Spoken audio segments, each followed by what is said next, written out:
Recorded Books presents an unabridged recording of Killer Pancake by Diane Mott Davidson, narrated by Barbara Rosenblatt. This book is copyrighted 1995 by Diane Mott Davidson. This recording is copyrighted 1997 by Recorded Books.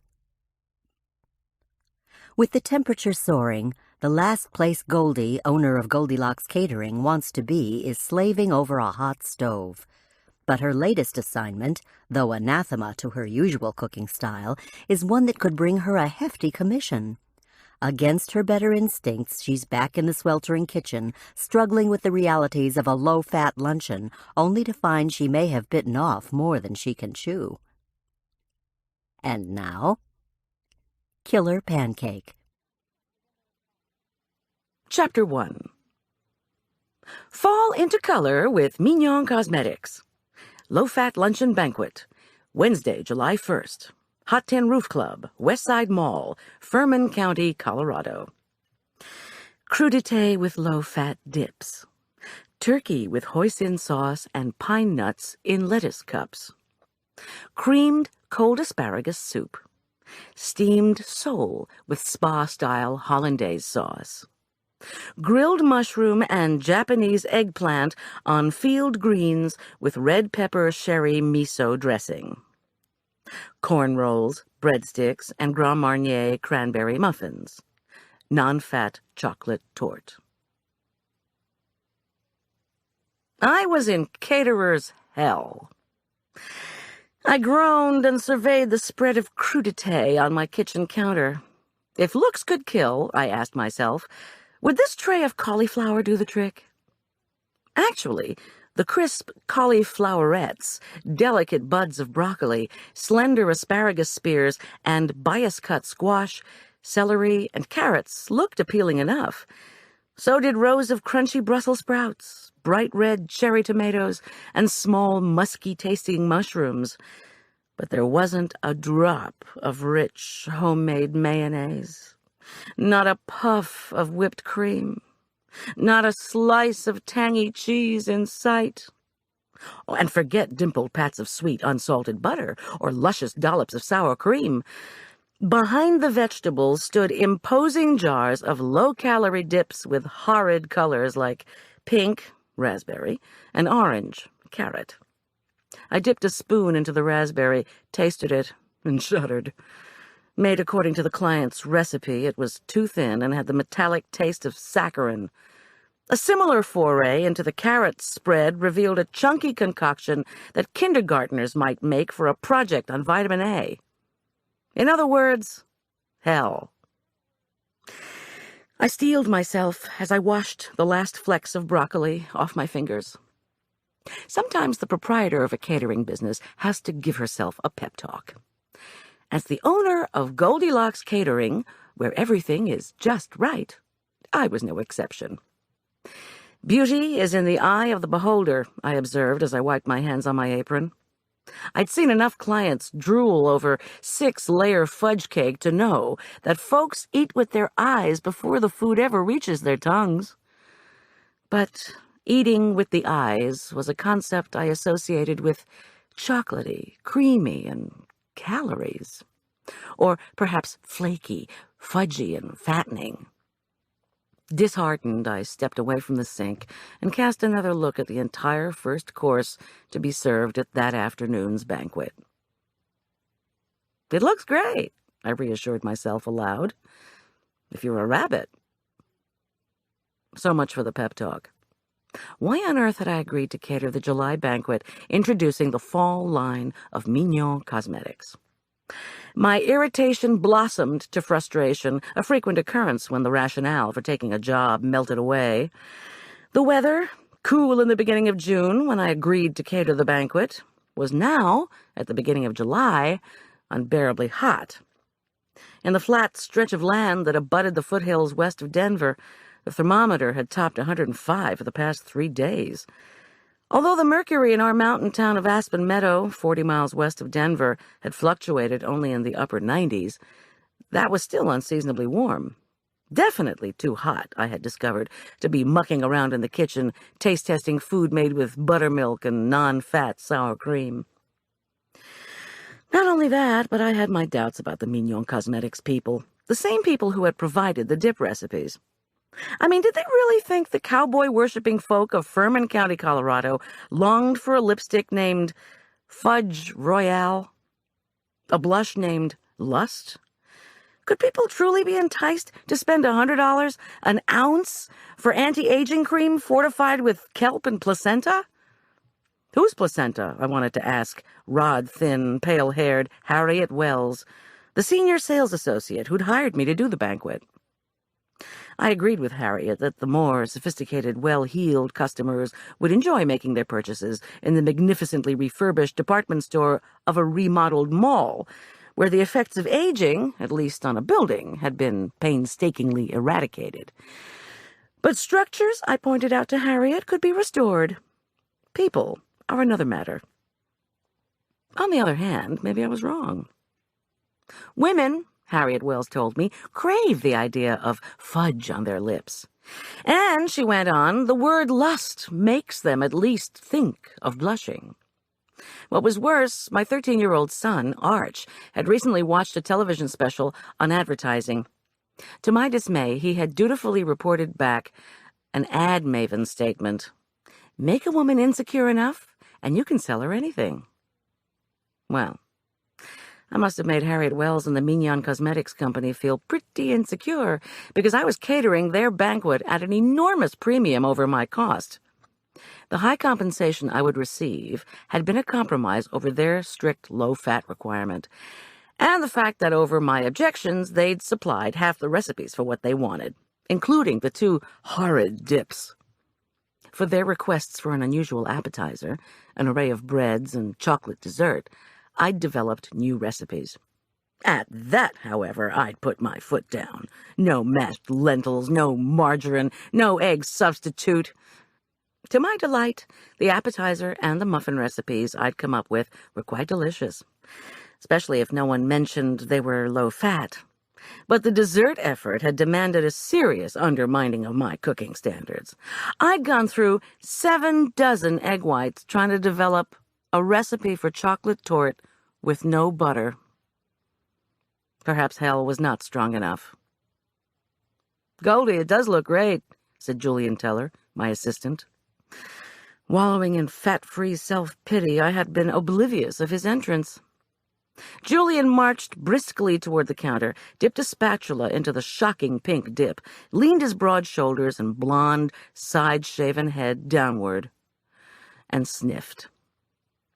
The noise he made, deep in his throat, was unconvincingly ecstatic.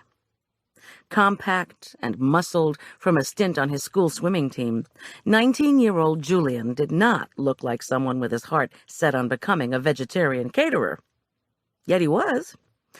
Luckily for Goldilocks Catering, he wasn't one of those fanatics who gave you a dirty look if you don't put grated carrots and soy flour in everything. Julian loved cheese, butter, and eggs as much as any traditional chef. I let out an agonized sigh.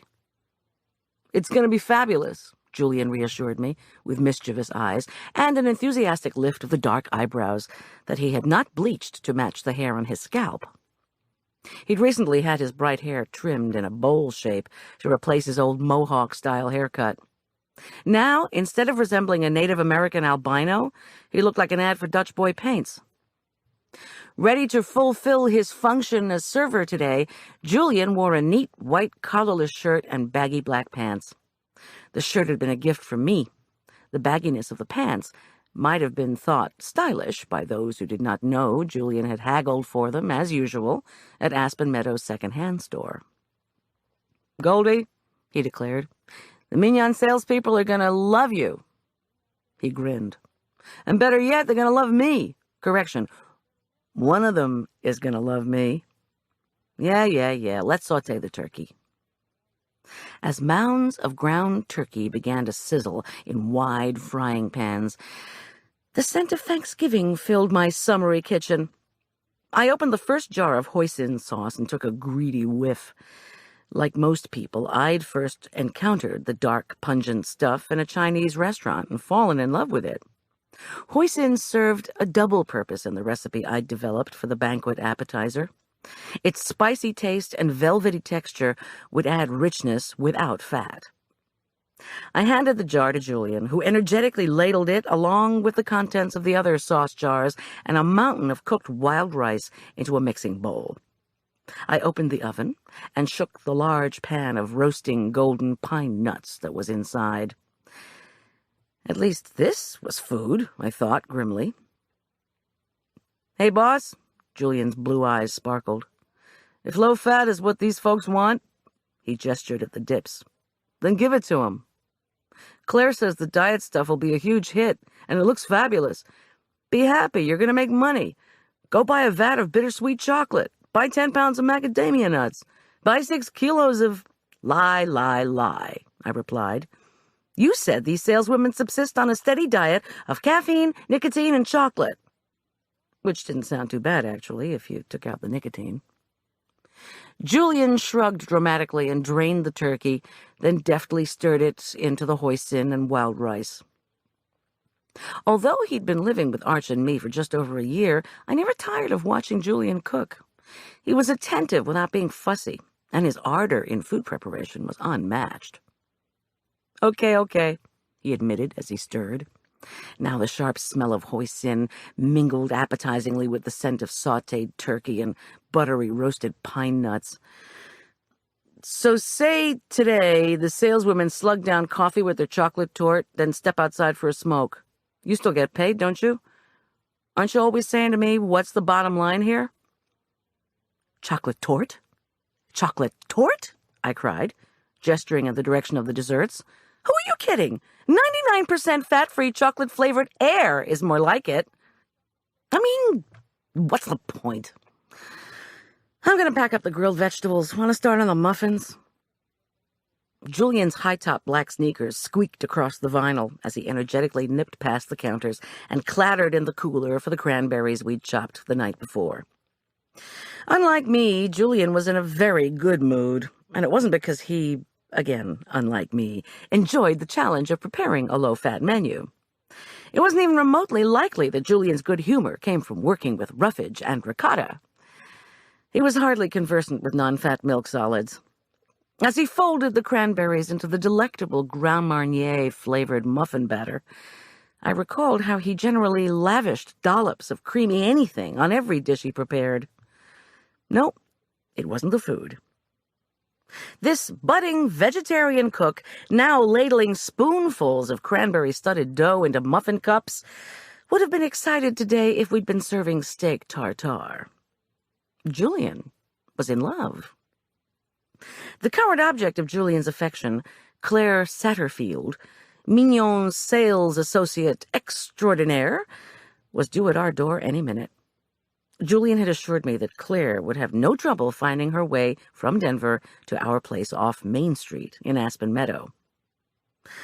Claire was intelligent, Julian maintained, in unnecessary defense of this woman, who was 3 years his senior and who had opted out of a university education to work for Mignon Cosmetics. I certainly hoped her intelligence extended to geography. Claire had arrived from Australia with her work visa only 9 months before, and during that time she'd lived in downtown Denver. The mile-high city was probably not that different from Sydney, as large urban environments go. But once you get off the interstate and head for Aspen Meadow, the roads become curvy and complicated. So much so, in fact, that the best-selling map book of our area is entitled, "You Used to Couldn't Get There From Here." Did they have mountains in Australia? I couldn't remember. There was a muffled banging on the front door. It's me, hello, I got here. Where am I, the Himalayas? Let me in, I got to use the facilities." Julian heaved the muffin tins into the oven, flipped on the full wattage of his smile, and strode in the direction of the banging. Leaving him to play host, I closed the box of vegetables and turned back to the dieter's delight. There is a reason why weight loss cookbooks have you serving everything dripping with hot mustard, streaked with Tabasco sauce, or speckled with chopped peppers or red pepper flakes. They want to convince you you're actually eating something. Forget your appetite. See if this doesn't make fire come out of your ears. Of course, no one can consume much of these spicy, low-cal concoctions. Why willingly engage in electroshock therapy for the mouth? In any event, I had my own macho jalapeno theory of low-fat. Men heartily dislike diet food, but will eagerly engage in "I can eat hotter stuff than you" contests. No wonder diet experts recommend spicy foodstuffs when women are trying to wean their menfolk from their beloved meat and potatoes.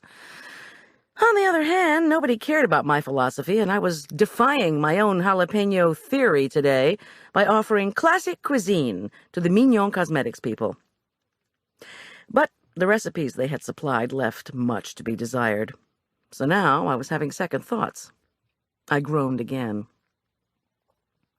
I decided to stash 24 individual peach cobblers and an equivalent number of chocolate chip-dotted brownies into zippered bags underneath the corn rolls made with, forgive me, Escoffier, non-fat sour cream.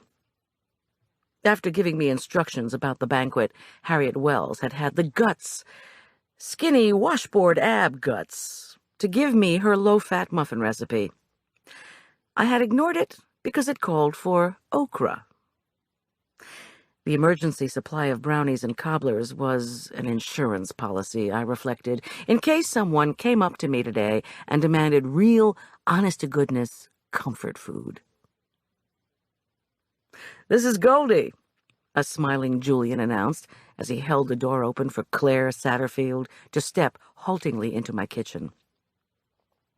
For someone who had thumped so vigorously to herald her arrival, Claire, suddenly demure, sidestepped uncertainly toward the counter. Although I'd heard a great deal about her, I'd never actually met this wonder, so I was unprepared for what I saw. Claire Satterfield was surely the most gorgeous creature on the planet, or at least she was the loveliest female I'd ever seen. About 4 inches taller than Julian, the girl was svelte yet shapely, in a way reminiscent of Marilyn Monroe. Her black hair was arranged in long, shiny ringlets that brushed her tanned shoulders. Bangs framed a striking face that featured breathtaking cheekbones. With her dewy skin, irresistible face, and glossy hair, this vision resembled a landlocked mermaid. She gave me a frightened glance and mutely opened her mouth. "And this is Claire," added Julian, blushing. Blushing, I imagined, with lust. "Pleased to meet you," I said, and meant it. Claire had been the one who had recommended me to the Mignon folks as their banquet caterer. Even though the food preparation for the event had been a mixed blessing, I very much wanted Julian to be happy. My young friend had made several false starts in the social life department, including one with a Mignon sales associate who lived down the street. But now he'd settled on Claire. Actually, he hadn't so much settled as fallen for her, the way a Rocky Mountain skier can plummet into an oncoming avalanche and try to swim with the wave. And I had enjoyed watching this love-swept delirium. Despite Julian's planned departure this fall for Cornell, I fantasized about becoming the catering trainer-landlady of the groom after he got his degree. To my amazement, I had become something of a marriage booster. Maybe I'd even cater their reception. "Pleased to meet you," Claire said demurely. The Australian accent hung heavily over her high, babyish voice, a voice that did not go with her sophisticated image. While Julian and Claire conversed in low tones, I whisked together the sherry and miso for the grilled vegetable dressing. Sometimes you can put unusual ingredients together and they work. That was certainly true for me. At age 32, I had remarried just over 2 months ago. My new relationship was as good as my first marriage, begun at age 19 and ended at 27, had been dreadful.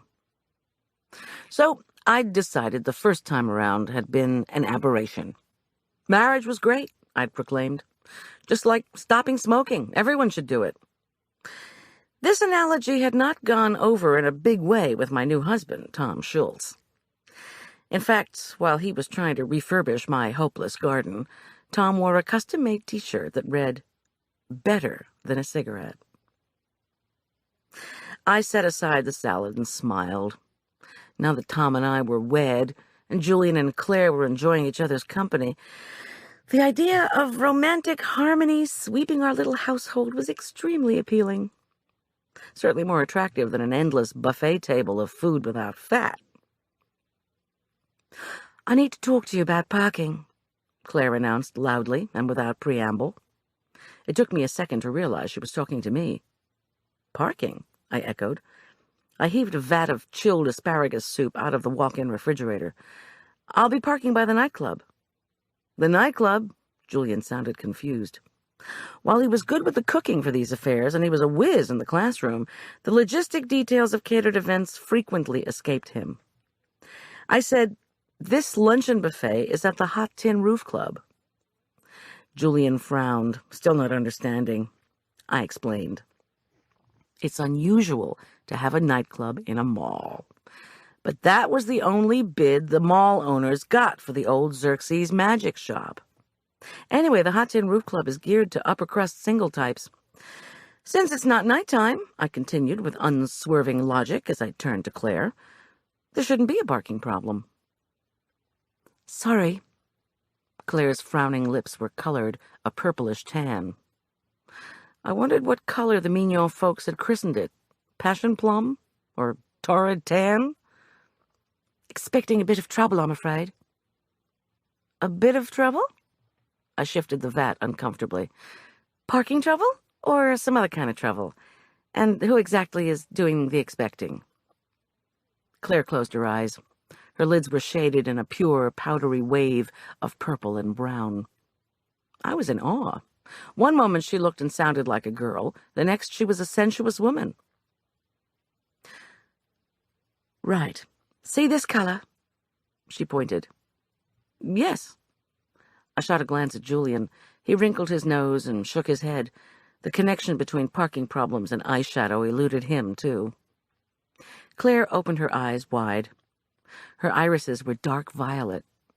I wondered how many males beside Julian had gotten lost in their mesmerizing depths. "Right. According to the most recent beastly bulletin, Mignon Cosmetics blinded albino rabbits testing sensual midnight eyeshadow." "Beastly bulletin?" I said faintly. "Animal rights newsletter," Claire announced crisply. "So, the way we heard it, the BB folks have organized a task force. They're starting a protest against Mignon." She shrugged. A shiver went down her exposed shoulders and through her short-skirted black sheath, the kind of dress not usually seen at luncheons, the kind of dress I haven't had the figure for since I was 16. "Word from store security is they might be causing problems at the banquet. Sorry about that," she added, with a nod at all the vegetables. "Causing problems? Demonstrators? Because of albino rabbits?" I was still trying to get my footing in the cosmetics universe. "These people are protesting at today's banquet?" "Yeah, we think so. Their campaign's called Spare the Hares. Yesterday," she went on, "the animal rights people were outside the department store, demonstrating. You know, Prince & Grogan carries Mignon exclusively in the Denver area, so we're the target. The demonstrators even had a picket line. Today we heard they might be made up as freaks. They could be swinging rabbit carcasses at each person who comes in." "Oh, for crying out loud!" I shrieked. I banged the vat down on the counter. "I give to the Sierra Club. I give to the National Wildlife Federation. I don't even wear eyeshadow. Can't I get some kind of safe passage or something?" "You don't know the kind of person you're dealing with here," Claire observed. Her slender body slid over in the direction of the steamer. "They see you carrying in that fish over there? They'll mark you as the enemy. A fish murderess. They'll scatter your food trays from here to Kingdom Come. All for rabbits." She giggled. "Rabbits, the scourge of Australia. My folks wouldn't believe this one, I can tell you that." "Just tell us where to park," Julian interjected placatingly before I could erupt again. "We're not into carcasses." "Okay." She puckered her painted lips. "You know where the entrance to the garage is?" We nodded. "The mall has that above-ground parking garage," Claire explained. "And the entrance to the Hot Tin Roof Club is on the first level. There's a glass door at the entrance, but we're supposed to ignore that. The club's service entrance is an unmarked door inside, next to Stephen's shoes. You walk through the shoe store, then come into the club." I had the sinking feeling I should be writing all this down. The beastly bulletin, the service entrance by the shoe store, a picket line, carcasses. "Prince and Grogan's head of security," Claire was saying, "has told all the Mignon people not to park by the department store or the nightclub because of the demonstrators. We're supposed to scatter our vehicles, but not use the garage roof because they're getting ready for the food fair. You know, what's it called?" "A taste of Furman County," I replied dully. Starting day after tomorrow, I was supposed to be at that food fair. Starting day after tomorrow, I prayed the demonstrators would not be at that food fair. "We just park and come into the club through the service entrance next to the shoe store," Claire concluded triumphantly. The maneuvers in this particular war appeared to please her immensely. "The head of security will be in the garage. Name's Nick. He told us they've called the police in, just in case things get messy." So that was where Tom was going today. Although his official title was homicide investigator, there weren't enough homicides in Furman County to occupy my new husband full-time.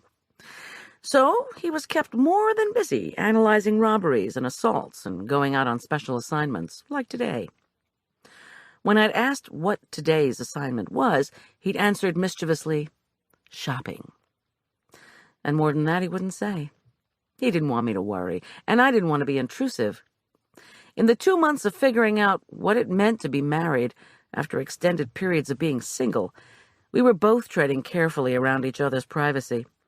But honestly, the man was impossible. We could have planned a late lunch, real lunch too, with vichyssoise and pâté, maybe a little Hassenpfeffer. "Goldie?" queried Julian. "You going to steam that sole up here or down there?" "I'm going to start it here and finish it there," I said. "It's the last thing I have to do." The steamer was full of water. I flipped on the burners, lowered the vat of asparagus soup into a box, and packed up the crudités. Within moments, steam bloomed plentifully, and I laid the sole fillets close together on a rack above the bubbling water. When I turned around, Julian and Claire had disappeared. "What the—" I knew Julian wouldn't leave without helping me pack the supplies into the van. Buffet for 40 was still just that, and it was not possible for one caterer to do all the hauling, setting up, and serving. But I reminded myself as I vaulted out the back door to check the van. Love had made Julian forgetful in the past few weeks. First, he'd neglected to bring 2 out of 3 desserts to a fundraising picnic for the ACLU. As a result, I'd survived endless jokes about no freedom of choice and had given the ACLU a hefty discount on their final tab. Julian, embarrassed, had offered to take the docked pay off his own. Of course, I wasn't heartless enough to do that.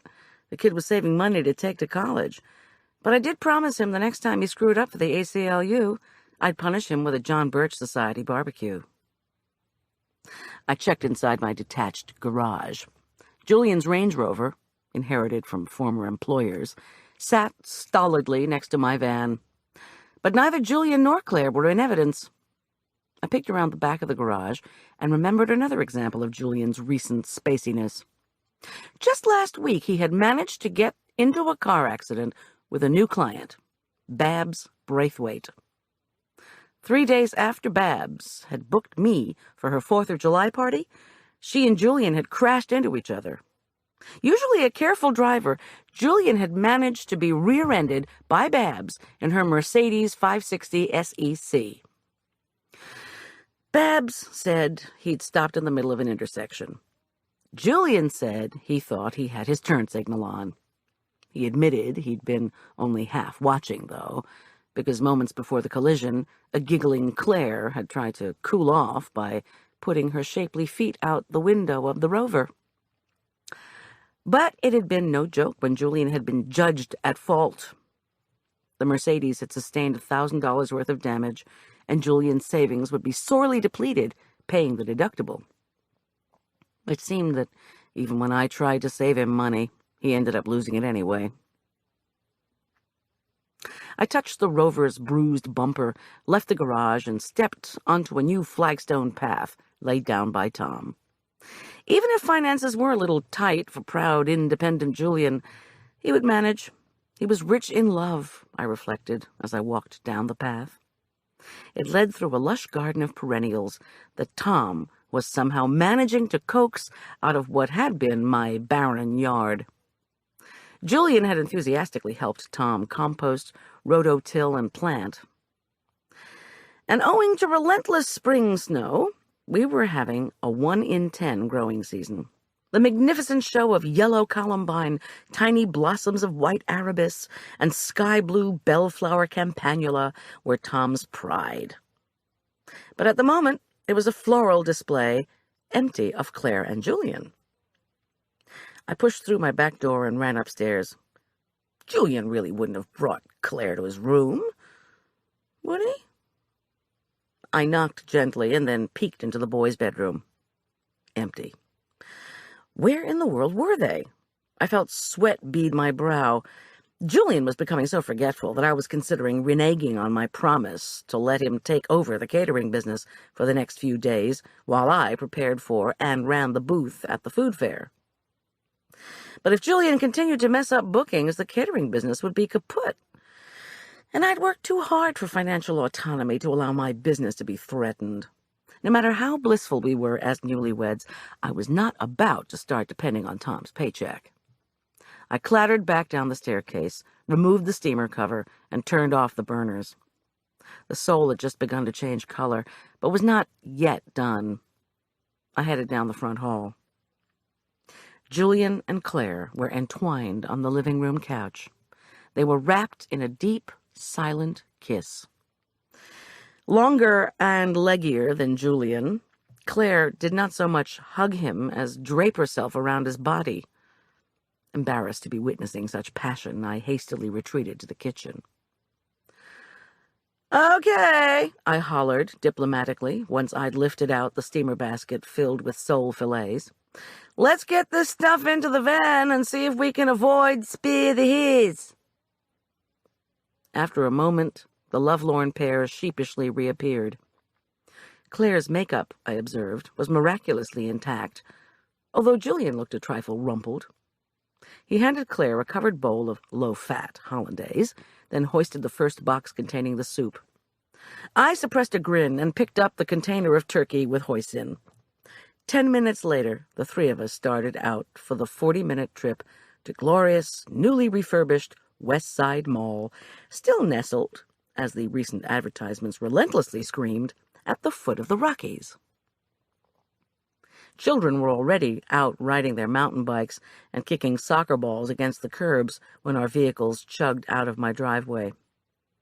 When we reached Aspen Meadows Main Street, wind-blown dust shimmered in the morning light, forming a translucent veil between the town and the peaks of the Aspen Meadow Wildlife Preserve. The snow on the mountaintops had shrunk to uneven gray caps that wouldn't completely melt over the summer. As Julian and I followed Claire's white Peugeot in the direction of Interstate 70, we passed stores whose entrances were clogged with summer tourists seeking Aspen Meadows' higher altitude, cooler temperatures, and claim to quaintness. Enterprising merchants had landscaped the area between the sidewalks and the street with a tangle of dianthus, daylilies, and bleeding heart. Below the store's intentionally rustic signs swayed hanging baskets of white petunias, red ivy geranium, and delicate asparagus fern. Nearby Vale had used this garden-in-Disneyland-type decoration to great effect in attracting tourists, and our little burg was following suit. The Chamber of Commerce seemed to feel that the less our place looked like a real town, the less tourists would feel they were spending real money. Still, it was home, and I loved it. I usually do not enjoy heading down the mountain, which is how Aspen Meadow folk refer to the physical and spiritual descent into Denver and environs. As the van lumbered eastward behind Claire's little Peugeot, a Flight for Life helicopter thundered overhead going west toward Aspen Meadow. I braked automatically and pulled into the right lane in front of a pickup truck. The driver had to swerve to avoid me. Julian and I exchanged a glance.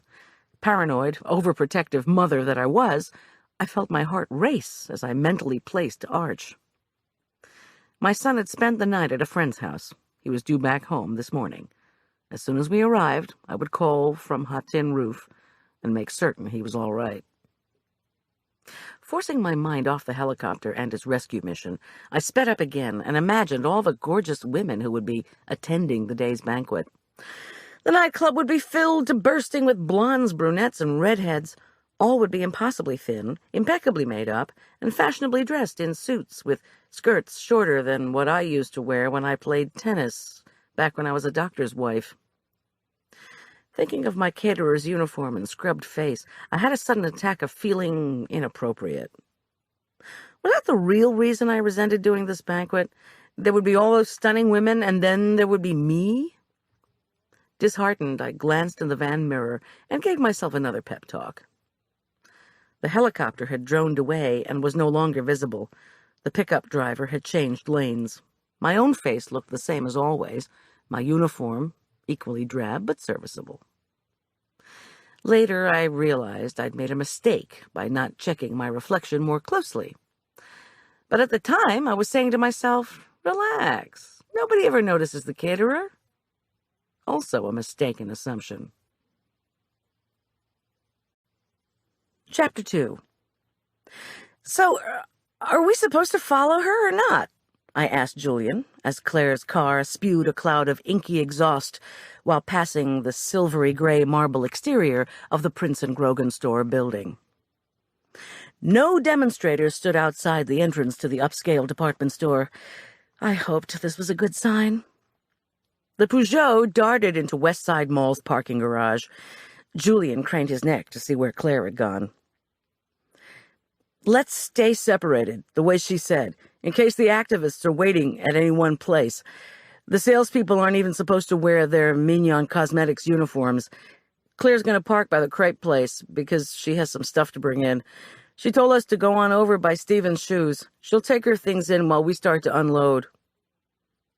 I wheeled the van past the majestic hemlocks and short, lush aspens that formed the mainstay of the expensive new mall landscaping. After a moment of confusion, I headed into the far end of bottom-level parking spaces, near the chrome and glass garage entrance to the mall near Prince and Grogan.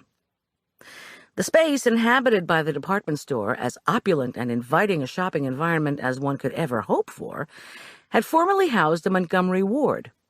I'd come to know Montgomery Ward well during my lean divorce years, but the refurbishment and enlargement of West Side Mall had been so ambitiously undertaken that at that moment I felt completely turned around. Not so Julian, who pointed to the garage entrance to the mall. I strained to catch a glimpse of police cars, or activists waving signs, rabbits, or Lord knew what all. I saw only gaggles of gorgeous women, presumably the sales associates and top customers who'd been invited. They threaded through the rows of cars on their way to the Hot Tin Roof Club. Near us, a stunning hermaphroditic blonde, dressed in blistering lemon yellow, strutted alongside a Porsche with an empty parking place on the road just behind it. Beyond the line of cars glowed the neon sign for Stephen's shoes. I waited for the woman in yellow to move away, then quickly swung the van past Prince and Grogan, around the end of the row, and into the vacated spot. I checked my watch. So far, we were exactly on schedule. Guarding the doors to this level's impressive glass-prismed mall entrance was an older-looking man in the process of instructing a couple of muscular fellows sporting slick-back hair, matching charcoal suits, and gleaming black shoes with pointed toes. The muscular two stood nervously, feet braced, hands clasped behind their backs. As the older fellow addressed them, they rolled their massive shoulders and tilted their heads over attentively. I was pretty sure the three weren't policemen. For the threat of riots, the Furman County Sheriff's Department would certainly send officers in plain clothes as well as uniforms. But no matter what they were wearing, Sheriff's Department deputies never acted so obviously like hired goons. I glanced at my watch again. 10:30. The mall's open, right? Julian's cap of blonde hair fell sideways as he tilted his head to get a better look at the suits. Actually, yeah. It opens at 10 usually, but earlier day after tomorrow because of the food fair. Most of the stores don't get busy until the afternoon, Claire says. Those dudes look like they're from Mignon Cosmetics or Prince & Grogan. Or maybe they're from some private security company. I guess they're supposed to look tough. I turned off the ignition and pulled up the parking brake. Maybe they figure there'll be a deterrent if they act like they're wearing shoulder holsters. That ought to tick off the beastly bulletin folks. I couldn't remember what the law regarding carrying a concealed weapon was in this gun-loving part of the country. Coloradans don't like to conceal their weapons. In fact, they seize every opportunity to be exhibitionistic about them. Outside the van, the foul, overheated garage air hit us like a slap. We'd have to hustle to get the food into a cool spot. In this heat, anything could wilt or grow bacteria. I opened the van doors, surveyed the undisturbed array of spa dishes, and wondered if the muscle-bound security men in the matching suits would go for the roast hot pepper if I laid a few jalapenos on top and sprinkled them with cayenne. As we began to unload the vegetables, shouts erupted from near the garage entrance to the mall. Julian and I exchanged a worried glance, hoisted our loads, and began to walk rapidly toward Stephen's shoes. 20 feet away, the security guys were hollering at several demonstrators who had suddenly appeared, waving large placards. Laden with trays of broccoli, I couldn't see if the activists were carrying anything else. From my vantage point, the demonstrators' ages and gender were indeterminate. They uniformly sported long, unkempt nests of hair above their logoed T-shirts, torn blue jeans, and sandals. I couldn't hear what everyone was yelling, but I could guess it had to do with preserving small, gnawing mammals with cute tails. "Feel all right?" Julian murmured as he whacked open the service entrance door with his sneaker and held it for me to pass through. "Yes," I said, uncertainly. The shouts had increased in volume. Maybe the security guys, or whoever they are, can run interference while we bring in the supplies. I tried to sound more confident than I felt.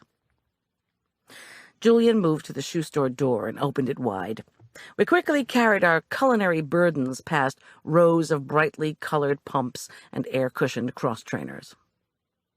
Curious customers and gaping store employees allowed boxes of sandals and sailboat shoes to drop from their hands as we hustled past. They acted as if they'd never seen a catering duo lugging 80 pounds of food past them before.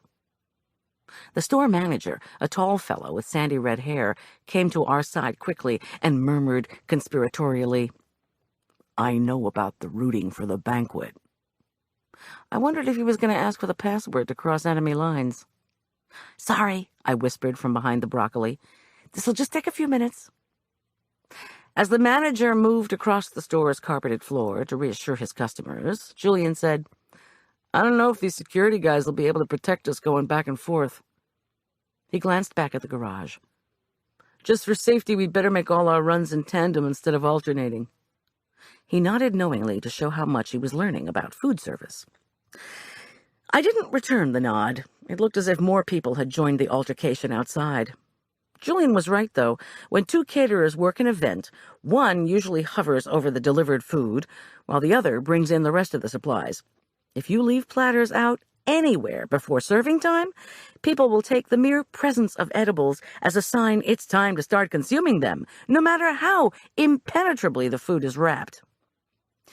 Perhaps there would be a bar at the nightclub where we could stash all the courses below eye level. We came out the main entrance of the shoe store and turned to enter the august beauty of the renovated main hall of West Side Mall. In the late 60s, when it opened, West Side had been a splashy, hugely successful shopping center. But West Side Mall had gone bankrupt like an F. Scott Fitzgerald hero, gradually and then suddenly. The Denver papers had been full of accounts about stores going out of business during the first phase of the oil recession. It wasn't long before the whole mall ended up repossessed as part of the savings and loan mess. After several years of vacancy, the management of Prince & Grogan, a department store chain with its headquarters in Albuquerque, had agreed to provide the anchor for a redone upscale mall. A complete facelift of the old shopping center and construction of the multi-layered garage had transformed the former shopping haven into a glitzy series of fancy stores and chic boutiques. But Arch had mourned the loss of the old Xerxes magic shop. As I stepped across the threshold of the Hot Tin Roof Club, I imagined my son would be awed at the unquestionably magical transformation of the old store he'd loved so much. Gone were the rows of masks, the shelves of top hats, the glass counters filled with tricks. The walls of the enlarged space were painted silver and black. Under high-intensity spotlights, chrome buttons and table edges glistened. An array of overstuffed furniture had been upholstered in black leather. A slender woman with elaborately teased hair and a sheath as diminutive as Claire's nodded in our direction and motioned us past the hostess stand. We moved uncertainly out of the service entry and through the new foyer. Despite the fact that it wasn't quite 11 in the morning, a palpable air of excitement filled the place. Lively music pumped out of overhead speakers. About 30 women had already arrived and were bustling about. One was setting up a slide projector, another pulled down a screen. 2 more checked on the audio system and the podium. Whether the high-pitched voices and feverish rushing around were the result of nervousness over the upcoming event, the unveiling of their fall line, or the presence of the demonstrators outside, was impossible to determine. I saw Claire briefly. She seemed to have forgotten us as she giggled and squealed and moved from group to group of chattering females. On one long table, 3 rows of brightly colored corsages were arrayed. Some women already had them on. Others were in the act of pinning them to their stylish outfits. My guess was that the flowers had something to do with the fall colors we were about to see. I wouldn't have minded having a corsage, I thought absent-mindedly, as I moved toward the bar with the heavy tray of broccoli. On the other hand, was there such a thing as a bittersweet chocolate-colored orchid, with raspberry-colored roses to complement it? Probably not. A sudden banging and shouting outside caused a momentary hush to fall on the bevy of scattered women. Launching into a new song, the music from the speakers blasted into the silence, overwhelming any sounds of a disturbance. I cursed silently when I thought of all the food Julian and I still needed to bring in, past whatever had erupted outside. Julian read my mind. "Stay put," he ordered firmly. "I'm making another trip." "No, let me do it. I'm used to moving around with heavy containers of food." No, I'm much faster than you," he replied without apology. "If some demonstrator started yelling at you, you'd get into a big argument the way you always do. You want the food in here fast, let me get it." "Well," I said reluctantly, "why don't you see if you can get those security guys to help you?" But Julian was already moving away. "If they're not busy," he replied over his shoulder. If he heard my call to be careful, he gave no sign. I used the phone at the bar to call Arch's friend, Todd Druckman. Todd's mother told me the 2 of them were sitting in front of the television eating Cocoa Puffs and Pop-Tarts. Did I want to talk to Arch? I laughed and declined, then hung up and washed my hands in the bar sink, grateful that my concerns about my son were needless. And Arch loved eating at Todd's. It meant he didn't have to taste test a single non-fat roll or experimental curry. I poured the dips into the hollowed-out cabbages, then checked the trays. The rows of vegetables had become only slightly disheveled. I lifted the plastic wrap and reached in to straighten them. "Oh, my God, Harriet, they're stunning!" exclaimed a low, fruity voice from the other side of the oblong granite bar. "Diamond cluster earrings? That must have set Mignon back a pretty penny." It was a voice I recognized. I looked up to see big-bodied, big-haired, big-moneyed Babs Braithwaite standing next to Harriet Wells. "Top producer for May," Harriet announced, smugly. "Wait a minute," commanded Babs, as she put a hand on Harriet's forearm. Then she steered Harriet in my direction and addressed me. "Goldie, you're doing this banquet too? Are you ready for Charles and my party?" Without waiting for a reply, she rushed on. "Harriet, do you know Goldie of Goldilocks Catering in Aspen Meadow? Isn't that a cute little name? She didn't always do catering. She used to be married to a gorgeous doctor." Well, now, wasn't this nice? I stared at Babs Meredith Braithwaite and tried to think of something to say. Babs was about 50, although the heavy makeup she wore over pock-marked skin made her look older. Charles Braithwaite, her reclusive microbiologist husband, was younger than his wife and reportedly quite handsome.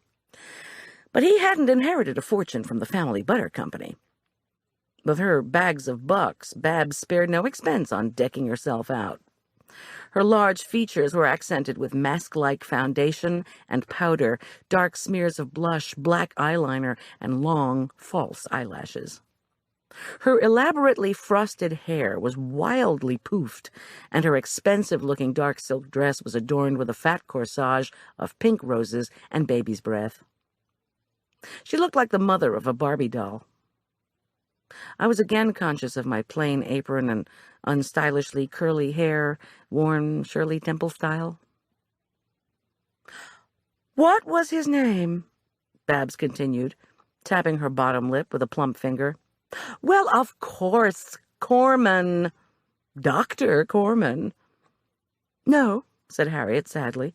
"I didn't know." Incredible, really. Someone, it always seemed, was still dying to share the news, now 5 years old. It had been that long since I divorced John Richard Corman, whose initials made up his oh-so-appropriate nickname, the Jerk. People could never understand why I'd let such a good-looking and wealthy guy get away. They just didn't know about the violence. My descent into food service was observed with a pitying sneer. I was already working for Harriet's company. I'd be doing Bab's party in 3 days. Wasn't that enough? Why bother with the history? Because people can't resist being bitchy. Marla Corman, my best friend, and the other ex-wife of Dr. Gorgeous, was fond of pointing out. Marla had recommended my business to Babs, so I kept mum and summoned a flat smile. "Goldie has garnered quite a reputation in Aspen Meadow," said Babs, with a wide explanatory sweep of her bejeweled hand, "for the success of her little business." "Yes." Harriet's saccharine tone was hard to decipher. Also around 50, Harriet was as slender, petite, and understated as Babs was expansive. Her beehive of golden hair, impeccable makeup, and short, slender fingers with their manicured nails paired perfectly with her flared Chinese-style royal blue silk pants and matching sleeveless top. "Goldie and I have had many discussions about the low-fat food for our banquet. She was the one who pointed out that when people have fish for a main course, they always want chocolate for dessert. We're lucky she was able to come all the way down here." "I come to Denver all the time," I said, trying not to sound defensive. "I'm doing the food fair, too." "You're doing the food fair? You shouldn't," Babs reprimanded. "You might just be overburdening yourself." Did I look as if I wanted advice from Babs Braithwaite? I scanned the room for Julian. Maybe if I appeared busy, these women would leave me alone. "Of course," Babs continued, "all the major food people in Denver will be here. The food fair is one of our benefits. Playhouse Southwest. Do you know the group? We used to be called the Furman County Dramatic Auxiliary. We just did the Taming of the Shrew. Sound familiar? Didn't I tell you about it?" I nodded vapidly. Actually, I'd talked to Babs Braithwaite on the phone only about the 4th. We'd seen each other briefly after her car hit Julian's. I bit my lip. "Don't say anything," I reminded myself. "At least not anything nasty." "The Taming of the Shrew? Sound familiar?" Actually, no. Knee-deep in non-fat ingredients, I hadn't caught any plays lately. Then again, her little auxiliary might want to have a catered function sometime in the future. If I could do John Birch beef, I could do Shakespeare shashlik. I gave Babs what I hoped was an ingratiating grin. Yes, let's see, Dr. John Richard Corman, she mused throatily as she touched a sapphire necklace. Up and Coming in Denver did an article on our most recent production. You must have seen that issue. There was also an article on Dr. John Richard Corman. So, I'm sorry, Babs, I interrupted. Anything to get off the subject of the jerk. What's your connection to Mignon Cosmetics? Oh, she chuckled and gave Harriet a flirtatious look. I'm such a good customer, they invited me. Oh, there's Tiffany Barnes. And off she sailed. Man, I couldn't wait to ask Marla about that piece of work. I put Babs Braithwaite out of my mind and set about carefully unwrapping the lettuce leaves that would form the containers for the hoisin turkey. Claire trotted over to me. Her comely brow was wrinkled with frustration. Before she could explain, something across the room caught her attention. I looked in that direction and saw only a group of beautifully groomed, chattering women, all wearing corsages. Oh, my God, Claire groaned. What? Nothing. Look, Goldie, I'm in trouble, she announced. I forgot the damn decorations. They're Mignon bags we stuff with colored tissue paper. We call them exploding bags, you know. I need to go to my car and get them. Come with me. I don't want to go out there alone. She looked desperate. Considering the swelling group of protesters I'd seen outside, I felt a pang of sympathy for her. I wasn't too eager to face that indignant group alone either. Of course I'll come with you, I assured her. I might as well bring in the soul and get the steamer going anyway. We need to make it quick, though, I added. I lifted the trays of vegetables and hid them on a shelf under the bar. I had the feeling we were being watched, so I grabbed a spare tablecloth, unfurled it, and placed it over the wrapped food while Claire tapped her foot. I ignored her impatience. I would be damned before I came back to picked-over trays. At the service door, we met Julian. He was laden down with non-fat chocolate torts. Where do you think you're going? He demanded as soon as he saw us approaching. It's a zoo out there. I couldn't find one of those suits to help me. We'll be fine, Claire cooed as she kissed her index finger and planted it on his nose. She swept past him in a flurry of dark ringlets and black sheath. Just going to pick up some bags. Back in a jiff. Mimicking her touch on the nose, I followed on her heels. The demonstrators had become a jeering, sign-waving horde. A few uniformed members of the Furman County Sheriff's Department were attempting crowd control. I didn't see Tom. Claire and I decided to pick up our respective bundles and meet at the column nearest the mall entrance. I made off with the van, fumbled with the keys, and rummaged around in the dark interior looking for the steamer. At last I found it underneath a container of roasted vegetables. If I loaded myself up, this would be the last trip out to the van. Another roar went up from the angry demonstrators. I quickly surveyed all the remaining food and decided it was worth the hassle. Balancing the bowl of vegetables on top of the plastic container of greens, I picked up the steamer, then carefully made my way toward the appointed column. With the hubbub all around, I desperately wanted to look inconspicuous. Or as inconspicuous as a woman toting 40 pounds of fish and vegetables can be. Over the rumble of the demonstrators, I heard a revving engine. It was closer to me than to the cops and the crowd, and getting closer by the moment. I craned my neck around. There was no car in sight. Neither the crowd nor the cops seemed to take any notice of me, so I continued to meander through vehicles on my way to the entrance, my attention on the triple deck of supplies I was balancing. There was another shout from the crowd, and behind me, a squeal of tires. I heard the scream first, then a horrid, sickening thud. The scream echoed from the concrete walls all around. Then the engine roared again, and the tires screeched. Far over at the entrance, 2 uniformed cops started running in the direction of the scream. I willed myself to start breathing again and looked around for Claire. Where was she? Had she seen what happened? My skin prickled. After being momentarily stilled, the demonstrators started up again with their hoo-ha shouts that sounded like an ominous pep rally. When Claire didn't appear, I whacked the steamer, the bowl, and the vegetables down on the hood of a nearby Jeep. Unencumbered, I started briskly off in the area where I thought Claire had parked her Peugeot. I saw the policeman first. One was talking into his radio. The other knelt on the pavement. A woman was lying at his feet. Had she passed out? As I came closer, I realized the body couldn't have landed in that contorted way from a faint. The kneeling policeman looked up and saw me. "Get back," he yelled. "We need to clear this area." But I took no heed. Blood pooled on the cement near the inert body. The woman on the pavement was Claire. Chapter 3. I'm going to be ill. My mouth opened, but no sound emerged. A car drove slowly by behind me. In one of its windows, children's faces gawked at the policeman. I lurched forward through a shockwave of car exhaust. Had Claire been struck by a car? But of course, that was the only explanation. Where was that vehicle I'd heard screeching through the garage? What were the two cops doing?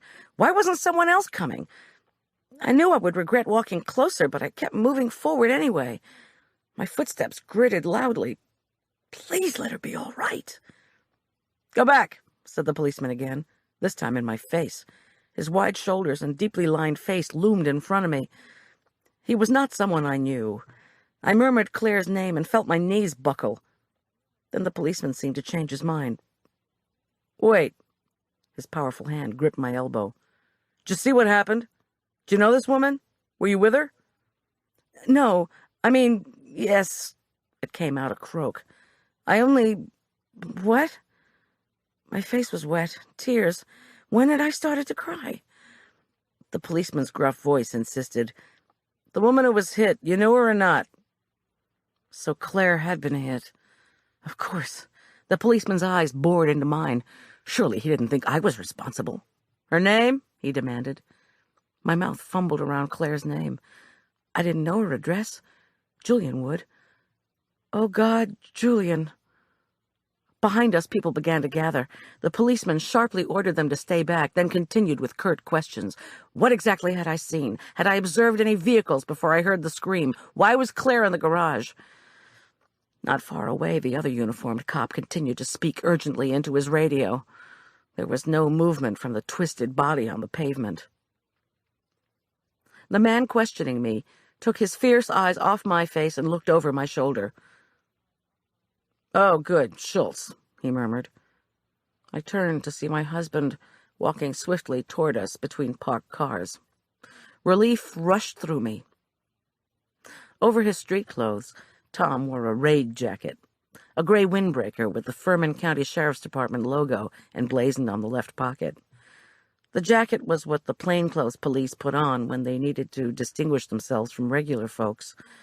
But distinguishing Tom Schulz from regular folks was not now, nor had it ever been, difficult. He didn't see me at first. I wiped my cheeks hard and watched him stride toward the uniformed officer with the radio, who was again kneeling on the garage floor. Tom wore his purposeful, commanding look, a look that I knew both comforted and cowed those who worked for him. It was also an expression that cut like a cleaver into a suspect's babbling. Tom dropped to one knee to talk to the cop at the radio. The officer motioned in our direction. Tom glanced over, gave a brief, puzzled shake of the head when he saw me, then turned back to Claire. I shivered, coughed again, and clasped my arms. I felt ridiculous in the double-breasted chef's jacket and apron. The blood in my ears pounded as worries about Claire and Julian crowded my mind. Tom took the radio and talked into it. The policeman beside me seemed to sense there was no point in continuing his interrogation. Tom would join us momentarily and take over. An approaching siren wailed. Too soon, I thought. But of course, the new hospital was right across the street from the mall. Suddenly, the red, white, and gold EMS truck careened around a cement column. then screeched to a halt and disgorged 2 paramedics. They ran over to Claire's dreadfully inert body. Tom straightened and walked over to us. His face was grim. "This is," began the uniformed cop. "Yeah, okay, I know who she is. Go help Rick with those demonstrators." The uniformed cop trotted away. Tom gave me the full benefit of his green eyes. To my dismay, I began to cry again. "It's Julian's girlfriend. You know, Claire. Is she alive? Is she going to be okay?" "No, she isn't." He put his arms around me. "I swear, Goldie, what are you doing out here in the garage?" When I didn't answer, he held me closer and murmured, "She probably didn't suffer much. Looks like she died on impact." He released me and narrowed his eyes. They were filled with seriousness and pain. "Goldie, try to pull yourself together for a minute. Did you see it?" I brushed the tears from my cheeks and took a shuddery breath. "No." "Where's Julian?" "Inside that nightclub. Hot Tin, you know, where they're having... He was catering with me." I tried to think. "What should we do? Tell him or wait? Did the person who hit her not stop?" "Hit and run. State Patrol will handle it. You know, they do traffic. And yes, you and I should go find Julian. Let's not tell anybody else, though. We don't want a general panic. Plus, we need to follow procedure here, find the next of kin." "How long have you been here? You said you didn't see this accident. What did you hear? Anything?" Haltingly, I told Tom that Claire and I had come out to get supplies from our vehicles about 10 minutes before. I hadn't seen Claire after I got to the van. I'd loaded up, and only moments later heard the growl of an engine, squealing, and the horrible thump as metal hit flesh. I pointed in the direction of the van, then remembered slapping down the fish and vegetables on the hood of a nearby car. "I guess I better go get my stuff," I said lamely. "Hold on." He brought his bushy eyebrows down into a V. "The car you heard, did it honk? This squealing, was it like tires or brakes? Was it the sound of a car going around a corner?" I chewed the inside of my cheek, trying to clear what felt like cotton in my head. "No horn. The sound was like someone going around a corner, I guess." 2 light beige Colorado State Trooper patrol cars pulled up. Tom held up a hand for them to wait. Then he pointed at the shoe store entrance. "Get your stuff and meet me over there, would you?" "Get my stuff?" I was incredulous. "You mean you think I still should do this stupid banquet when one of the company employees has just been killed?" "Please, Goldie. We can't tell her employers or co-workers yet. We're going to have to take care of Julian. If you don't do the banquet, the word will get out, and then journalists will make a mess." Okay. "We'll go in to see Julian together. Avoid the demonstrators." Then he strode off to deal with the troopers while I struggled to get my bearings. After a few shaky breaths, I turned to backtrack toward the Jeep, then turned back.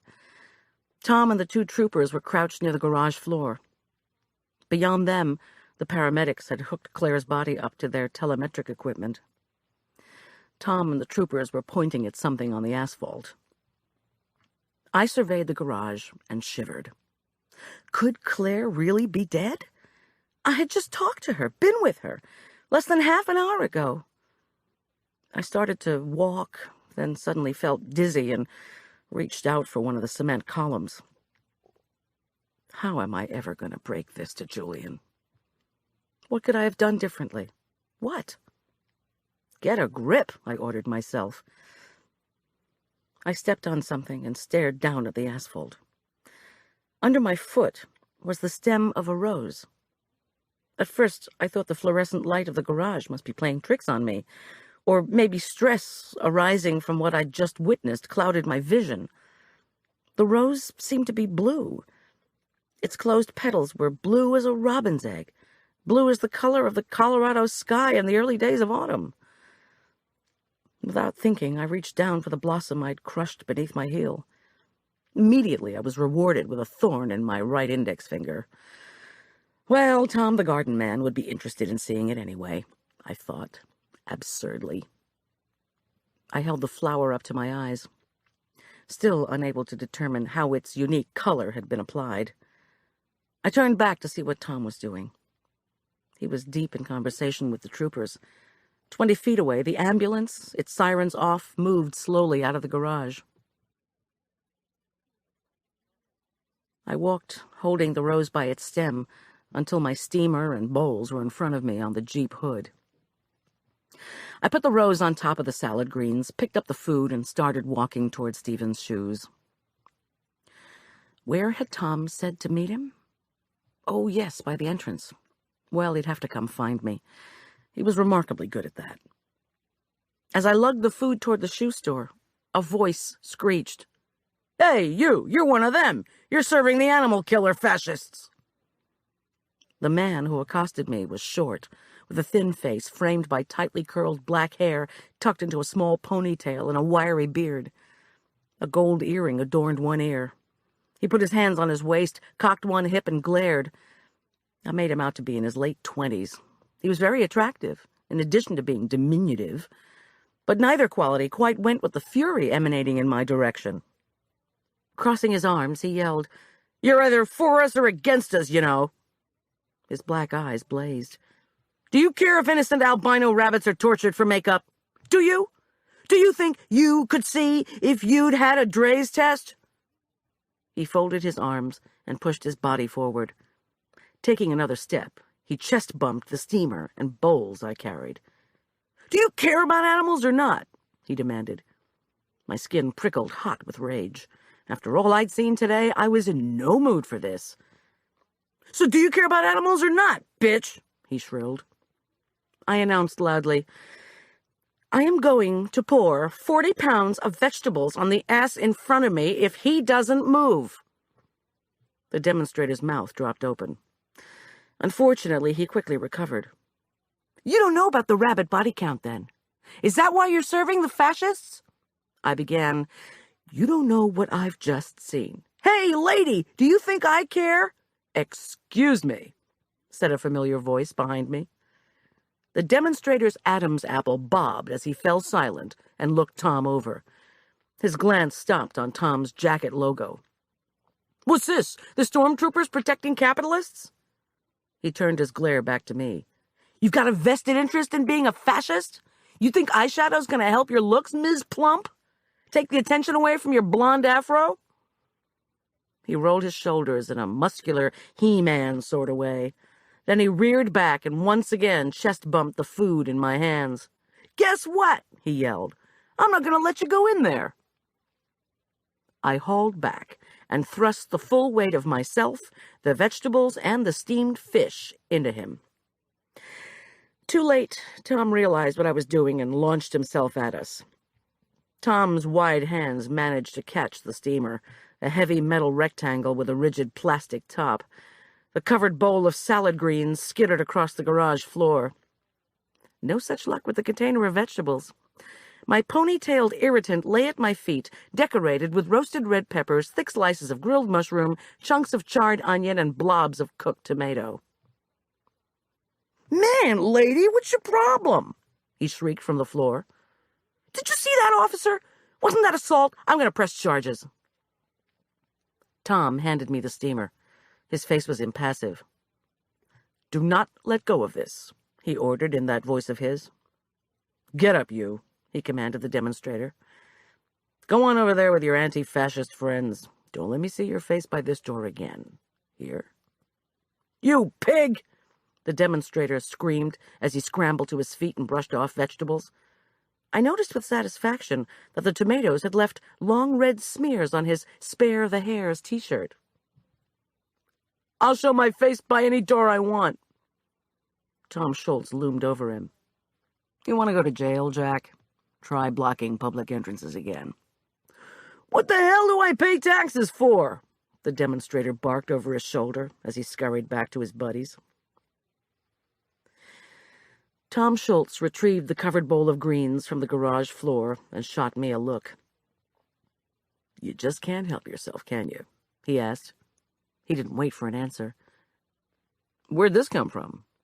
He was staring at the rose that had miraculously stayed with the bowl of greens on its bounce across the asphalt. From the floor near where Claire... I gestured. Over by that column. It's probably been sprayed. What column? I pointed. You found this 15, 20 feet from the body, and you picked it up? He said, trying to clarify. I'm sorry. She was hit by a vehicle, and I just saw the flower there on the floor. Okay, wait a minute. Let me go put it in an evidence bag.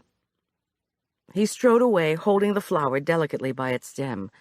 When he returned, he said, Goldie, no more violent encounters with the demonstrators, okay? Look, I hit that guy with the food only because he was threatening me, and he wouldn't get out of my way. That's justified, isn't it? Oh, Lord. I teetered backward. What did I care about some demonstrator? Tom took hold of my shoulders, steadied me, and shook his head.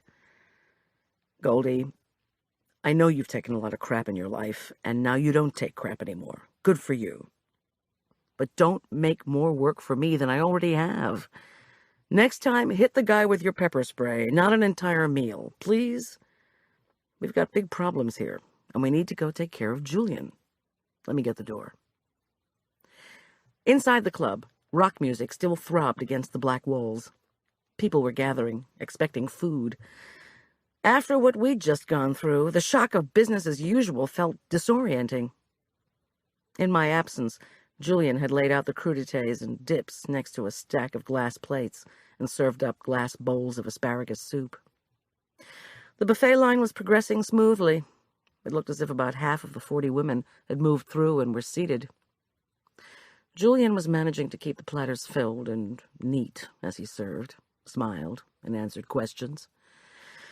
The women giggled coyly at him, and I could guess at their whispered questions. Isn't he cute? How long do you suppose he's been doing this? As we entered, Julian's eyes darted toward us. I knew we weren't who he was looking for. Tom took the bowl and steamer from my hands. Just let's put the food down. Tell him to come outside, he murmured. If these folks see me, they might know something's wrong. I don't want to start or to deal with a general frenzy. I moved across to the bar. Julian's face creased in alarm when I asked him to come outside. As we moved toward the door, the women seemed to take no notice of us leaving. Outside, Julian immediately demanded, Where's Claire? For a moment, neither Tom nor I spoke. Then Tom sighed. He said bluntly, There's been a hit-and-run accident. Claire was hit. I'm sorry, Julian, but she's dead. Julian clutched Tom's jacket. He cried, What? What? What are you telling me? I don't get it. You're wrong. You must be wrong. I felt my throat tighten as I put my arms around him. His hands dropped from Tom's jacket, and his muscled body started to shake. One hand slammed the wall. Huh? He cried. What? Sweat glistened over his pale skin. His eyes were wild. Shoppers from the mall stopped and stared. Oh, bad sign. He's going into shock, Tom told me. He needs medical attention right away. As Tom barked into the walkie-talkie that we needed another ambulance, I fumbled to undo the top button of Julian's shirt so he could breathe more easily. I'd graduated from Med Wives 101 and knew all about shock. At that moment, the service entrance to the nightclub opened, and the woman in yellow poked her head out. Her blonde hair looked oily under the fluorescent lights of the hallway, and her thick makeup seemed to add years to her age. Her jet-black eyebrows gave her a menacing aspect, like Tallulah Bankhead on a bad day. What the hell is going on out here? She demanded in a throaty falsetto. The mall shoppers turned their stare on her. Where are the exploding bags? Where is Claire Satterfield? Tom Schulz ignored her barrage of questions. Get back, please, ma'am. Leave us alone. Oh, good, I suppose. With a huge sigh and bang of the door, she disappeared. Julian slumped against the wall. Takes all kinds, observed Tom, as he lifted one of Julian's eyelids to check on his state of consciousness. 30 seconds later, the door opened again. this time revealing Harriet Wells. We were a long way from our conversation about muffins with okra and how much Mignon would pay for the banquet. Harriet looked with genuine alarm at Julian. "Can I help?" she asked us. Her intelligent blue eyes were full of concern. She looked from Tom to me, trying to ascertain who was in charge. "Can you tell me what's going on? Will we be one server short for the banquet?" Julian slumped forward and began to sob. "I'll be there to serve the food in just a minute," I snapped as I clutched him. Harriet Wells tilted her head at me skeptically. Clearly, my tear-streaked face and smeared apron did not inspire confidence. Tom once again talked into his radio. The smell of cooking hamburgers from a mall restaurant unexpectedly wafted over us. "Julian, Julian," I prayed, "pull yourself together, please." "Can you tell me what is going on out here?" Harriet asked. My throat closed in panic. I coughed and began to say, "You see, there's been—" Tom put away his radio and interrupted. "We have a crisis. Thanks for your patience. Your caterer will be there momentarily." "I certainly hope so," was Harriet Wells' parting comment as she quietly closed the nightclub door. Julian's face was distorted, as if he'd swallowed something and then choked on it. He pulled himself away from me, gasping for breath. "Where should we take him?" I asked Tom. "Couldn't you even tell that woman what happened to Claire?" Unexpectedly, Julian reeled in Tom's direction. Tom snagged him as the group of spectators shrieked. "Lower him to the floor," Tom ordered tersely. "Slowly, very slowly. Don't hurt yourself." Together we grasped Julian and helped him down. Before we had him stretched out on the floor, a shaggy-haired policeman rushed up to tell Tom a second ambulance had arrived from the hospital across the street. I'm okay, gagged a still shivering Julian. "I want to get up. Don't make me stay down here." Tom ordered the cop to get a stretcher in. 2 more paramedics appeared and lifted Julian, moaning, to a stretcher. As they moved off, I felt suddenly bereft. "Where are you going?" I called after them. "When will I hear if he's okay?" Tom was at their heels. "Across the street, Southwest Hospital. Don't tell anybody what happened. I'll call you later." And he was gone. The next 2 hours passed in a fog. I barely noticed the women I served. I found I could block out the day's events by focusing again on the food, on the job at hand. Mercifully, the steamer had stayed closed when I'd heaved it at the angry demonstrator. The bowl of greens was also intact. Without the roast vegetables to garnish and dress the salad, I thinned out the carrot dip with olive oil and balsamic vinegar. The resulting dressing was delicious. I had the ridiculous thought that I should have written down how I'd done it. It was such a trivial thing after what had happened to Claire. Hit and run. I wondered who would contact her parents in Australia. I knew Tom was right, that he couldn't make a public announcement of Claire's death to her co-workers at Mignon. Since Julian was the closest American to Claire, Tom was duty-bound to inform him. But Tom had to keep news of the death under wraps, in the hope that Claire's family could be notified by the authorities rather than a journalist in search of a juicy story. The sheriff's department had a hierarchy of people to notify in the event of sudden death, and they stuck to it. The only folks who managed to screw this up were from the media.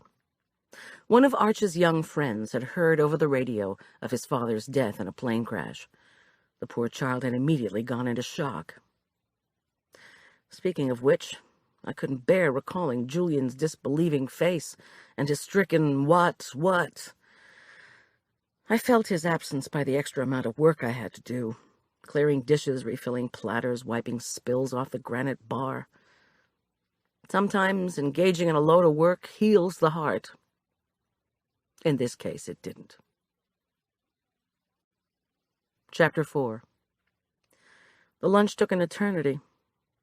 When it was almost over, a slender, elegant woman with long raven black hair that contrasted with her sleek beige dress and pale orchid corsage got to her feet. Sending a twinkly smile in the direction of the guests, she announced breathlessly that Mignon was going to show slides of the new line of cosmetics for autumn, and then we would have dessert. The spotlights dimmed, and soon we were looking at the luminous, enlarged faces of stunning women. Then we saw the same lovely females with their fingers caressing suggestively shaped plastic bottles. The bottles were filled with stuff you were supposed to put on your face. Magic pore-closing toner with Mediterranean sea kelp. Extra-rich alpine nighttime replacement moisturizer with goat placenta. Ultra-gentle eye cream smoother with Swiss herbs. It sounded like makeup by Heidi. Then we saw the same dramatically made-up women modeling colors of foundation, blush, lipstick, eyeshadow, and mascara. Strawberry Sundae lipstick, hot date blush, foreplay eyeshadow, s'more mascara. The models' eyes were half closed, and their lips were pursed, as if they were trying to kiss the air, or at least seduce it. When it came time for the lipstick, out came the models' tongues, just touching the tops of their mouths. The message wasn't exactly subliminal. Buy these cosmetics, and you will get sex. When the slides were over and the lights came up, there was so much clapping you'd have thought they'd just announced the Nobel for makeup. I wondered how Julian was doing. I wondered what phase of the investigation the police were in now. Tom had said the State Patrol handled traffic, which included hit and run. I wondered if the driver who had struck Claire had turned himself in. I tried to imagine where Tom was, what he was dealing with. "Okay, girls," announced the black-haired woman who had left her table and was standing in front of the slide screen. "That was for you." She put her hands on her hips and wiggled them provocatively. There was more uproarious clapping. She quieted the group with a restrained Queen Elizabeth-style wave. "We've got the best products and the hottest line," she continued authoritatively. "Everyone is going to be copying us, but we've got the jump on them because we've got the best sales associates and the best customers." More thunderous applause. "And you're going to take us into the future." From her jacket pocket, she whipped out a pair of sunglasses and put them on. This was some kind of cue, because from her table, half a dozen other women quickly donned sunglasses. "So look out, everybody," she cried. "The future of Mignon Cosmetics is so bright, you're going to have to pull out those shades." And then there was final, furious clapping from the audience as the black-haired woman strutted back to her seat. Wearing sunglasses, she had a hard time finding it, but someone finally took her hand and guided her back to her spot. Out of place. That was what Tom always said he looked for, something out of place. And that was what appeared at exactly that moment. A person who didn't fit. Someone who was usually a slob. Someone who didn't wear lipstick or blush or face powder ever. Someone who, as far as I knew, owned nothing but an ancient, too large black trench coat and a ratty pair of sneakers held together with duct tape. "Francis?" I asked tentatively, as I doled out pieces of non-fat chocolate torte to the women in line. "Francis Marchesian?" She smiled broadly at me and winked, then put her finger to her lips. But I was having none of it. "Why are you here?" I demanded of Francis Marchesian, a reporter from Aspen Meadows' small weekly newspaper, the Mountain Journal. Had the Mountain Journal even run one article on fashion and makeup? The only piece I remembered seeing was on hunters wearing camouflage blackface when they went looking for elk. Francis Marchesian arched one freshly plucked eyebrow at the superbly groomed women who surrounded her and grinned broadly. She patted her dark, dreadlocked hair, now pinned into a thick, frizzy bun, then wiggled fingers at the women as they surveyed her.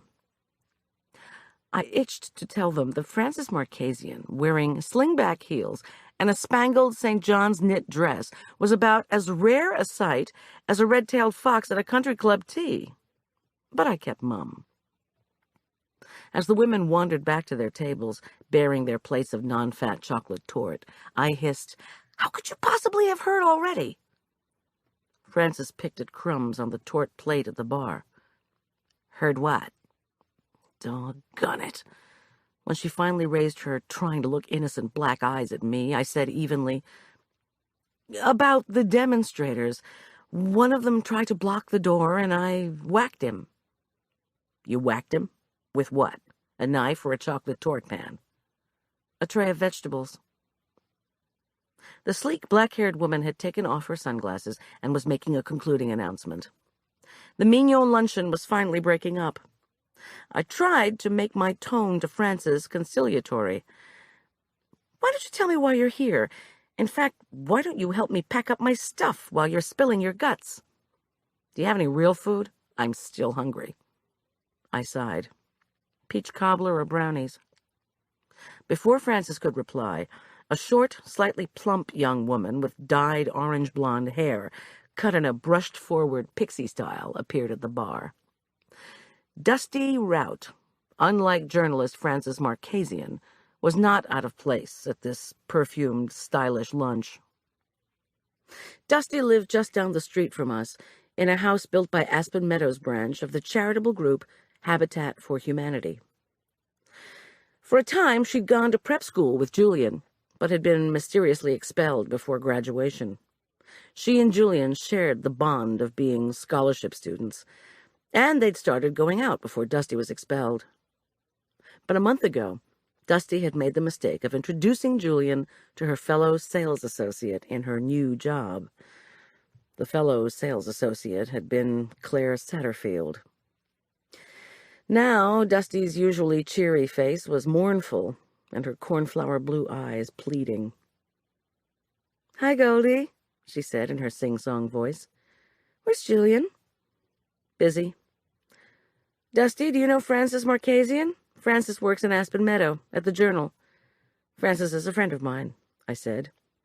I did not add sort of a friend. Not a friend I would ever call when I had to confide something. They nodded at each other. "You work for Mignon, Dusty?" Frances asked, in such an innocent voice that it was clear to me she already knew precisely what Dusty's job was. "Don't say anything," I warned Dusty as I covered up the food trays. "Frances thinks she's the premier investigative reporter in our little burg." The shorn quality of Dusty's dreamsicle-colored hair made her look younger than 18. In fact, I always thought she resembled a plump Peter Pan. "Wow. I mean, you don't look like a reporter. You must be successful. I saw that St. John's suit in Lord & Taylor. It looks great on you. Really great." Frances shot me a spiteful look and announced she wanted a couple of brownies. Dusty said, yes, please. She wouldn't mind a couple herself. I doled the baked goods out, then asked if they could help me get my equipment into the boxes. Thankfully, the nightclub staff was responsible for cleaning the tables and washing the dishes. The cosmetics crowd thinned out. When they'd swiftly polished off their brownies, Frances, in her usual trying unsuccessfully to be delicate manner, pumped Dusty for information about Mignon's animal testing practices as they helped me pack. Dusty shrugged. Frances reflected, frowning, as she rinsed and wrapped the steamer. Then she cleared her throat and asked how security was at Prince & Grogan. Dusty folded up the last box, said she didn't know much about security, and moved off. Frances, disappointed, hoisted up a box and tottered on the slingback shoes. Did that girl flunk verbal skills or what? Do saleswomen talk just about what they sell? Now it was my turn to feign ignorance.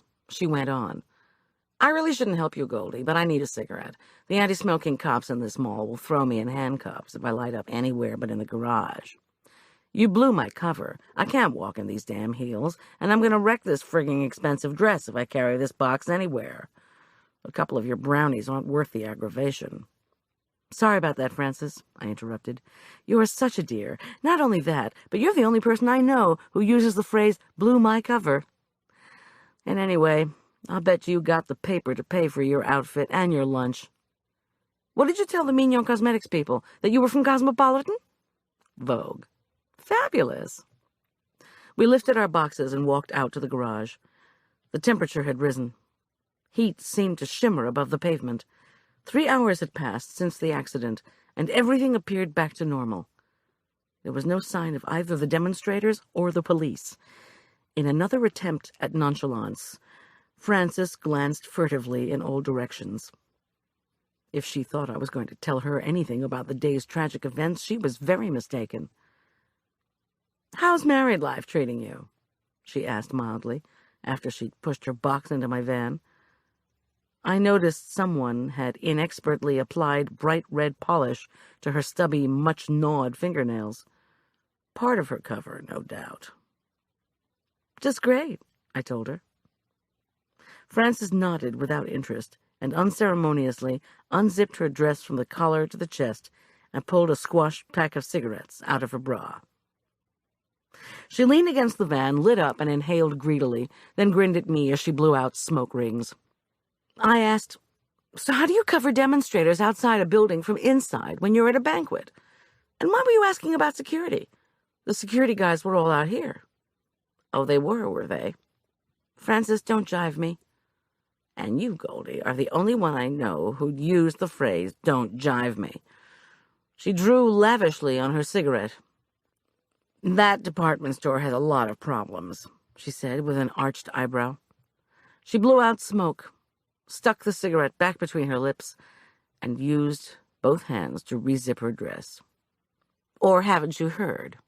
When I shook my head, she shrugged. "I've heard some rumors. You know, gotta follow everything up, check everything out. Let's just say I thought the cosmetics place was a good place to start." I decided to ponder that in silence. When she'd finished her smoke, we walked back to the nightclub, picked up the last batch of boxes, and took them to the van. We chatted about the heat and how we would never in a million years spend the money Mignon was asking for all that night cream, day cream, outside and inside and in-between cream. Once the boxes were stacked and secured, I hopped behind the steering wheel, turned on the motor, and thanked Frances again for helping me.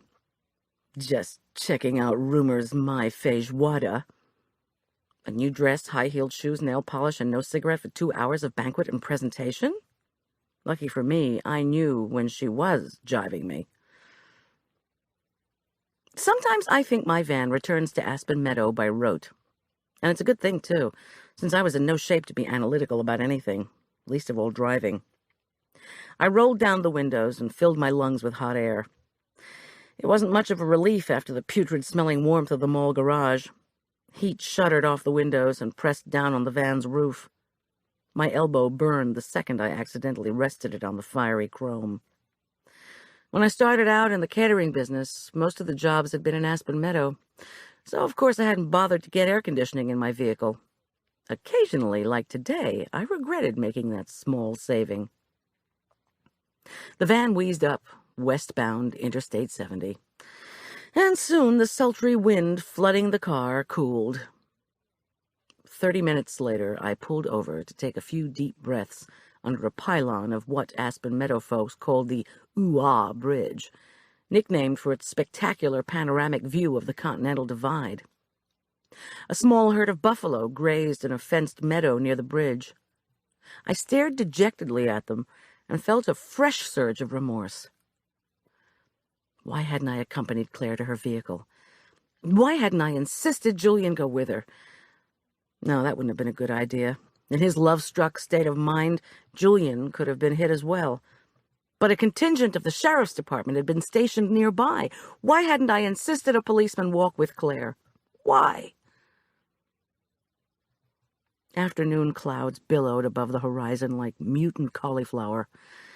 Below them, the sweep of mountains were deeply shadowed in purple. My ears started to buzz. Tom would be calling. 3 dark, stolid-looking buffalo eyed me, blinked, and then shuffled away.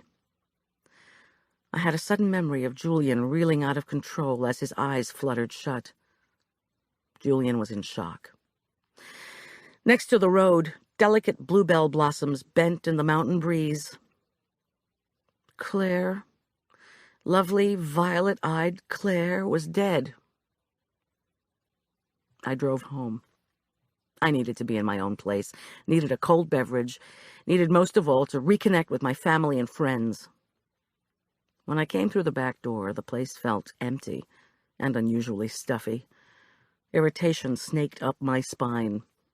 Because of the security system I'd been forced to install to keep my periodically violent ex-husband at bay, the windows stayed shut and therefore wired in my absence. I'd been tempted to disable the system once I was married to a formidable gun-toting policeman, but Tom promptly vetoed that idea. "You never know when he might turn up," he warned. "I can't always be around." "But it was okay now," I'd protested. "The jerk wouldn't dare bother me with a policeman in residence." Although he was ridiculously vain about being a doctor, my ex-husband was basically a coward. "You haven't seen ex-husband jealousy the way I've seen it," Tom replied flatly. "Believe me, you don't want to," was the unspoken end of that warning. Anyway, I'd given up trying to convince Tom to let me disable the system about 2 weeks after we were married this spring. Back then, during a typically frigid and snowy April in Aspen Meadow, I hadn't thought we'd have a summer with record-shattering heat. But now it was July, and June had been the hottest since the state started keeping weather statistics in the late 1800s. Coming into the old house when it had been clamped up tight in our absence, I felt like Gretel being forced into the oven by the witch. I opened the windows downstairs, then threw the upstairs windows open and allowed the afternoon breeze off Aspen Meadow Lake, a half-mile away, to drift in. Combined with the lilting notes of jazz saxophone coming from down the street, the fresh air felt heavenly. The music came from the Routs place. Dusty's grandfather played the instrument to placate Dusty's little brother, Colin, who was born prematurely at the beginning of April, before the Habitat house had been finished. Dusty's mother hadn't done too well hanging on to men. I'd heard both Dusty's father and the father of the infant had taken hikes. Mesmerized by the music, I crossed to the windows, looking out on the street, and gazed at the Routs place. To build the dwelling, the local Habitat for Humanity had relied on funds and workers from our parish, St. Luke's Episcopal Church. The house was a simple 2-story affair, with inexpensive wood paneling, a tiny deck, and a room with jalousie windows off the right side. Church workers had repeatedly graded the driveway during Aspen Meadow's muddy spring. The yard was covered with freshly excavated dirt. Red clay over the septic tank was as raw as a wound. Along the sidewalk, a stand of purple fireweed had somehow survived the construction. Unlike several of our neighbors, I'd welcomed the Routs, even if they were poor. I'd enjoyed being the church person assigned with coordinating 2 weeks of dinners sent in during the move and unpacking. Although I'd never met the grandfather, Dusty and her mother Sally had been profoundly thankful. I liked them, and at the moment, I was even jealous of them. The saxophone music was coming out of open windows, something I could have only when I was home. Maybe Tom would agree to keeping the upper-story windows ajar, at least for the summer. Even if I regretted marrying the jerk, shouldn't I be able at least to get a summer breeze? My ex was a wimpy, jealous, temper tantrum thrower who had given me black eyes more times than I care to remember. But of one thing I was sure. John Richard Corman would never scale an exterior wall to get in a window. Downstairs, the saxophone music was louder. I flopped into a wing chair and listened to the music, taking care not to look at the couch where Julian and Claire had embraced only a few hours before. Where was Arch? I checked the kitchen, where a note in his handwriting was taped on my computer screen. Todd and I came back, and now we're doing tie-dyeing back at his house, just like they did in the 60s. Back around 5. Have fun today, Mom. Arch, the most serious 13-year-old on the planet, always hoped I had fun. It was good he wasn't here. I didn't want him asking 45 questions about Julian or Claire before I had any information. Besides, with his new activity, Arch was well occupied. At his age, my son developed enthusiasms on a biannual basis, and I had learned to go with whatever was the current wave. This had not always been the case. When he'd become involved in role-playing games 2 years ago, I was convinced one of us was going to end up institutionalized. When he finally abandoned constructing paper dungeons and fictional dragons, he and his friend, Todd Druckmann, had switched to elaborate trivia quizzes. For months, Guinness Books of Records had spilled off every available shelf. Although Arch's ability to spout interesting facts still hadn't positively affected his school performance, the trivia obsession had eventually lost its lure when Todd had refused to answer one more question about Evel Knievel. Then, Arch had renewed his interest in magic. He'd been intensely serious about magic all last summer, but the magic phase had been quickly followed by a C.S. Lewis phase, complete with a handsome model of the Dawn Treader. Now Arch was fascinated by the 60s. Posters of Eugene McCarthy and Malcolm X decorated his bedroom. The walls reverberated with the sound of the Beatles and Rolling Stones. My general attitude toward these hobby passions was that as long as they were neither extravagantly expensive nor physically dangerous, they were okay. At least he wasn't into gangs. Still, I sighed. I suddenly missed him intensely, and Tom, and Julian, and I didn't even mind solitude as much as I minded a lack of information. Why didn't somebody call to tell me how Julian was? I took a deep breath to steady myself. Loneliness frequently brought my ex-husband to mind. I remembered the many nights I'd waited for him. Most of the time, instead of being in the delivery room with a mother-to-be, he'd been with a waitress or a nurse or someone he'd just met. Marla, who'd stayed married to John Richard Corman 6 years less than I, told me she'd timed the trip home from the hospital to 38 minutes. Anything over that, and she knew she might as well go to bed. Speaking of Marla, she should be showing up any moment. I filled the espresso machine with coffee and water. Because Marla was plugged into every gossip network in Furman County, she heard news at the speed of sound. If it was bad news, she heard it at the speed of light. What had happened to Claire was extra bad news, though. Incredibly, my doorbell and telephone remained resolutely silent. I poured the dark espresso over ice cubes and milk, then dialed Marla's number.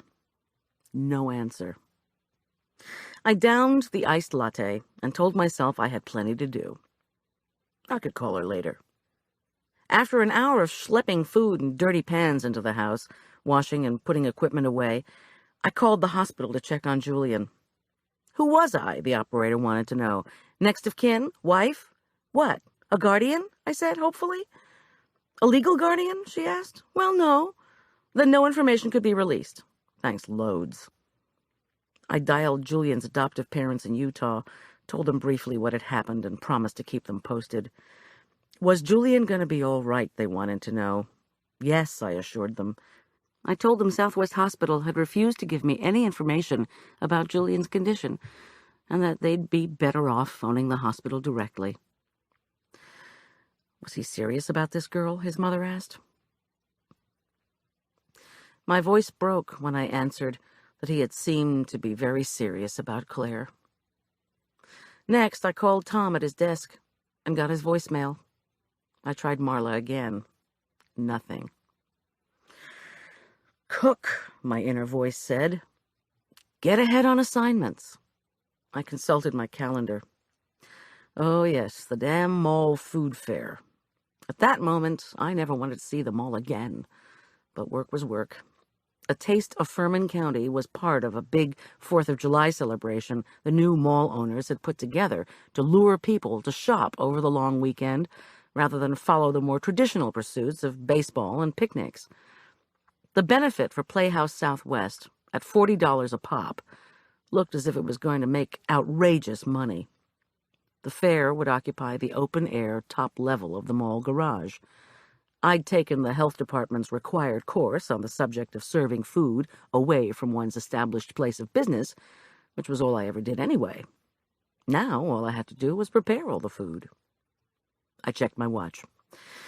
Wednesday, July 1st, just before 4 in the afternoon. Claire's death would surely be on the local news tonight and in the papers tomorrow. And speaking of journalism, nothing in this world would convince me that Frances Marchesian was at the Mignon Cosmetics banquet for her health. Or for her beauty, for that matter. So what had she been looking for? I resolved to get going on the food. Then I'd give Tom another buzz. I looked over the menu I'd planned for the opening day of the fair. Baby back ribs with homemade barbecue sauce, steamed sugar snap peas with fresh strawberries vinaigrette, homemade bread, and vanilla frosted fudge cookies. The barbecue sauce needed to simmer for hours before being slathered over the ribs. People can't resist spare ribs, I reflected, as thin, fragrant slices of onion fell from my knife. Ribs smelled great when they were cooking, and, like potato chips, one was never enough. When I added the onion to the simmering vinegar, tomato, and lemon of the sauce, a delectable scent perfumed my kitchen, and I began to relax.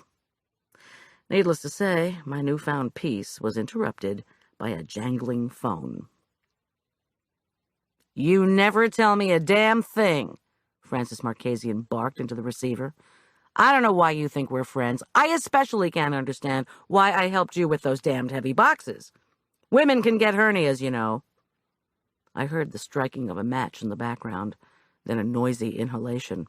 "You knew what went down at the mall this morning, and I had to wait to hear from the Sheriff's Department's Public Information Office. The hell with you." I could imagine Frances sitting at the edge of her ragged, canvas-covered swivel chair, next to her paper-strewn desk, chugging Jolt Cola and working her way through the second of her 3 daily packs of cigarettes. Frances believed if she acted enough like a hotshot journalist, maybe she'd become one.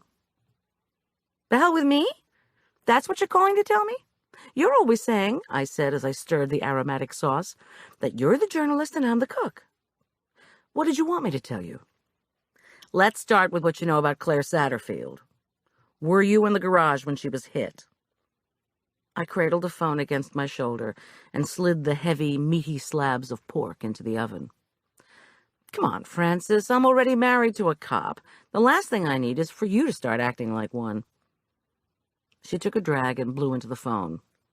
"Uh-huh. And did you know your border assistant guy, Julian Teller, was only the latest in Ms. Satterfield's list of male conquests?" "No, I didn't. And I certainly hope Julian didn't either. On an ordinary day, I would have enjoyed sparring with Frances. Sometimes she was as good a source of information as Marla. But today was not ordinary, and I found her questions and insinuations annoying in the extreme. "Who told you Claire had other male conquests?" "May I please speak to Julian?" Frances inquired sweetly. "He's in the hospital. He went into shock when he heard about Claire." "Some people," I added harshly, "have normal human emotions in response to death." "Oh, damn," she exclaimed. "I'm going to have to clean up my desk, because it looks as if my heart just bled all over it. So what's Investigator Schultz saying about the—" She cleared her throat. "Accident. Anything quotable?" "Why don't you call the Sheriff's Department and find out? Then maybe you can tell Investigator Schultz why you were down at the Mignon banquet today, incognito, all dressed up. Exactly what rumors have you heard about the department store?" "Cut the tripe, caterer. I'm on assignment, which should be obvious to you, even though it's been a lot of years since you did that major in psychology.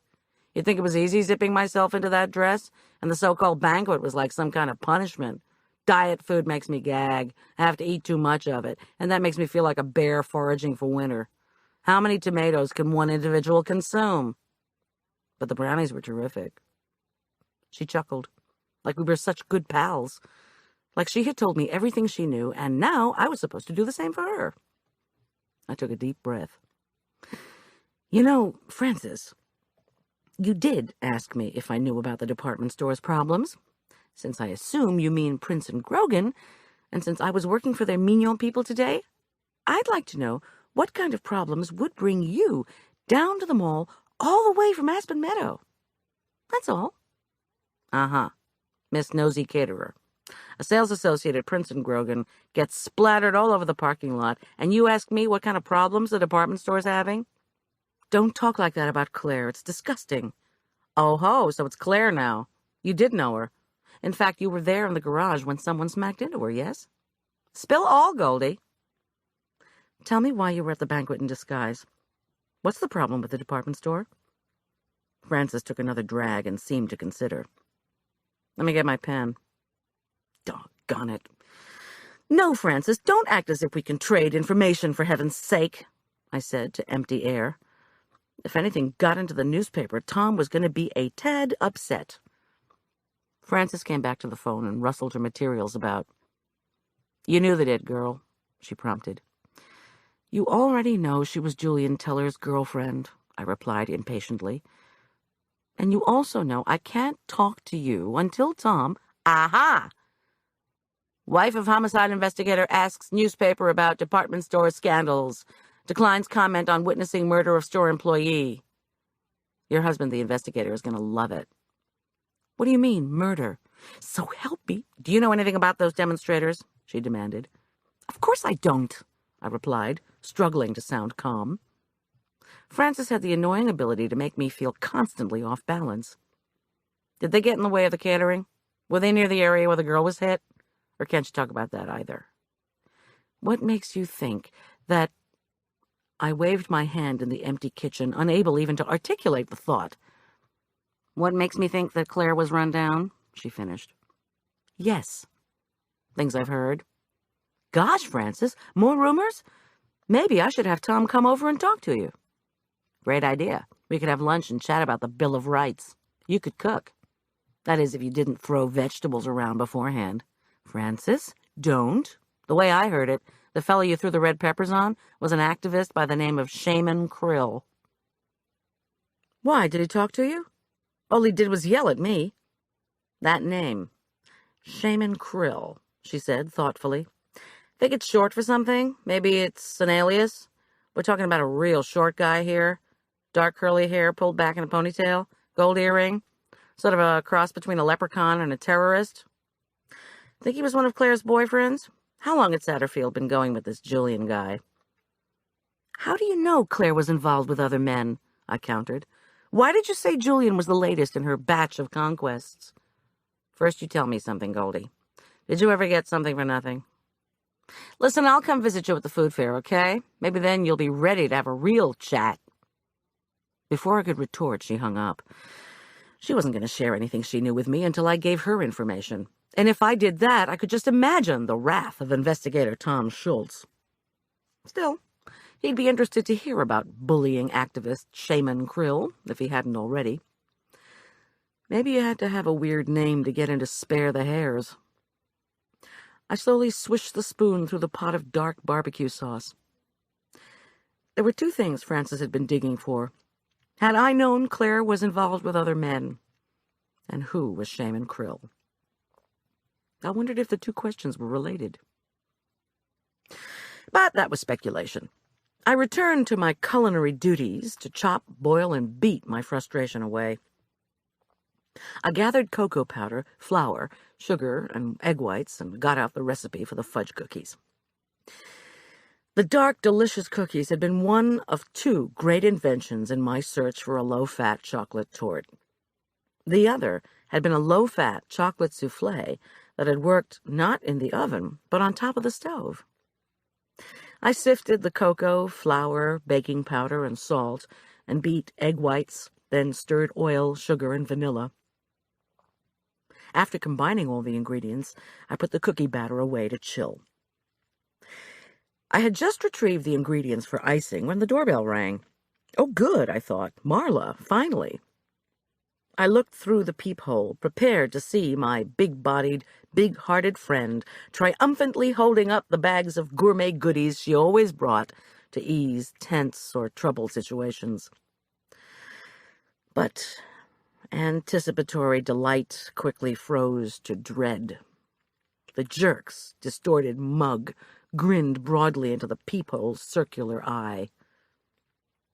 "Let me in, Goldie," he bellowed. "I have to talk to you." Fear opened a hollow in my stomach. In the years since the divorce, my ex-husband had rarely demanded to talk to me. Looking for Arch, he either barged in angrily, pre-security system, or waited sullenly for our son on the doorstep. But this afternoon, Arch was doing tie-dyeing with Todd. I looked out at John Richard, trying to decide what to do. He drew back in a dramatic gesture from the door and held his arms out. He was wearing Bermuda shorts, polo shirt, topsiders without socks, the very portrait of a rich guy.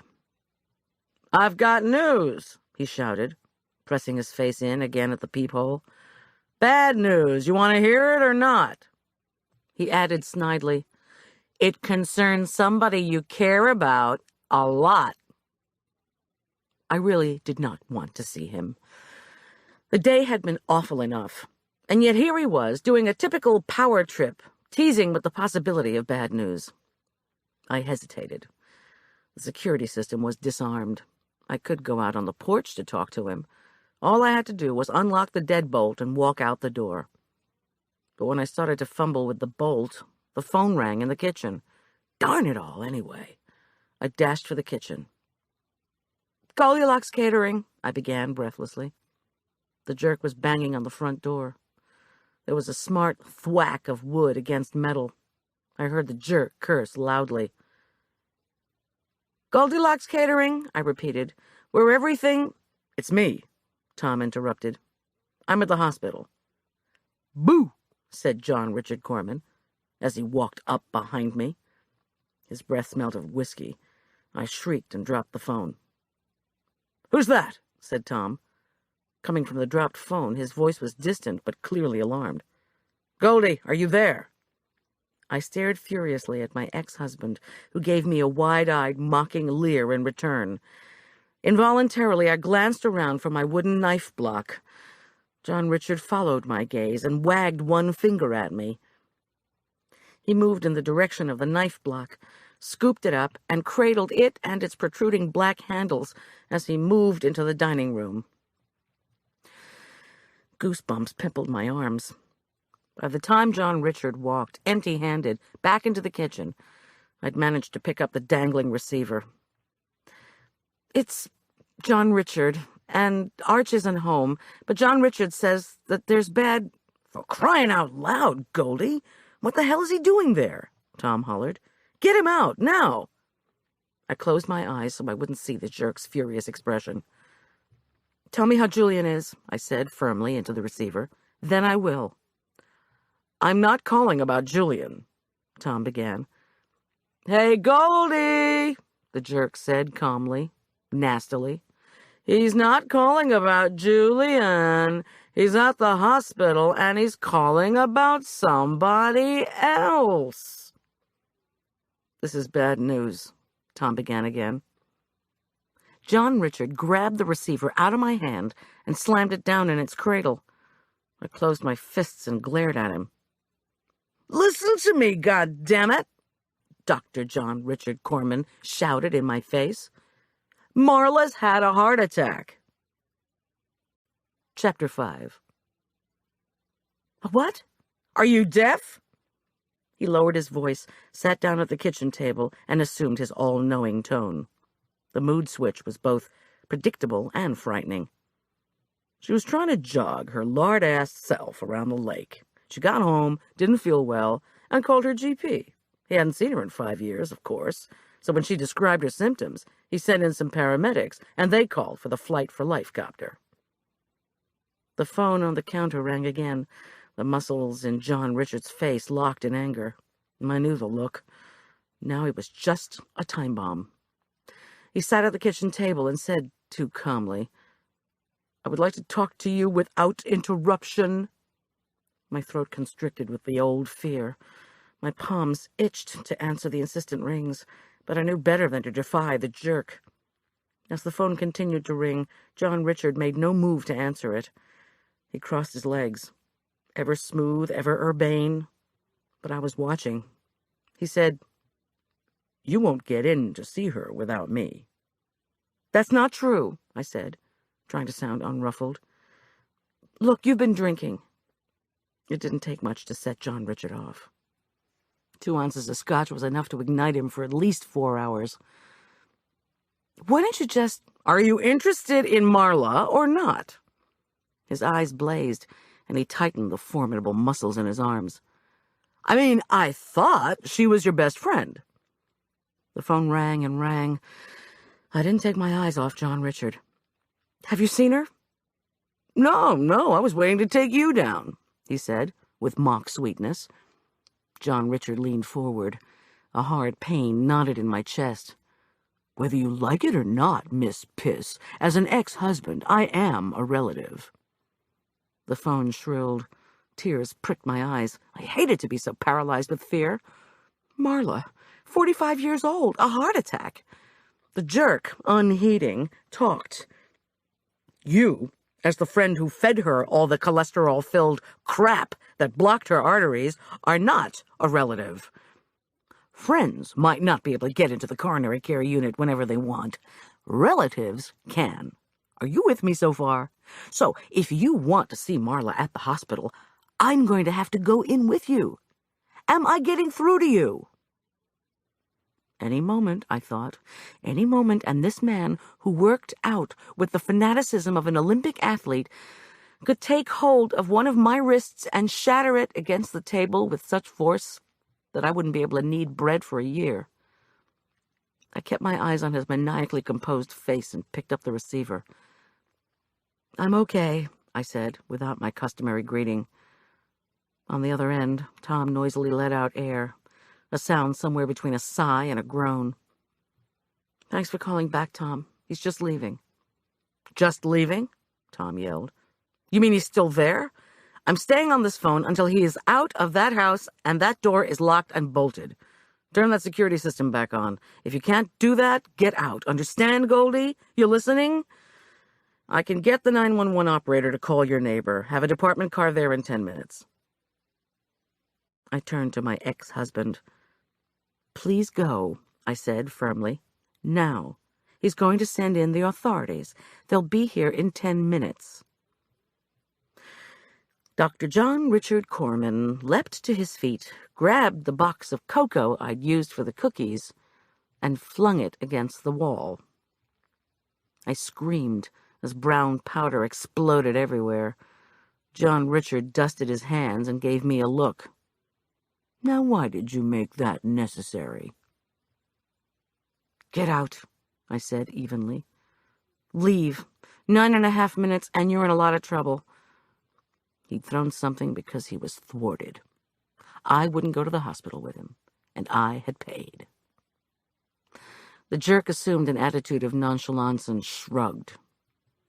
Then, without another word, he withdrew from the kitchen and sauntered his Bermuda-shorted self through the front door. I followed, pressed the bolt into place, and armed the system, then ran back to the phone.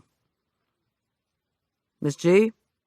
I broke out in a sweat from the relief of hearing Tom's old term of endearment. Will you please talk to me? He's gone, I said breathlessly. Can you tell me where... how long ago did she...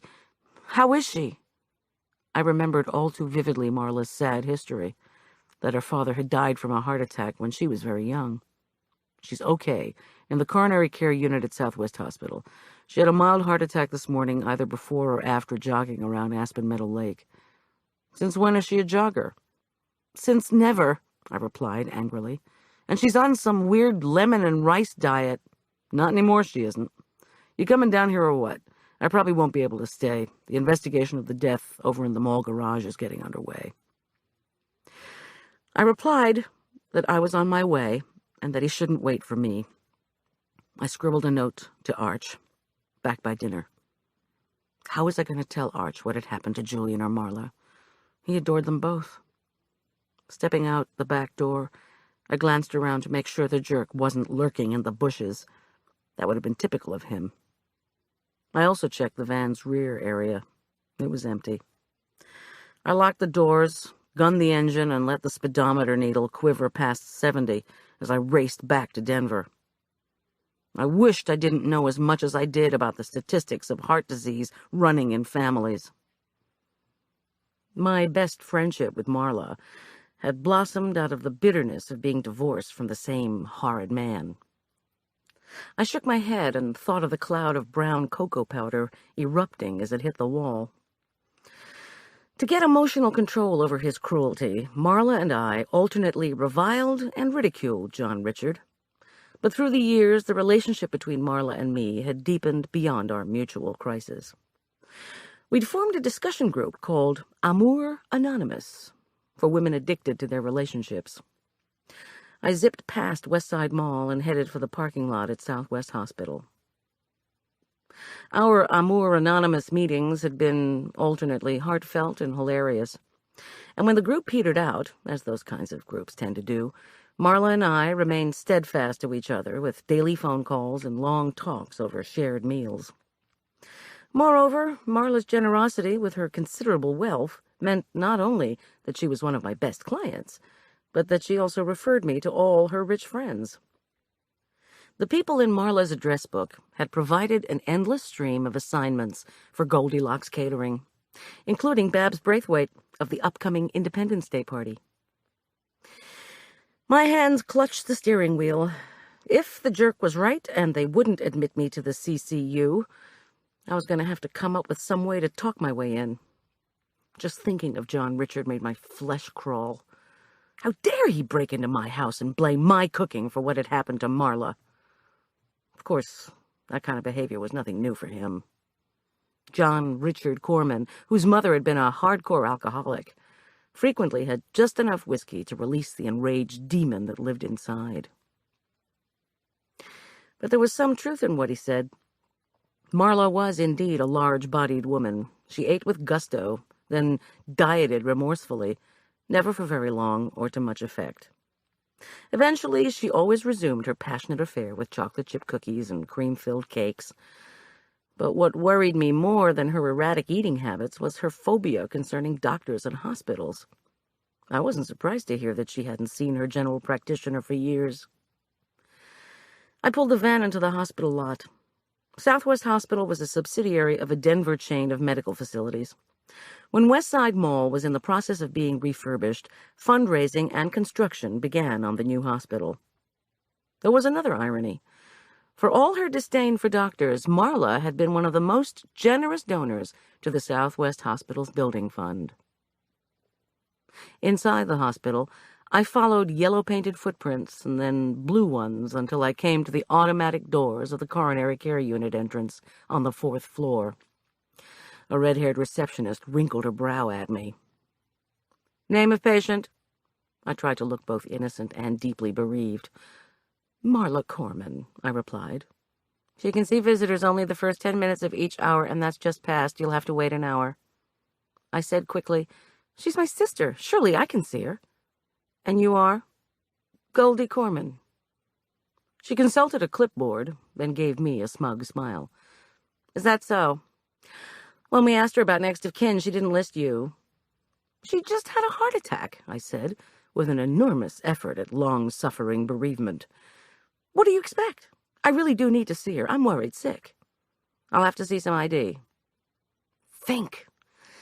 I rummaged through my purse and brought out my sorry-looking fake leather wallet with its wad of credit card receipts and expired grocery coupons. "ID," the receptionist repeated serenely. Wildly, I wondered how I'd talk myself out of this one. Then I had an inspiration. Well, of course.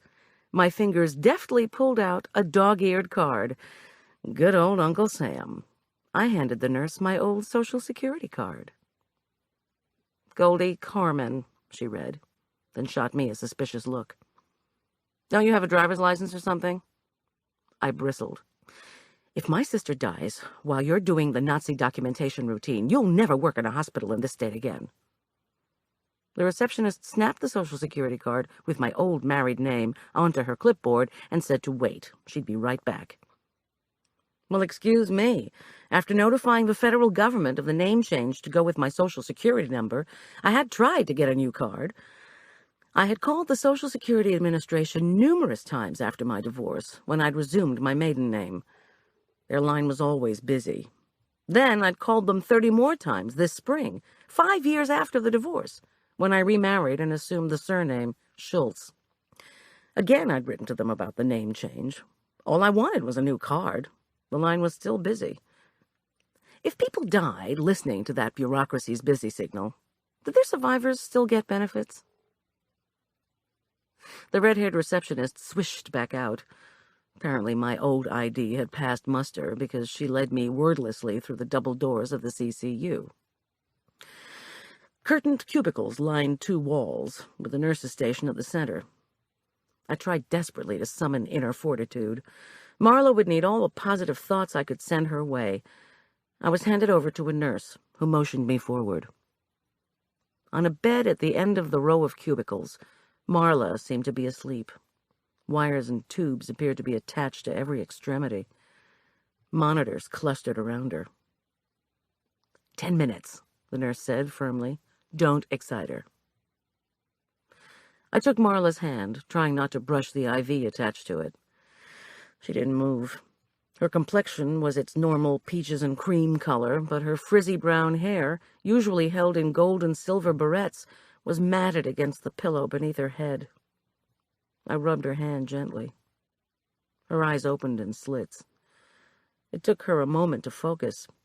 Then softly she groaned. To my delight, her plump hand gave mine the slightest squeeze. "Don't exert yourself," I whispered. "Everything's going to be fine." She moaned again, then whispered fiercely, "I am perfectly okay if I could just convince these idiots of that fact." I ignored this. "You're going to be just fine. By the way, in case anybody asks, I'm your sister." She appeared puzzled, then said, "I'm trying to tell you, there's been some mistake. I had indigestion, that's all." Denial, I knew, is common among heart attack victims, so I said nothing. "Goldie," she exclaimed, "don't you believe me? This whole thing is a misunderstanding. I woke up feeling just a little under the weather, and you know how damn hot it's been." She twisted in the bed, trying to get comfortable. "So I went for a jog around the lake. I started to feel much better, nice and cool, refreshed. Of course, it wasn't going very fast. I was even thinking you and I could go out for lunch if you weren't busy. And then I remembered you were doing that cosmetics lunch, which I had decided to skip because I felt so fat." "It's okay," I said soothingly. "Please don't upset yourself. Don't act as if I'm dying, okay?" Her pretty face contorted with anger. Once more she tried to heave herself up, but decided against it and sagged back against the pillow. "It doesn't help. You know what my worst fear was when I heard the siren bringing those damn medics? That they would check my driver's license. They'd know the weight I put down there was a lie. All these years, whenever I hear a siren, that's what I think. I could just imagine some cop hollering, 'Leave your vehicle and get on these portable scales, Marla Corman, you're under arrest.' Marla, so let me finish telling you what happened.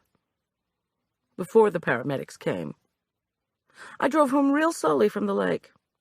But at home I started to feel bad again. Cold sweat, you know, like the flu. So I took aspirin and my Lanta, lots of both, and then I took a shower." Her voice collapsed into a sigh. "Finally, I called Dr. Hodges, and he about had a conniption fit, probably because I hadn't called him in ages. The man's a fanatic. He jumped to the conclusion that something was wrong. Those paramedics came roaring over, and before you knew it, I was in this damn helicopter." Tears slid down her cheeks. "I kept trying to tell them I'm just woozy. I mean, how would you feel if you had your eardrums breaking with the whoomp-whoomp sound of rotary blades?" The effort of talking seemed to exhaust her, but she plowed on. "And the sight of paramedics staring down at you? 'Excuse me, ma'am, whomp, whomp, you've whomp, whomp had a heart attack?'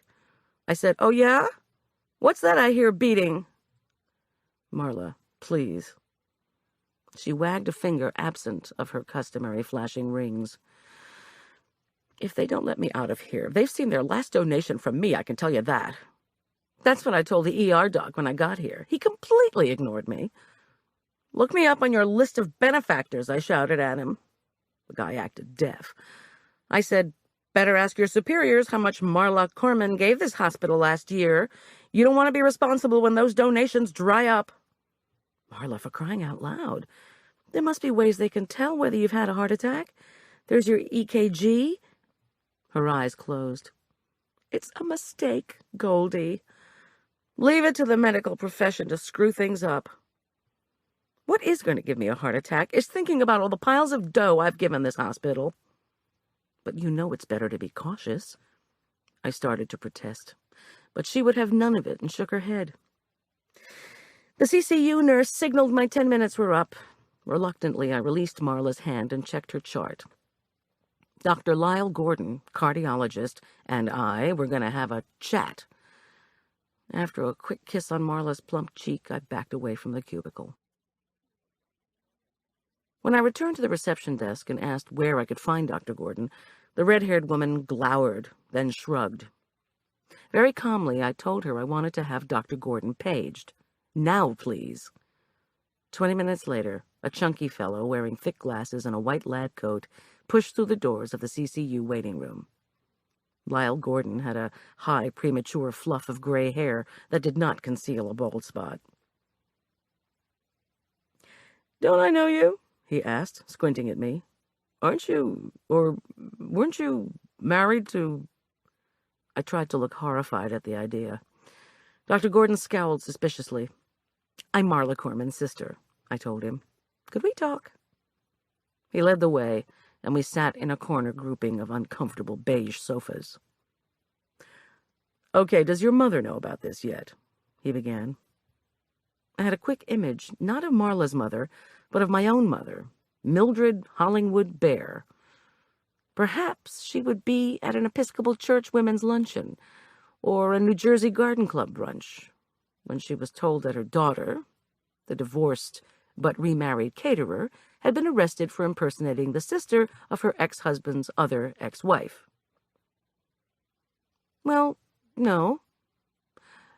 Your sister said your mother was in Europe and that finding her would be tough," Dr. Gordon said politely, nudging his glasses up his nose with his forefinger. "Father deceased by heart attack at the age of 48. Will you be able to find your mother?" Probably. Maybe, perhaps, hopefully," I added mentally. I imagined a lie detector needle etching out mountains and valleys of truth and deception. "Any other family history of heart disease?" "Not that I know of."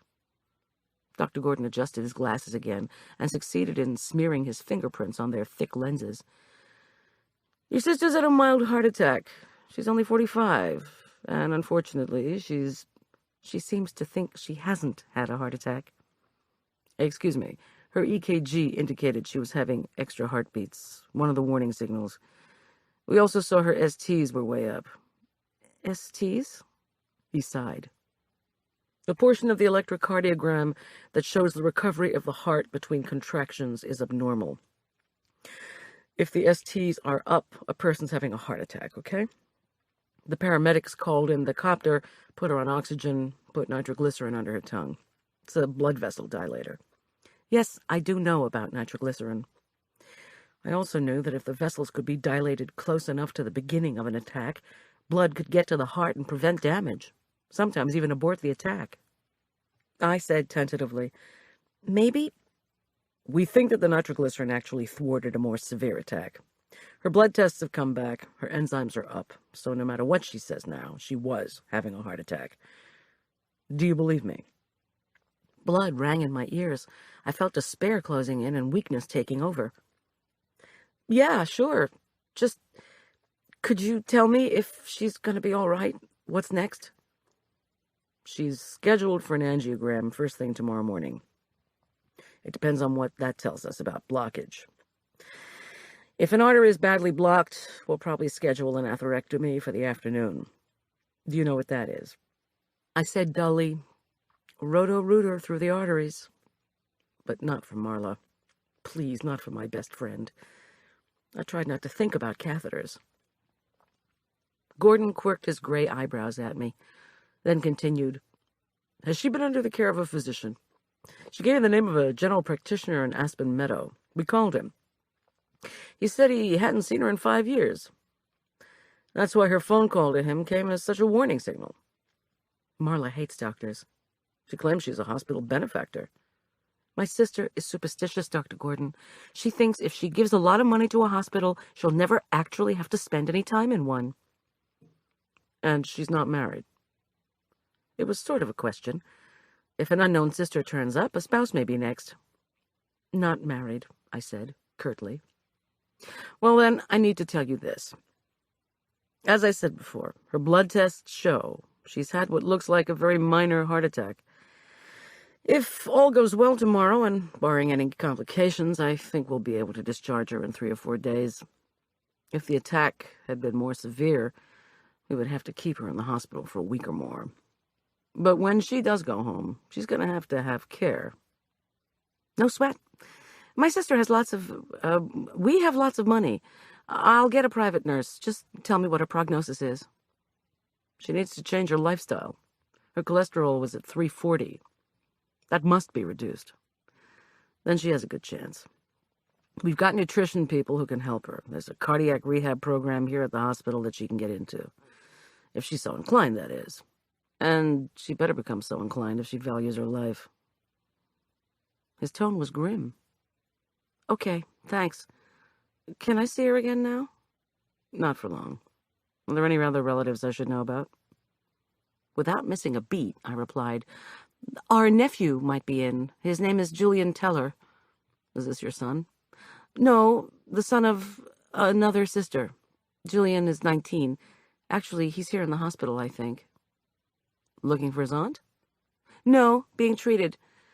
Could you check for me, please? It's so much easier for a doctor to get information than the rest of us peons.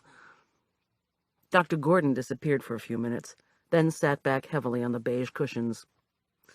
Julian Teller was treated for shock and released about an hour ago. Shock brought on by hearing about his Aunt Marla? No, something else. Another family tragedy. The doctor gave me a strained, sympathetic smile. Your family's having quite a day, Miss Corman. He shifted impatiently in the chair. Other patients are waiting, his movement said. It would be good for your sister if you could visit as much as possible. Good vibes, touchy-feely, all that helps. Don't worry, I'll be here every day. I wrote my phone number on a piece of paper. Please call me if anything unusual develops with her situation. Will you be checking on her every day? He wrinkled his face in incredulity. Of course. He looked at me unblinkingly through his spectacles that were so thick they reminded me of old Coke bottle bottoms.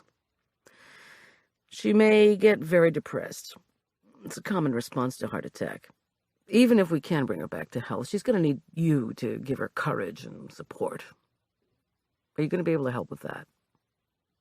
It was my turn to give him an incredulous look. I pressed my lips together and nodded. Chapter 6. The second time I saw Marla that afternoon, she slept through the whole 10 minutes of my visit. Her chest rose and fell weakly inside the drab blue hospital gown that was nothing like her customary flamboyant outfits. I closed her hand lightly so as not to disturb her. Her lips, ordinarily lush with lipstick, were dry and cracked, and her breathing seemed uneven. I had seen a young woman dead that morning. Now more than anything, I wanted to hold on to this friend who was closer to me than any sister could have been. I resolved to call our church as soon as I got home. Marla was both popular and active at St. Luke's. She chaired the annual Episcopal Church Women's Jewelry Raffle and animated the monthly vestry meetings with her irrepressible brassiness and wit. If I didn't let the parish know what was going on, I'd be the recipient of some very unchristian phone calls. I also needed to find out about arranging for a private nurse to come in as soon as the hospital discharged Marla. I tried to make more mental lists, but ended up driving home in a stupor. When the tires crunched over the gravel driveway, I was thankful to see that Tom had squeezed his Chrysler into our detached garage next to Julian's Range Rover. Arch bounded in my direction as soon as I came through the security system. He was sporting the result of his afternoon of tie-dyeing, a T-shirt big enough for a quarterback, and a pair of knee-length shorts streaked with vivid orange and purple splotches. I didn't care what he looked like. I swept him into my arms and twirled him around in a circle. When, breathless, I let go of him, he stepped back, astonished. "Hey, Mom, get real! What's going on? What's happening?" He pushed his glasses up his nose and eyed me. From his puzzled but happy response, I guessed Tom had not yet told Arch about the events of the morning. "Where have you been?" he continued suspiciously. "Tom brought Julian home, but he's lying down. Everybody around here is out of it. But look." He stepped back dramatically and held out his thin arms. "Is my outfit cool or what?" A proud smile broke out over Arch's freckled face as he waited for my assessment. I wasn't about to tell this just-turned 13-year-old that the spotted, too-large outfit hung from his bony shoulders and small torso like something salvaged from a large person's clothesline. "It is cool," I agreed emphatically. "Really, you look absolutely, positively great." He turned his mouth down in an exaggerated frown. "Mom, you're not tripped out or anything, are you?" "Do you know what being tripped out means?" Arch scratched his belly under the shirt. "Forgetful? That's what they used to say. I can't remember anything, man. I was tripped out." "Look, I'm fine. I'm only in my 30s, remember? And I was just a kid during the period you're talking about. Where's Tom?" "Cooking. I told him to fix something groovy from the 60s, and he said the only groovy food he knew was hash brownies." "That's disgusting. How can you put corned beef hash in brownies?" It was going to be a tiresome hobby. When I entered the kitchen, Tom was bent so intently over a recipe that I repressed the greeting on my lips. The walls had been cleaned of the cocoa powder thrown by the jerk, and lump crab meat glistened invitingly on the countertop next to a tall green bottle of white wine. A seasoned crepier waited next to the wide sauté pan, where butter for a sauce sizzled in a slow, circuitous melt. Tom relished cooking even more than gardening. I happily let him do both. I'd take crepes stuffed with crab meat and white wine sauce any day, especially when it was made by somebody else. As I watched, Tom leaned over the crab meat and methodically nabbed and tossed bits of shell and cartilage. I felt a surge of pleasure. It wasn't only that I now lived in a household where people vied to prepare the food, nor was it because of the day's events that I developed a sudden appreciation for life. This unsettling joy surfaced because I still didn't know why I'd been so reluctant to marry the man who now stood in what used to be my domain and was now our kitchen. I watched the butter dissolve into a golden pool. Of course, my hesitancy stemmed from all that bad history of my first marriage. After I'd left the jerk, I'd come to relish those years of single motherhood and solitude, except for the celibacy, which I kept telling myself I'd get used to. Being single constituted the perfect life for me, I'd decided. Until Tom. Nevertheless, transition from my fiercely maintained aloneness to daily companionship did have its glitches. There'd been the financial questions. Years ago, the divorce settlement from Dr. John Richard Corman had paid for the expensive retrofit of my kitchen for commercial food service, and I couldn't leave it and still maintain my business. So Tom had moved in with Arch, Julian, and me, and found a renter for his cabin in a remote mountain area. He insisted on putting the rent money into a vacation fund for the four of us. Of course, as a self-employed woman with the only catering business in town, I'd forgotten what the word vacation meant. These and other material aspects we'd been able to work out fairly well. Our biggest problem was anxiety. Tom worried about me, and I returned the favor. Tom had seen some of the damage done by John Richard Corman before our split. He knew my left thumb didn't bend properly because John Richard had broken it in 3 places with a hammer. Tom had examined the hutch glass I'd never replaced after John Richard had shattered it in one of his rampages, and the buffet permanently dented from the jerk's repeated kicking when I'd been hiding behind it. After Tom moved in, one of his first acts was to replace the hutch glass, and sand and refinish the buffet's dents. My apprehension over the dangers of his job were legion. Whenever I heard over the radio of a shooting, whenever a midnight phone call brought him out of our warm bed, whenever that midnight phone call meant that before he left me, he was cinching the Velcro bands around his white bulletproof vest, my heart ached with fear. My anxiety hadn't been eased when a murderer had kidnapped Tom for 4 days this spring, just as we were about to be married. He scoffed and said that had been a bizarre event. He hadn't even believed it himself. Nor did Tom and I quite know how to talk to each other about our work. Tom claimed he enjoyed discussing investigations with me as long as I wouldn't get upset, or worse, tell anybody what he or I had uncovered. To me, Tom always appeared either in control, when he was surrounded by his team in an investigation, or in relaxed good humor when we were together and he was telling me about bloodstain patterns or check kiting. I, on the other hand, didn't relish rehashing the trials of cooking for, serving to, and cleaning up after the rich and shameless. Occasionally I would regale him with stories about the Thai guest at a reception for 200 who'd insisted on giving me his recipe for whole-baked fish in Thai, or about the drunk polo club host who fell off his horse before eating 1 bite of the vegetarian shish kebabs.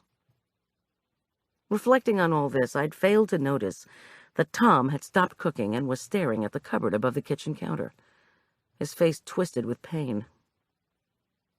"Tom, what is it?" Startled, he dropped the shell bits he was holding. I apologized and helped him wipe them off the floor. By the time he straightened up, he had assumed his normal end-of-the-day relaxed look. Still, I was taken aback. In the 2 months that we'd been married, I'd never seen him look agonized, until now. Despite his disclaimers to the contrary, the job did take its toll after all. He forced a wide grin. "Hey there, Miss G. What's wrong?" "No more than usual." He rinsed his hands and dried them on a dish towel. "Julian's okay. He just needs to rest. I think he's asleep. Did you get in to see Marla?" I hugged him briefly and murmured that I had. Which reminded me, I phoned the St. Luke's answering machine and left a brief message about Marla's condition, then left another message for a woman in the parish who had once hired a private nurse. Did she have any recommendations? I asked her tape. Then I washed my hands and glanced at the recipe before retrieving some fresh garlic. Alas, the jerk had carried off my knives somewhere. Marla was very angry, claimed she hadn't had a heart attack, I commented over my shoulder as I looked around the dining room for my knife block. This seldom-used space was a monument to my former life as a doctor's wife.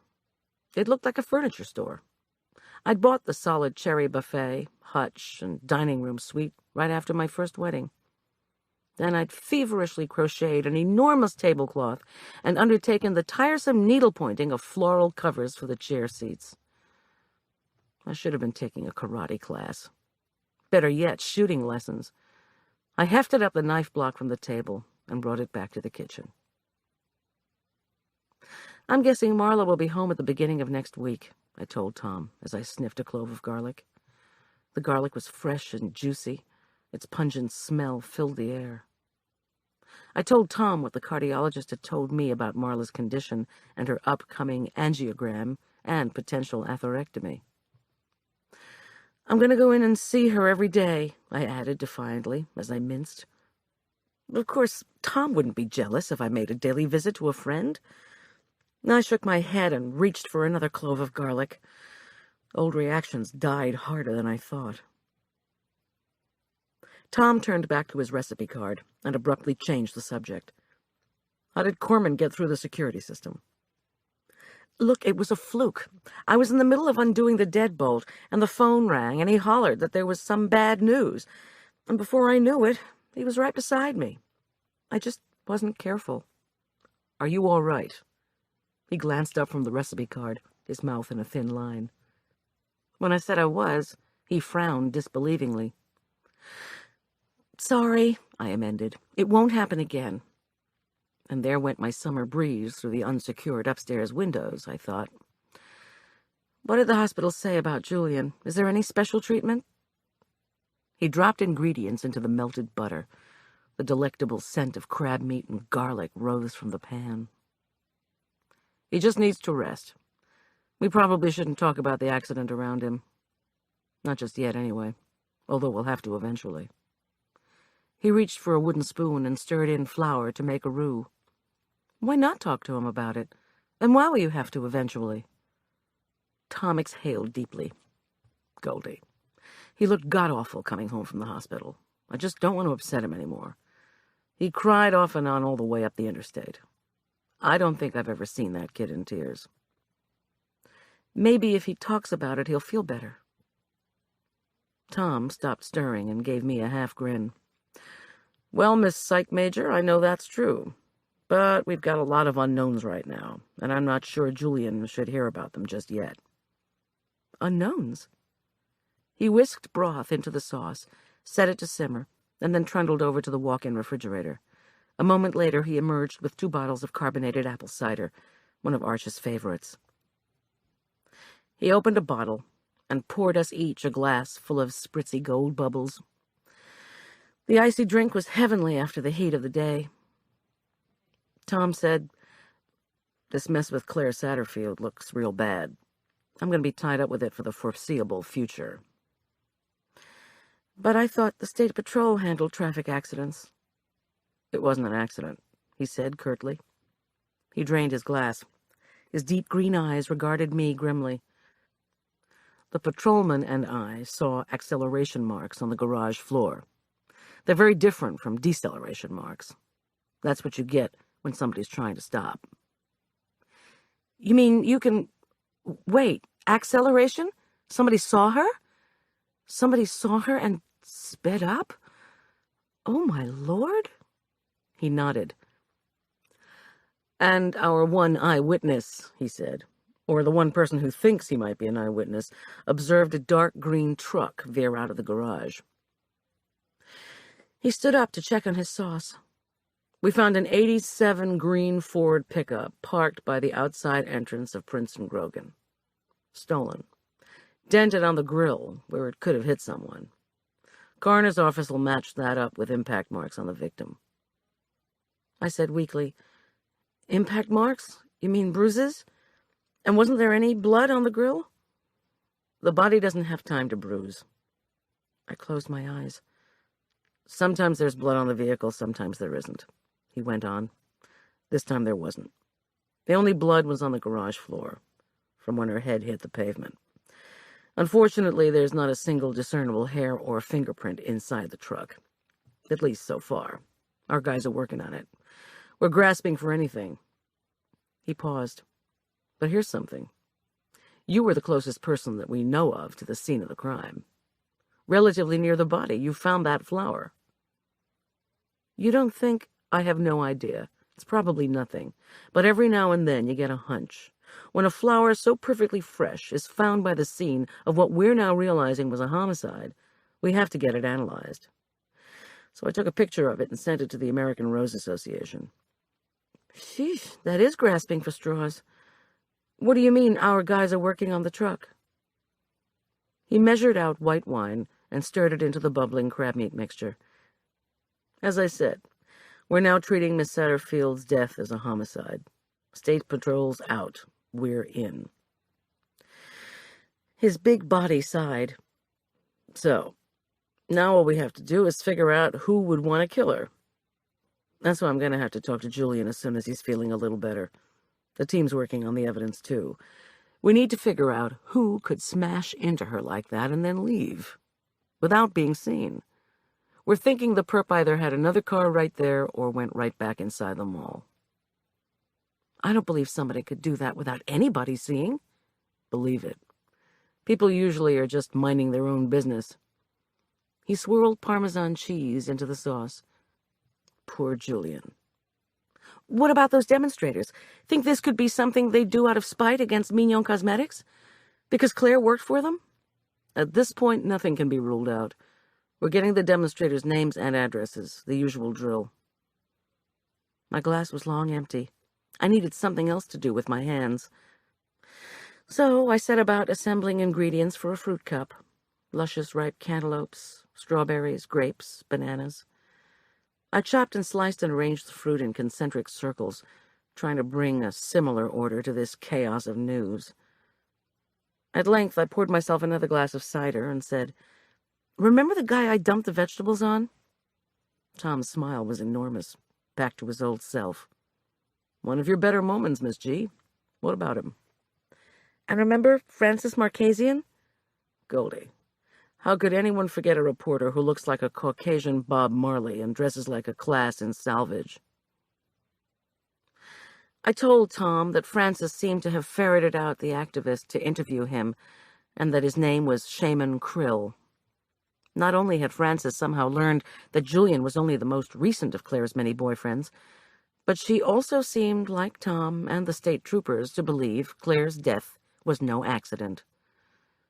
Tom turned the stove off, held up one hand, and dug out his trusty spiral notebook. Other boyfriends. Thinks Claire was run down. How'd she come to these conclusions, did she say? Maybe I should give her a ring. Right, and get an earful about her First Amendment right to protect her sources. Then she'd never tell me a thing. You should have seen her. I hardly recognized her this morning, all decked out in an expensive new dress and tame hairstyle. He snorted with disgust. Why was she at the Mignon banquet? Since when is Southeast Ferman County the beat of an Aspen Meadow reporter? I shrugged and sipped cider. She said she'd heard rumors about Prince and Grogan having problems. How that translates into attending a cosmetics lunch, I don't know.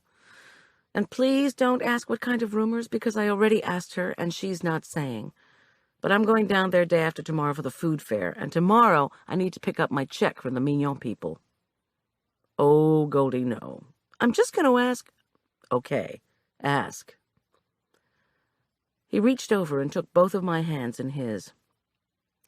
You know I think you have a great mind for these investigations. That's why I like to talk to you about them. I want your ideas. Sure. He kissed my cheek. I do, doggone it.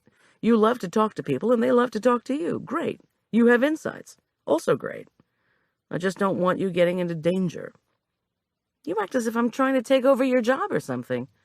He laughed. Are you? Then he answered his own question. Of course you're not. Take catering. I help you chop, right? Sometimes you even give me a little scoop to measure out cookie batter. Small jobs, helpful jobs. Because that's all you'll trust me with, right? I don't tell you what to serve or who to serve it to. Correct me if I'm wrong here, because you're the caterer and I'm the cop. Please, Tom, let me help Julian by asking around. He loved Claire so much. He frowned, then held up a warning finger. Okay. On two conditions. You don't go into situations that you know are going to be dangerous. And two, if I tell you to back off, you do. I thought you said your work wasn't dangerous. It isn't when I'm doing it. It could be for you.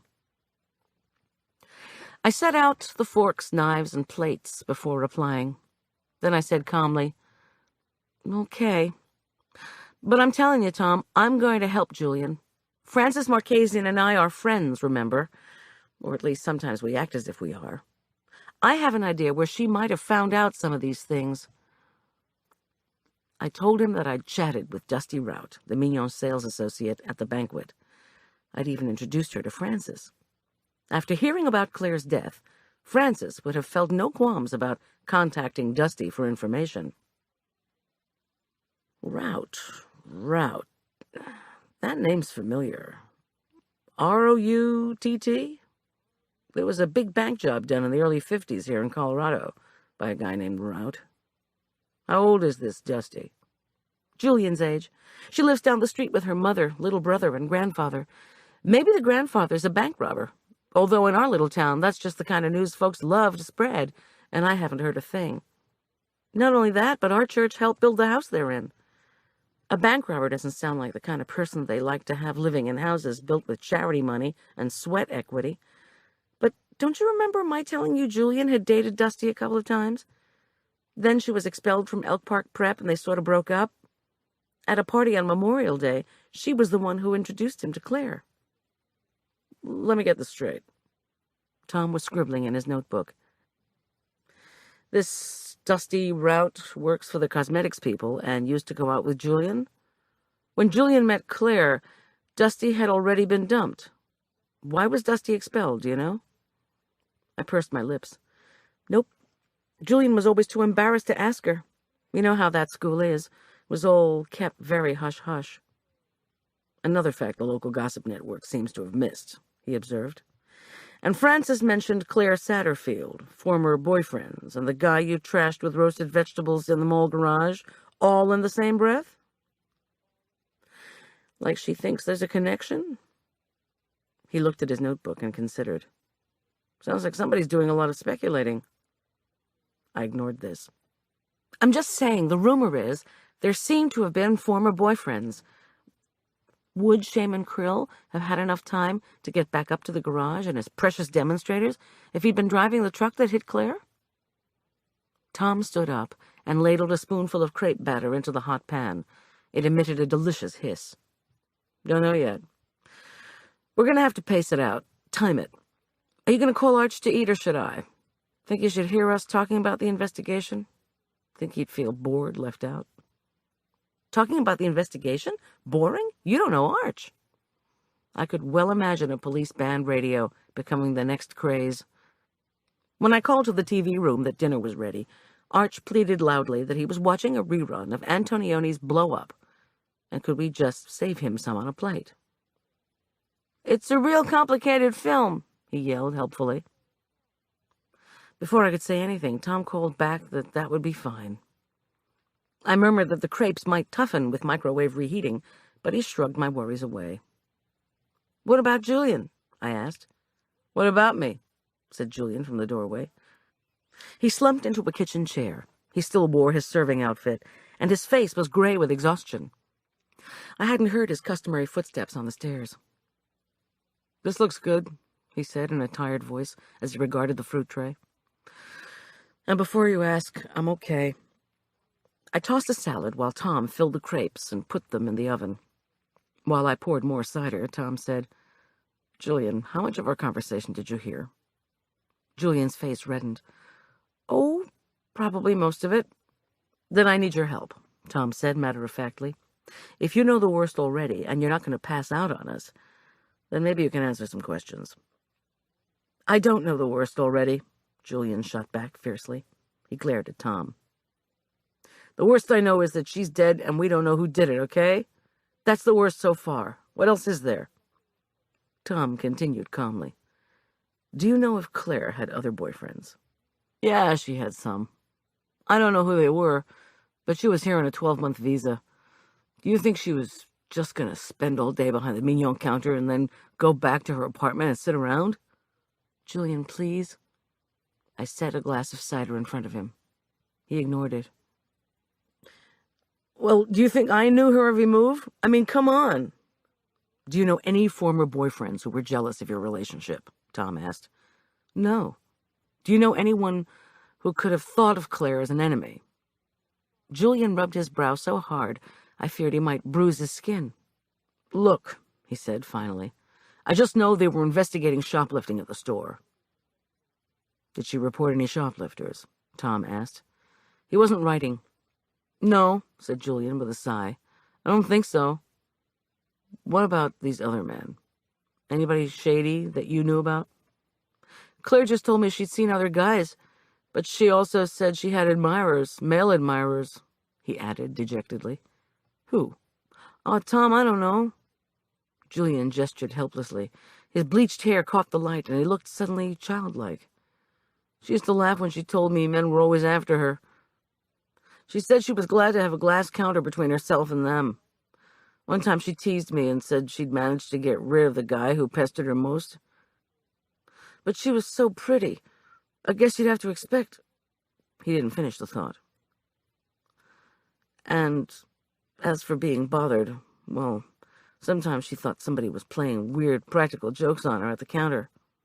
Like what? Like getting into her stuff? I don't know. She just said some of her stuff was missing, and so. Did she say that she suspected anybody? No, Julian snapped, and Tom backed off. The oven buzzer went off, and I took out the crepes. I requested that we put off the discussion of the investigation. Endless talk about crime can put a damper on the appetite, and we hadn't even told Julian about Marla yet. The crab meat and wine sauce was succulent, wrapped inside the thin, tender pancakes. But Julian, who occasionally ate shellfish as part of his not strictly vegetarian diet, consumed next to nothing. He had gone from furious to sullen. Over dinner, I broke the news to him about Marla. I tried to make it sound as light as possible, with a good prognosis and quick recovery. Julian's mood went back to anger. What can we do? Is she going to need us to help her when she gets out? I thought heart attacks only happen to old people. I felt a wash of relief as he didn't react with either a fit of despair or more shock. Yes, we'll all have to help. You especially, Julian. You know how much she adores you. And she's not old. I shifted the topic to business. While Tom had a second helping of crepes, Julian and I pushed our plates away and did the final planning for catered events coming in the next 3 days. Despite the crises breaking all around, or maybe because of them, Julian seemed desperate to be preoccupied with food service. Maybe it was a way of reasserting control. Day after tomorrow, he would do a Chamber of Commerce brunch, and we talked about preparing lamb with nectarine chutney and avocado salad. He even asked earnestly if he should be taking notes. I said no, the menu, supplies needed, cooking and serving times were all in the kitchen computer. I wanted to embrace him in his pain, but I had learned from Arch that hugging teenage boys is a precarious enterprise. When we'd finished eating, Julian made a pitcher of iced espresso, a drink we'd all taken to imbibing after dinner in the unusual heat. Since I'd had latte as soon as I got home from the banquet, more caffeine would surely wire me for the night. But worry about Marla and the events of the day ought to guarantee insomnia anyway, I reasoned. I set aside a covered dish for Arch and took the brownies and peach cobblers that I'd stashed for the banquet out to the front porch. I loved our porch, although the only time you could use it in Colorado was the summer and early fall. Mercifully, the evening air had cooled. Savory barbecue smoke drifted through the neighborhood. As soon as Tom and I were sitting in the old redwood chairs he'd brought from his cabin, Baby Colin Rout started to wail again from down the street. Poor kid, Tom commented. I just read an article about preemies. They have a hard life all the way through. Especially when they're born under 1 pound and their dad takes off for parts unknown, I said. Dusty Rout appeared in the tiny, dirt-covered yard holding her little brother, or more correctly, half-brother, on her shoulder. She was jiggling the infant up and down, but the motion failed to comfort him. Then the mellow notes of jazz saxophone again floated out of the house's screened porch, and the tiny baby was immediately quiet. Music therapy, Tom and I said in unison, and then laughed. When Julian appeared with crystal glasses filled with espresso and ice, we thanked him and sat listening to the jazz filtering through the dusky air. I sipped the cold, dark stuff and waited for one of them to speak. Julian popped a brownie into his mouth and pushed off on the porch swing. After a moment, he addressed Tom and me. She was under a lot of pressure. What kind? Asked Tom without missing a beat, as if we had not stopped talking about Claire 20 minutes earlier. Wisely, he didn't reach for his notebook. Julian shrugged. Pressure to sell. That was the main thing. You know, Princeton Grogan carries Mignon exclusively in Colorado. Not only that, but the Mignon counter is the only $1 million cosmetics counter in the state. If the saleswomen don't sell there, they get fired. He grimaced. Pressure to sell, repeated Tom. Julian sighed. They live off those commissions. Lived. Julian, I said, don't. He waved this away. Plus what I mentioned. You know, pressure to watch for shoplifters. His tone was resigned. There was a lot of theft there. It was a big problem in the store. Credit card fraud, employee theft, shoplifting, you name it. Claire introduced me to the guy who was in charge of security. Nick Gentileschi. He was okay, I guess. She was helping him with something. What? Tom said, too sharply, I thought. Helping the security guy with what? The shoplifting investigation? I don't know, Julian cried. If I don't even know the identity of this admirer who wasn't bothering her anymore, how do you think I know what she was doing with security? Arch made one of his sudden appearances, probably lured by the sound of raised voices. Hey, guys, what's going on? Blow-up was too weird and complicated. I didn't like it. Is that pancakes on my plate out there? Neat. I put them in the microwave. I nodded and held up one finger. I'd be there in a minute. She was afraid, Julian said tonelessly, as if he were speaking from a distant asteroid. Who? Arch began. I gave him a warning look and shook my head. Say nothing. Arch crossed his arms and waited for an explanation, which he didn't get. Afraid of what?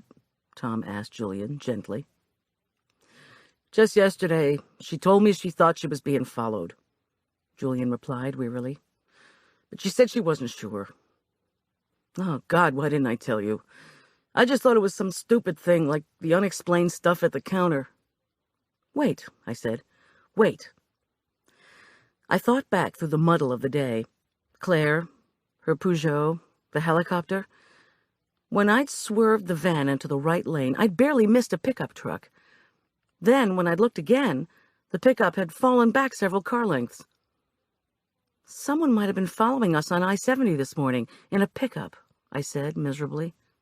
Make? Asked Tom mildly. Color? Did you see the driver? No, I said helplessly. No, I don't remember any of that.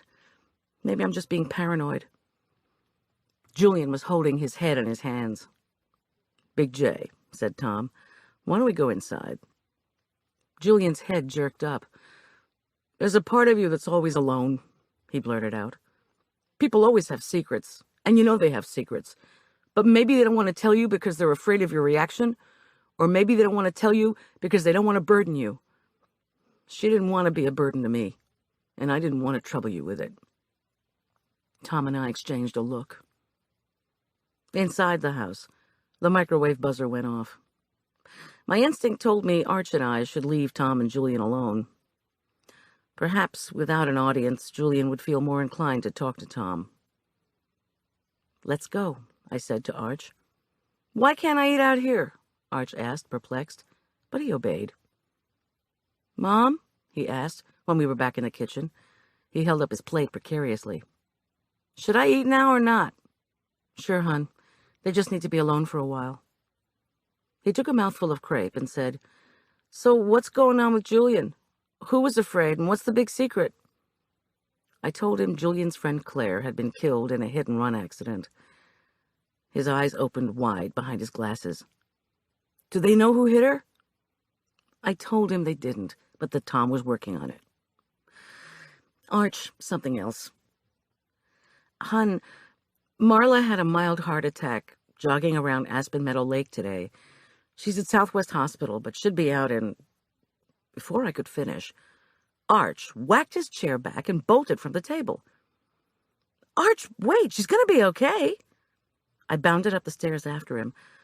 By the time I got to his and Julian's room, Arch was lying face down on the upper level of the bunk. I put my hand on the back of the awful tie-dyed T-shirt, but he shook me off. Just go away, Mom. They can treat a mild heart attack. I'm not upset about Marla.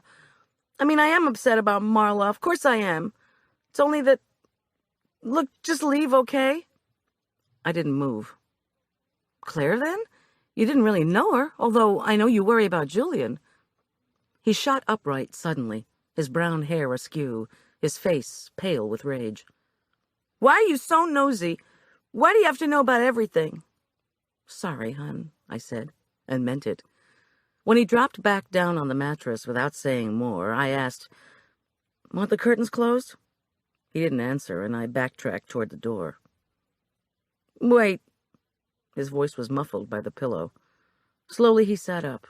He looked at the wall with his fifth-grade drawings of wildflowers made during an intensely lonely period, the painful time before Tom came into our lives and well before Julian became Arch's personal hero. "Could you close the door, Mom?" I did as directed. Arch gave me a fierce, guilty look. "I wanted Claire to leave," he said harshly. "I hated her." "Why? You met her only once." "So? Julian was always with her, or thinking about her, or on the telephone with her or something. We never had any fun anymore. I wanted her to go back to Australia."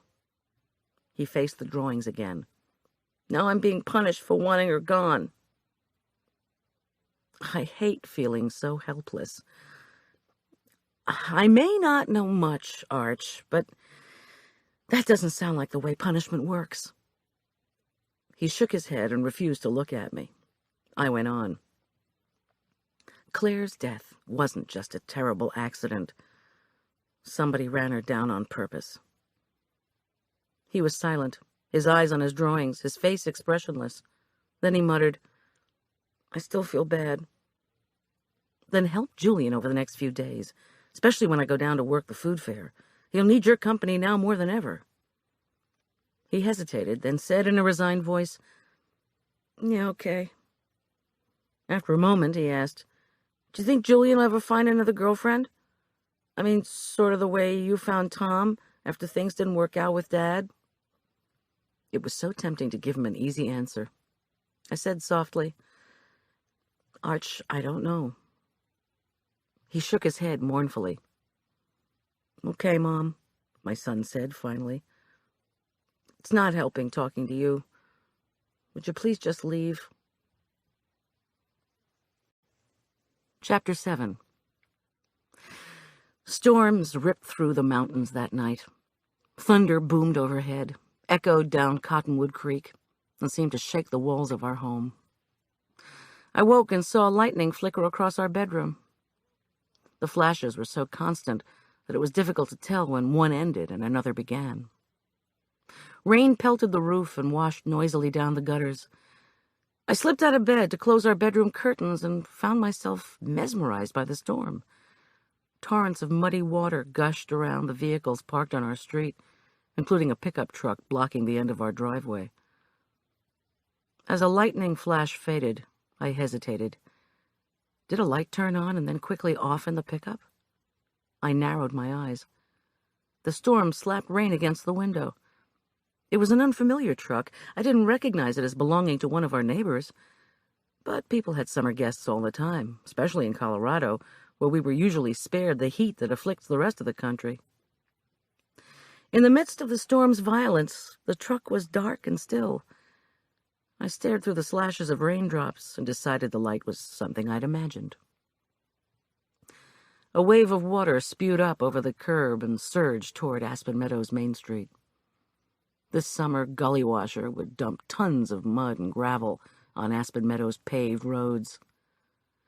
It would leave in its wake deltas of stone and a river of caked dirt.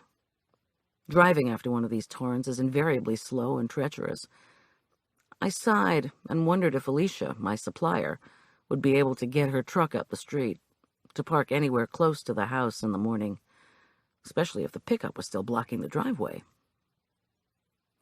When the tempest seemed to be abating, I glanced at the digital clock, but the clock face was dark. The storm had probably taken the electricity out. I fell into bed next to Tom's warm and inviting body. Incredibly, he had slumbered sonorously through it all. But when I inadvertently woke him by touching his foot, we had a deliciously stormy half-hour to ourselves. With the power out, the usual artificial reminders of morning, ringing alarms, the aroma of fresh-brewed coffee, were absent. Luckily, Tom seems to possess an internal clock. I dimly registered his departure when watery morning sunshine slanted through the bedroom windows. During a homicide investigation, he always leaves at sunup for the investigative team's strategy meetings and returns home late. He phoned after a few hours, when I was moving slowly through the end of my yoga routine. He wanted to make sure I was okay and that I knew the electricity was off. Yes, he'd been able to back out of the driveway, he said, when I asked about the pickup, but I should be careful to avoid the mud on Main Street. I caught sight of my own short-statured, disheveled-haired, stupid, happy reflection in the mirror when I hung up. Living with someone who tried to take care of me still brought unexpected pleasure. Thursday, July 2nd, my kitchen calendar informed me, was a preparation day for the events ahead. The food fair and the Chamber of Commerce brunch on Friday, the Braithwaites' party on Saturday. Thinking of the Braithwaites, I groaned. Babs had been as snooty at the Mignon banquet as she'd been after she'd rear-ended Julian in her Mercedes and claimed it was his fault. But her personality wasn't about to stop me from making a splendid profit on the seated dinners she and her husband were giving for July 4th. The two of them threw this celebrated annual party on their manicured 5 acres atop Aspen Knoll, the high point of the Aspen Meadow Country Club area. Supposedly, the knoll had the best view of the fireworks over Aspen Meadow Lake. Perhaps if the guests plowed through their curry early enough, I'd even see part of the display. On second thought, with Julian's participation now uncertain, I might have to clean up until dawn. I checked my watch. 8:40. Alicia should arrive with seafood, meats, and produce around 9. The power came back while I was wondering about the best time to visit Marla. With her angiogram scheduled for first thing, perhaps I could visit in the early afternoon, then stop at Prince & Grogan to get the second half of my check. Final payment for the banquet. That is, if Tom didn't object to my presence there. The phone rang. It was Tom again. "Look, Goldie, I'm sorry about last night." "What about it?" "It got kind of fun around 4 a.m. Of course, I couldn't see the time." "Well, I've just been thinking about it." He paused. "Look, Goldie," he said seriously, "you know I want you to think about this case. It always helps to have your input." "Think about the case," I repeated. "You know I respect your intellect." "Uh-huh. My intellect, my charming personality, and my cooking, don't forget that." "Be serious. Fabulous cooking, charming personality, and a great intellect." "Gee, Tom, I wish you'd been one of my professors. Great intellect, la-di-da." "All kidding aside, I just don't want you to interfere, get yourself in a compromising position. Believe it or not, Miss G, there is a difference. For example, you should ignore a demonstrator, not dump vegetables on him." I glanced into the walk-in for ingredients that would make a show-stopping bread for the food fair. "Okay, no more vegetable dumping, promise. How'd your meeting go? Speaking of the spare the hairs people, have you found out anything? Did Shaman Krill complain about me?" The strategy meeting took 2 hours. And how can I find out about demonstrators when I'm making conciliatory phone calls to my wife? Just answer the question, cop. The guy didn't make a formal complaint, and nobody from that mall is being overly helpful. Sometimes your prime suspect is always around, bending over backward to give you advice and guidance. That's when you have to expect to be deceived. He made a grumbling noise. I could imagine him considering his cup of bitter sheriff's department coffee. "So are you and I okay?" "Of course." He grunted. "Julian up yet?" "I was about to check on him. Aren't you always telling me how the first 48 hours of a homicide investigation are the most profitable?" "I'm making bread. We're fine. Tom, please, I can't bear not to know why someone would do that to Claire Satterfield. Go investigate." As I tiptoed up the stairs to the boys' room, his words echoed in my ear. "I've just been thinking about it. I'm sorry. Don't want your interference." The many, many wrinkles of 2 single lives, of separate ways of communicating, were taking a while to smooth out. Every aspect of our entwined experiences was under scrutiny. Even the way we referred to possessions was a challenge, I thought, as I caught my reflection in one of the old but not antique mirrors that Tom had collected over the years. He'd hung them just last week on the wall above the stairway. Tom's pictures, my stairway, his stove, my refrigerator, his deck furniture, my bed, his car, my house. Now I was learning to say hour, hour, hour. I sidestepped Scout the cat, curled into a furry ball on one of the steps, and gazed into a mirror. A short, slightly plump, 32-year-old woman with curly blonde hair and brown eyes looked back. Our mirrors, our life. Goodness, even our cat. I eased the boy's bedroom door open. Arch's slow, regular breathing from the top bunk indicated he was still asleep. There was no noise from Julian's bed. In the morning, his muscular limbs usually sprawled from under the covers on the lower bunk. But at the moment, the navy blue bedspread covered his inert form from head to foot. I hoped he was asleep. Somehow, though, I doubted it. I tiptoed back to the kitchen and contemplated the egg yolks I'd been accumulating in the refrigerator. They were left over from my preparation of low-fat recipes that invariably required egg whites. I'd have even more yolks to deal with when I got going on the vanilla-frosted fudge cookies. The yolks, though, what could I do with the yolks? I mentally tasted a cake or rolls enriched with yolks, then hit on the idea that the yolks could be the mainstay of a light, sweet, Sally Lunn-type bread for the fair. I hummed to myself as I made a yeast starter, chopped fresh pecans, and measured sun-dried cranberries. When a large chunk of butter was dissolving into golden globules in a pan of milk, I peeled thin curls of flavorful zest from juicy oranges, then spooned out flour from a copper canister Tom had brought from his cabin. I learned a great deal about Tom, I reflected, as my mixer began its slow route through the warm liquids. For example, I'd discovered that he preferred saving money to spending it, except when he could lavish exorbitant sums on antiques. I didn't understand the point of antiques. Why would you pay more for something used and old? He'd proudly showed me his cherry sideboard and announced, Hepplewhite, 1800 to 1850.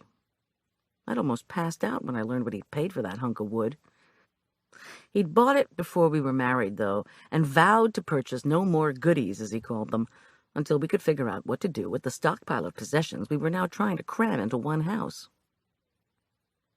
In terms of money, though, these days Tom took great pleasure in setting aside funds for Arch and Julian, whom he referred to as the kids, the guys, the boys.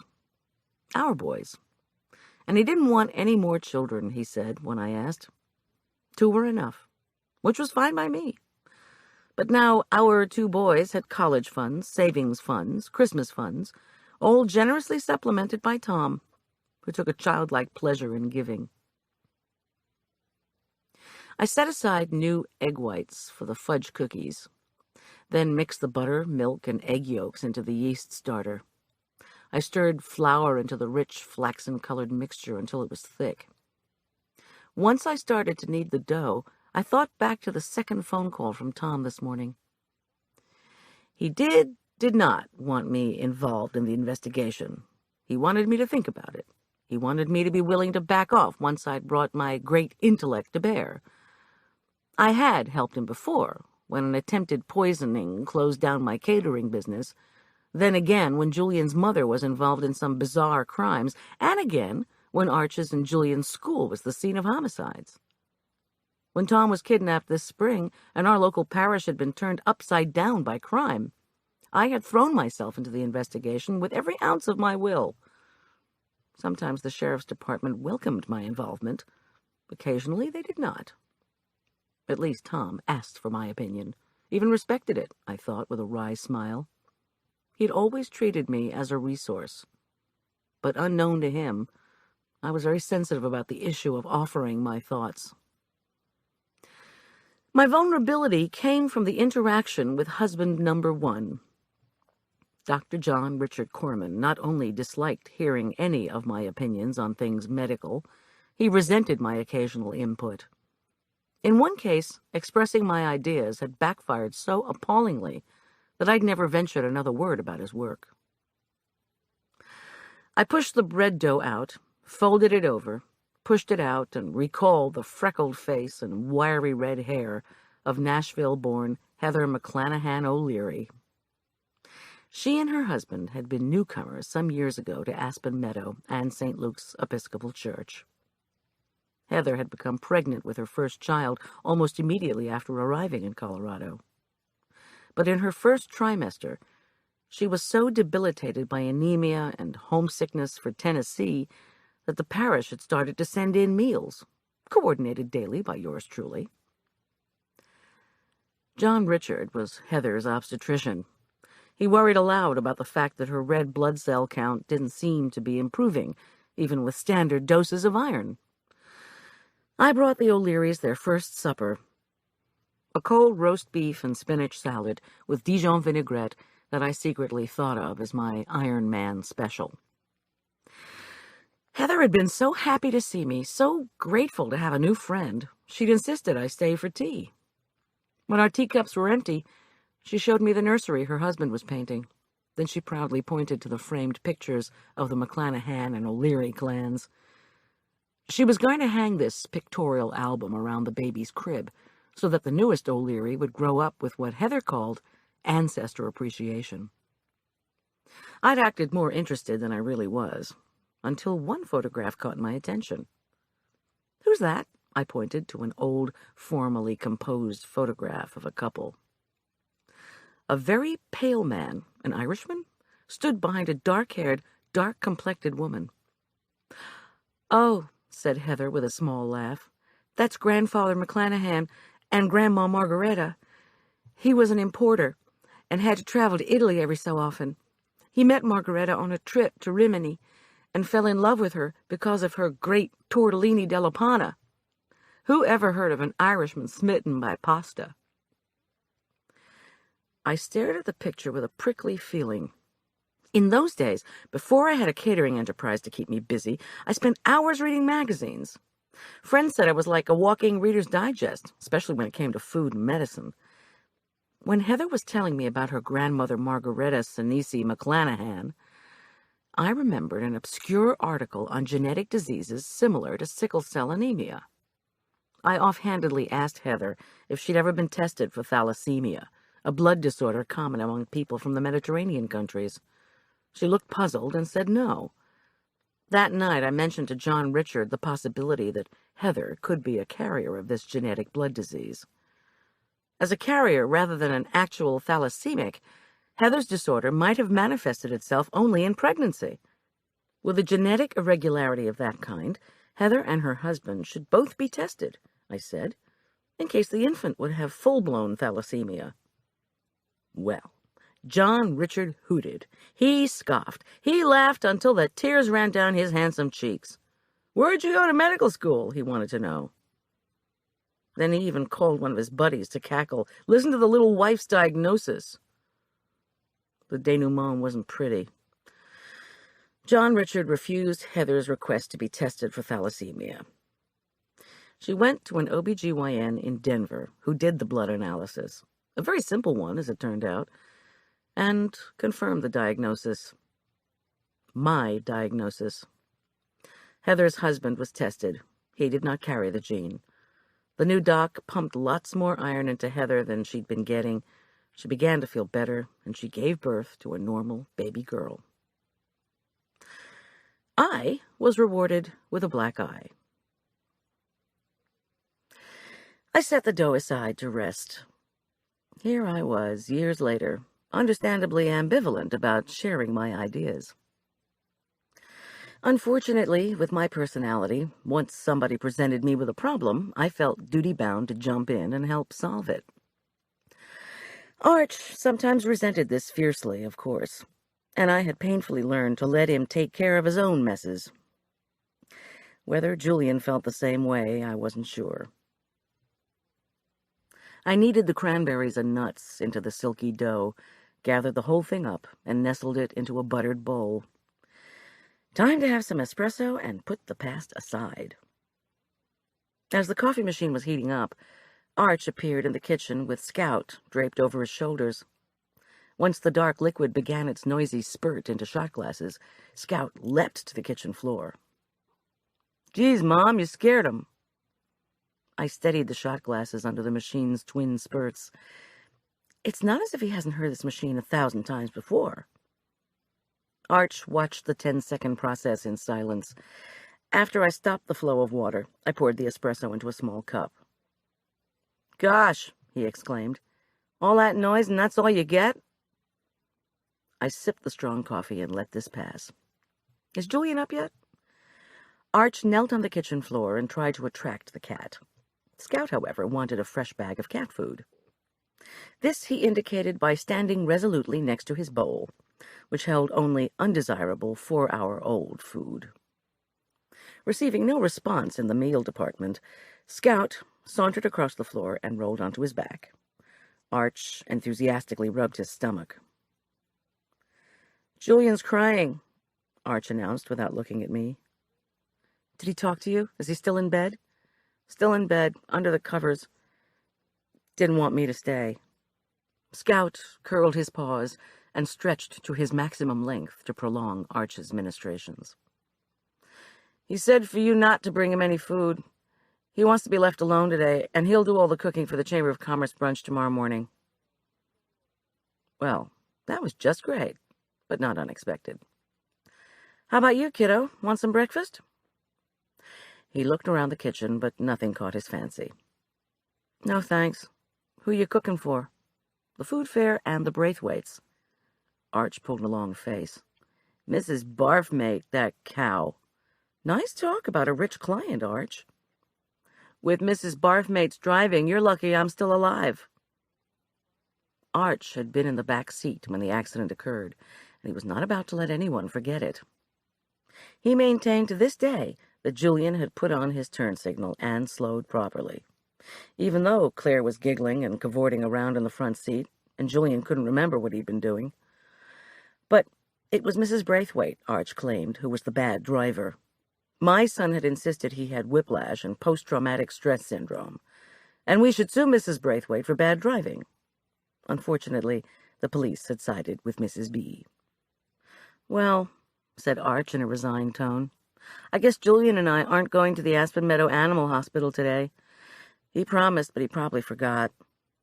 "They let you hold the rats there," he said brightly. "Big black and white rats." "I'm sorry, Arch.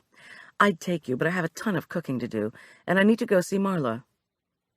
Arch lifted the towel from the rising bread, peered in, and poked the dough with his finger. "How is she?" "Don't know yet." He sighed. "Maybe Todd's dad could take us to the animal hospital. Their rats don't bite there. They've trained them—" "Arch, please?" "I didn't say I wanted to have a rat. I just want to hold one." "Give Julian a little slack, hon. And me too, while you're at it." I am. But can't we get another pet? If you don't like rats, can we talk about ferrets? Tom likes them," he said with a hopeful smile. I punched down the bread dough, divided it, and reshaped it in ring pans. "We have a cat. Please don't bring Tom into this." Arch frowned and reconsidered his strategy. "I guess I better go check on Julian. Should I take him some coffee? That doesn't really count as food, does it?" "Sure, take him some. If he doesn't want it, come on back." I fixed a latte the way Julian liked it, with lots of cream and sugar. Arch disappeared just as Alicia knocked on my door. While she lugged in boxes of portobello mushrooms and fresh herbs, I called the coronary care unit of Southwest Hospital. Someone at the nurse's station crisply informed me that Marla Corman had not yet been taken for her angiogram, and that the patient could not come to the phone. Marvelous. By the time Alicia had finished unloading the supplies, Arch had returned, dressed for the day in his tie-dyed shirt and torn jeans. "Julian's drinking the coffee and says thanks. I'm going to Todd's. There's nothing to do around here." "Does Julian want—" Arch pulled his mouth to one side and nudged his glasses up his nose. "He says he'll come down when he wants to be with people." Seeing my disappointed face, Arch patted my shoulder. "He'll be okay. You know Julian. He's had a hard life, and he always manages to come through." "All right, I'm leaving. It's been real, Mom." And with that, Arch strode out the front door, clutching a bag of audio cassettes. Feeling helpless, I started on the fudge cookies. As I sifted dark brown cocoa powder over a white mountain of flour, I kept running the previous 24 hours through my mind. If only I hadn't accepted the assignment for the banquet. Would that have helped? Why had Claire even recommended me to her employers? I beat egg whites with canola oil and measured aromatic Mexican vanilla into the batter. Julian's had a hard life. No kidding. His adoptive parents were far away, and now the young woman he'd fallen head over heels for was dead. The bread loaves came out of the oven golden brown, studded with cranberries and nuts and filling the kitchen with their rich scent. I placed the loaves on racks to cool and called the hospital again. Marla still hadn't gone for her angiogram and couldn't come to the phone. I banged the receiver down and wondered how many people had heart attacks waiting in hospitals to be treated. I spooned even half-spheres of the cookie batter onto tin sheets and popped them into the oven. 10 minutes later, the fudge cookies emerged as perfect dark brown discs that smelled divine. I inhaled the life-giving smell of chocolate and quickly transferred the cookies to racks. While they were cooling, I got started washing the pile of dirtied bowls and pans. I was thinking black thoughts about Southwest Hospital when Arch returned. I said, "Now what?" and immediately regretted it. Arch's face was crestfallen. "I just wasn't in the mood for playing with Todd. I think I should go down to the hospital with you to see Marla." I gathered him in for a hug, which, being 13, he didn't return. "It's okay, hon. I don't know what's going on with Marla, and I don't know who they'll let see her. If you stay here with Julian, that would be the best thing. Why don't you try to take him some warm cookies and cold milk?" "He's not 5 years old, Mom. He said no food." "Well, then, take him another cup of coffee." Not 5 years old. This was true. So at the last minute, I poured an ounce of Tom's VSOP cognac into Julian's second latte. Julian was 19, in fact, but he wasn't going to be driving anywhere today, and it was our house, and I thought the kid needed a drink. Arch steadied the cup, took a whiff, said "blech," and left the kitchen. 5 minutes later, he returned, just as I was mixing skim milk into powdered sugar to make a vanilla glaze for the fudge cookies. "Okay, Julian took the coffee and he's out of bed. He's just kind of staring out the window and saying, 'She was so beautiful, she was so perfect,' and junky stuff like that." He shrugged. He didn't want me to stay, though. "Want to help me cook?" "Sure." He washed his hands, watched what I was doing, then meticulously began to spread thin layers of white icing over the dark cookies. As I sat beside him icing my own pile of cookies, I knew better than to ask what he was thinking, and why he had decided to come home from Todd's. "So," Arch said at length, "do you think Julian liked Claire so much because she was beautiful, or because she was, a good person?" I considered the icing on one cookie. "I have no idea. Probably both. I don't think anyone will ever love me because of my looks." I iced my last cookie and put down my spatula. "Arch, you are good-looking." He rolled his eyes, then bent his wrist to ease his glasses back up his nose so he wouldn't have to let go of his spatula. "You're my mom. You're supposed to say that." Without looking at him, I started to sprinkle cocoa powder over the first row of iced cookies. The dark chocolate cookies with their pale icing and cocoa dusting looked beautiful. My son, the most precious person to me in the world, thought he was ugly. What's wrong with this picture? "Arch, I don't care what anyone says. You are attractive." "Uh-huh. Remember the Valentine's Day dance I went to at Elk Park Prep this year? My first and last dance at that school?" "But I told you, when you're older, you should try again." He waved his spatula for me to be quiet. "There was an artist there. The school hired him for, entertainment.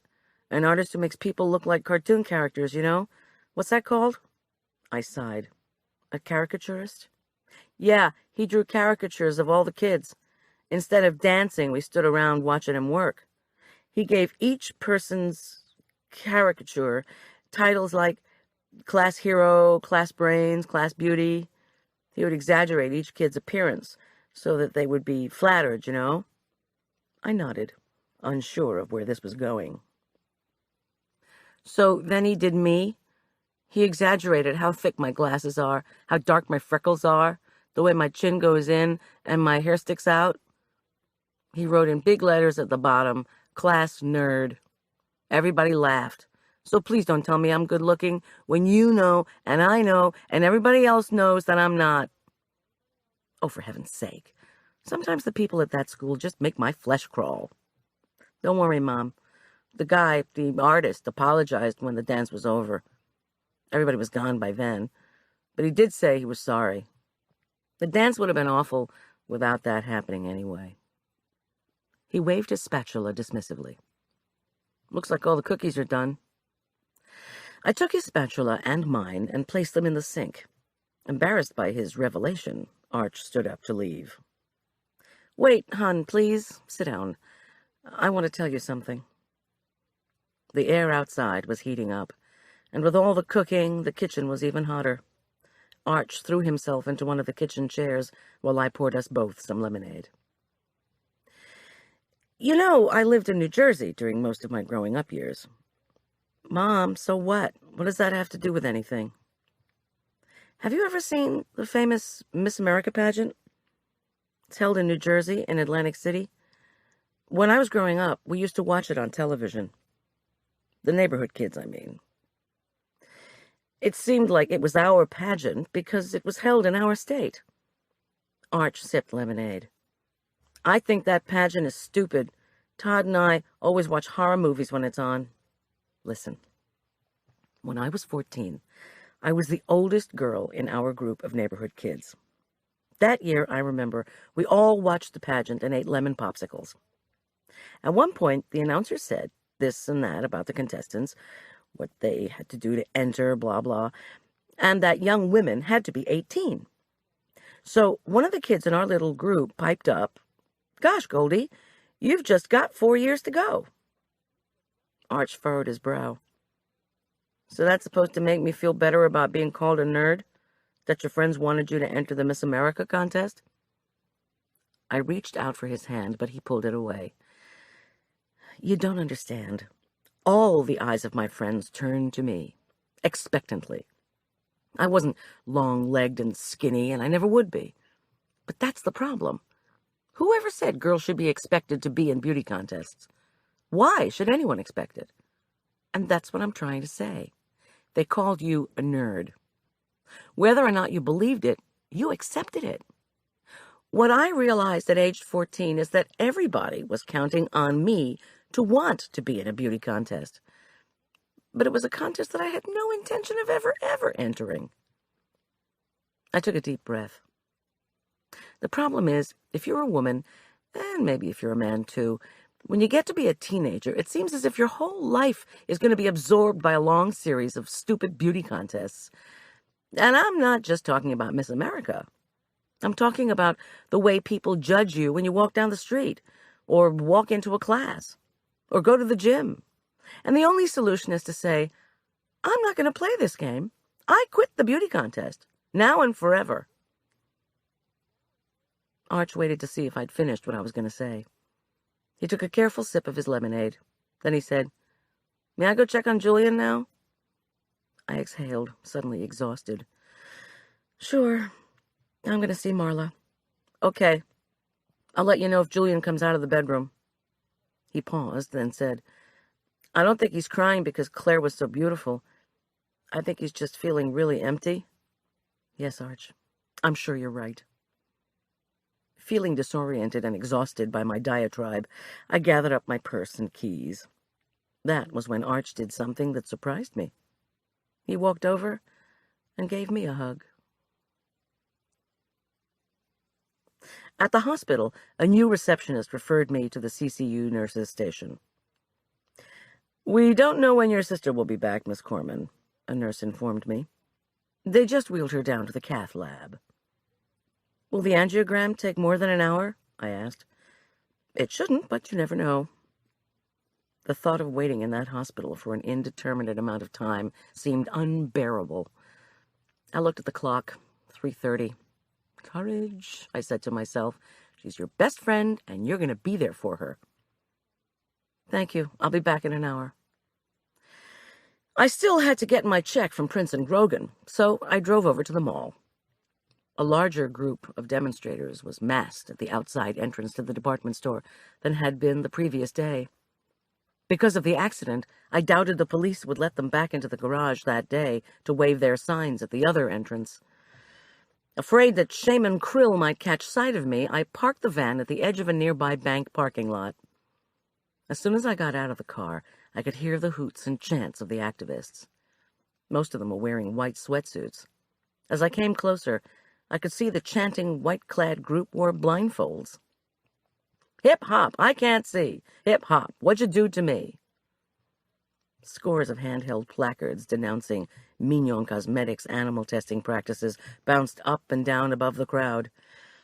I looked around helplessly for a way to get into the store that did not involve trying to slip past crowd-restraining sawhorses. A thin stream of shoppers was headed for a nearby pasta place. I followed. Once inside the mall, I ran up a chrome and polished granite staircase and entered Prince and Grogan on the second level. Bright lights and mellow piano music, coming not from speakers, but from a real piano player in the center of the store, took me off guard. After a moment of attempting to get oriented, I saw a far-off neon sign. Offices. Someone there presumably would have my check. I negotiated a labyrinth of sparkling crystal and china displays, blaring audio equipment, whirring small appliances, and large, blank-faced mirrors. These weren't like Tom's quasi-antique mirrors with their charming, wavy glass. These were oversized, glaring, department store looking glasses. The kind the ad maven surely had in mind when he said, "Make a woman insecure enough, and you can sell her anything." I closed my eyes. I didn't want to see myself in my denim skirt, white t-shirt, and sneakers. I just wanted to find the department store office. Eventually, I was successful. The Prince and Grogan personnel, security, billing, credit, and customer service departments were grouped together in a section of the second floor that was still being renovated. After several misdirections, I finally ended up sitting in a tiny office across from a straight-haired woman named Lisa, who claimed she handled accounts payable.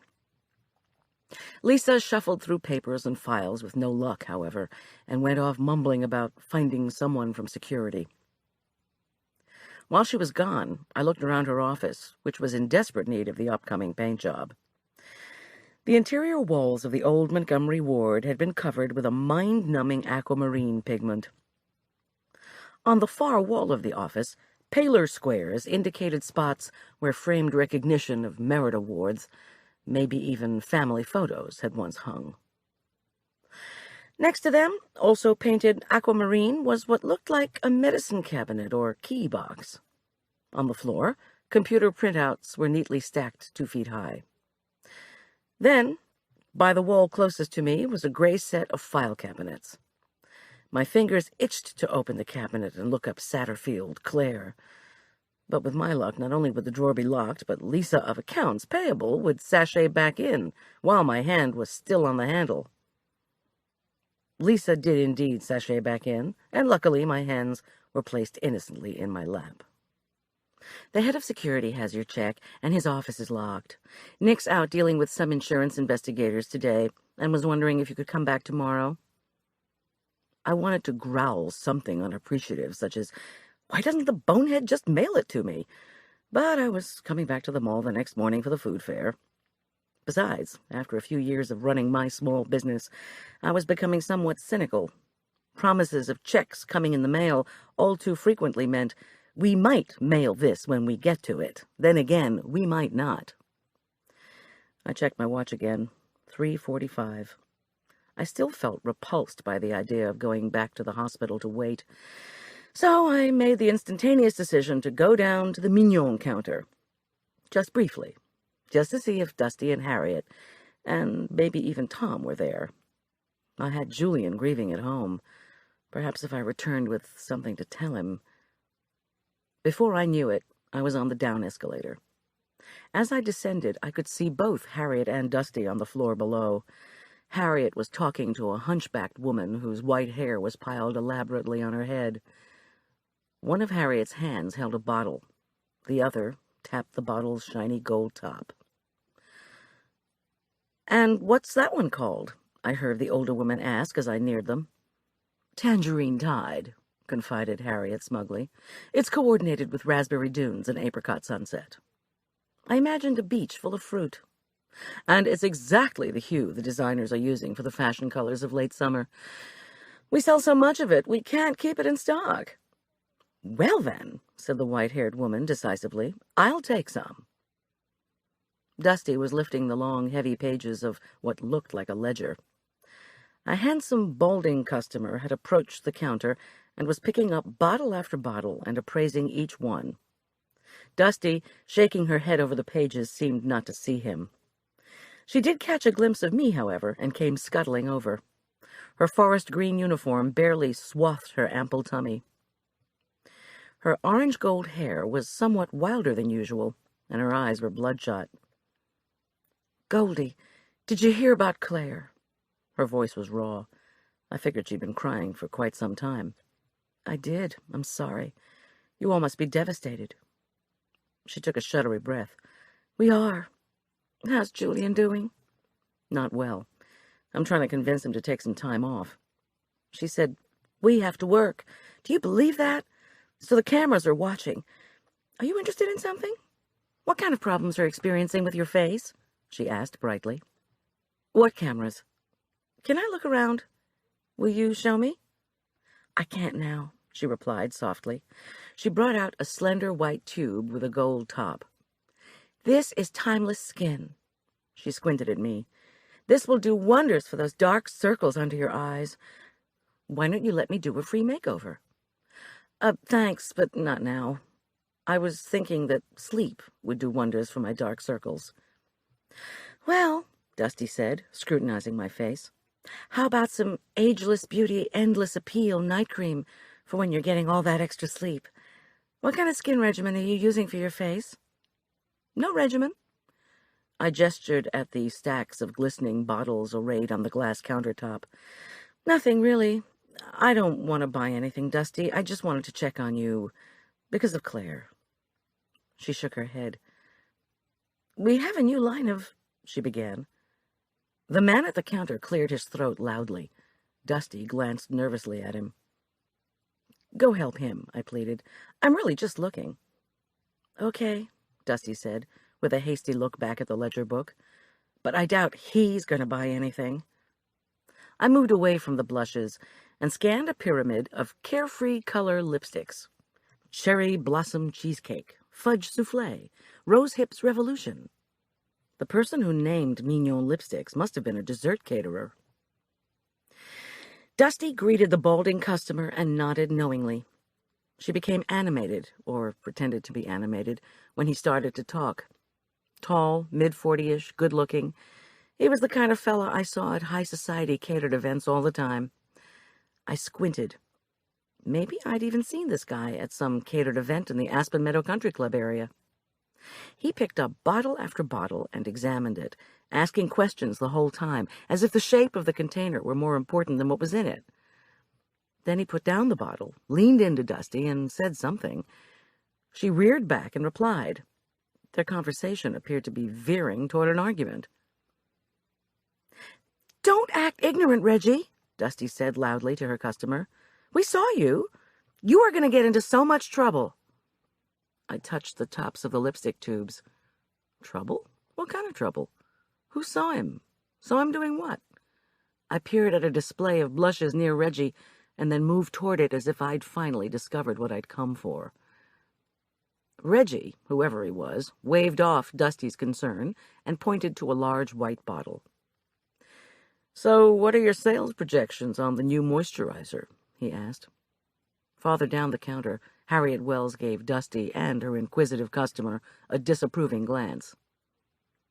I picked up one blush after another. Sensuosity, Valentine kiss, lustful gaze. No thanks. I peeked sideways. Dusty and Reggie were standing with several trays of mascara between them. Yes, I was eavesdropping, I could imagine myself admitting later to Tom. I wanted to hear what Dusty had to say to Reggie, the guy who was going to get into trouble. I noticed they changed the packaging for the compacts, Reggie was observing. Yuppies don't want white, Dusty informed him airily. White reminds them of old ladies, so Mignon changed it to navy blue and gold, and we've sold a zillion of them. Don't use the word zillion, Dusty. It's not specific. And I can't imagine that you were selling lots of them. You said you were behind the last couple of months. Don't be a prick, Reggie, or I'll tell the world the truth. You wouldn't do that. Now listen, he went on. Just tell me if they've set their sales goals for this new line they introduced yesterday, before all hell broke loose. Yes, of course they have. You know they always set goals. $2,300 a week for the full-time people. Reggie considered this. What did they send you to advertise them? Harriet had finished with the white-haired woman and was heading back toward the center of the counter. For the first time, I realized that although she was short, the way she held herself revealed she was either a former model or dancer. Instead of coming to me, however, Harriet walked straight up to Dusty and her male customer, Reggie the troublemaker. Mr. Hotchkiss, Harriet said with a tiny, wicked smile, are you actually going to buy something today? Buzz off, Harriet, Reggie Hotchkiss said loudly. Look. He gestured in my direction. You've got a customer. You can't keep up those hefty sales numbers if you ignore a customer, now can you? Harriet lifted her chin and walked past him to me. Like Dusty, her face sagged with fatigue, but she did not look quite as disheveled. Ah, Goldy, the caterer. You heard, I suppose. I nodded. So tragic. That girl had a future in cosmetics. She was a natural. We're all going to miss... Her voice broke, and she stopped to reassert control. Her large blue eyes appealed to me. Is your boy all right? It must have been a terrible shock for him. My watch said 4:05. Yes, thanks. Julian is my helper, and he's fine. But I have a friend in the hospital, and she's quite ill. I'll see you tomorrow. Then why are you... But I waved and hightailed it out of the store, past the demonstrators, through all the cars, and to my van. Revving my vehicle over to the hospital, I was obsessed with wondering who Reggie was and why he was going to get into trouble for being seen. Reggie Hotchkiss. Oh, yes, how could I forget? He did indeed live in Aspen Meadow. His family owned a prosperous Denver-based company, Hotchkiss Skin and Hair. Chapter 8. When the orderlies finally wheeled Marla back up from having her angiogram, she looked completely transformed. Her complexion was wan, and her usual animation had disintegrated into grogginess. I waited while the nurse hooked her back up to her monitors. By the time I came into the cubicle, Marla, a large, raucously funny person whom I always thought of as being in full bloom, appeared completely deflated. She caught sight of me and groaned. I feel gross. I look gross. My back's killing me. You gotta get me out of here, Goldie. I'm trying, believe me. Dr. Lyle Gordon walked into the cubicle and checked Marla's IV. He was wearing a white lab coat over his scrubs. His gray fluff of hair stood up straight on his head. Ah, the patient's sister. Did she tell you? I said, tell me what? His eyebrows pinched inward. We had an emergency operation this morning and had to delay her procedure. Your sister's angiogram showed blockage at the mid-right coronary. So we're going ahead with the atherectomy. He turned to Marla. But it's too late today, unfortunately. We need to wait until tomorrow. Oh, my God, groaned Marla. She eyed her cardiologist with as much fierceness as she could muster. You mean I'm going to have to go all night with this thing sticking into my groin? "It's called a catheter," said Lyle Gordon patiently, patting the sheet. "Miss Corman, we're going to get through this." "Oh, yeah?" Marla interrupted. "Who's we, white man?" "Miss Corman." Marla snapped. "Shut up!" Dr. Lyle Gordon clenched his teeth and straightened his shoulders. Then he addressed me, enunciating each phrase. "I need a surgeon on standby tomorrow. I can't get a surgeon to be on standby until tomorrow. And we need the surgeon in case something goes wrong. Worst case, we'll have a surgical suite ready if the catheter perforates the heart, or tears the artery, or she has another heart attack."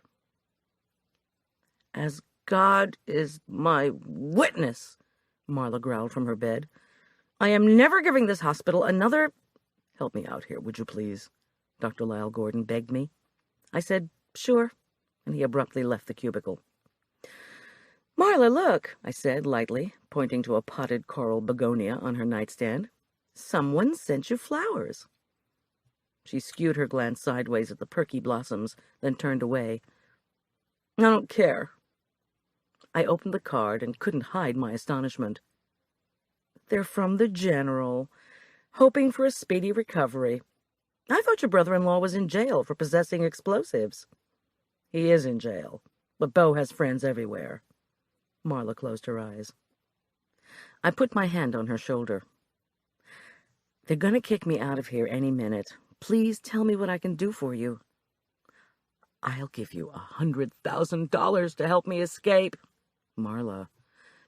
"You'd have to cater birdwatchers' picnics for 3 years to make that kind of dough." "And your second choice is?"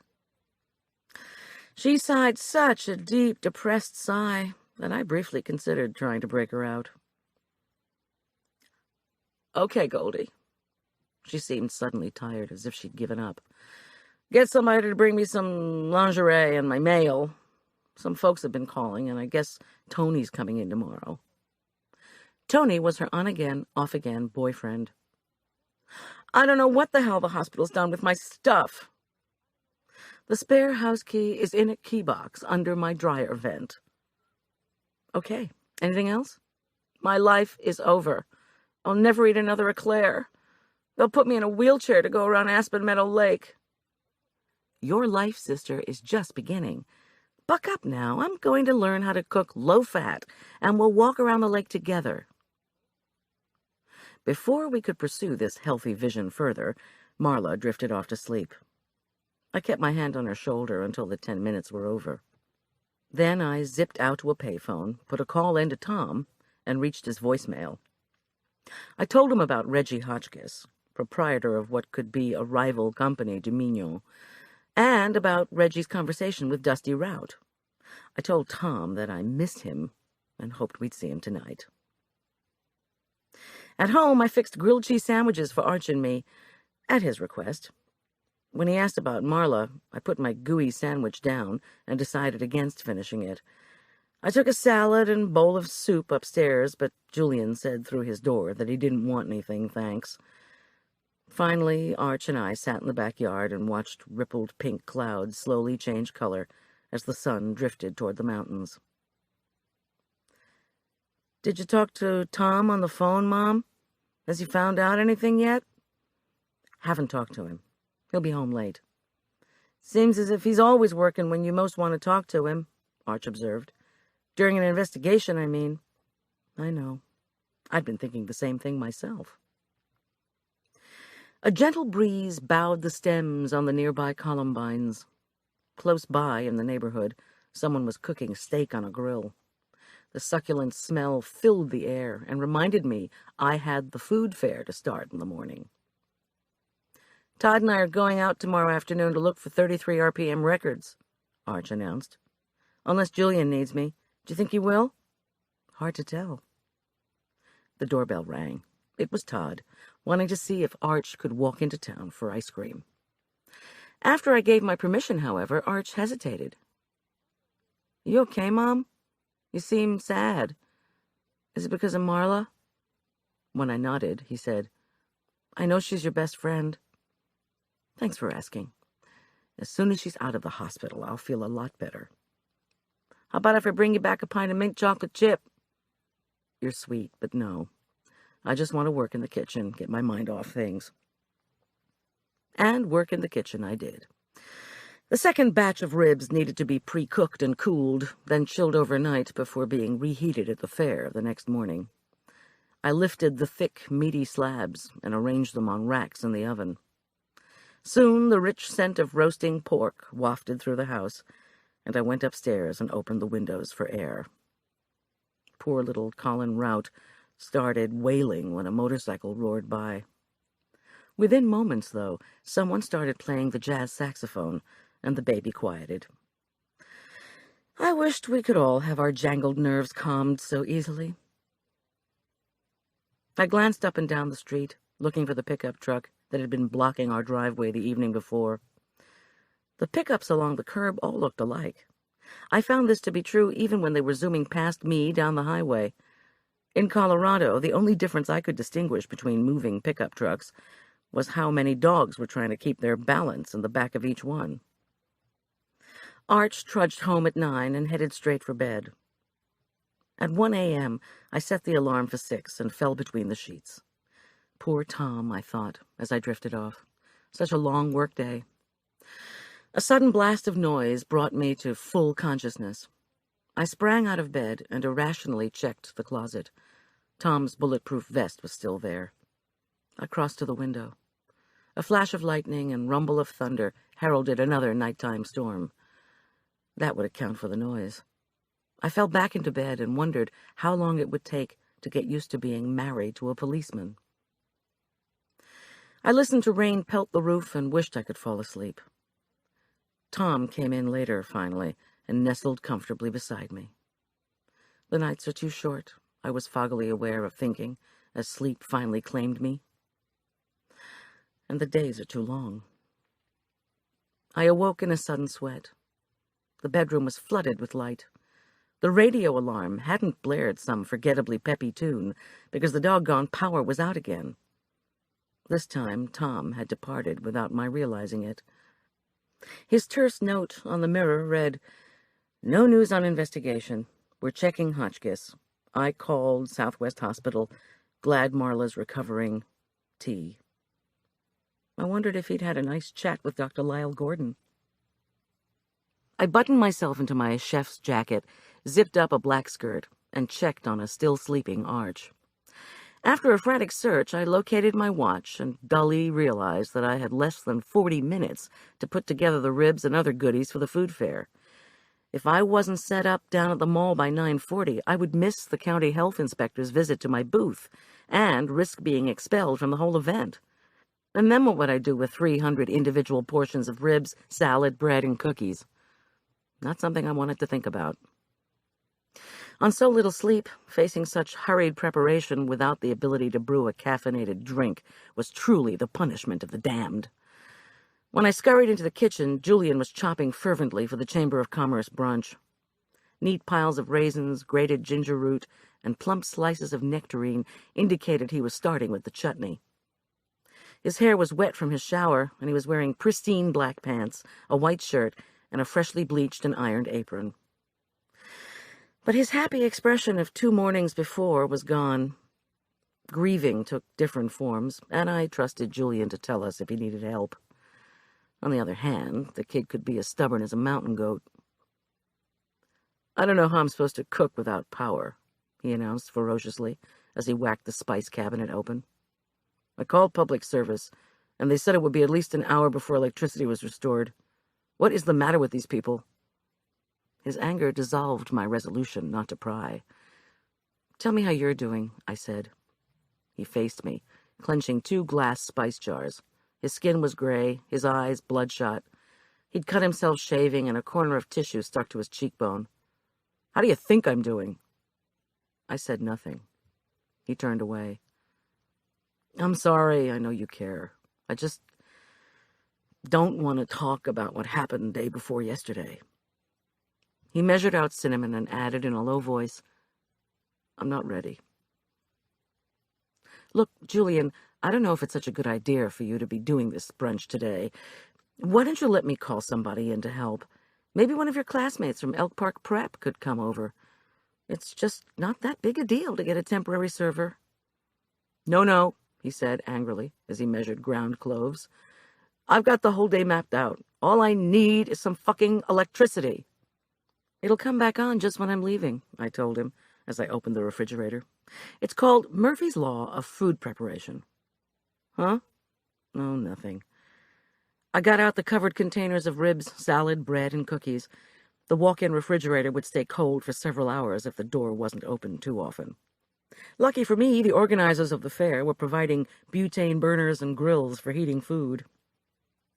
I couldn't imagine serving, much less eating, cold barbecued ribs at 10 o'clock in the morning. Julian set aside the spices and began to dice the onion. "Coronary care unit visiting hours are the first 10 minutes of every hour," he continued in a clipped, controlled tone. "I'm going down when I finish the chamber shindig. Is the hospital staff going to give me a hard time? Should I tell them she's my Aunt Marla? That sounds kind of funny. I've never called her that before. I mean, really, I've been on my own for quite a while." "As long as you're there the first 10 minutes, you'll be fine." I was there yesterday, and the receptionist guarding the doors to the CCU was like a female Doberman. But Marla's doctor is pretty nice, although she treats him terribly. Julian shook his head morosely. I continued. "The doc wants her to have as much emotional support from visitors as she can get. Why don't you come get me at the mall? My time at the food fair will be up by then, and we can go see her together." He set aside the onion and washed his hands. "Okay, I have the chamber brunch, then clean up, then drive down and pick you up at the food fair, then go see Marla. Does that sound okay?" I wanted to take Arch with me, but he said he promised Todd they could go to a record swap this afternoon. The thunder woke us up last night, so we talked about his plans. His words were still coming out fast, much faster than usual. Arch wanted to help me today, too, but I said no. I asked him if I could help him find some 60s albums. Julian took a breath and poured sugar into a measuring cup. It cascaded over the top, and he cursed softly. "I mean, I've been promising him all summer that I'd help him with his new hobby, and I haven't done any of it. Plus, I was going to take him to some veterinarian's office yesterday." He reached for the cider vinegar and measured it carefully. "Now I'll have lots of time, I guess. We can go to the animal hospital. I don't know much about 60s music, though, like Jimi Hendrix." He broke off, slammed the bottle of vinegar on the counter, and clasped his arms around his shivering body. "Julian, don't." I put my arms around him. I couldn't bear to see someone so young in such pain. I murmured to him how sorry I was, that the whole situation was awful, to go ahead and cry all he wanted, that he should forget the damned chamber brunch. I'd order everything in from the Chinese place. "If I just knew why," he sobbed into my shoulder. "If I just knew who would do this. God, what is the matter with the world?" "I know. It's screwed up. I feel as if—" He choked on his words, then said, "Life is so stupid. It is just dumb, that's all. When something like this can happen and people just go on. Oh, what's the point?" Again I replied that I didn't know. My heart felt painfully heavy. Would he please take a day off, I begged. But Julian merely shook his head and said he was doing the brunch. Just could I stop talking about it, he asked me. He looked disconsolately around the kitchen and then began to arrange frozen rolls on a rack to thaw. The phone rang. A woman from the church was volunteering to contact an excellent private nurse for Marla. I thanked her and said that would be wonderful. Would I be at the early service this Sunday to tell the parish how Marla was doing, she asked. I replied that I would. When I hung up, I touched Julian's arm. Will you call Tom today and check in occasionally, please? I won't be near a phone, and I'm gonna be a wreck worrying about you. Sure, of course. He managed a mirthless smile. When we were talking about the storm, Arch told me, real serious, you know how he is, that he was going to stick to me like epoxy all morning while I was cooking. He swore he'd call an ambulance if I went into shock. Julian chuckled morbidly. I sighed. So I told him to concentrate on the mothers of invention, and I'd worry about the fathers of commerce. Tell you what, Goldie. I didn't want to mention that even if he finds some of those old LPs, he's never going to get hold of a system that'll play him. "Who's fighting?" demanded a sleepy Arch. He stood in the doorway of the kitchen. "I heard you guys." "Nobody," I assured him. This morning, my son was wearing an oversized black T-shirt that said, "Go Panthers" on it. Looking for memorabilia from the civil rights movement, Arch had been overjoyed to find the tattered thing at the Aspen Meadow second-hand store. I hadn't had the heart to tell him it was the booster uniform from the Idaho Springs High School football team. He pushed his glasses up his nose. His straw-brown hair stuck out in all directions, like a game of pickup sticks. "Don't you need to leave, Mom?" Yes, but I didn't move. Arch turned to Julian and frowned. "Okay, here I am. Why don't you give me something to chop for the brunch you're doing?" Julian said, "Why don't you sit down and have breakfast, Eldridge, and then I will." Arch plopped into a kitchen chair, caught my eye, and gave me a nodding scowl. "Everything's going to be okay here," his look said. Sometimes our clan felt like a pride of lions, everyone protective of everyone else. I scooped up the first chafing dish and walked outside. With all their more harmful consequences, at least the storms had brought a welcome break in the weather. A breeze ruffled my chef's jacket. I hustled past Tom's garden. Cabbage butterflies and iridescent hummingbirds flitted from red dianthus to purple Corsican violet. Aspen leaves that had stirred so languidly on their pale branches 2 days ago now quivered as if in anticipation of a change in season. In Aspen Meadow, fall usually begins in the middle of August, which was just 6 weeks away.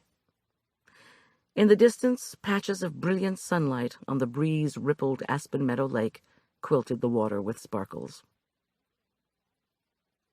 When I came back in, Arch was eating one of the cranberry-orange muffins Julian had made on Wednesday. I packed the food and the second chafer into the van.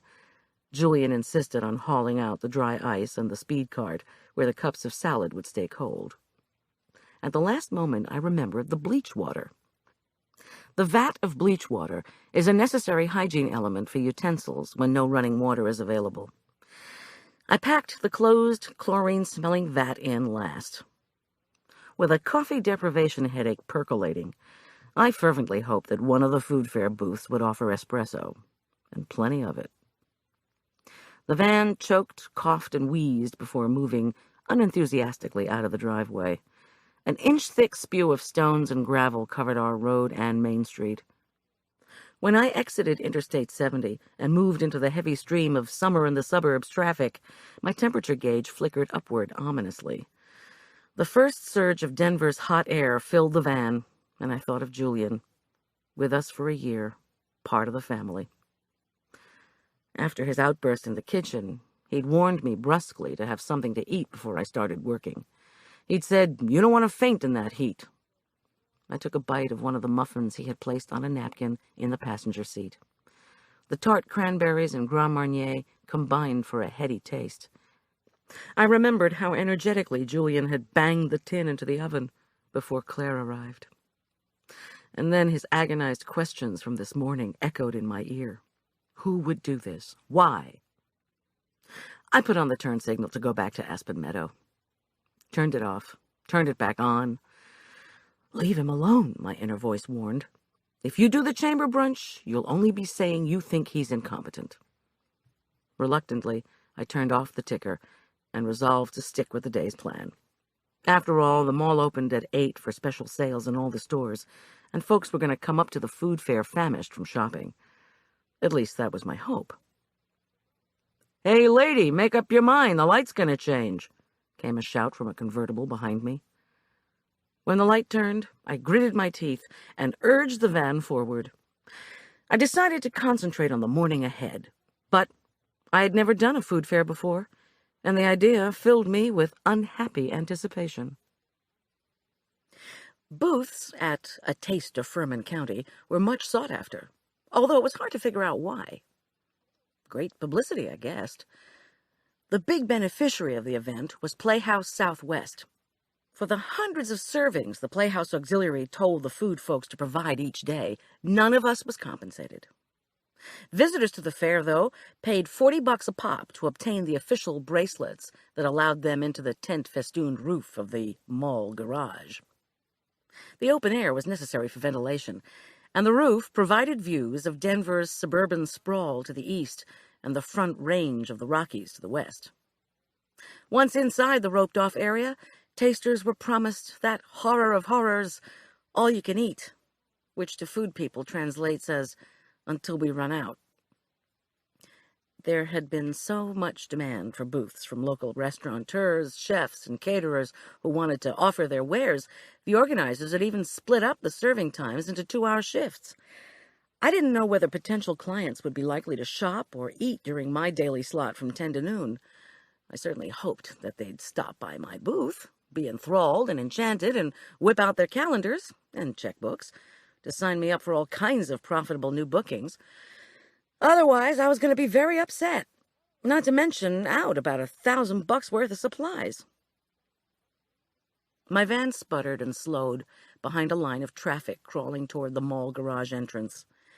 After a moment, I saw what was once again causing the slowdown. At the side of the parking lot, by the elegant marble entrance to Prince and Grogan, a crowd of animal rights demonstrators waved placards that read, "Mignon Cosmetics bring death. Death to Mignon Cosmetics." Shaman Krill, arms outstretched, hair wild, was leading the crowd in a chant that I couldn't quite make out. The row of cars stopped. I reached across and gingerly rolled down the passenger side window. "Death on your hands! Death on your face!" The uniformed officer was directing traffic. The van crept forward. As I neared the shouting demonstrators, my hands became clammy on the steering wheel. 3 parked sheriff's department vehicles seemed to indicate that the police weren't just there to head cars up the ramps. "Death isn't pretty. Death's pretty gritty." Maybe there were other cops I couldn't see who were keeping an eye on the activists. Or perhaps the officers were there as part of the continuing investigation into Claire's murder. From the small crowd of people pushing through the nearby door to Foley's department store, it looked as if shoppers were avoiding the protest. This undoubtedly was the deterrent the demonstrators wanted, since Mignon was carried exclusively by Prince and Grogan. "Food fair or shopping?" the policeman asked when my van was finally first in line. "Food fair." He pointed to the far right side of the ramp, where a food service truck was lumbering up to the top level. When I slowly accelerated away from the cop, there was a loud thud on the side of the van, and then another. Frantically scanning the mirrors, I thought I must have been hit by a car backing up, when Shaman Krill's face leered at the partly open passenger side window. "Hey, caterer, gonna throw any more food around today? What are you serving, slaughtered cow?" I leaned on the horn with one hand and rolled down the driver's side window with the other. "Help!" I yelled. "Help! Help!" The policeman hustled over. By the time I could tell him one of the demonstrators had harassed me, Shaman Krill had disappeared. Even when I stopped the van and hopped out to look where he'd gone, I couldn't see the activist's dark, bobbing head in the crowd. The policeman asked if I wanted to file a report. I said no. I quickly told him that Investigator Tom Schulz was my husband, and that I'd tell him all about it, but that at the moment I was late to set up for the food fair. The officer reluctantly let me go, with the admonition to be careful. I climbed back in the driver's seat and pressed firmly on the accelerator. The van whizzed up the ramp of the parking garage. Yellow police ribbons around the place where Claire died came into view. I averted my eyes. I pulled into a parking space, pinned on my official food fair server badge, and glanced at my watch. 8:30. A little over an hour remained to get everything set up on the roof before the inspector showed up with his trusty little thermometer to see if my hot food was hot enough and my cold food sufficiently chilly. The diagram of food fair booths showed my booth was next to the stairway up from the second-floor garage entrance to Prince and Grogan. A stream of weight-wielding walkers impeded my schlepping the first load of boxes to the elevator. But I finally made it. Within 30 minutes, I had wheeled, carted, and hauled my stuff into place. I put out my ads with sample menus and price lists, fired up the butane burner, and waited for the grills to heat. And then, then I thanked the patron saints of cappuccino that right across from the spot allocated to Goldilocks Catering was a booth with a sign, Pete's Espresso Bar. I slapped the first batch of ribs on the grill and dashed across the makeshift aisle to the deliciously appetizing smell. With more success than I would have thought possible, Pete had been running a coffee place at West Side Mall since the shopping center had been refurbished. He'd taken it upon himself to run a wonderfully inventive promotional campaign, including taking nighttime orders for hot coffee drinks delivered first thing in the morning to nearby businesses. He called it Federal Espresso. Today, Pete, a 30-ish, dark-haired fellow who had managed both to transport and get a power source for an enormous steam-driven Rancilio machine, was wearing a T-shirt that said, "Need coffee delivered? Use espresso mail." He instantly recognized the symptoms of latte deprivation and fixed me a tall one with 3 shots. I sipped it gratefully while looking eastward off the garage roof. A beautiful old neighborhood called Aquabella was not half a mile away, and the rooftops of the large, older homes were just visible. The turrets of a pale Victorian, the chimneys of an Edwardian. It wasn't as good as looking at the lake and the mountains with my morning coffee, but it was okay. "Gorgeous, isn't it?" said a dreamy voice. "Wouldn't you just love to live over there?" Dusty Rout sighed gustily. "Someday, when I get out of this place," she added bitterly. "I like Aspen Meadow, actually," I replied. Dusty looked better than the day before, calmer, more in control, for which I was grateful. "Denver's too crowded," I added. "How are you doing? Better?" "Well, How's Julian?" "Not so hot." She sighed again. "I guess I'm doing better. I'm just getting some coffee before I go work," she said apologetically, and turned to Pete. She shook the food fair bracelet past the cuff of her dark green Mignon uniform to show him. "I'll take 2 chocolate-dipped biscotti to go with the latte." She picked up one of the pamphlets Pete was offering, The History and Science of Coffee. "Better make that 3 biscotti," she said. She wrinkled her nose and gave me the pamphlet when Pete handed across her drink and pile of cookies. While Pete tried to sell her some Sumatra blend, I read that, according to legend, coffee provided mental alertness, a cure for catarrh, an antidote for hemlock, and a lessening of the symptoms of narcolepsy. I could have used some narcolepsy last night. I tossed the pamphlet into a trash can. Dusty politely refused Pete's offer for a discount on the Sumatra, picked up her breakfast, and said in a confidential tone, "You know, Goldie, I really shouldn't be doing this food fair. I mean, $40, and the mall workers don't even get a discount. But the bracelet's good all day. Maybe I'll have something nutritious during my break. I just need to get a little sugar in my system before I go out there and sell. I sipped Peter's marvelous latte and glanced at the ribs. They were now sending up savory swirls of smoke. "That's okay. Julian already told me about what cosmetics folks eat." A look of worry crossed Dusty's pretty, chubby face. "But did he come with you? Is he okay? They called all the reps last night to tell us about the police investigation." She faltered. This morning, Dusty's short, orange-blonde hair was coiffed in a spill of stiff waves framing her cherub-cheeked face. Although I knew she was only 18, her heavy matte makeup, dark-lined eyes, 2 rosy streaks of blush, and prominent blue eyeshadow made her look much older.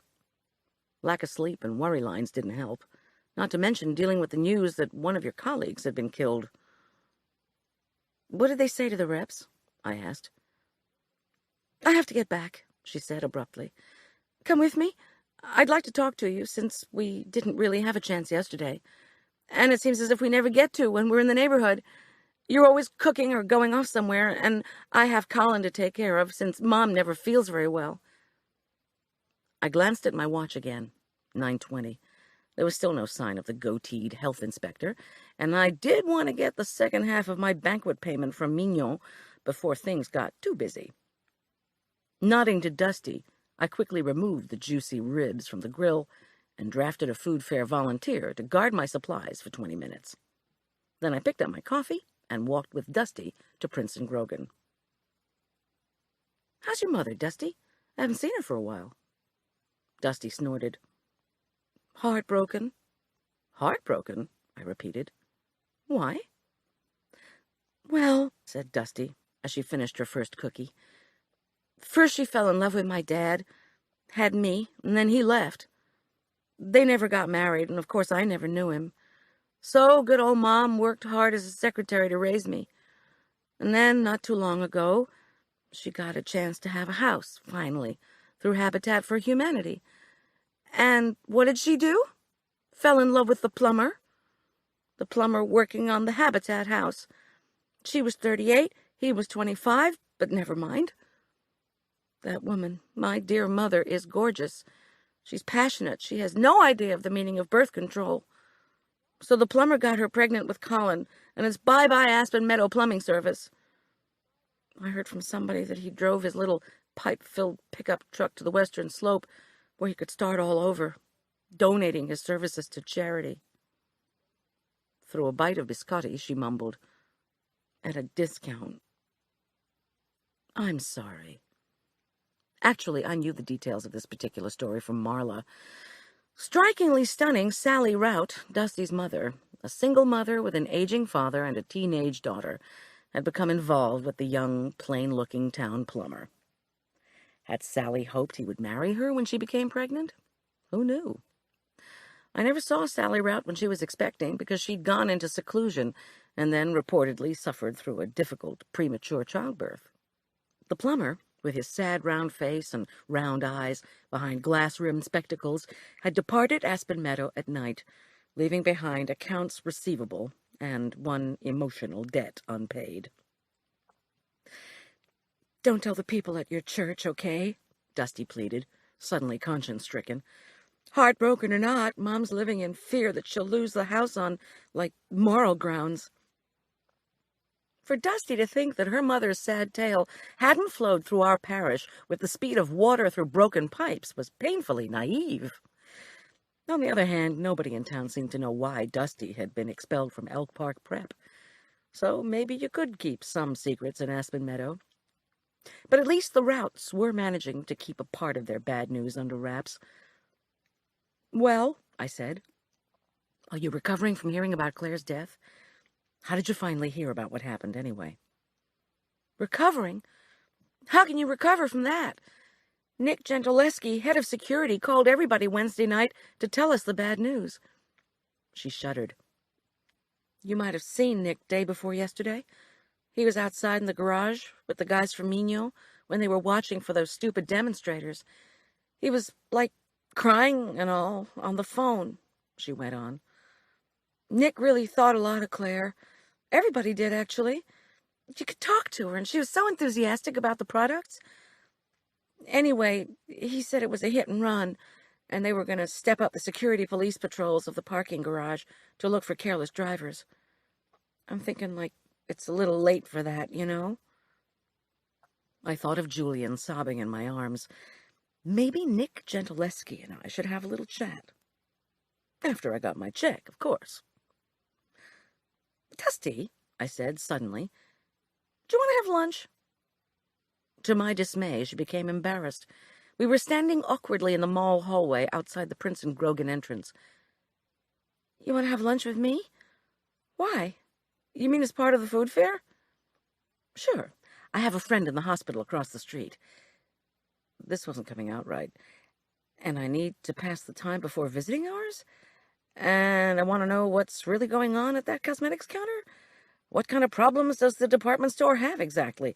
Nope, those explanations wouldn't wash. "I have a friend in the hospital across the street, and she loves fattening food, but can't have any." I stopped to think. How much cash did I have? For all my worry about money, I carried little beyond a single credit card and an emergency $100 bill. Dusty was looking at me with raised, perfectly plucked eyebrows.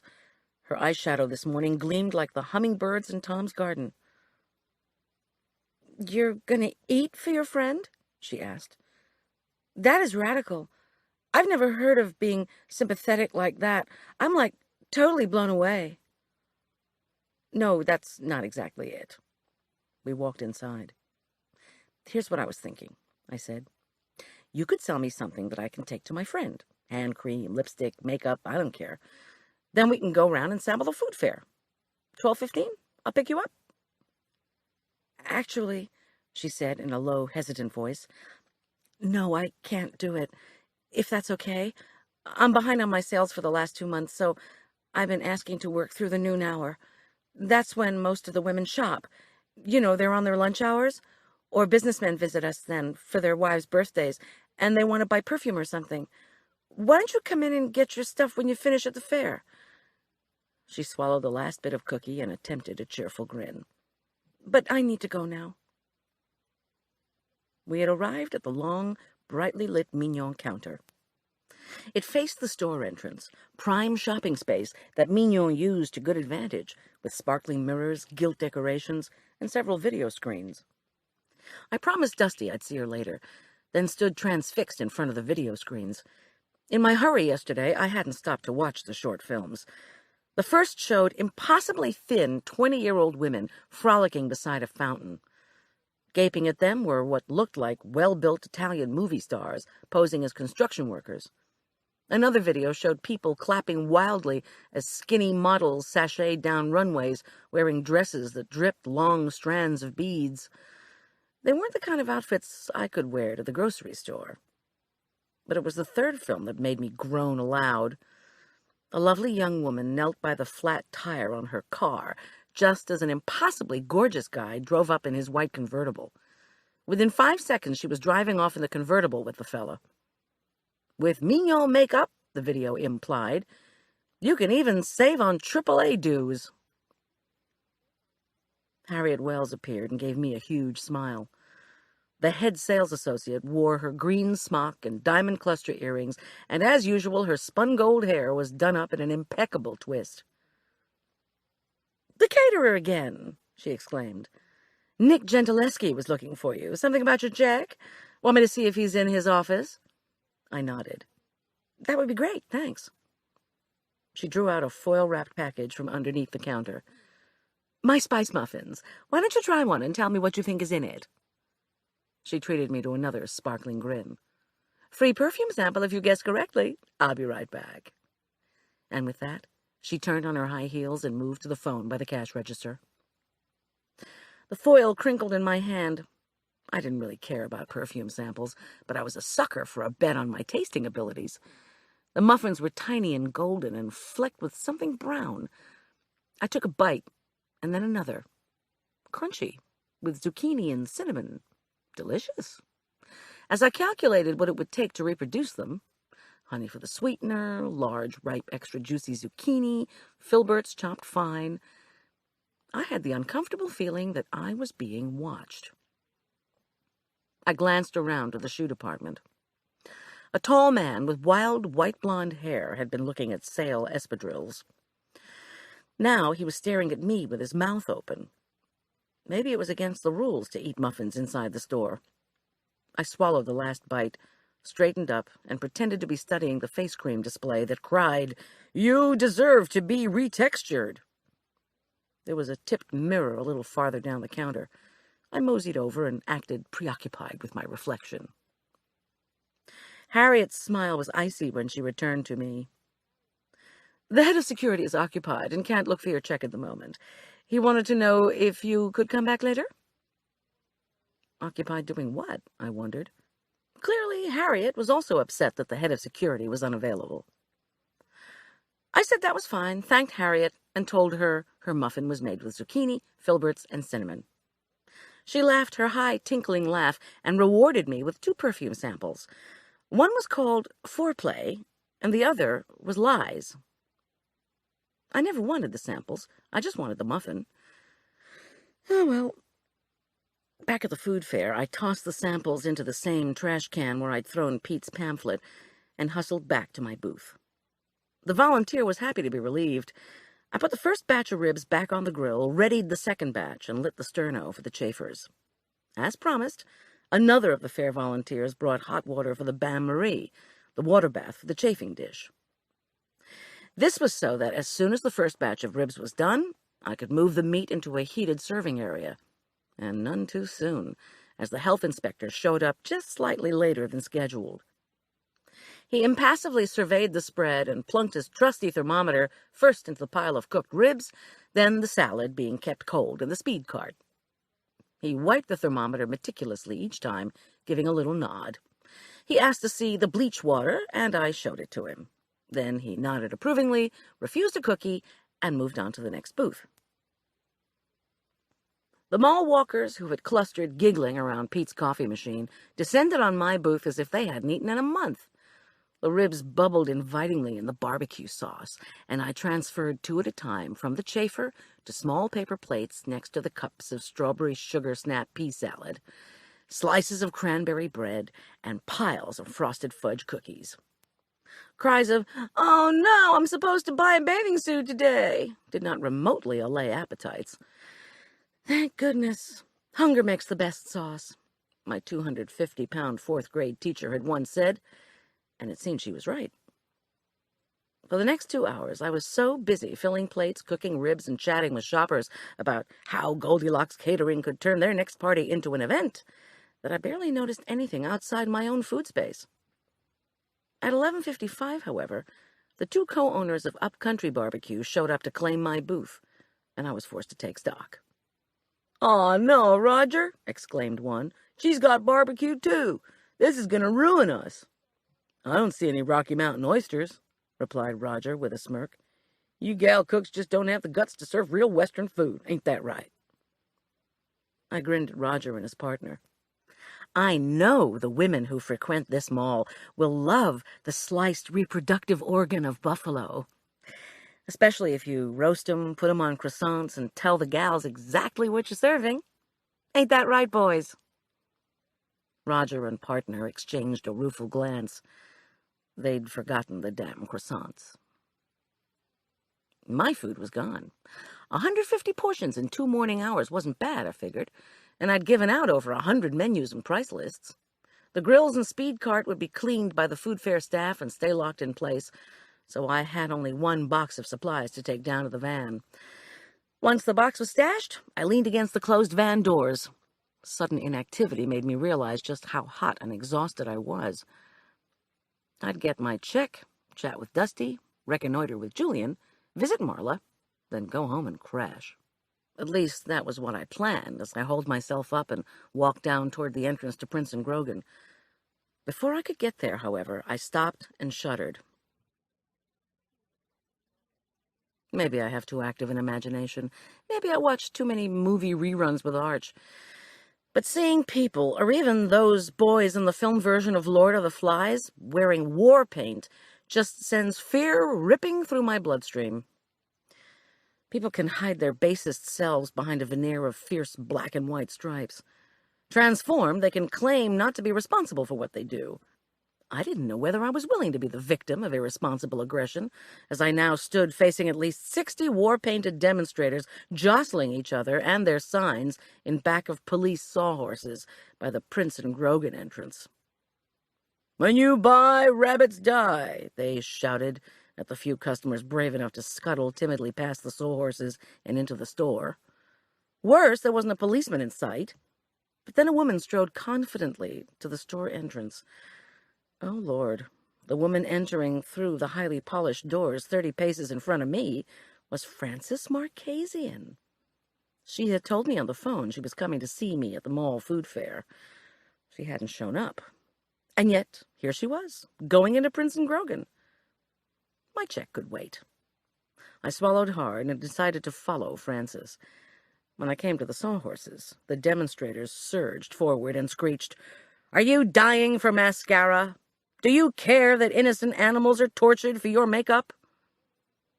One waved a sign directly in front of my face. "Die for beauty," it proclaimed, with a photograph of a pile of dead rabbits. I felt my face turning red, but I concentrated on getting through the doors on the track of the Mountain Journal's premier investigative reporter. Someone's elbow jostled me, and my ears rang from the shouted insults. But moments later, I was safely inside. I scanned the opulent store interior. Frances Marchesian had made a detour into accessories and was fingering the various leathers of expensive handbags. Once again, she was, as my parents would say, all dolled up. This time, she sported a scarlet dress with a flared skirt, scarlet heels, and scarlet scarf twisted in some remarkably woven way through her mass of black hair. I quickly paralleled her step as she minced past a table display of wallets and headed for the far side of the Mignon counter. I slithered into the shoe department that faced that side of the cosmetics counter. Frances had spied on me so many times that I felt no compunction about seeing what she was up to this time. It had even become something of a game between us. Whatever today's game was, the fact that it required 2 disguises in 3 days made it extremely interesting. "I'm here because I need help with my face," I heard Frances inform Harriet Wells. Dusty was waiting on a man I vaguely recognized, the tall blonde fellow I'd seen in the shoe department that morning. Maybe he was an undercover cop. Harriet looked at Frances and frowned. "What would you say is the skin problem you'd like to correct the most?" she asked politely. Out in the aisle between the cosmetics counter and the shoe department, a 5-tiered display of plastic boxes filled with a navy blue and gold display of Mignon lipsticks, soaps, toners, and creams offered a hiding place. I ducked behind it. Within moments, Harriet's voice rose slightly. She was trying to sell Frances some concealer, and Frances was making such uncharacteristically enthusiastic responses that I ducked around the plastic box holding the Fudge Mousse lipstick and Nectarine Desire blush for a better view. From there, I could watch Harriet without her seeing me, since all her attention was focused on Frances, who was whining, "But I just want to look younger." Uh-huh. "This is Rejuvenation, the newest product to come out of Mignon's European labs." Harriet delicately gripped the pale, ribbed, cylindrical bottle. "It has biochromes in it, and just look at what it's done for my skin." She lifted her free palm like a fan toward her superbly painted face. "I'm 62, she declared with a sunny smile. "Rejuvenation will take 2 decades off your face." 62? Frances echoed with loud incredulity as she shifted uncomfortably in the red spike heels. "I'd have sworn you weren't a day over 55. A tiny frown appeared between Harriet's eyebrows, then swiftly disappeared. I myself wouldn't have put Harriet's age over 50. "The biochromes penetrated to the deepest layer of the skin. They actually stop the aging process," Harriet announced proudly. "Is that right? How much for a big bottle of that?" Frances asked brightly. "Well," mused Harriet, "you need all the preparations to do the complete job. It's like the 4 basic food groups. First we start with the pre-cleanser." Here she frowned at Frances and shook her head. "Here, you hold the rejuvenation while I look for the right cleanser for your skin." She handed the bottle to Frances, who turned it, held it out at arm's length, and grimaced. Harriet groped beneath the counter. When she reemerged, she gave Frances's face a swift, shrewd assessment. "It really does look as if you have quite a bit of damage to your skin. Did your dermatologist send you?" When Frances shook her head, Harriet asserted, "You could certainly benefit from one of our rejuvenating cleansers." And then she chided and explained and piled creams and cosmetics on the counter until Frances's tab was, by my reckoning, well over $400. I leaned in closer to Harriet and Frances, but was stunned to be interrupted in my eavesdropping by a stocky fellow who edged in beside me and asked, "What are they saying?" He smiled at me as if this were some kind of joke only the 2 of us were in on. He had dark brown hair and short, stubby fingers that he drummed on his knees as he crouched next to me. I don't know what you're talking about, I replied, huffily, and straightened up. Is that your boyfriend? He asked, as if he hadn't heard my answer. His accent was flat and Midwestern. His arms seemed too short for his body when he gestured knowingly in the direction of the tall blond man with Dusty. He is not my boyfriend. Would you please go away? He opened his eyes wide, as if I'd refused to laugh at his joke. Then he touched the badge on my white jacket. Are you really a chef? I mean, you're wearing one of those coats. Is your restaurant here in the mall? As a matter of fact, it is. 2 of my coworkers are right nearby. Maybe I could frighten this guy away with the threat of numbers. Really? He looked around. They won't mind if I talk to their boss, will they? How long you been here? Look, mister, please go away. But the guy raised a thick brown eyebrow and didn't move. Emboldened by my ability to be convincingly dishonest at the hospital, I improvised wildly. Actually, I work for the department store. You might have read about the accident we had in the mall garage day before yesterday. He pursed his lips and nodded sympathetically.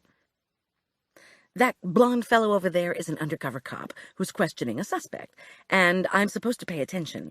So can you please leave so I can do my job? He ran his hands over one of the plastic boxes stacked in front of us. This is so much more interesting than shopping for my niece's birthday. Are you listening to me? At the moment, I'm doing something extremely important and confidential, I said desperately. When he looked skeptical, I hissed, Look, Buster, what I'm trying to tell you is I work for store security. No kidding. No kidding. He took me gently by the arm and said, We need to have a talk. Get your fingers off me, I said fiercely, unwilling to give up my hiding spot without a protest. Let go, or I'll pull so hard that I'll drag you right out of the store with me. And the whole time I'll be yelling so loud the security SWAT team will come running. The guy grinned. His grip on my arm tightened almost imperceptibly. We need to have a talk real bad. That did it. Security! I shrieked and began to wriggle. I had brief glimpses of Francis, Harriet, Dusty, and the blonde guy gaping as I twisted and flailed and tried to shake the man's arm off me. In my thrashing, I fell against the piled boxes. The clear containers with all their lipsticks, creams, toners, and soaps tumbled. My tormentor braced his legs and continued to imprison me in a vice-like grip. Security! I screamed. I thrashed and felt my hose rip. Help! I called again. Why wasn't anyone helping me? Somebody from security come now. The man leaned down. Lady, I'm here, he said. Chapter 9. I've had humiliating escalator rides in my day. The afternoon of a banquet for Brunswick sales reps, I lost control of an oversized box of bowling ball-sized handmade chocolates. I shrieked in futile warning as chocolate globes pelted the escalator steps and 10 fur-coated women went sprawling. A strike. Another time, 2-year-old Arch threw up all over me and several nearby teenage boys. The boys were extremely unsympathetic. This in spite of the fact that at Arch's age, they'd probably also overindulged in hot dogs and milkshakes. Unquestionably, though, this was the most humiliating escalator ride of my life. This stocky, brown-haired guy, this lackey who mumbled that his name was Stan White, was presumably taking me to Nick Gentileschi, head of security at Prince & Grogan. Once we were on the escalator, Stan released my arm and quickly stepped behind my back. It was obviously a practiced maneuver, the kind a policeman or a security guard makes when he thinks his perp might bolt. I can't say I wasn't considering it. I tried to ignore all the staring people. They were below us, they were above us, they were pointing from the descending escalator, paralleling ours. The usual high, excited hum of shoppers chattering about what they bought or what they needed to buy ceased as the onlookers swiftly took in our little twosome, the cowering woman in the chef's jacket with a rent-a-cop parked right behind her. It was a particular challenge to ignore a gaping Francis Marchesian.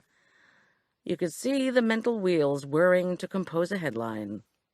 Caught caterer cringes. Wife of homicide investigator apprehended after struggle by fudge mousse lip gloss. You are making a huge mistake, I began to say. Stan White shook his head regretfully. Lady, if I had a nickel for every time I've heard that line. Well, this was just great. The steps moved inexorably upward, past the top of the Mignon counter with its display of shiny white bags stuffed with pink tissue paper, past the elephantine Chinese-style planters sprouting fake palm trees. Just don't let any clients see me, I prayed fervently. No such luck. A large woman was leaning over the railing next to the escalator at the second-floor landing, just above the cosmetics counter. When she straightened up, my heart sank to new depths. The last person I wanted to see at this moment was Babs Meredith Braithwaite. Even so, I might have avoided her if she hadn't inched over so that the security guy and I collided with her on our rough arrival at the second floor. We stared at each other. Babs' rust-colored suit, trimmed with white, was somewhat rumpled. Her white blouse was hanging out. Her rust skirt slanted crookedly above her brown and white spectator pumps, as if the skirt were unzipped. Nor was her hair as meticulously poofed as it had been 2 days before. Today it looked like a wind-blown bird's nest. She was clutching her purse, which was open, as if it had been hastily snatched up. She was panting. She looked as if she'd just shoplifted a diamond brooch, when all she'd been doing was spying on the Mignon counter, or so I assumed. The nefarious possibility that I could sick Stan the security man on her occurred to me. "There's somebody back there," Babs whispered in a trembly voice to Stan and me. Her hand rose toward the racks of gaily colored bathing suits. She added urgently, "Please help me." She looked the security guy up and down. "Do you work for the store?" "Yes," said Stan curtly. "I'm with security." "There's somebody back there." Her cheeks were aflame, and it wasn't blush giving the color. I tried to look around Babs' wide body. Somebody back where? Stan White touched my upper arm gently to guide me away from Babs and oncoming traffic spilling from the escalator. When I didn't move, he put his hands on his hips and set his mouth in a stern frown. Babs whimpered, "Aren't you going to help me?" Stan cleared his throat and pointed at me. "Are you with this woman?" he asked Babs. Confused, she shook her head. Stan concluded firmly, "Then you'll have to find a salesperson. I can't help it if there's nobody back there." "But," Babs said frantically, grabbing his arm, "there's somebody back there in the dressing room. You've got to come and help me." Stan White perked up. This interested him. "Is it a man?" he asked. "In the women's dressing room?" "It's somebody behind the mirror," insisted Babs. "I heard him cough." Reluctantly, she released Stan's arm. "Lady, please." The security fellow shook his head. "We haven't done that kind of surveillance for years. It's against the law." Babs clutched her purse. Her vivid cheeks shook with rage. "But I'm trying to tell you. Somebody must have broken in behind the mirrors. Aren't you going to do anything? What kind of security guard are you anyway?" Stan bristled. "Okay, look. I have to do something else first. Then I'll check the dressing room, all right? Please, we need to go." "Go where?" she demanded shrilly. "What are you doing with this woman?" "What we're doing doesn't fall under the Freedom of Information Act, lady." Babs Braithwaite pressed her lips together. "This—" She looked at me. What was I exactly? "This woman is going to be catering an important function for us this weekend. She's also operating a booth at our Playhouse Southwest benefit, and we can't have her—" "When's your party?" the security fellow asked amiably, as he made a no-nonsense gesture to me to walk forward in the direction of the department store offices. Why, babbled Babs as she hustled along beside us past the Japanese china decorated to look like English bone. "Tomorrow," she finished breathlessly. She slapped her purse down imperiously on a table displaying Waterford crystal. An extremely large and undoubtedly expensive vase teetered, then miraculously straightened. "It's Friday," Stan said wearily, without giving Babs so much as a glance. "I promise not to detain her more than 24 hours. "But this department store, "What is going on?" Babs wailed, while I thought, 24 hours? I don't think so.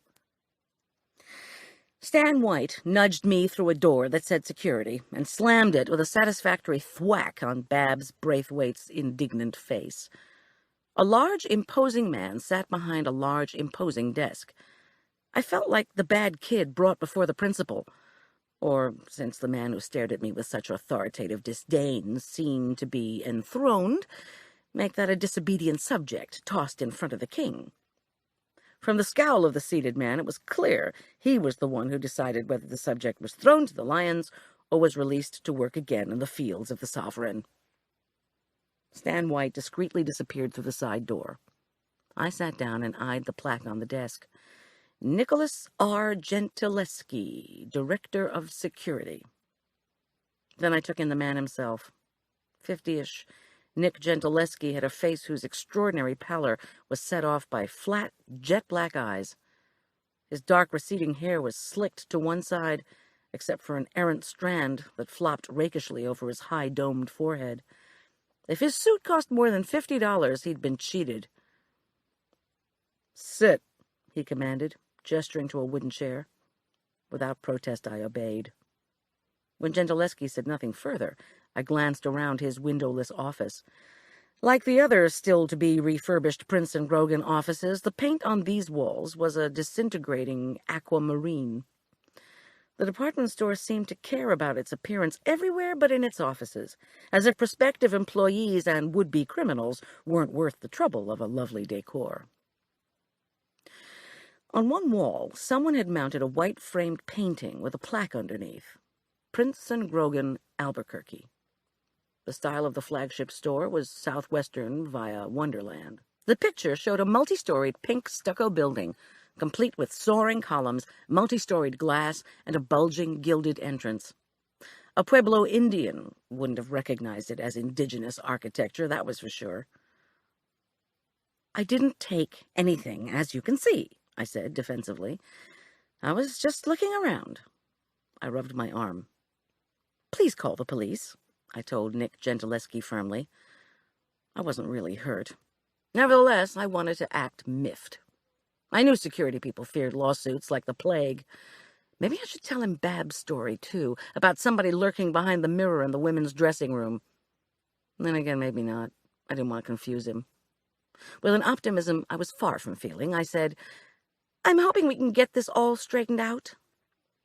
Nick Gentileschi raised his thin eyebrows and tapped a pencil on top of a camera on his desk. Vaguely, I wondered if a hidden video camera had somehow monitored my not-so-surreptitious surveillance of the cosmetics counter. "The police?" Gentileschi's voice grated like sandpaper. He dropped the pencil and began to jingle the key ring hanging from his belt. Then he turned his boxy, pale face sorrowfully toward the picture of the Albuquerque store. "She wants me to call the police." He grinned, revealing oversized, horse-like teeth. "Now that's one I haven't heard. You haven't stolen anything yet? You want to be cleared before things get worse? Or you have a friend at the sheriff's department?" "Please, Mr. Gentileschi." Acting patient and sweet sometimes worked. I'd give it a whirl. "I know who you are, and Claire Satterfield was a friend of mine." The thin eyebrows lifted. "Is that right? A friend of yours? You ever go to her apartment for a party? Where'd she live exactly?" I sighed. "I didn't go to any parties, and I don't know where she lived. Somewhere in Denver. The heck with this. I wondered if I could remember my lawyer's phone number off the top of my head." "Now that's an interesting friendship when you don't know where someone lives. Claire was a party girl. Did you know that? Or didn't you discuss that either in your friendship?" He sneered the last word. My skin prickled. "Who do you think you are, the FBI?" I said angrily. "Are you going to make a call or not?" He opened a desk drawer, got out a form, and then carefully selected a pen. His gleaming black eyes regarded me greedily. "What's your name and occupation?" I told him, and he took notes. Then he shifted his weight, smoothed his Grecian Formula 16 hair with the palm of his hand, and said, "Now you listen to me, Goldie Schultz, the supposed good friend of Claire Satterfield. We have our ways of knowing what's going on in this store. I know what you were trying to do. I just need to know the reasons. If your answers aren't satisfactory, I'll call the cops myself. I can assure you my reasons won't be satisfactory since I don't even know what they were. He blinked impassively, and, pen poised over his form, waited for me to say more. When I didn't, he sighed, put down the pen, picked up the telephone, and raised one eyebrow as if he were calling my bluff. Who should I call at the sheriff's department? Another friend? Homicide investigator Tom Schulz. I know Schulz. Do you know Schulz? Suppose you're going to tell me you're his sister or something. I chose not to answer. He wouldn't believe me anyway. But to my relief, he dialed the sheriff's department. After a few preliminary murmurings, he managed, thank heaven, to get through to Tom.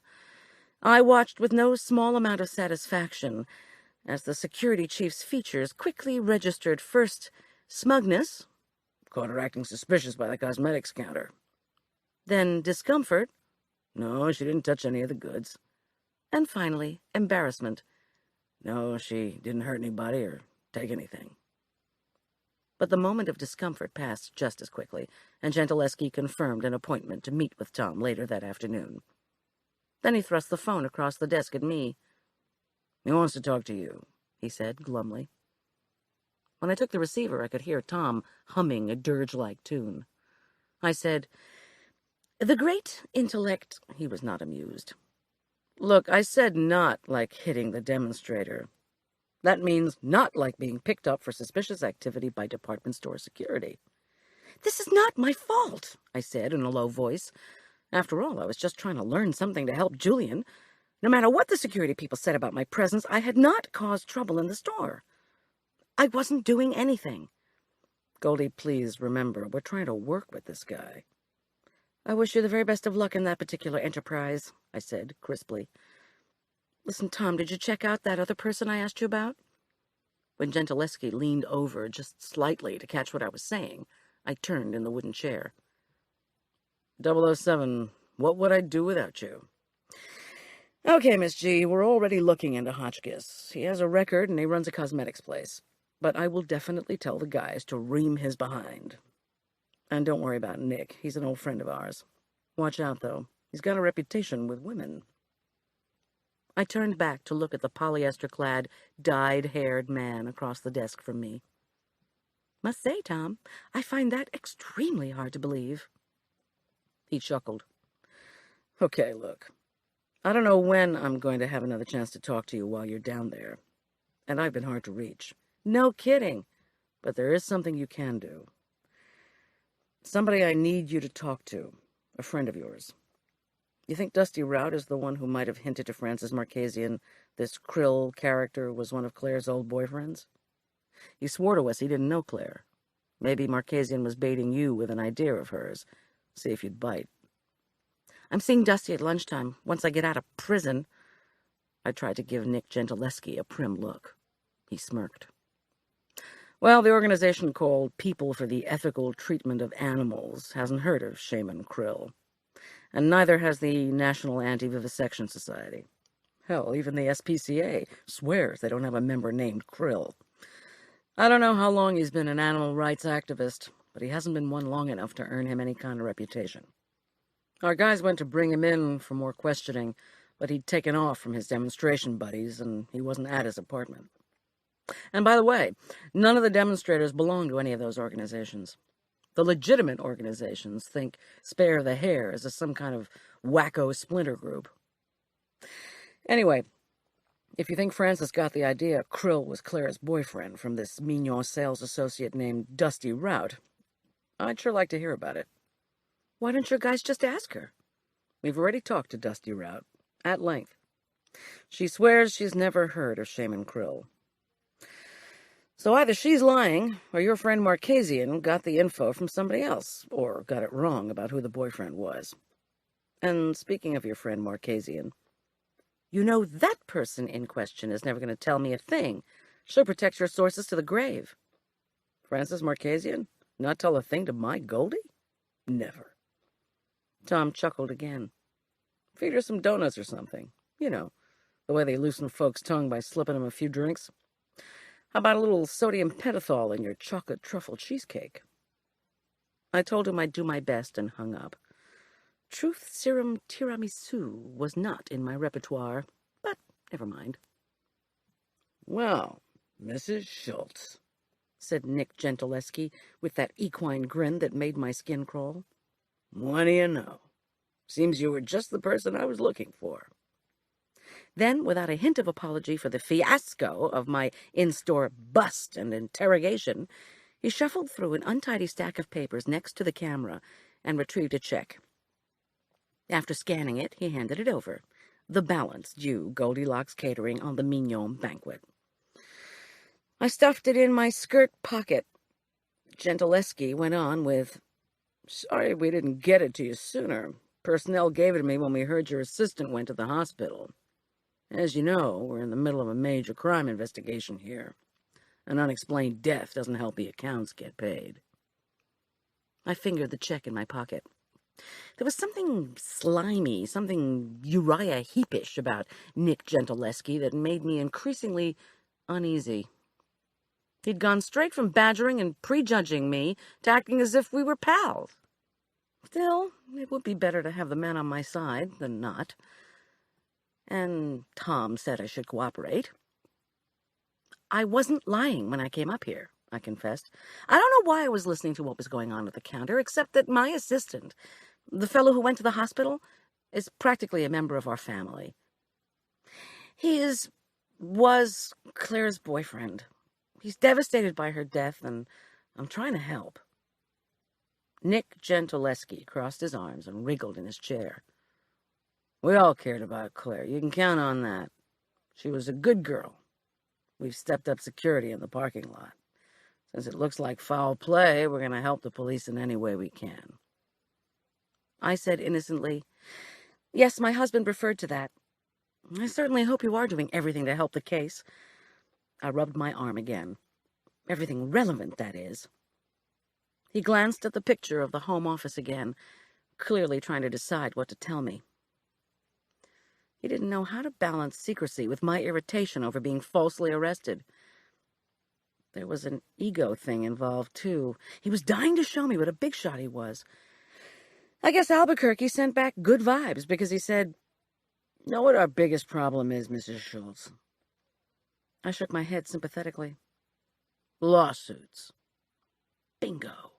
He exhaled and moved around in his chair, making it squeak. If Claire Satterfield's parents decide to sue because they think we have lax security in our parking lot, this store and this mall could go down the tubes all over again. He raised his chin and added proudly, I've been in this place a long time. Served as security chief when it was wards. And believe me, being unemployed for 4 years was not something I want to repeat. I hadn't been a psych major for nothing. In good Carl Rogers fashion, I said, Not something you want to repeat. Abruptly, Nick Gentileschi stood up and braced himself against his desk. He looked at me for a moment, and I squirmed. Then he announced, We're analyzing all the films of her sales, seeing if anyone suspicious turns up too often. But you figure... He held out his large hands too close to my face and ticked off his points on his fingers. Someone had to know when she was going to be in the parking garage, that she was going to be there at all. Uncomfortable with his stare and his sudden closeness, I stood up too and inched backward. Figuring out Claire's whereabouts wouldn't have been too hard, especially given that the banquet attracted so many high-rolling customers, not to mention a few demonstrators. Let me tell you what the problem is, he said suddenly. Another problem. I took up refuge against one of the smudged aquamarine walls. Go ahead. We're not careful enough in this store, he said matter-of-factly. Yeah, we have security, but we're not warning employees about people who come in with an ulterior motive. Take that guy you were talking to Schulz about. I raised my eyes innocently, and he grinned. He said, The one with the record in his own cosmetics place? His name's Reggie Hotchkiss. He's around us all the time. I mean, why? What's the big deal with our cosmetics counter? Guy went to jail in '70 for burning his draft card, destroying federal property. Convicted of trying to break into the CIA. He's into makeup now because his mommy founded a cosmetics company. Now that he's in his 40s, Mr. Hotchkiss is suddenly interested in making money. The guy's spying on us, I say. That's what I told Schulz. Could be more there. That's what we're going to discuss later, he concluded grimly, after I escort you out of the store. He strode to the door and opened it.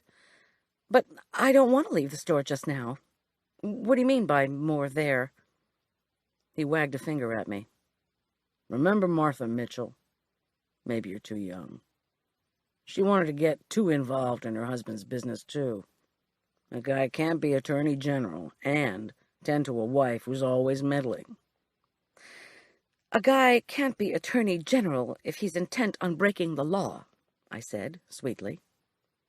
Gentileschi's features hardened. Mrs. Schultz, let's go. As we walked back through the china department, I took a new tack. I hope he told my husband the details of Hotchkiss' record, if he didn't know already. You bet. So tell me, I continued, how are you going to analyze these films you were talking about? I mean, where are your cameras? He gave me a look that told me I'd lost any tactical advantage I'd had. He wagged a finger at me and said, I don't think so. Oh, come on. We started our descent on the escalator. I'm just wondering how you saw me. I mean, technology must have changed the way you do things over the years. Nick Gentileschi puffed out his chest. Things haven't changed that much, I can tell you that. He raised one of those eyebrows. Now we're talking some years. He gestured to a protruding area that framed the entrance to the store just inside the doors. The three-sided frame, which looked like a walled-in deck that had been painted the same color as the store walls, was about 6 feet wide and deep all the way around, up one side of the entrance, spanning the top of the door, and coming down the other side of the entrance. It faced the Mignon counter. About 5 feet up the horizontal section of the frame, a large vent extended the length of the front. I can't tell you how the cameras work, but I can tell you how we used to do most of our security. See that boxed-in area across from the Mignon counter? They decided not to get rid of it when they renovated the store. I nodded and studied the large, protruding structure as we descended the escalator. I'd never noticed it before. It's called a blind, Gentileschi went on. We used to sit up there. A blind? I repeated. Yeah, we'd sit in the blind, like a duck blind, you know? The place where the hunters sit to watch for the ducks. You can see out, but whoever is hunted can't see in. Anyway, we'd look out through those vents to see what was going on in the store. We'd watch people. Say a woman picks something up, maybe a bottle of perfume. She wants to steal it, but she isn't sure. She hawks all around. He slitted his eyes and looked from side to side in imitation. That's hawking. She could spend 10 minutes trying to make up her mind whether she's going to swipe it. He chuckled. So say she finally doesn't lift it. That would really piss us off. So we'd squirt her with Windex, right through that vent on the blind. Why, Nick, I said demurely. I never imagined a security guy could get away with that kind of behavior. We had reached the first floor. His warm, moist hand shook mine briefly. You'd be surprised, he said. He winked roguishly. And, on that happy note, he headed off for men's suits. Gosh, what happened to you? Exclaimed Dusty when I returned to the Mignon counter. She was picking up the last of the plastic boxes and arranging them on a cart. What were you doing? Harriet Wells, who was waiting on a black woman, tilted her head and smiled to acknowledge my return. Dusty and Harriet must have known I wasn't stealing anything. Why didn't they speak up in my defense when they saw Stan White leading me away? Maybe they were taught not to trust anyone. Given what had been happening around this mall lately, perhaps they were spooked by anyone acting odd in their domain. I wasn't doing anything, I told Dusty, except trying to see if you were free. But you were talking to some guy." I gave her a naive, questioning look. "A tall, blonde guy? I mean, you looked as if you were very involved with him." She laughed and waved this away. "Harriet did put me down to work through lunch. So if you come over and let me do your face, you can buy something for your sick friend and we can talk, all at the same time. Then if another customer comes along, if you don't mind, I can wait on him or her and then get right back to you."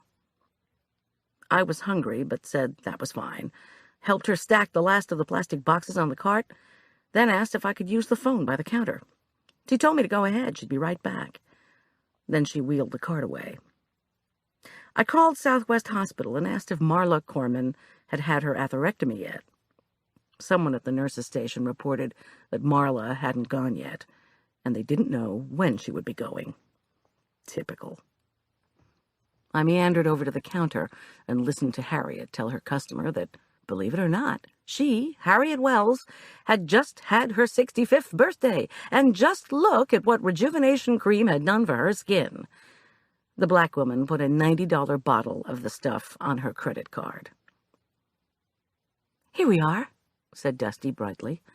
She nipped behind the counter, flipped through a file box, and retrieved a card. As she was writing my name at the top, I slid onto one of the high stools on my side of the counter and said, "Tell me where the cameras are." Startled, she looked up at me and giggled. Her cheeks colored. She gestured toward a silver half-globe protruding from the ceiling above the shoe department. "That's like a one-way mirror. The camera sees out, but you can't see in. It has pan, it has zoom, and it's watching us all the time. See, check this out." She ducked behind the counter and came up with a Prince & Grogan bag in one hand and 3 miniature jars of pink stuff in the other.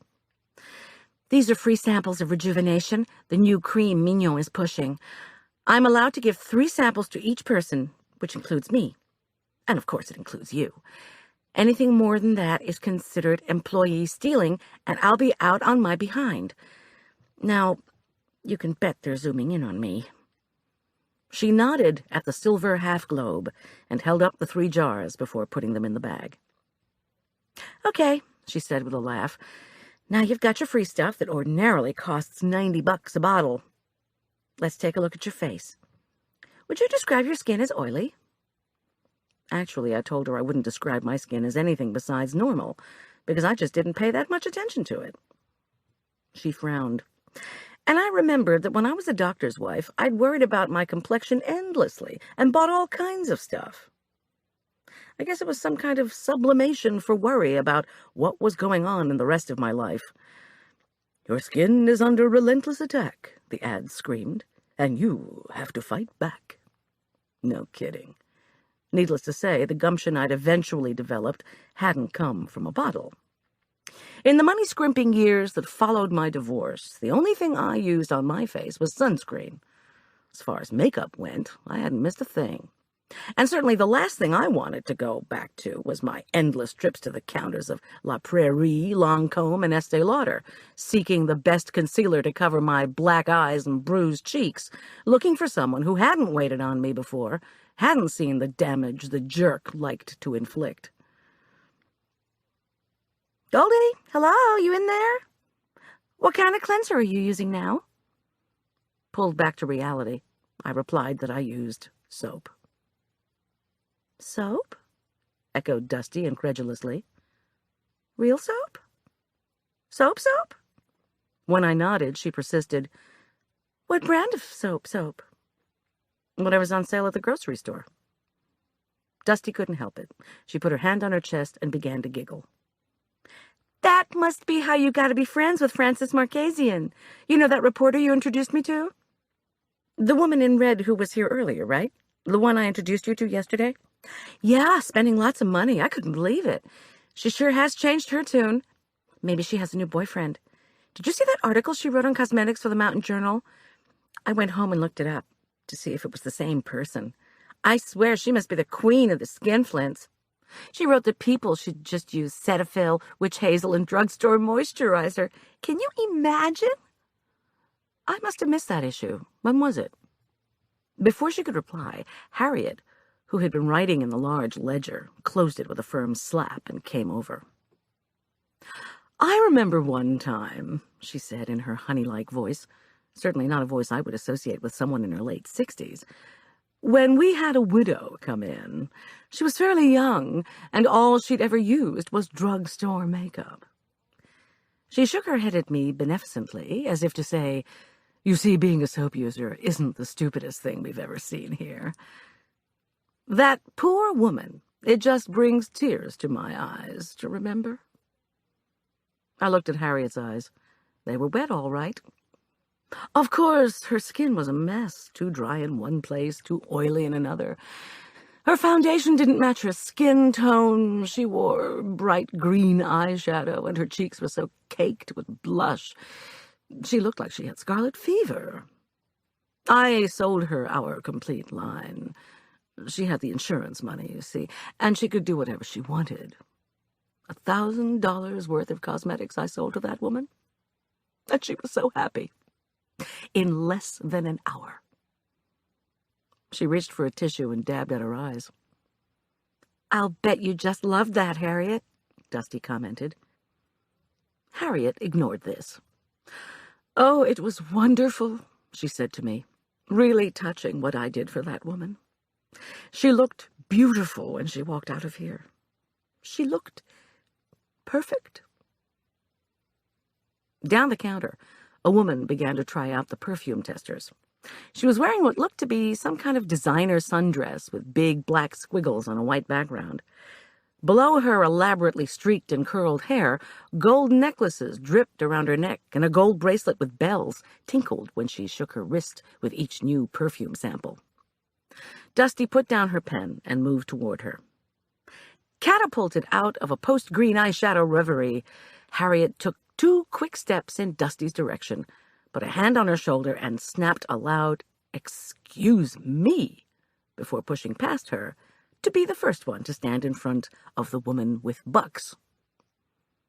"Whoa," I said when Dusty returned, crestfallen. "What was that all about?"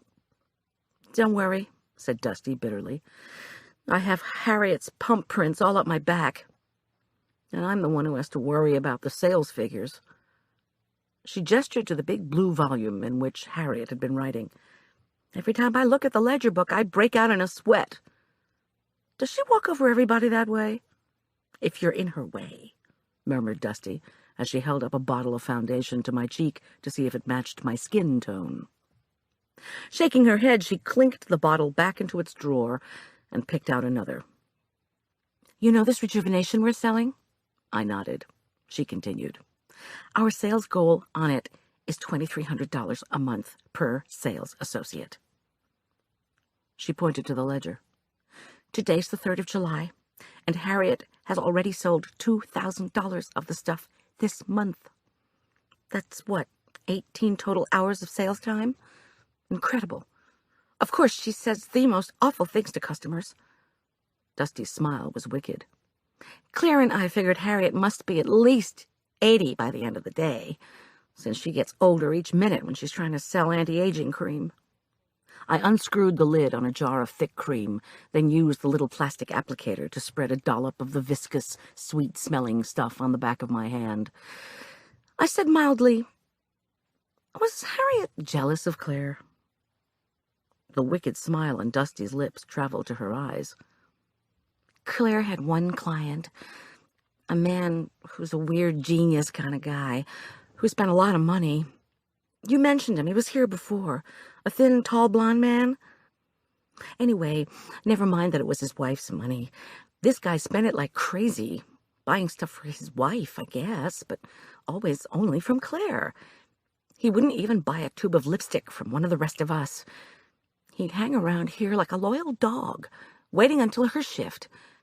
And you know how Claire was. She'd flirt and bat her eyes and just have the best old time. Or maybe you never saw her do that. Oh, still, I'm going to use this cleanser on you." I sat motionless while Dusty used 2 cotton balls to spread luscious-smelling cream over my cheeks. It felt divine. If my stomach hadn't been growling, I would have been certain I was in heaven. "Anyway," she went on, Claire would just make this guy feel like $1 million. You're not really going to buy that, too. You're going to be broke. Dusty's imitation of Claire's Australian accent was dead on. So, pretty soon the wife, who spends a lot of money here herself, comes in with her husband to see why her husband's developed such an enthusiastic interest in cosmetics all of a sudden. When was all this going on? I asked, trying to keep still as Dusty smeared lime-scented toner over my face.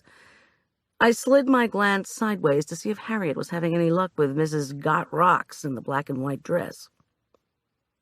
"Watch out!" Dusty cried sharply. Startled, I fell off the stool where I was perched. Huh? I was just looking to see how Harriet was doing. "I don't want to get this stuff in your eye.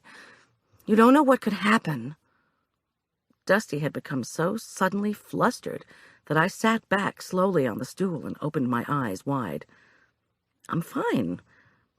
Look, I love the feel of this stuff you put on me.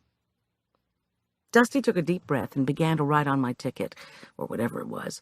When I asked her what she was doing, she informed me that this was my client card. She'd record everything she sold me so that the next time she could just look it up when I came in and needed new blush or whatever. I have to tell you honestly, Dusty, I don't think there's much chance that I'll be spending a lot of time or money here. Okay, close your eyes and keep them closed. I'm going to do your moisturizer. She didn't seem to hear me. I obeyed. So what happened with this man and his wife and Claire? Dusty finished with the moisturizer and began to dab on something else. From the position of her fingers, I guessed it was concealer. I didn't dare open my eyes, though, for fear of another eruption. I think Claire and the man had an affair. He was like smitten. I mean, the guy seemed crazed, obsessed. I do know they broke up later because she told me. But he still came around, you know, hanging back where he figured we wouldn't see him. He would skulk through shoes, watching her. I mean, who could miss him? He's so tall, and that blondish white hair makes him look kind of young and real cute. Okay, now I'm doing your foundation. More scented stuff was liberally spread over my face. Pat, pat, pat. Never tug or pull on your face, Dusty warned sternly. That's what causes premature loosening of the skin around the eyes. Noted. Keeping my eyes closed, I inquired, so what happened to the skulking guy? Why was he here this morning? Well, I don't know about this morning because he was just asking a bunch of disgusting questions, like what had happened to Claire's body and stuff like that. Okay, I'm doing your eyes. Hold still. While Dusty worked on my eyelids, I was reminded of those X-ray technicians who tell you to hold still and not breathe. Then they go behind a foot-thick wall and zap you. What happens if you breathe? Do you go radioactive, or do you just screw up the X-ray? All right, said Dusty. Now, blush. It took me a second to realize that wasn't a command. Can I move? What happened to the guy? Don't talk or I won't get this on straight. Well, as far as the affair goes, a while back the guy's wife started coming in just to ask if her husband had been here. I mean, you talk about screwed up. You can look in the mirror now. I did as ordered. I looked different, that was for sure. No more smudges under my eyes from lack of sleep. Lots of radiant cheek tone that made me look either acutely embarrassed or much more physically active than would be justified by a short daily regimen of yoga. Most prominent and startling were the black eyeliner and brown eyeshadow. I no longer looked like a caterer. I resembled an Egyptian queen. Make that a promiscuous Egyptian queen. Wow, Dusty, I gushed. You're amazing. This guy who was watching Claire, what was his name? Do you remember? Dusty battered her eyes at me and then held them open wide. I had the uncomfortable feeling that she was vamping me, but the eye movements were apparently some kind of universal signal of what she wanted me to do. She needed to apply my mascara. When I obeyed, she continued. His name was Charles Braithwaite. Don't you know the Braithwaites? Our bio class went over to his lab once on a field trip. Look up now and hold still. Yes, I know them, I said, carefully. Babs Braithwaite invaded my life a few weeks ago, and it hasn't been pleasant. In fact, I thought with a shiver, Babs was making me feel distinctly uneasy, the way she kept interjecting her presence into Julian's and my life. Dusty said, "The Braithwaites are like mega rich. I mean, they live in this huge place in the country club, but I guess Charles Braithwaite fell in love with Claire. Like the bumper sticker, you know? Scientists do it unexpectedly." "Okay, look out, I'm going to do your lipstick." She giggled. "Nectarine climax. How do you like having that on your lips?" "Sounds intriguing. You went on a field trip to Braithwaite's lab? What did he do in the lab?" My head was spinning. Dusty dotted my lips with a Q-tip loaded with what resembled cooked pumpkin. She spread it all around, then ordered me to blot. Only when she'd put the cap back on Nectarine Climax did she answer, "Oh, you know, he has that big greenhouse. Haven't you seen it? I never wrote up my report on the trip because I left the school. But anyway, last I heard, Charles was working on roses or something." Chapter 10. I looked in the mirror. Nefertiti blinked back. My eyes, dark-lined and shadowed the color of burnt toast, had a hard time concealing astonishment. Roses or something. Experimenting. The way you experiment to produce a blue rose, like the one I'd found on the garage floor near where Claire was hit? I furrowed my newly powdered brow, squinted at the smorgasbord of brightly packaged products lined up on the shiny counter, and asked Dusty to sell me some hand cream for my friend in the hospital. While I dug through my wallet looking for the emergency $100 bill, she picked out a jar for $80. $20 wasn't going to get me too far in an emergency. "Please, Dusty," I begged, "don't you have something less expensive?" She shrugged, as if I were about to make the biggest mistake of my life. "The smallest jar is $60. I'll take it." While she rummaged below the counter for the $60 size, I asked nonchalantly, "What about a guy named Shaman Krill? Did Claire go out with anybody by that name before or after her fling with Charles B.?" Dusty plunked a shiny box down on the counter. "Shaman Krill? Never heard of him. What's he look like?" I handed her the $100 bill. "He's an animal rights activist with a dark ponytail, gold earring, short stature, and big attitude. Sound familiar?" She wrinkled her nose. "Are you kidding? He sounds disgusting. I never saw anybody like that. And Claire would never have gone out with some weirdo." She pressed buttons on the cash register terminal to ring up my purchase, lifted the jar and the receipt, for the cameras, I guessed, and gave me the bag. "Thanks, Dusty." She tilted her head and gave me a sweet smile. "Come back soon. It's fun to have somebody to talk to." Time to leave the store, time to find Julian, time to go see Marla. Time to see if I could get my friend who just had a heart attack to smile at my freshly minted face. And yet something was holding me back. I couldn't go just yet. And besides, Julian was still doing the chamber brunch. The paper bag crackled in my hand as I surveyed the store that twinkled with bright lights and glittering decor and mirrors I hated to look in. Mirrors. I looked up to the second story.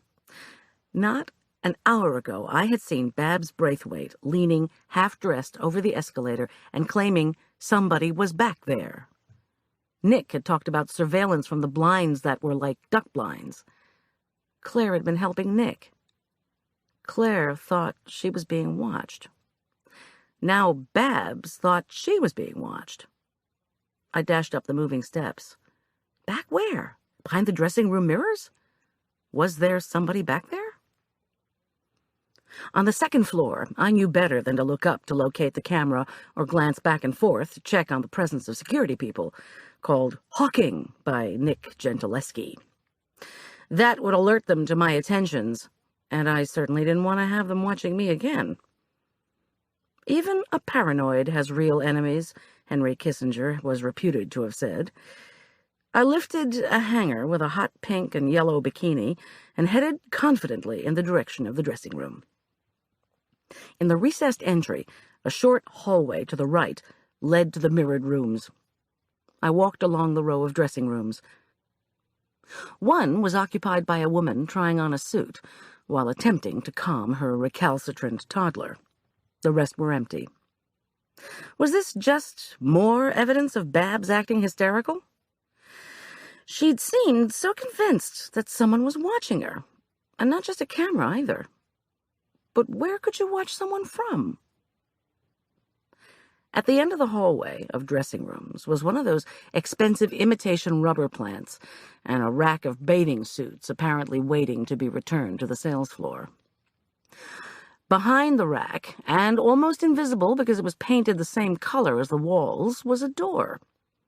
Without hesitation, I dropped the suit, pulled the rack out of the way, and tried the door handle. Locked. Now, where would Nick Gentileschi, that cliché of a dime store cop, put the spare key, if there was such a thing? I thought back to my visit to his office. He had been wearing a key ring. But there had to be more than one key. Where would the department store keep a key to an area behind the ladies' dressing room? Wait. I had seen something the day before, when I was trying to find the right person with my check. There had been a key box on the aquamarine office wall belonging to Lisa, the lady perplexed by the notion of accounts payable. I veered off toward the offices. What would Tom say if he knew I intended to filch a key? Well, I would see if I could get the key and find out what Babs was talking about with somebody back there. Then I would worry about Tom. The store offices were virtually deserted, probably because of the food fair. To the one young woman in accounts receivable, I asked knowledgeably, "Is Lisa here? I talked to her yesterday about accounts payable." I touched my food fair badge, as if that made me official. "She told me to come back today." The young woman shrugged. "You can check her office." Well, now, I would just do that. I knocked and walked into Lisa's office. She was gone. Hallelujah. I stuck my head out and announced to the young woman, "She's not here. I'm just going to leave her a note." The woman shrugged. Instead of writing a note, of course, I stepped over the pile of computer printouts, crossed to the key box, and pulled on it. It wasn't locked, but one corner was painted closed. I needed something like a blade to cut through the aquamarine muck. Lisa's desk yielded a nail file, and I levered it in. My next tug brought the cabinet open, and I stared at what must have been 40 keys, of which only about half were labeled with ancient, corroded masking tape. I scanned them. In barely visible ballpoint pen, one scrap of tape said, "Second floor, ladies' dressing room." My fingers closed around the key, and I slipped it into my shirt pocket. Thanks, Lisa.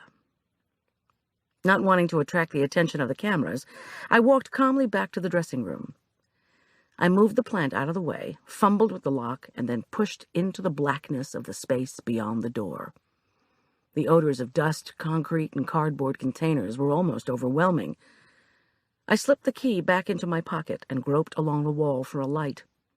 There was no way I was going into this area, whatever it was, and risk breaking my neck tripping over a box of lingerie. Eureka! My hand closed on a switch. When dim fluorescent light flooded the room, I saw that I stood in a huge, tall rectangle.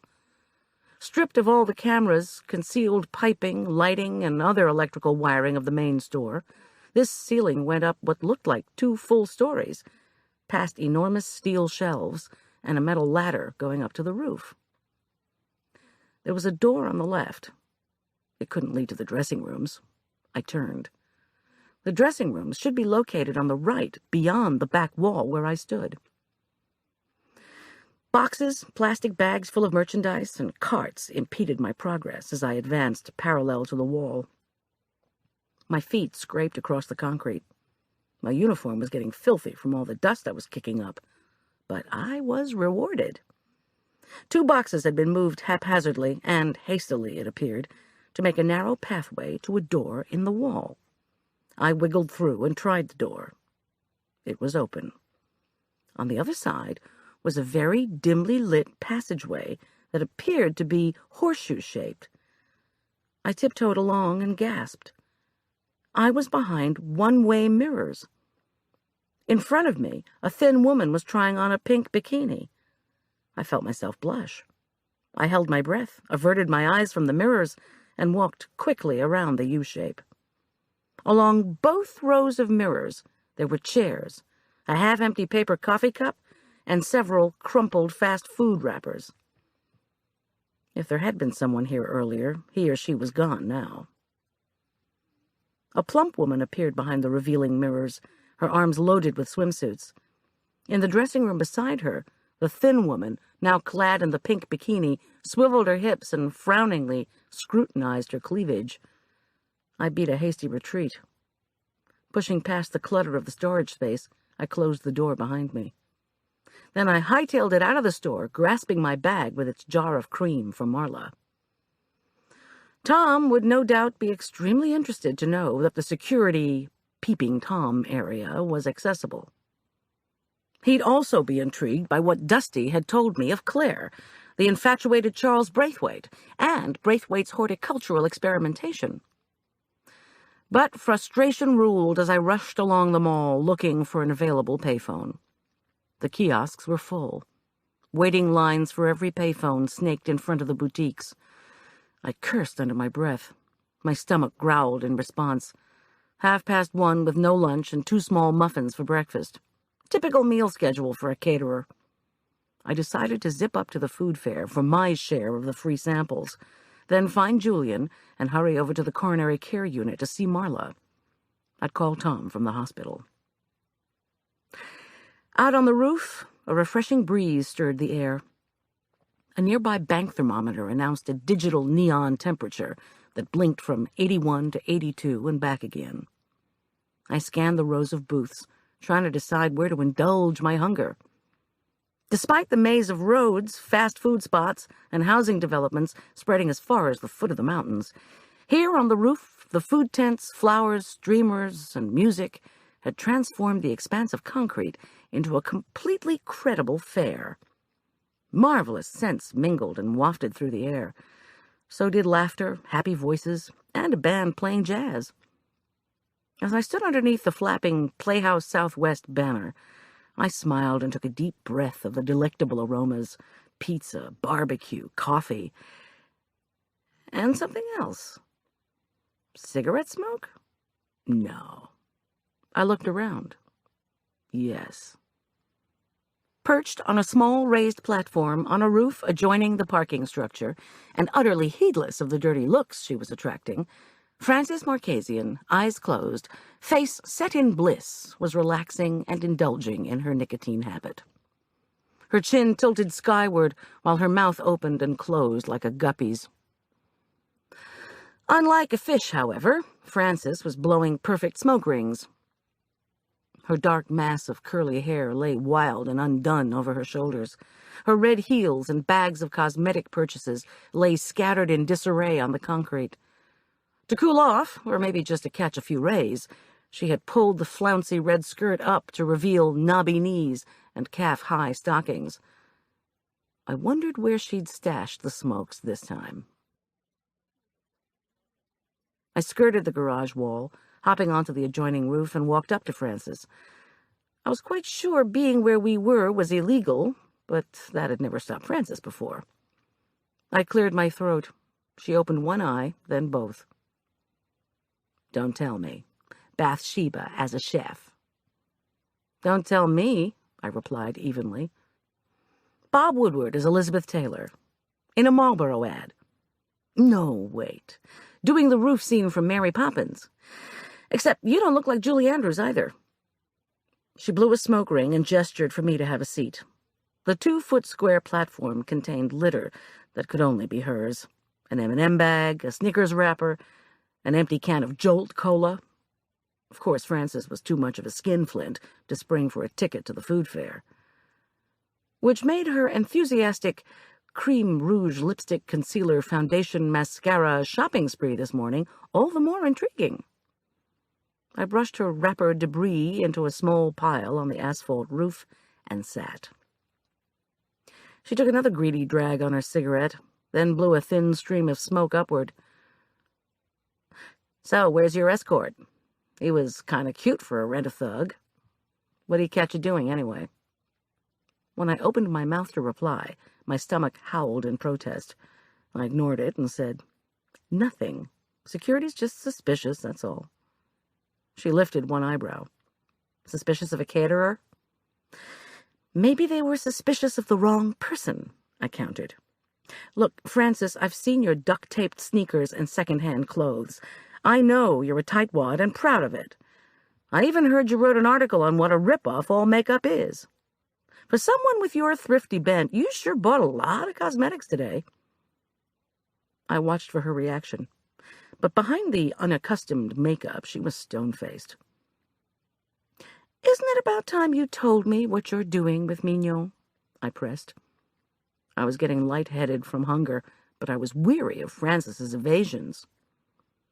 "Why the sudden interest in cosmetics at a Denver department store, when your beat is Aspen Meadow, 40 miles away?" She smiled, leaned over, and picked up one of the red shoes to crush out her butt. "You keep asking me that," she said, then smiled slyly. If I didn't eat soon, I was going to pass out. I tried to think. Francis didn't care about Claire as a person, and she certainly couldn't be convinced to have any sympathy for a grieving Julian. I needed another angle. "Okay, Francis, here's the deal," I announced grittily. "Caterers could be just as tough as small-town reporters.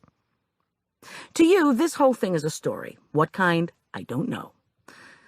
But my assistant, Julian Teller, wants to know what happened to his girlfriend. He needs to know what happened to his girlfriend. And I need to know, because Julian Teller is like family. Not to mention that he's running my catering business right now. The guy is having a very hard time. He's simply not going to be able to function until we get this cleared up." If then, I added mentally. Over at the food fair, a group of teenagers in T-shirts, ragged shorts, and scruffy high-top shoes shuffled along, devouring pizza. They stopped by the open tent where the jazz band was finishing up its set. I took a deep breath, which was unwise. The aroma of the pizza sauce, garlic, and melted cheese made me dizzy with hunger. "So if you don't tell me what you're up to, I'm going to march right into the Prince and Grogan offices and tell them who you are and where you're from. Then, in case there's no action, I'm going to get on the phone with every Mignon executive in Albuquerque." "Tell me, Goldie," Francis interrupted blithely, "do you ever listen to jazz?" "Jazz? Of course I do. So what?" "You ever heard of Ray Charles?" "Francis, what on earth is the matter with you?" Ask a simple question, you get a simple answer. Francis was losing her grip. Perhaps it was the lethal combination of Marlboros and M&Ms. Then again, maybe she was trying to be clever by pulling her usual routine. She invariably changed the subject to get away from whatever she didn't want to discuss. "Tell me what you're doing with Mignon," I demanded fiercely. "Investigative reporting. That's it, I swear." "I don't think an atheist can swear," I snapped. "It doesn't mean anything." When she chuckled, I insisted, "What kind of investigative reporting?" She sighed and reached for the Prince and Grogan bags at her feet. "Your husband isn't the only one with medical training.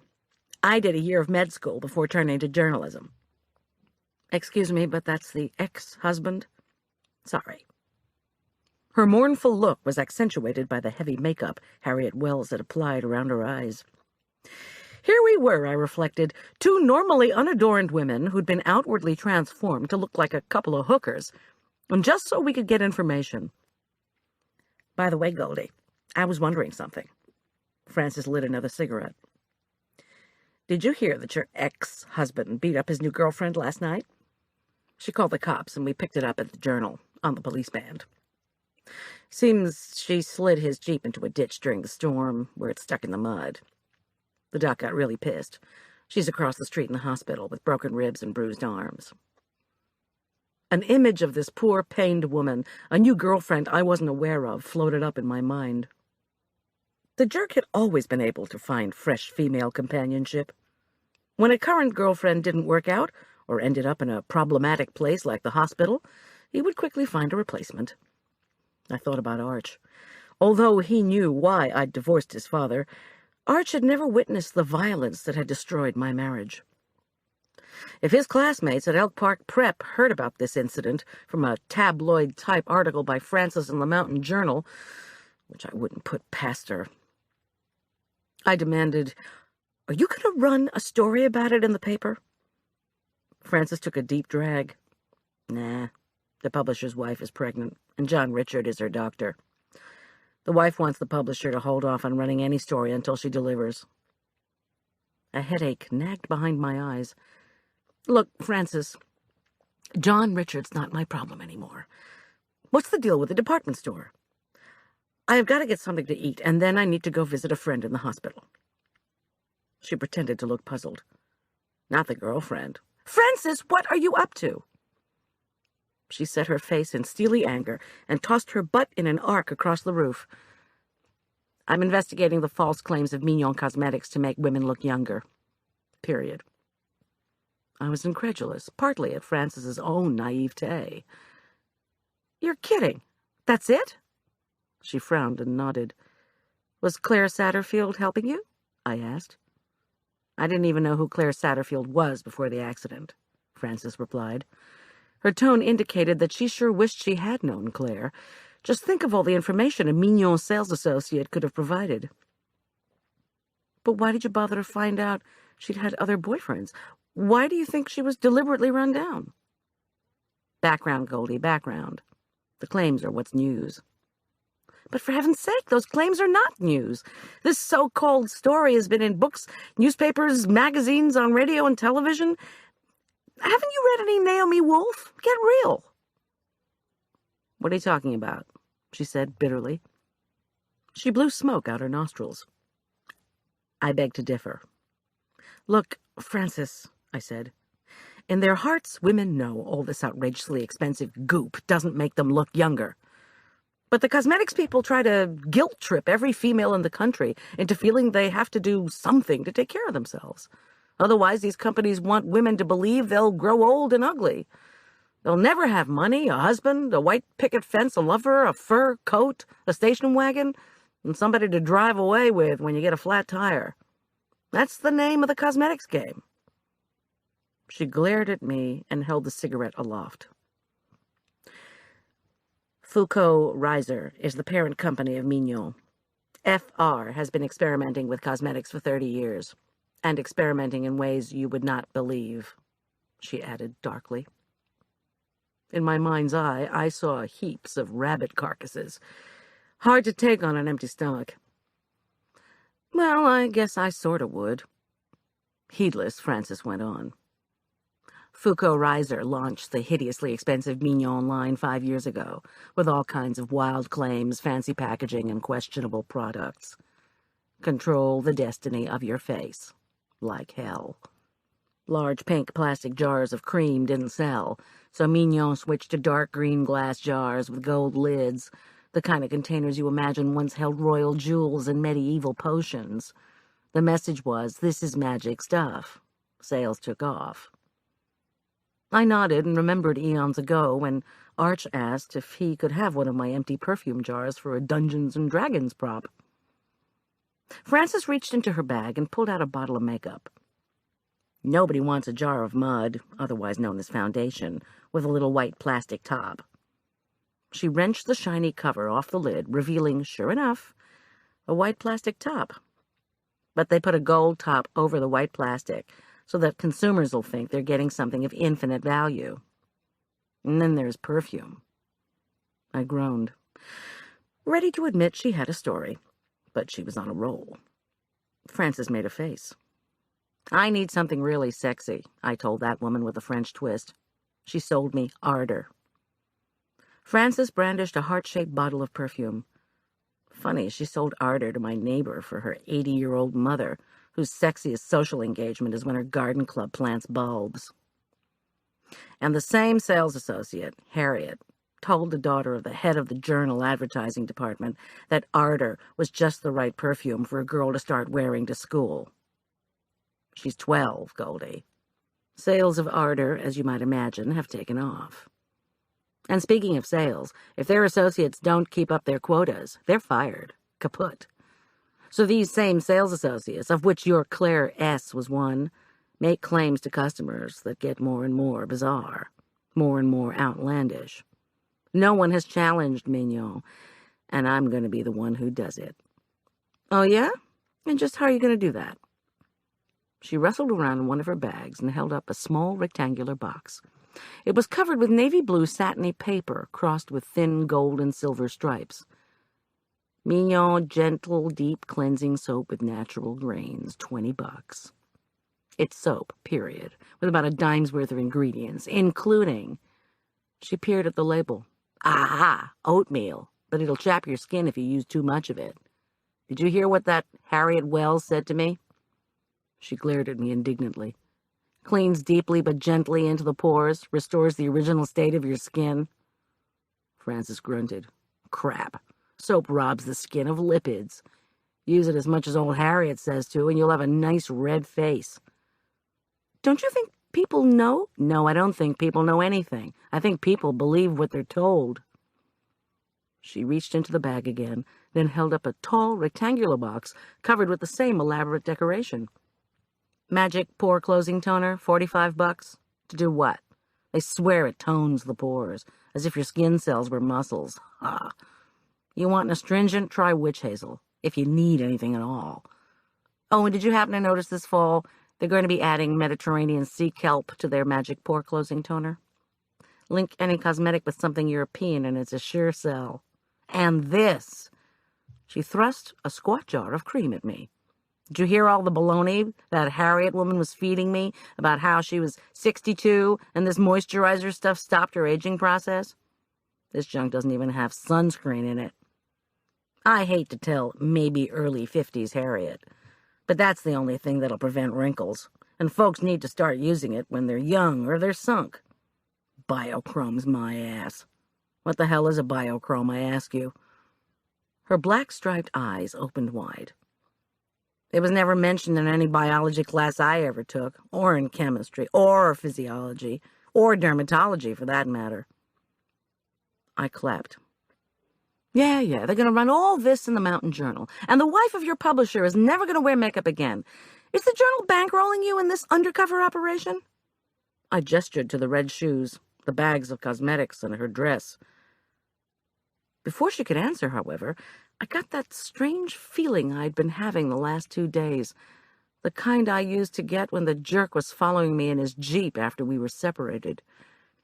I'd been having the feeling a lot lately, on the highway coming to the banquet when I'd veered in front of a pickup, just after the helicopter passed over, during the storm night before last, when I thought I saw the light go on in the pickup at the end of our driveway. Even at the Mignon counter this morning. As I sat next to Francis, the feeling began again as a kind of prickling along the back of my neck. I looked up for the pizza-eating teenagers, but saw only a sudden movement toward one of the tents, the kind of thing you catch out of the corner of your eye. What is it? Francis demanded, her senses ever acute to some emotional change in the person to whom she was talking. Goldie, what's the matter? I looked around and saw absolutely nothing suspicious.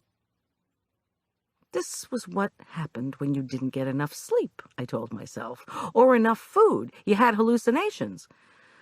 A teenager with long, stringy brown hair hopped onto the store roof where we sat and approached us. He said, who's the caterer? I identified myself, and the fellow said, Somebody said to tell you there's a message for you over at your booth.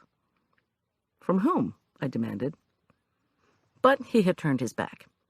When I called out to him again, he shrugged without turning and loped back off into the food fair crowd. I'll go, Francis said firmly, as she gathered up her glossily wrapped parcels. It might be the rent-a-thug. I could vouch that you've been sitting here berating me for the last 15 minutes. Besides, you need to eat your lunch. I smiled at Francis's ill-disguised nosiness, at her sudden insincere concern about my need for nourishment. Nah, I told her lightly. It's probably the food fair people. Or maybe it's a new client. I'll be right back. But she ignored me. We walked across the roof and maneuvered back onto the top of the parking garage. I told the money takers that Frances was helping me and didn't need a bracelet because she didn't eat normal food. They waved her through. The jazz band had gone on break. Their audience had dispersed and turned their ravenous attention back to the booths. "Okay," I said, as if granting Frances permission for what she was going to do anyway. "Let me just get a quick bite to eat first, and then we'll see what the message is." The crowd buoyed me along to the booth of a vegetarian Mexican restaurant. I chose a burrito stuffed with roasted peppers, tomatoes, and onions. It dripped with guacamole and melted cheddar, and sour cream oozed out of both sides when I took a bite. The American Heart Association definitely wouldn't approve. My mouth full, I thought of Marla and resolved to get really serious about low-fat cooking. Tomorrow. "Enjoy," said Frances with a laugh. "Isn't this where your booth was?" The booth had been abandoned early by the barbecue people. I guess all you can eat had been more than they could handle. They'd even pulled down the flaps on the tent as if to say nobody was home. Frances pulled up the flap and peered into the dark interior. I stepped up beside her and felt the hot, stuffy air inside. There was a plastic bag taped to the near table. "There it is," said Frances as she stepped confidently forward. "Wait," I said. "Frances," I said again sharply, "wait!" But I couldn't restrain her. One of my hands held the burrito, the other the tent flap. There was a sudden movement. I heard the intake of breath that accompanies effort. "Frances!" I shouted. "Help!" she cried. Stale air swished against my face. Something was coming at us. Because of my years with the jerk, I had learned how to protect myself from a potential assault. The air, or maybe it was liquid, I realized, whooshed. I dropped the burrito and buckled forward. "Duck!" I shouted to Frances. A loud sloosh traveled through air. It was coming toward Frances and me. The smell was familiar, acrid. It was a bucket of bleach water. "Close your eyes!" I screamed to Frances. I shut mine tight, held my breath, and covered my face with my hands. The water cascaded over my doubled-over body in a hard, heavy slap. Cold liquid saturated my chef's jacket. Someone pushed past me. One of the canvas tent flaps brushed my legs, and I heard footsteps. But with the possibility of bleach anywhere nearby, I knew better than to open my eyes. "Frances, are you there? Keep your eyes shut. It's chlorine bleach." A stream of loud, inventive curses came from about a yard away. Yep, Frances was there. "Back out of the tent," I ordered, ignoring her angry protests. "Follow my voice. Go slow." Still doubled over, my hands covering my face, I treaded backward slowly. Soon, cooler air indicated I was outside the tent. I felt metal, moving metal. A baby stroller. "Help!" I cried. "I have bleach on me. Don't let any get on the baby." A woman screamed and the metal veered away. I started to lose my balance. Voices erupted all around, and within a few seconds I felt a large, gentle hand on my shoulder. An adult? A teenager? Whoever had assaulted us? The hand guided me sideways. "Come on," a man's calm voice urged. "Let me get you a towel." "I have a friend with me. She needs help, too." "The red dress?" asked the voice. "I'm holding her arm." More colorful curses indicated this was true. I sighed. Over the acrid stink of the bleach, the welcome aroma of coffee came close. The masculine voice attached to the hand on my shoulder asked someone for a couple of towels. A piece of cloth with the consistency of a dish towel was placed over my head and tucked around my ears. My sodden hair was being expertly wrapped, turban style. "Please," I said, "I need some plain water to rinse my face." "All right, stand back, everybody," came another male voice, a familiar one. It was Pete, the espresso man. "Goldie, I'm going to toss a pitcher of plain water in your face," he warned, up close. "It's not cold, not hot. Well, maybe a little cool. Just relax. Then I'm going to do the same for your friend. A splash of liquid hit my face and neck.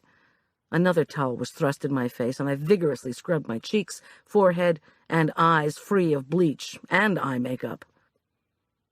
Frances yelped when the water gushed on her, but then she fell silent, no doubt engaged in the same drying activity. I straightened and felt the cool bleach water trickle down inside my clothes. I opened my eyes, sure that my makeup had run together into one unholy mess. A sea of curious faces surrounded me. The one recognizable face was Pete's. The person guiding me had brought me to the front of Pete's espresso booth. Instead of wondering just what had happened in the tent, my first ridiculous thought was, how in the world did Pete get a booth for the whole 4-hour time period when I had to share mine with the barbecue folks? Goldie? Pete's grin was benevolent. Do you and your friend want some coffee with a couple of shots of brandy? How about a couple of dry sets of clothes? On the house. Half the folks in the crowd laughed, as if the whole incident was some kind of stunt arranged by the fair people for the band's break.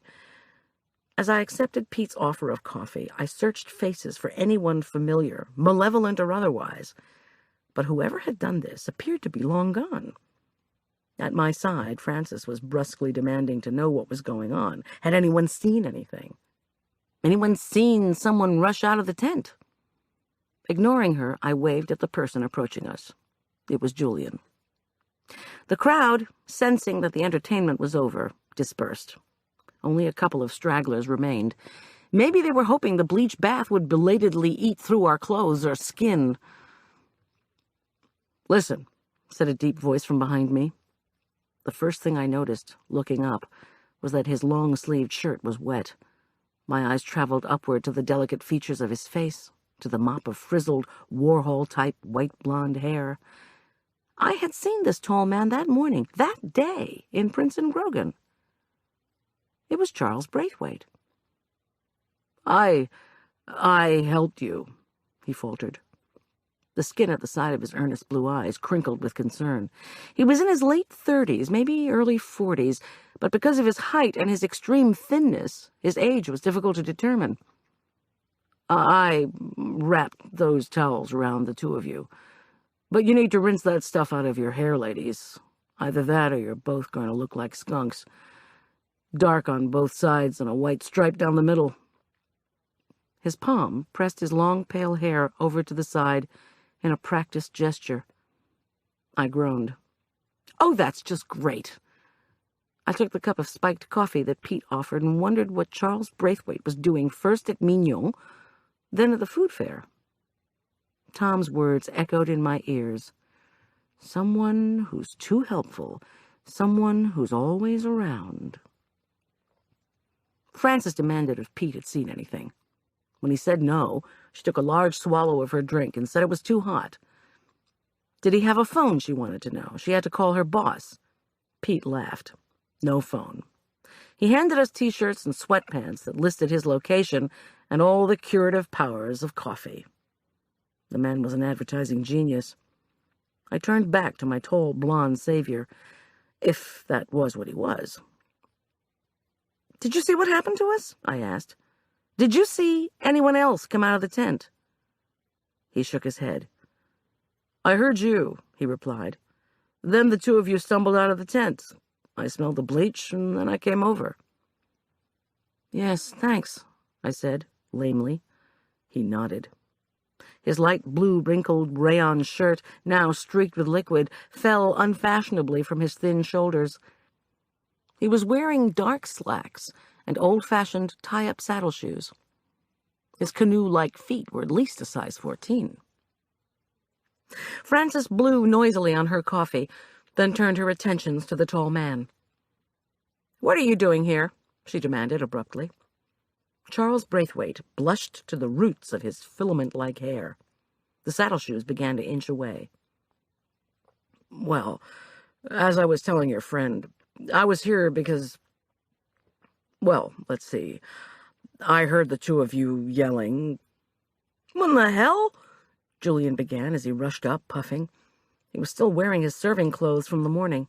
"Goldie, And you? He looked quizzically at Francis. From the newspaper? Why are you all wet? Why is your hair all wrapped? Dr. Braithwaite, what's going on? Why are you here? I looked curiously at our tall, gangly rescuer, who again mumbled something along the lines that he had to go. Goldie, what happened to you? Julian demanded. Did you all fall into some water or what? We'll be at your place tomorrow, on the 4th, I said to an increasingly uncomfortable Charles Braithwaite. Maybe you could show me your greenhouse. No, I can't show anyone, mumbled Dr. Charles Braithwaite, embarrassed. He brushed a shock of white hair out of his eyes. You need to get some dry... His long fingers gestured awkwardly in my direction. Irritated, Julian hovered over me. What happened to you? He asked again. Somebody threw a bucket of bleach water on us, I answered with resignation. Whoever it was said there was a message at my booth. Francis was trying to help. Francis narrowed her eyes at Charles Braithwaite. Alarmed by the predatory assessment in them, the doctor began to sidle away. Unabashed, Francis caught him by his wet sleeve to halt his retreat. Dr. Charles Braithwaite, she said, in an accusing parental tone. Thanks for helping us indeed. You were at the Mignon Cosmetics counter this morning. Now you're here. Just what kind of interest does a world-famous microbiologist have in a cosmetics company? Eh, Charlie, baby? Holding Charles's sleeve with one hand and the wet turban on her head with the other, Francis glared ominously at her prey. Being wet and disoriented can put one at a disadvantage. Not so Francis, whose crimson dress was already drying with a large orange stripe down its center. Over in the heart of the food fair, the jazz band returned from their break and began a blues riff. Charles Braithwaite glanced fearfully at me, then stared longingly in the direction of the jazz band, as if the soothing music could bail him out. Julian, meanwhile, had followed our wet trail to the tent that had been my booth that morning, and our attacker's hiding place this afternoon. He angrily whipped back the tent flaps, and then quickly strode around the entire tent. At each corner, he threw the flaps up, as if daring an intruder to be concealed there. At the back of the tent, he stopped short. I shivered inside my cold, wet clothes and tried to ignore the fact that Francis was fiercely interrogating Charles Braithwaite concerning his interest in the mall and the food fair. Here at the mall for no reason? I wanted to say to him. Looking for your blue rose, maybe? It's at the sheriff's department. Julian came around the side of the tent holding a clear plastic bag with tape on it. He'd removed it from the table. Inside the plastic bag was a single sheet of paper. Julian ripped into the bag and offered me the contents.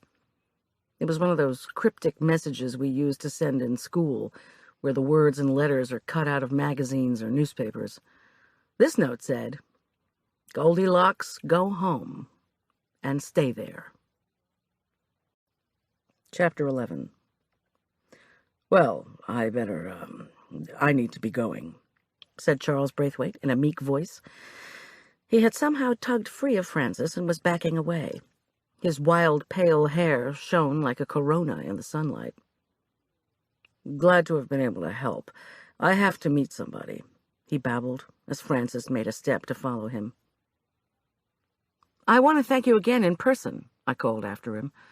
Maybe tomorrow at your place, your 4th of July party, you know? Remember? He didn't respond, not even to wave, as he slunk swiftly away. I turned back to Julian, who was puzzling over the note. Okay, kiddo, I said. Did you go with Dusty on some field trip to his place? Oh, yeah. Don't you remember? It's awesome. But he's got a real hang-up about security. He got all our names printed out on a list before we came in. Then he wanted to check our driver's licenses to make sure we were who we said we were, only not everybody had a license. And even though I think he believed we were who we said we were, Dr. Braithwaite still had covered some of his current experiments with tarpaulin before we came trooping through. It was a kick, real secretive, like he was the CIA or something. Did you see any roses? Experimental roses? Oh, Goldy, he was doing all kinds of experiments. We just saw his equipment.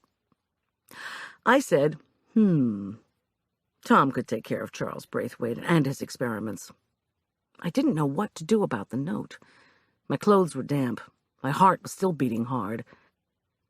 If the mall security force was as distasteful as Prince and Grogan's, they wouldn't be much help. Call Tom ASAP, my inner voice warned. If you don't let him know you've been attacked, he's going to be mightily upset. Listen, Julian, could you put the flaps down and let me go into the tent and change? I still need to see Marla today. He obeyed in silence. Frances, hands on the hips of her wet dress, squinted thoughtfully at the departing Charles Braithwaite. Then she gathered up the clothes Pete had given her and slipped into the tent next to me. The flap thumped down into place. "What do you suppose is going on?" she hissed, as I removed my sticky chef's jacket. I have no idea. I peeled off my skirt and decided to keep my underwear on. It was only slightly damp. But my skirt surely resembled one of Arch's tie-dyeing projects. My fingers grasped the dressing room storage key. I slipped it into my splotched bra. I didn't even want to picture what bleach would do to my hair. My thoughts were on Charles Braithwaite. Why had he been up on the roof? Maybe there'd been a breach in his security. Had the Blue Rose been stolen from him? Why? And what possible connection could it and Braithwaite have with Claire's murder? I struggled into the clothes from Pete and rubbed my arms. "I'll call you later," Frances said abruptly. "I need to go talk to our helper." She quickly gathered up her wet belongings and ducked out of the tent. I felt a surge of pity for Charles Braithwaite. But I envied Frances, too, as I was also desperate to know more about what the reclusive scientist was up to. When I emerged from the tent, wearing my new duds and shaking my damp hair, Julian was sitting on the concrete looking depleted. Fairgoers gave him occasional curious glances, but most rushed around and past him, like stream water flowing around a rock. "What is it?" I asked him. "Feeling sick?" He didn't respond right away. Finally, he looked at me. His face was patchy and covered with the familiar sheen of sweat produced by the exertion of cooking and serving. His eyes glittered with a wetness he wasn't about to acknowledge. "God, I don't know. I'm just so tired." "I told you not to do that damn chamber brunch." I helped him up. "How'd it go, anyway?" His voice was weary. "Fine. And that's not it." He brushed himself off and rubbed his knuckles raw from too much washing on his white caterer's shirt. "I called Tom, the way you said. He said that when they get here, Claire's parents are taking her body back to Australia. They're not even going to have a memorial service in Colorado." "Julian, I'm sorry." "It doesn't matter." His toneless voice wrenched my heart. Something else. After the chamber brunch, Marla's nurse at the hospital called. She said they're moving Marla into a private room, and she was asking for her nightgowns and her mail, and would someone from her sister's family go get her stuff. I cursed at myself for forgetting. "Anyway," Julian went on, "I said I was the nephew and I would. Marla told the nurse where the spare key was, and so now everything is in my car. I thought I should bring it down, since I was planning to come anyway." Bless Julian. We picked up Marla's belongings from the Rover, and I drove us to the hospital in the van. I checked the lobby's payphones to call Tom. They were both in use. After some confusion at the reception desk, we found the right elevator and made our way to Marla's new private room. I clutched the jar of hand cream I'd bought at Prince and Grogan. Julian, his mouth pressed in a tight line, held a grocery sack full of bedclothes and mail. When we were on the right floor, I asked at the nurse's station when Marla was expected to be discharged. The on-duty nurse smiled and said probably tomorrow, and they certainly were going to miss her. I grinned back. Sure. "Oh, I swear, finally," Marla said when we entered the room. She was lying in bed, looking even more uncomfortable and depressed than the day before. Tony Royce, a thick-mustached equities analyst, who was Marla's current boyfriend, sat on a ventilation unit next to a window. In a corner of the room sat a nurse, one I recognized from the coronary care unit. The nurse announced softly, "2 visitors, Miss Corman." Marla said, "Tony, I need to see my family, okay?" Tony Royce appraised Julian and me the way you would cattle, then snorted. "They're not your family." But he propelled himself off the ventilation unit anyway and sauntered toward the door. Because my income did not allow me to invest heavily in equities, Tony viewed me as being from a lower rung on the evolutionary ladder. I didn't much like him either, but I kept that to myself. Usually, like now, I ignored him. "How are you?" I asked Marla gently. "Did the atherectomy go okay?" Marla raised a warning finger and whispered, "I guess so. It's over, that's the best part. Notice the private room and nurse?" I nodded. For the first time in 3 days, I saw a tiny, brief smile cross Marla's face. I guessed she'd finally convinced someone to look up her record of contributions to the hospital. I smiled too, but then noticed Tony Royce standing by the door. Since Tony hadn't been to the hospital since Marla had her attack, he was probably feeling as bereft as I had the first day. On the other hand, his relationship with Marla rested largely on the fact that she was one of his best clients. Maybe he was just being difficult. "I'm sorry," the nurse said with more insistence. "The patient can't have more than 2 visitors." I glanced at Julian. His eyes pleaded with mine. I relented. "Okay," I said. "Stay here and I'll walk out with Tony." "Oh, thanks a lot," Tony said jokingly as I took him by the arm and propelled him out the door and into the hall. "Come on, you've been with her today and we haven't," I told him. "Besides, I need to ask you a financial question." "You? A financial question?"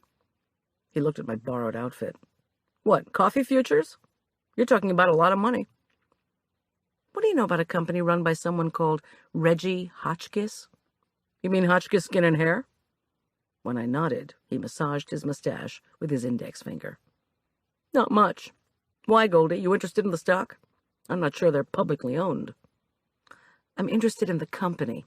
Can't you just find out how they're doing? I'll pay you in cookies." He snorted again and said he'd see what he could do. He gave another you-gotta-be-kidding assessment of my damp hair and sweatsuit, proclaiming the virtues of Pete's coffee. Back in the private room, the drabber than yesterday's hospital gown and absence of her usual twinkling barrettes and jewelry made Marla's depressed visage seem even more washed out than during either of my previous visits. "Do you want me to stay?" Julian asked Marla when I returned. He hesitated, perched beside a turquoise chair of molded plastic. "I know you probably need to be with Goldie. I just wanted to bring you your stuff and see how you were doing." The juxtaposition of needing to see one person and perhaps wanting to see another wasn't lost on Marla. "Stay," she said weakly. "I need as many friends as I can get at this point. And the nurse says I can have longer visits now anyway." 30 minutes, came the calm admonition from the corner. Marla held out her hand to Julian. "Here I am, thinking of myself, and I understand you've had the worst news. I'm so sorry about Claire." Julian took her hand and looked at it. His shoulders slumped. "Thanks, Marla. I'm sorry, too." Eventually, he let go of her hand and flopped into the chair. I asked her how she felt, now that she'd survived the atherectomy. She told me to lean in close, then whispered that her groin and back were still killing her. Then she told us she'd talked to the private nurse, arranged to start when she came home. The nurse would double as a driver, and this seemed to relieve her. I sat in Tony's place by the window. The ventilation unit blew chilled air out onto my calves. Outside the window, people of all ages in athletic gear walked and jogged around a paved track. They weren't patients, I wagered. but doctors, nurses, and administrators. In any event, it wasn't exactly the view I'd want if I'd just had a heart attack while running. I thought I could see Dr. Lyle Gordon lumbering through his laps. If Marla could have seen him, she would have made a joke about it. That was her way. But she was still flat in the bed, and every few minutes her mood seemed to sink a little lower. The three of us sat for a while, saying nothing. "How's Arch?" Marla asked finally. Julian and I fell over each other, saying how great Arch was, wearing his Panthers shirt and doing tie-dyeing and looking for old Beatles and Herman's Hermits records. "I think I have some Eugene McCarthy buttons in my attic," Marla said feebly. We all fell silent again, the brief spark in our conversation like a fire gone cold. "Well, show me what you brought," Marla tried again. Julian picked up the bag and delicately unloaded the articles and mail onto the foot of the bed. I picked up the bedclothes and folded them into reasonable clumps before stacking them on the bedstand within Marla's reach. Marla took the pile of mail from Julian and sorted through it without interest. "Oh boy, the doctor's not going to like this," she said, holding up a postcard. She read, "From my mother, postmarked Lucerne. Have found a perfectly wonderful couple to hang around with and will be going to their chateau for a month. I'll write again when I have their address." She tossed the postcard on the floor. So much for Mom coming in to lend a hand. "Geez," said Julian. "Can't you write to her general delivery or something?" "It's one thing if it's Bluff, Utah, Big J," Marla told him affectionately. "It's another if it's the entire country of Switzerland. This couple probably latches on to Americans and brings them to their rented chateau to give them a big pitch and swindle them out of millions of dollars on some stock deal in Mexico. Wouldn't be the first time for dear Mom. I actually think she enjoys it." She stared at another postcard. "I already told good old Lyle Gordon all he needs to know about our family history. I got the 'you are going to die if you don't change your ways' speech." She gave me a mournful look. "No more goodies from Goldie's kitchen." She sighed again and turned her face toward the window. "God, I'm better off dead." "Don't worry," I said, too quickly. "I'm going to cook all low-fat food for you, and it'll be so delicious you won't be able to tell it's good for you." She closed her eyes. "You hate cooking diet stuff." "I'm going to learn to like it." "Oh, to be thin," Marla said with a hoarse laugh. "I may get there after all, the hard way." "Don't," I said. Then my eyes fell on a FedEx package on the white hospital bedspread. "What's this? Want me to open it?" She nodded. I ripped it open and handed it to her. After a moment, she grunted. "It's from Hotchkiss Skin and Hair. They always want to impress their customers with how they're getting you all the latest things. You know Reggie Hotchkiss, Goldie, don't you?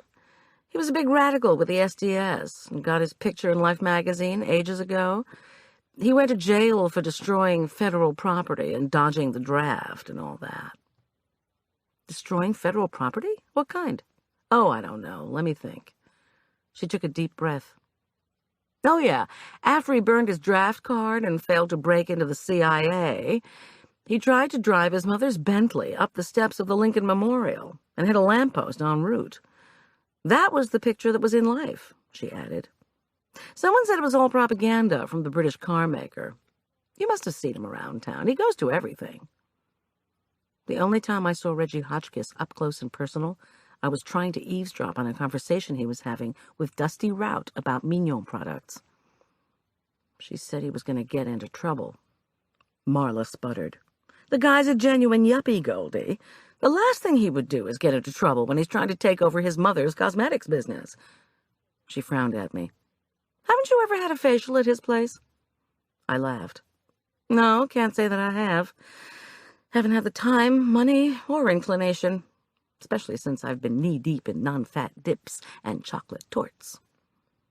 "And ducking bleach water," Julian interjected. Marla ignored him and handed me a yellow piece of paper. Well, here's a free coupon for the facial. You have to buy $50 worth of cosmetics from their fall line, though, so you might not want to use it. God knows I won't be able to. I glanced at the coupon, then flipped through the slick pamphlet from Hotchkiss. The glossy photographs were of boxes, bottles, and jars of soap, cream, toners, makeups of various shapes, sizes, colors. What confused me was how the printing underneath each photograph was imperfectly aligned with the products. It was as if the photos had been taken long before, and the descriptions added hastily just before the pamphlet went out. Wait a minute. Fall into color with Hotchkiss skin and hair? Hadn't I just had those very words printed at the top of a banquet menu? Hotchkiss magic pore-closing toner with Mediterranean sea kelp. Tone skin as it closes pores. Hotchkiss patented extra-rich nighttime replacement moisturizer with goat placenta. Slows down the aging process scientifically. Ultra-gentle eye cream smoother with Swiss herbs. Firms eye area with secret European formula. Hot date blush. Chocolate mousse lipstick. Unbelievable. The words and descriptions were virtually the same. I thought again of Reggie Hotchkiss, the man with the persistent questions at the Mignon counter. But this mailer had gone out yesterday morning. My bet was that it had been hastily printed and FedExed the day after the Mignon banquet, when Mignon's latest products were unveiled. He was there. He had been. What had Dusty said? We saw you? Maybe Claire had seen him too. Maybe she wasn't supposed to? I tucked the coupon into the loaned sweatpants. I had to talk to Tom. The sooner the better. I scanned Marla's face and saw that fatigue was finally triumphing over her desire, her need to be with family. Julian and I made noises about leaving. Eyes half closed, she protested weakly. Tony told me a friend of his played golf 3 days after he had a heart attack. Golf sucks, Julian observed. The weak smile widened. Marla shifted her bulky body around under the sheets, trying to get comfortable.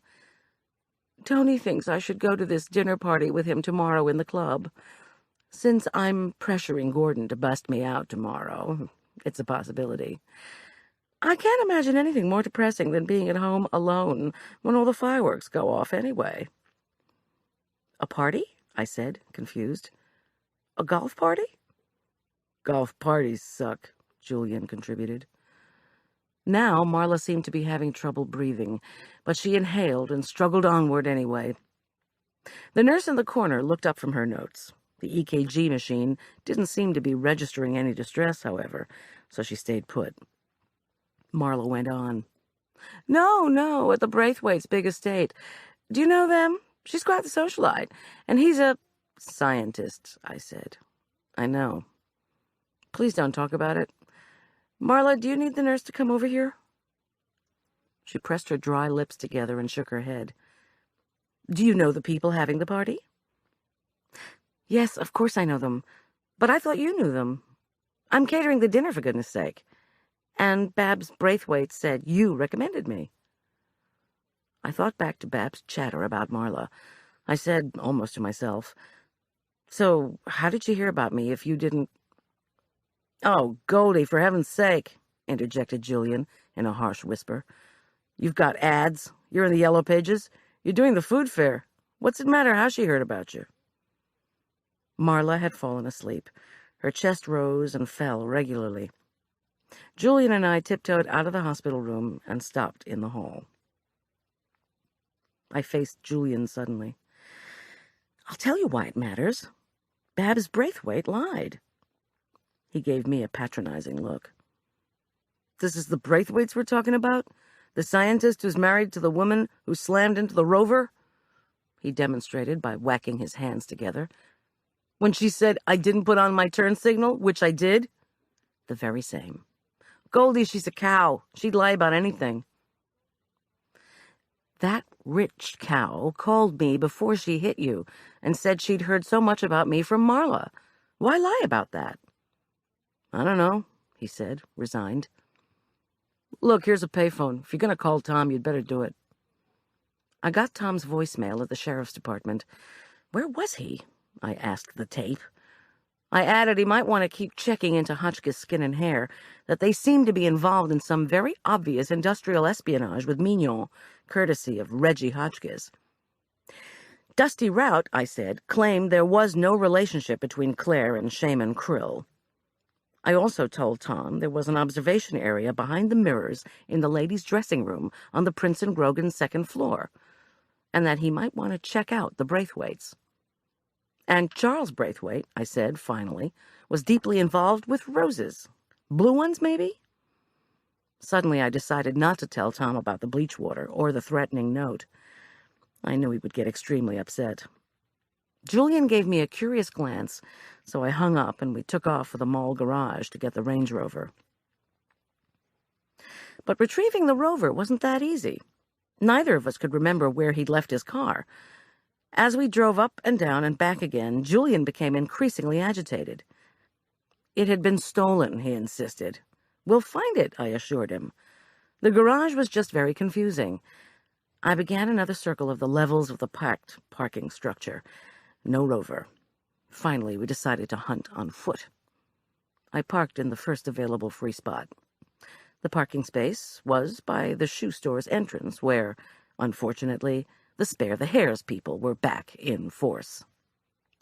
The war-painted crowd was larger and louder. They surged forward each time someone started toward the doors. They were chanting another slogan that buzzed in my ears. "Just walk quickly by them," I said under my breath to Julian, who had drawn in his chin and was staring at the chanting demonstrators. I absolutely hated walking by them. Every time I did, it seemed, something bad happened. "What are they saying?" he asked. "Hey, hey, Mignon Cosmetics, get your hands off helpless rabbits." Julian said, "Far out, man," and kept on walking. Kept on walking, that is, until Shaman Krill popped out from between two parked cars. The demonstrator was holding something long, furry, and stiff in one hand. I didn't want to look at it. When I tried to move away, Shaman Krill shadowed me. When I tried to duck around him, he followed. "Oh, no," I moaned. I wanted to look around for the police, but was afraid to take my eyes off Krill. "What's going on here?" Julian demanded. Krill did not heed him. He fastened his wild-eyed Charles Manson gaze on me and leered. His small, pointed teeth gleamed eerily. Something shifted in the dark eyes of the angry, taut man in front of me. He was gleeful. He knew he was in control. I, of course, had seen that look many times before, in the eyes of the jerk. "Hey!" shouted Krill, in an exaggerated mockery of recognizing an old friend. "Food fight, lady! Look what I got! And this time, your pig won't save you!" He yanked the rabbit carcass upward. I recoiled. "Your history!"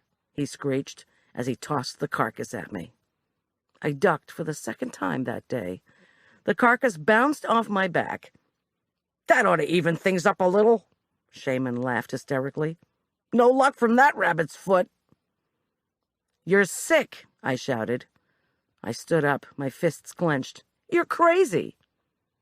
"You're arrested," said Tom Schulz happily as he grabbed Shaman's arms, "for assault." Chapter 12. Another policeman, a fellow named Boyd, whom I knew well, snapped on the handcuffs. The dead rabbit, I noticed, lay by the front left Cadillac tire. I wondered if they would have to take it as evidence. "Wow," said Julian, brightening. "That was cool. Talk about just in the nick of time, man. I'm impressed." "So this is where you've been." I walked quickly over to Tom. "Why didn't you tell me you were staking out the garage to look for Krill?" "Because we haven't been here that long." "Tom, I really need to talk to you. You wouldn't believe the things that have happened today." "Life-endangering things?" he queried, holding tight to a struggling Shaman Krill.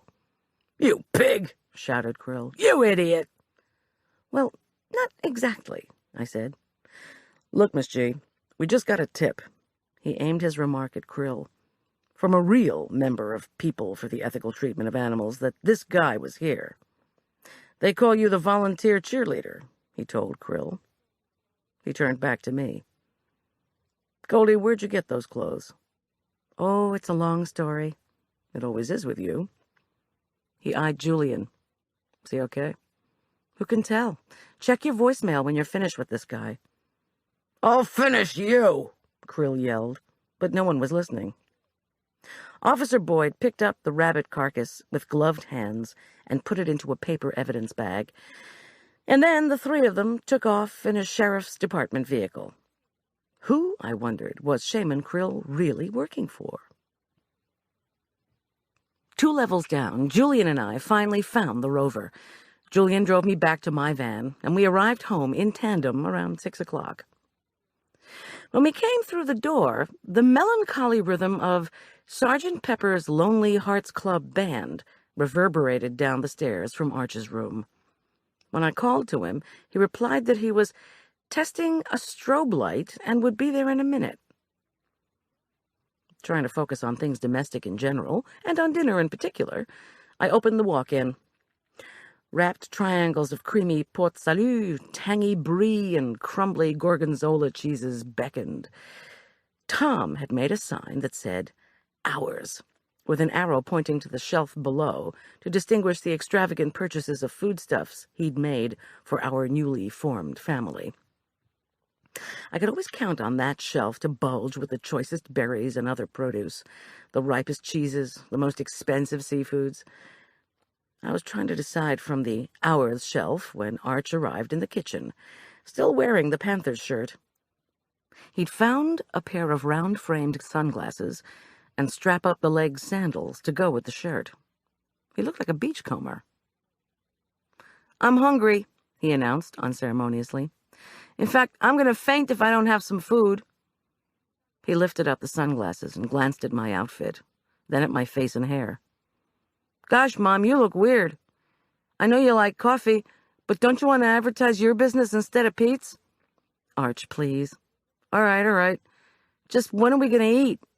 I mean, I don't want to be rude, but it's been 100 hours since lunchtime." "Well, I was kind of thinking of taking a shower first," I said, hopefully. Arch moved the sunglasses down his nose, clutched his stomach, and made his eyeballs bulge. "Oh, stop," I grumbled. So much for the shower. Marlo was coming home the next day in any event, and if I was going to follow through on my promise to do some low-fat cooking for her, now was the time. "Dinner in 45 minutes?" I asked brightly. Arch looked around the empty kitchen. No food was started. The table was covered with advertisements for the fair. "What are you fixing?" he asked dubiously. "Why don't you let me—" Julian began. "Absolutely not," I broke in. "You're taking a break." "I'm fixing pasta," I said noncommittally to Arch. Pasta was always a safe bet. What did I have on hand? Hard to remember, since Tom had taken it upon himself to buy so many goodies for us. "What kind?" my son wanted to know. "Arch, maybe you'd just better let me order in from the Chinese place." "Hey, kiddo, what are you, the plumber's son who can't get his leaky sink fixed for a year?" "I'm going to cook dinner. I may be in professional food service, but I always fix the meals around here, don't I?" "Well, not always," he began, but when he saw my glowering expression, he fell silent. Julian came to my rescue. "Come on, Arch, let's go listen to rock groups for a while." Julian tousled Arch's brown hair that stuck out at various angles. Since it was summertime, I never told him to comb it. Worrying about the prep school's dress and appearance code didn't start until fall. Arch pulled away. "You don't need to take care of me, Julian. I'm okay." "I'm not trying to take care of you. I really want to listen to some tunes." "But I can on an empty stomach." He narrowed his eyes at me, not to be dissuaded. "What kind of pasta? Fettuccine?" "Fettuccine Alfredo," I pledged. It was his favorite. If I promised it, maybe he'd quit hassling me and allow me to cook. On the other hand, How would I make a low-fat Alfredo? A dish that ordinarily required a stick of melted butter, 2 cups of heavy whipping cream, and loads of Parmesan cheese was beyond my reckoning. I don't believe it, Arch replied stubbornly. That's what they said when Eugene McCarthy won the New Hampshire primary, Julian interjected. Arch gaped at Julian in awe. How'd you know that? You'd be surprised at what you can pick up, Julian said mysteriously. Take the Vietnam protest, which had as one of its favorite slogans, Johnson, withdraw, like your father should have. I yelled, Julian! Arch shrieked with laughter and scampered up the stairs. Gosh, Goldie, Julian said in his get-a-life tone of voice. Don't you think Arch knows about sex? Sometimes I wonder about you. Well, I thought as I desperately scanned my freezer for cholesterol-free fettuccine, sometimes I wondered about me too. Miraculously, I found a package of the right pasta. I started water to heat in the pasta pentola. The boys had turned off Sergeant Pepper, perhaps to discuss... Well, I didn't want to think about it. I opened the kitchen window. A late afternoon breeze floated in, along with trilling notes from the saxophone at the Routs place. I smiled. Here we were in rural Colorado, and yet it felt as if our house sat across the alley from a New York jazz club. I chopped some red onion, then washed and sliced slender, brilliant green asparagus that I had found in a tight bundle on the Hours shelf. When I drizzled a bit of olive oil over a head of garlic and set it to bake in the oven, I thought back on the events of the day, applying logic, or trying to. I'd gone into Prince and Grogan trying to find Claire's murderer.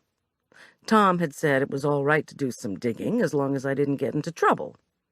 And I had gotten into trouble, or at least been busted by store security, doused with bleach water, and told to go home. But these weren't my fault, I rationalized. Besides, I thought, as I got out Wonderflower, I was determined to help Julian recover from Claire's death. If I just knew why this happened, he had cried so helplessly here in the kitchen. Claire's life had revolved around Mignon, so it seemed logical to look at what she herself had called that cutthroat cosmetics counter. And, I also rationalized as I measured, since I was a woman, like it or not, I was more able to get gossipy-type information than Tom and his deputies at the sheriff's department ever would. The Mignon counter at Prince and Grogan West Side Mall was a place of high energy, high profit, high emotional stakes. I mean, where else could you go and be promised beauty and endless youth with such enthusiasm, conviction, and pain to your wallet? Where else did you have to watch for shoplifters, pretend to be decades older than your actual age, worry about spies from rival firms, and fend off wealthy pickup artists in the form of weird scientists? I poked wildly through one of my drawers until I found a grater. I'd been able to help Tom before in his investigations. Of course, he'd never particularly welcomed my involvement until it was all over. And no matter how much I maintained Julian needed my help in figuring out what happened, my protestations would fall on deaf ears. Still, I'd heard Dusty say to Reggie Hotchkiss, "We saw you. You are going to get into so much trouble." I'd been in that garage. I hadn't seen anybody except a crazy demonstrator. But I'd found a blue rose close to Claire's body, and that rose had perhaps been developed by Charles Braithwaite. The same Charles Braithwaite who, according to Dusty, had been infatuated by and later broken up with Claire Satterfield. And then there had been Babs Braithwaite, who had run into me at the top of the escalator, claiming that somebody was hiding in the women's dressing room. Only I hadn't found anybody in the dressing room, except I'd unexpectedly encountered her husband again. This time, Dr. Charlie had magically turned up on the roof. On the roof, that is, after Francis Marchesian and I had been hit with an unhealthy dose of bleach water. I wondered if Charles Braithwaite would have had the courage to do that. He didn't strike me as the courageous type. It was the bleach water, on the morning to go home, that made me realize I had to figure out what was going on with the murder of Claire Satterfield, no matter what Tom said. Instead of Francis Marchesian being at my side when the chlorine came sailing through the air, it could have been Julian. It could have been Arch. Whoever had tried to warn me off would stop at nothing, it seemed. So I was in this thing until the bitter end. With that decided, I grated the pungent Parmesan cheese into golden strands. Then I rummaged through my cabinets for something that would be like cream, and decided on mixing non-fat dry milk into skim milk. It didn't sound as good as whipping cream. It certainly didn't look as good as whipping cream, and I wasn't sure if it would taste anything like that favorite and marvelously fattening ingredient of food service people.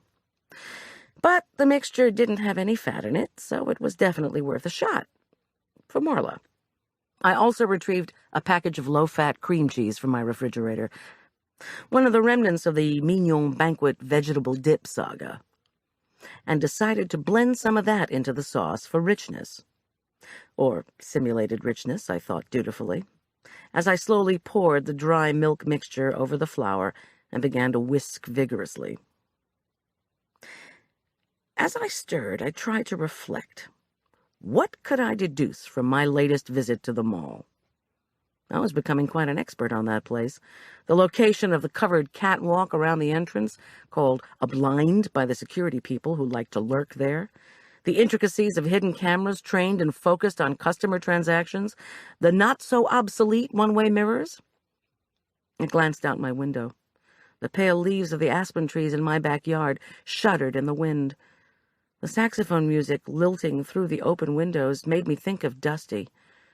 Poor, eager, friendly Dusty, expelled from Elk Park Prep, losing a potential boyfriend in the form of Julian, losing another friend in the form of Claire, stepped on by ambitious fellow sales associate Harriet, and living in a house built by Habitat for Humanity, which was certainly a long way from the Aquabella mansion she'd yearned for aloud when we were sipping coffee on the mall's garage roof.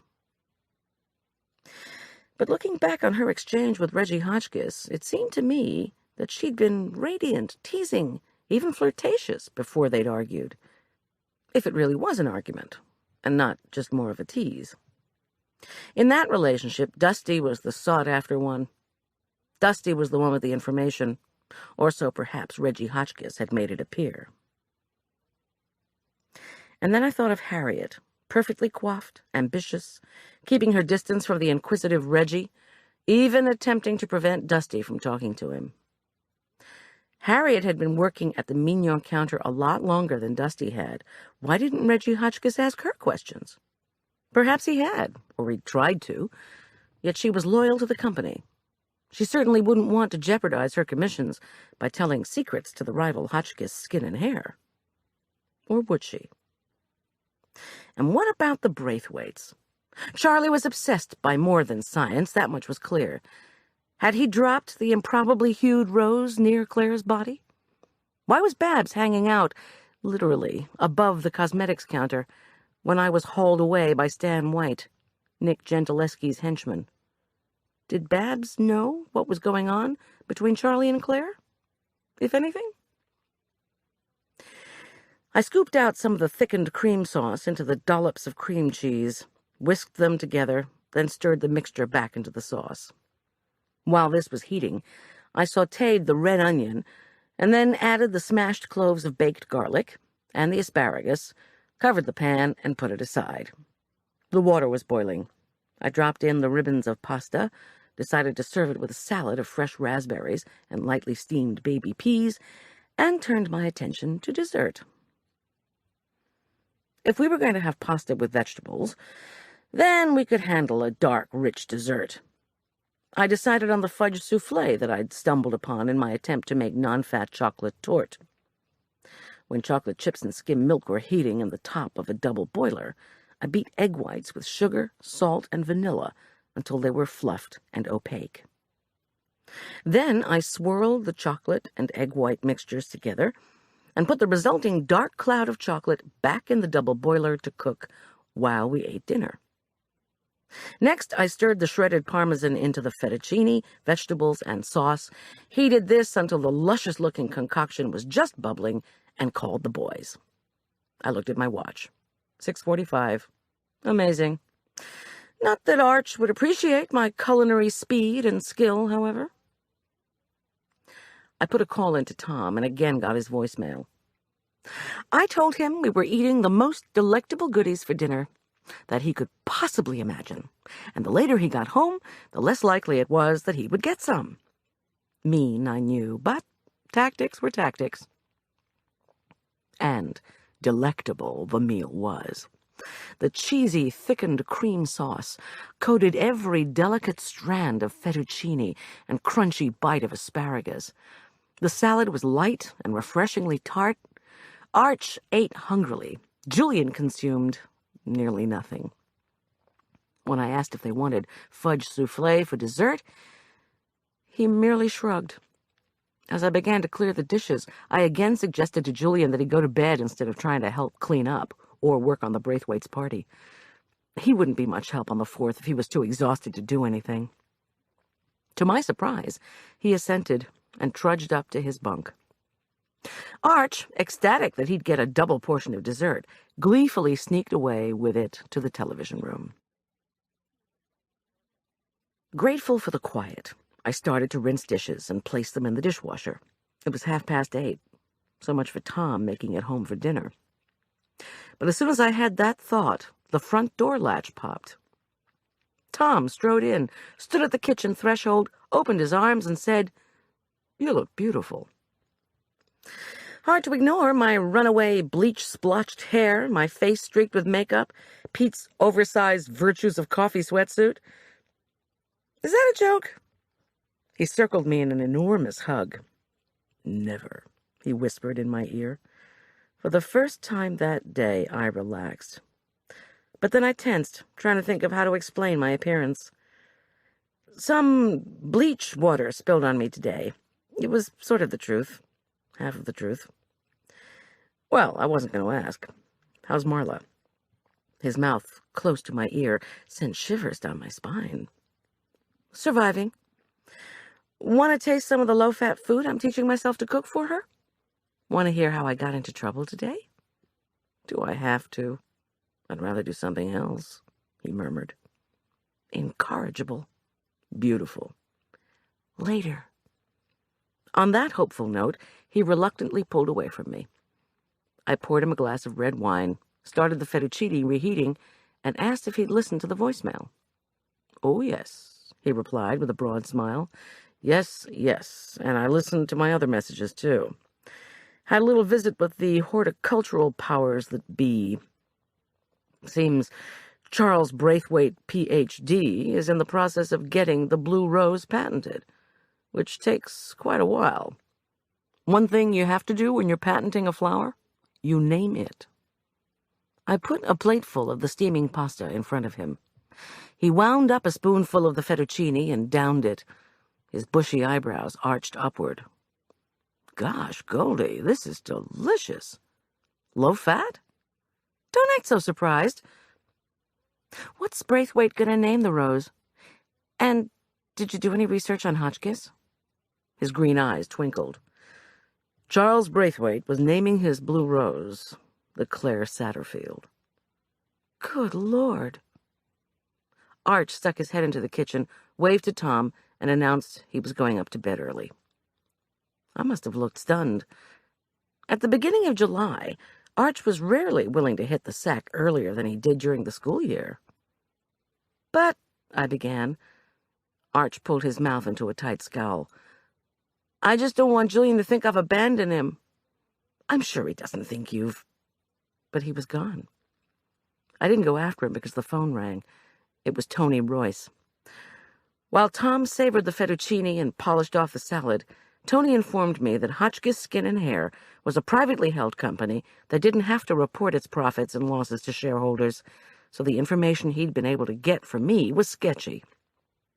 "That's okay," I told him. My pencil was poised. "Sketchy is better than zilch." "Hotchkiss Skin and Hair needs a facelift, Goldie. We're talking major surgery." Skip the puns, Tony. But he was on a roll. I mean, he persisted, we're talking a company that puts a new wrinkle on financing. I know Tony and Marla had fun together, and that she thought he was brilliant with money, but the substance of their relationship, I had to admit, I just didn't understand. And their financial status is? I prodded. Who are you talking to? Tom suddenly wanted to know. Just a sec, Tony. I covered the phone. Marla's boyfriend. He's an equities analyst, and he looked into Hotchkiss Skin and Hair for me. Tom was incredulous. Doing the financial check on the company is our job. What are you doing? I said defensively, I just happened to run into Tony at the hospital. I'll tell you all about it. You better. Okay, Tony, I said, back into the phone, ignoring the expression on Tom's face. What's their financial status? Tony Royce snorted. Terrible, terrible. Hotchkiss has been giving facials for years when women thought they needed them and would line up out the door to get one. But from a business standpoint, facials aren't exactly a big growth industry these days. They're labor-intensive, which means expensive, and you can't do a huge markup on them. And unless you've got a steady demand from the carriage trade to sustain your business, you're out of luck. He paused to sigh, taking deep satisfaction from being the man in the know. But baby boomer women, now there's an interesting demographic group. The ones who have money mostly work outside the home, and they don't have time for facials. Or, he said with a chuckle, no advertising genius has yet convinced these women that they need to have facials. So Mama Hotchkiss, sensing she needed to change with the times, decided to launch a new set of products designed for these very same baby boomer women. It was called Renewal. Did you ever buy any Renewal, Goldie? I mean, he chuckled. Not that you needed or anything. Can't say that I made that purchase, Tony. Another lugubrious sigh. Neither did anybody else. Renewal flopped, big time. Mama Hotchkiss went to the bank for a loan. Nobody was biting, even when she offered free facials. Bankers don't like facials, Goldie. They prefer to look intimidating and ugly inside their expensive suits so that customers will bow down, scrape, and lick the floor. Speaking of licking and scraping, I checked on the soufflé that I was trying to keep warm for Tom. It was still dark and puffed. I removed the double boiler top from the heat. I'd found that working with food often helps when listening to arrogant people on the telephone. So, he persisted, what do you think happened? Renewal flopped, just as you said, I replied. But the business didn't go under. So, if a cake I'd staked my reputation on flopped and I didn't lose the business, I'd develop a cookie or a tort. You have to sell something. Take you out of that apron and put you in a banker suit, Goldie. High praise indeed, considering the source. Thanks. So Hotchkiss started to look for new products, but they needed more money for that, so they went to some pal of yours? Hey, I know everyone in the Denver financial community, and I've lived here for only a little over a year. You're marvelous. Forget the cookies. I'm going to have to pay you in brownies. Tony made a long noise. So they got a loan to develop new products. Their business plan was drawn up by none other than Reggie Hotchkiss, I concluded triumphantly. If you knew all this, why'd you ask me? He sounded peeved. I didn't know any of it, Tony. You did sketchy for me. I just filled in the holes. How long does Hotchkiss Skin and Hair have to prove themselves? I report to my banker friend next month, but he's been getting glowing reports from Reg. They've got a new line. They're guaranteed success. Everyone makes piles of money. Yes, I knew all about their new line. It was fresh from Mignon Cosmetics, but I decided not to mention that to Tony. I asked him how and when I could deliver the promised brownies to him. He said he'd be at the Braithwaite's party tomorrow night, and hadn't a little bird told him I was catering that party? You bet, I said, and hung up. I told Tom what I'd learned. He even took out his trusty spiral notebook and jotted down a few notes.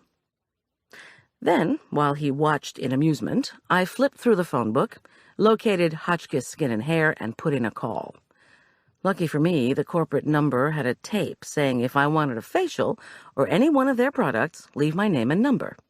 Someone would get back to me just as soon as one of their skincare staff became available. I summoned a frantic voice. My newly discovered acting ability was going to get me into deep trouble one of these days, but right now I had to admit I was rather enjoying it. "This is Goldie Schultz calling, and I need a facial at your earliest convenience. I saw a brochure of your new product line, and I want to buy everything. Everything. I need it. You have to understand I'm desperate. I know you all are the ones who can help me." I left my number and disconnected.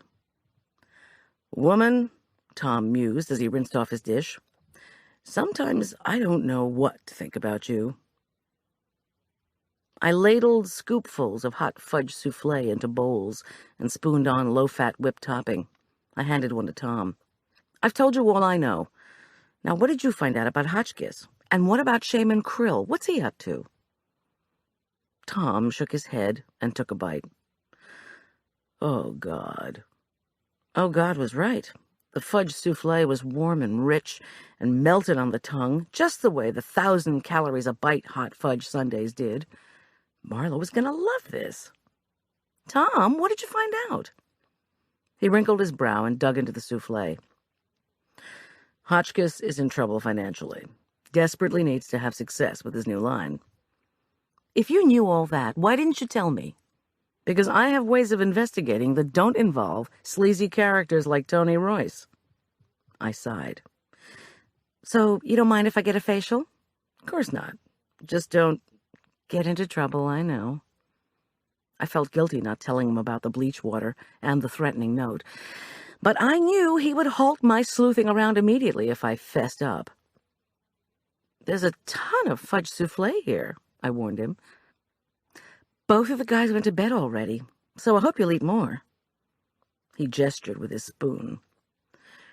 "Remember when you were living with the Farquhars, and you told me all about how chocolate was an aphrodisiac?" I nodded, and he picked up our bowls and put them in the sink. Then he pulled me up from my seat. It was so unexpected that I laughed.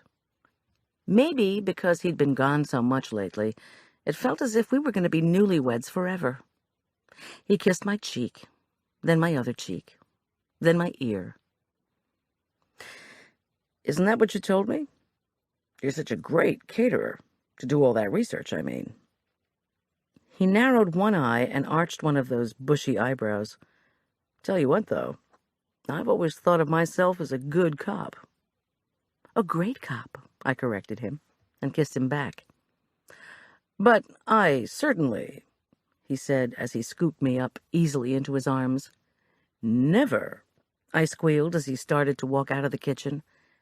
"Ever," he said emphatically as he carried me up the stairs to our bedroom. "Had this much fun doing police work in my entire life." So much for second helpings. Chapter 13. Saturday morning, July 4th, brought a very early call for Tom. His subsequent departure accompanied a mumbled farewell to me that I thought included words about bail.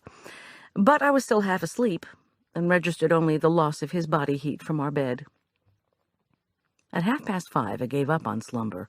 Daylight had invaded our bedroom, and the morning concert of birds was in full swing. I was exhausted. I'd crept downstairs at midnight when I heard Julian talking on the phone. His tone had been the one he used with friends, confiding, pleading. "I can't stop thinking about her. When they take the body, it'll be like she's really dead. Why would someone do this?" I felt guilty listening in and tiptoed back upstairs. Now, with another food fair day looming and no relief in sight for Julian's pain, I felt as if it was all too much. I pushed the window open, took a deep breath of cool, sweet air, and gazed at the bowl of ultra-blue Colorado sky. Stretching up to the horizon, vast expanses of pines covered the closest mountains like thick waves of forest green needlepoint. Brilliant chartreuse groves of aspens in full leaf patched the deep green undulating over the hills. The air was extremely still. Aspen Meadow Lake offered a plate-glass reflection of the spruces and ponderosa pines lining its shore. With any luck, this weather would hold through the food fair and the fireworks at Aspen Meadow Lake. I went through a slow yoga routine, fixed myself a cappuccino, and moved efficiently around the kitchen to assemble more ribs, salad, bread, and cookies. I caught sight of the bag that had held Marla's hand cream and realized it was finally Saturday, the day Marla was due home. Also, the day Claire's parents were arriving from Australia to claim her body. I sat at the kitchen table and tried to remember if Julian had told me what he was doing today. Had I failed him in not being around during this painful time? At least during the night, he'd been seeking companionship by talking to someone on the phone. I sipped the last of the cold coffee, rinsed my cup, and caught sight of a note Julian had left under a refrigerator magnet. He had arranged to get together with some school buddies. Would I please, he wanted to know, leave him instructions for preparing the Braithwaite's 4th of July party tonight. I'll be home by 10 a.m., and I want to learn how to do that turkey curry, he wrote in his small, cramped script. So don't just give me the easy stuff. And then, did you find out anything about Claire? J. Grief tightened my throat. In 2 months, Julian would be at Cornell. A year ago, he'd needed a place to live for his high school senior year, a salary for his work with the catering business, and a short course in food service before he began his official college studies in food science. But the tight family unit we'd developed since had come as a bonus, a surprise, a slice of what the theologians call grace. Now his departure loomed like a black hole. I punched buttons on my kitchen computer to bring up the menu for the Braithwaites. My mind mulled Julian's last plea. Did you find out anything about Claire? No, Julian, nothing helpful. Nothing to answer your questions or to ease your pain. Nothing to explain why I, and by extension my family, was being threatened. Yet, through an effort of pure will, I pushed the sadness aside. I wanted to help Julian patch his shattered young life back together. That would be my farewell present. In the interim, it was time to work. My screen held the low-fat menu Babs Braithwaite had ordered. Cucumber mint soup, barbecued fruit skewers, turkey curry with raisin rice and condiments, vegetable slaw, homemade rolls, frosted fudge cookies. Honestly, low-fat food was beginning to dominate my life. The printer spat out the menu while I checked that we had all the ingredients for the curry and the cookies. I removed ground turkey from the freezer to thaw, then chopped onions and apples for the sauce. I scrawled a note to Julian that he could start by chopping the fruit for the barbecue skewers. The phone rang, and I gave my usual greeting. Goldilocks Catering, where everything is just right. May I speak with Miss Schulz? The voice was high and extremely snooty. I figured it was a wrong number, but the caller plowed on to explain. This is Hotchkiss Skin and Hair. Is Miss Schulz available? She requested an urgent appointment for skin treatment and asked to order all the products from our catalog. I was wondering how she planned to pay for her order. My blood ran cold.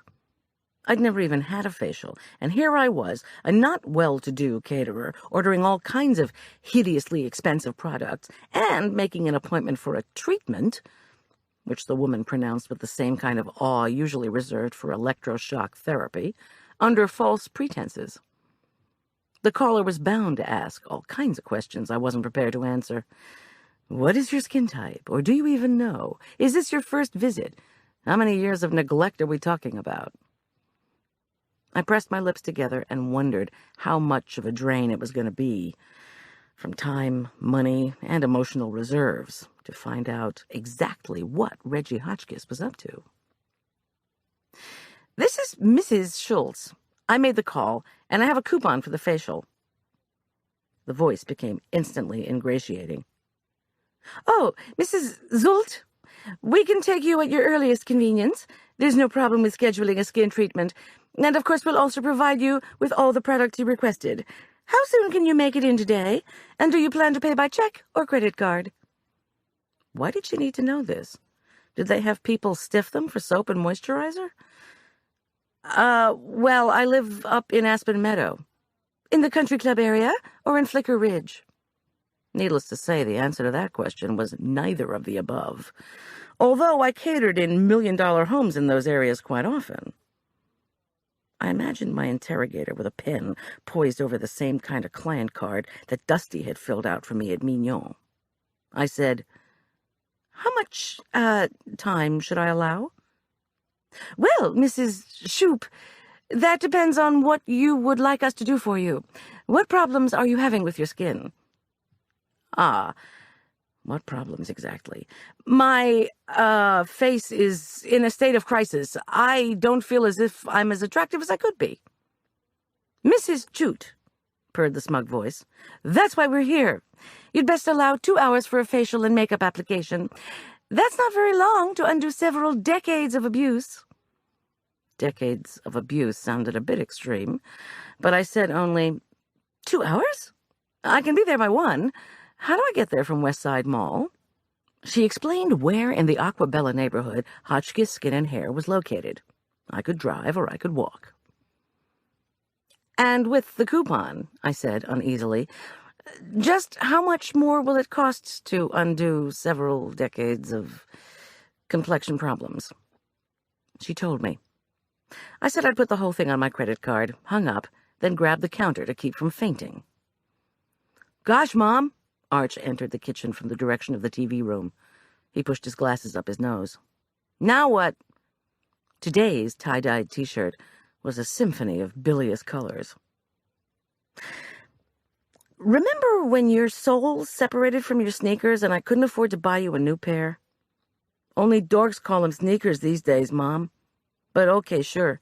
That was in November of 6th grade. You got me some new athletic shoes at Christmas. So, I'm about to spend the cash equivalent of 10 pairs of athletic shoes." Arch, being a literal fellow, looked at my feet. "Why'd you do that?" "'Cause my face needs it." He slowly raised his large brown eyes behind their tortoiseshell glasses from the floor to my face. "Am I missing something here?" "Oh, Arch, I'm sorry. You went to bed early and now you're up early. What you're missing is a nice breakfast. How about some?" Unlike the previous day, he brightened. You never could tell with kids when they would be hungry, but breakfast, unlike the world of beauty, was something we both understood. Since Marla was coming home in the late morning, I resolved to prepare a dish that I could take over and leave for the private nurse to heat up in Marla's kitchen. Something healthful that wasn't oatmeal. If I worked quickly, I'd still be able to set up for the food fair with time to spare. Watched by my ravenous son, I began to measure flour and whip yet more egg whites. Something beautiful and appealing to the eye and to the tongue. Something breakfasty that would satisfy Marla's sweet tooth. Something that could be frozen and reheated without catastrophe. Within moments, I was dropping dollops of batter speckled with fruit cocktail on a nonstick cookie sheet, and feeling pretty smug. Arch transported the food for the fair out to the van, and by the time he was finished, a delicious pancake aroma swirled through the kitchen. "Oh, I forgot to tell you," he said, as he mixed Dutch cocoa powder with sugar to make hot chocolate. "Julian's gone to visit some friends. He left early, and Tom left early, too. Tom said to tell you Krill is an actor. I thought Krill lived in the ocean." I said I wasn't exactly sure, but I thought Krill was just some weird guy who was very convincing acting like a weird guy. I brought out the cookie sheet and the fruit cocktail pancakes. Arch oohed approvingly at the golden puffed rounds. He heated maple syrup, a mail-order gift from his grandparents, who doted on him, while I put together a fresh strawberry sauce for Marla. When his mouth was full, Arch said, "You remember coming early for me today?" When I glared, he swallowed and repeated, "You remember Dad's coming early for me today? We're going over to his condo for the 4th. I think Keystone puts on some fireworks. Now do you remember? Not as good as Aspen Meadow Lake, probably," he added, no doubt to console me. No, I said lightly. I didn't remember. Thanks for reminding me. Are you packed? Sort of. I still have to find my sparklers. Hey, Mom, these pancakes are awesome. I mean, cool. You should call them killer pancakes. He shoveled in a few more mouthfuls. I looked out my kitchen window and found myself wishing for some of that soothing saxophone music. But at this hour, the only sound was the morning rush of traffic down Aspen Meadows Main Street, topped by a louder, closer sputter of a foreign car coming down our road. The sound was familiar, but I knew it the way I knew the sound of the mailman's old grinding Subaru.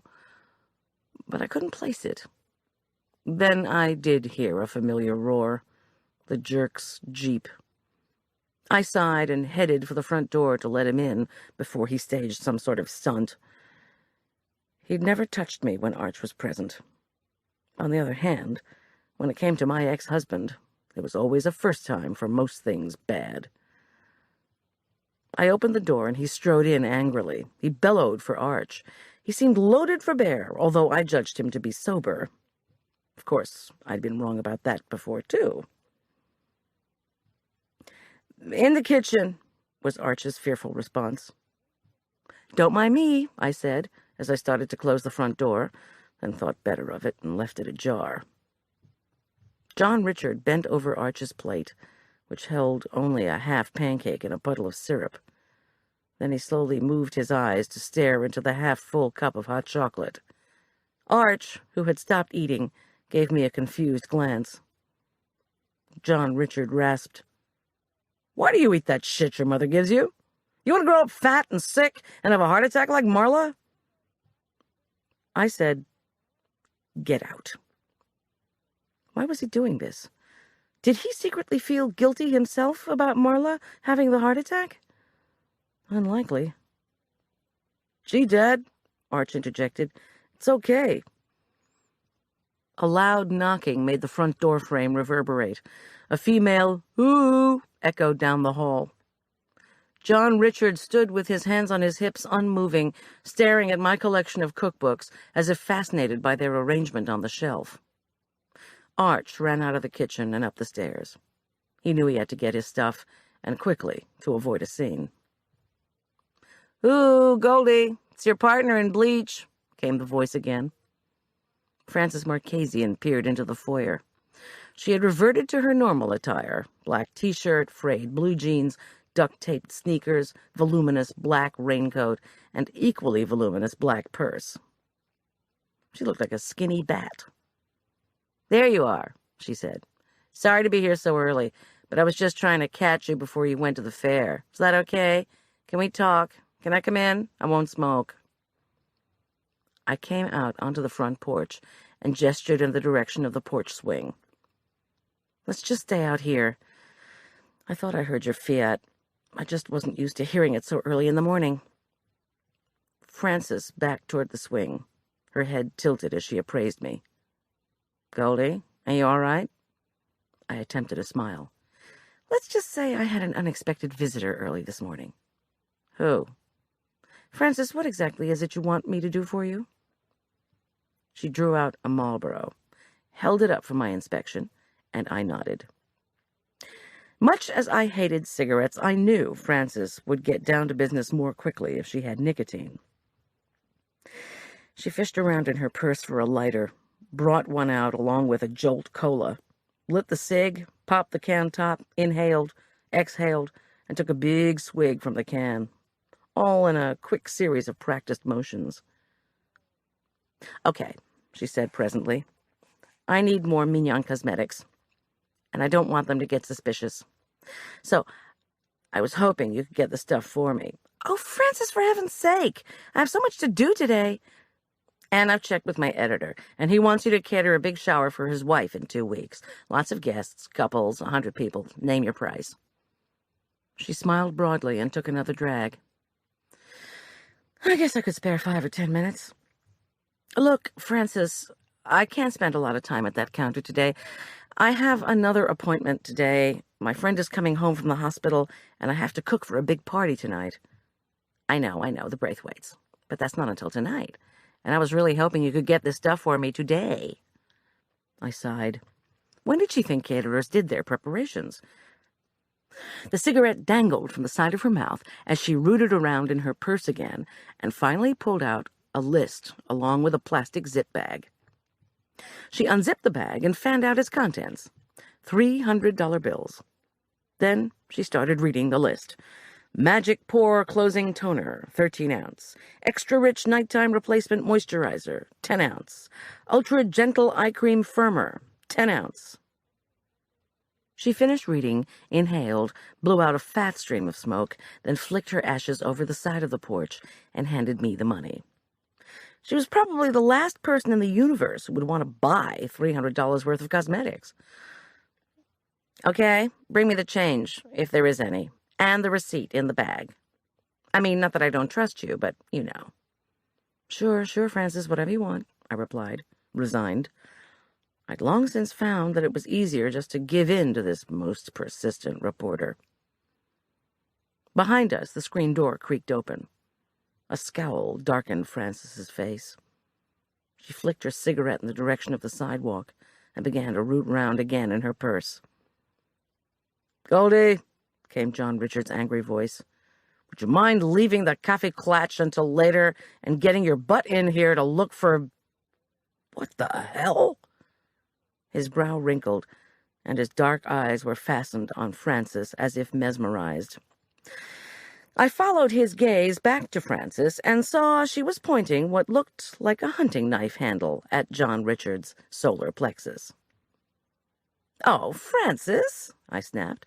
"For heaven's sake, put that away. What kind of thing is that, anyway?" But she paid me no heed. "Get off this porch," she said calmly to the jerk. "This is a ballistic knife. The blade is projected from the handle by a spring-loaded device. John Richard Corman, I've just taken the safety off my ballistic knife. I am not in the mood for another baptism by bleach water." "Bitch!" the jerk spat out in furious bewilderment. "I don't know who you are or what your problem is." The muscles in Frances's unmade-up face were steely. "Funny, I know who you are. And I know about Eileen Robinson, lying in Southwest Hospital with 2 broken ribs and a pair of bruised arms to match. And I know what happened to me yesterday in the company of Goldie, your not amicably divorced from you ex-wife. I was unprepared before, but that's over." She waved the knife handle. "I am not even slightly intimidated by you." Sunlight glinted off the weapon. "Move." Arch whacked the screen door open. "Okay, Dad, I found my sparklers." He careened into his immobile father. "What's—" Then he noticed Frances and her weapon. His eyes and mouth opened wide. His eyebrows rose. Excuse me, Mom? Should I call 911? My ears were ringing with frustration. What if Frances released the knife and it hit Arch? No, don't call. Just go with your dad. Frances, put that knife away, please. Now." Frances did not flinch. John Richard's face was a study in fury. He stuck out his chin and curled his hands into fists. "I don't know who you are, lady, but you're confused. Not only that, but you are breaking the law." She stared right back at him. "Do you have a permit to carry that?" I doubt it very much." He started in the direction of the porch steps. Down he went, with Frances's ballistic knife following each step he took. As if to attract the attention of neighbors, the jerk yelled, "You are menacing me, you bitch! Whoever the hell you are! Do you hear? I'm going to file a complaint!" Frances retorted calmly, equally loudly, "Be my guest." John Richard bounded into his Jeep, started it, and revved it deafeningly. Arch was still gaping at Frances, who had her eyes and weapon trained on the Jeep. "Does that knife have an explosive charge or a spring-loaded device?" he asked in a low whisper. Before Frances could answer, John Richard leaned on his horn. Arch scooped up his bag and sidled over to the porch steps. "Miss Marchesian, I don't mean to be, judgmental, but I think maybe you should cut back on your caffeine. Don't hurt my dad, okay? And with that, he sprinted to the Jeep. Frances pressed her lips together, nudged the safety back in place, and dropped the big knife back in her bag. The Jeep roared away. "Damn it, Frances! What in the hell do you think you're doing?" She picked up her Jolt Cola. "I told you. Knowing what I know about what happened to Eileen Robinson, and after that little incident on the roof, I swore I'd be ready the next time. That's it. So when you came out your door looking so upset, and then His menacing Majesty appeared unexpectedly, there I was, a little Girl Scout, all prepared." She sighed. "You should get a weapon, Goldie. It really gives you a sense of power." "No, thanks. When do you want to come back to pick up all these cosmetics I'm buying?" "Later." And with that, she hefted up her bag, for which I had a new and profound respect, hopped down the porch steps, and strode away. I looked up and down the curbs for her car. It wasn't parked on the street, and by the time I looked for Frances, she had disappeared. Back in the house, I finished making the killer pancakes and set them aside to cool. Then I sloshed together a new bucket of bleach water for the fair, carefully covered it, and hauled it out to the van. After packing the killer pancakes between layers of waxed paper in a plastic container, I got the spare key to Marla's house, from where Julian had left it for me, and started out. Clouds were just beginning to float in from the westernmost mountains. Perhaps it wouldn't be a bright and cloudless day after all. The events of the morning certainly hadn't been very sunny. By the time I'd let myself into Marla's house, stored the food in the refrigerator, and written a note to the nurse, the westernmost sky was gray with fast-moving, towering thunderheads. Although the rain usually arrived in the mountain towns several hours before it traveled eastward to Denver, even the possibility of being drenched inside a roof tent was unappealing in the extreme. My spirits sank. The early bird shopping special had ended Friday. As a result, very few walkers and eaters were lined up outside the mall's entrance. The Spare the Hairs people were nowhere in sight. I parked and hauled all my supplies up to the roof, where a small cluster of people was already beginning to gather. For the early morning musical entertainment today, the food fair organizers had hired a calliope player. The place sounded and felt like a half-empty merry-go-round. I fired up the burners, set out the salad, bread, and cookies, and plopped the ribs on the grill, where they began to sizzle. That done, I survived the daily visit from the health inspector and started to serve the occasional guest. Pete, whose customers were equally sparse, brought me a triple-shot latte and my caterer's uniform, which his wife had washed and pressed. I showed my gratitude by loading him down with ribs and cookies.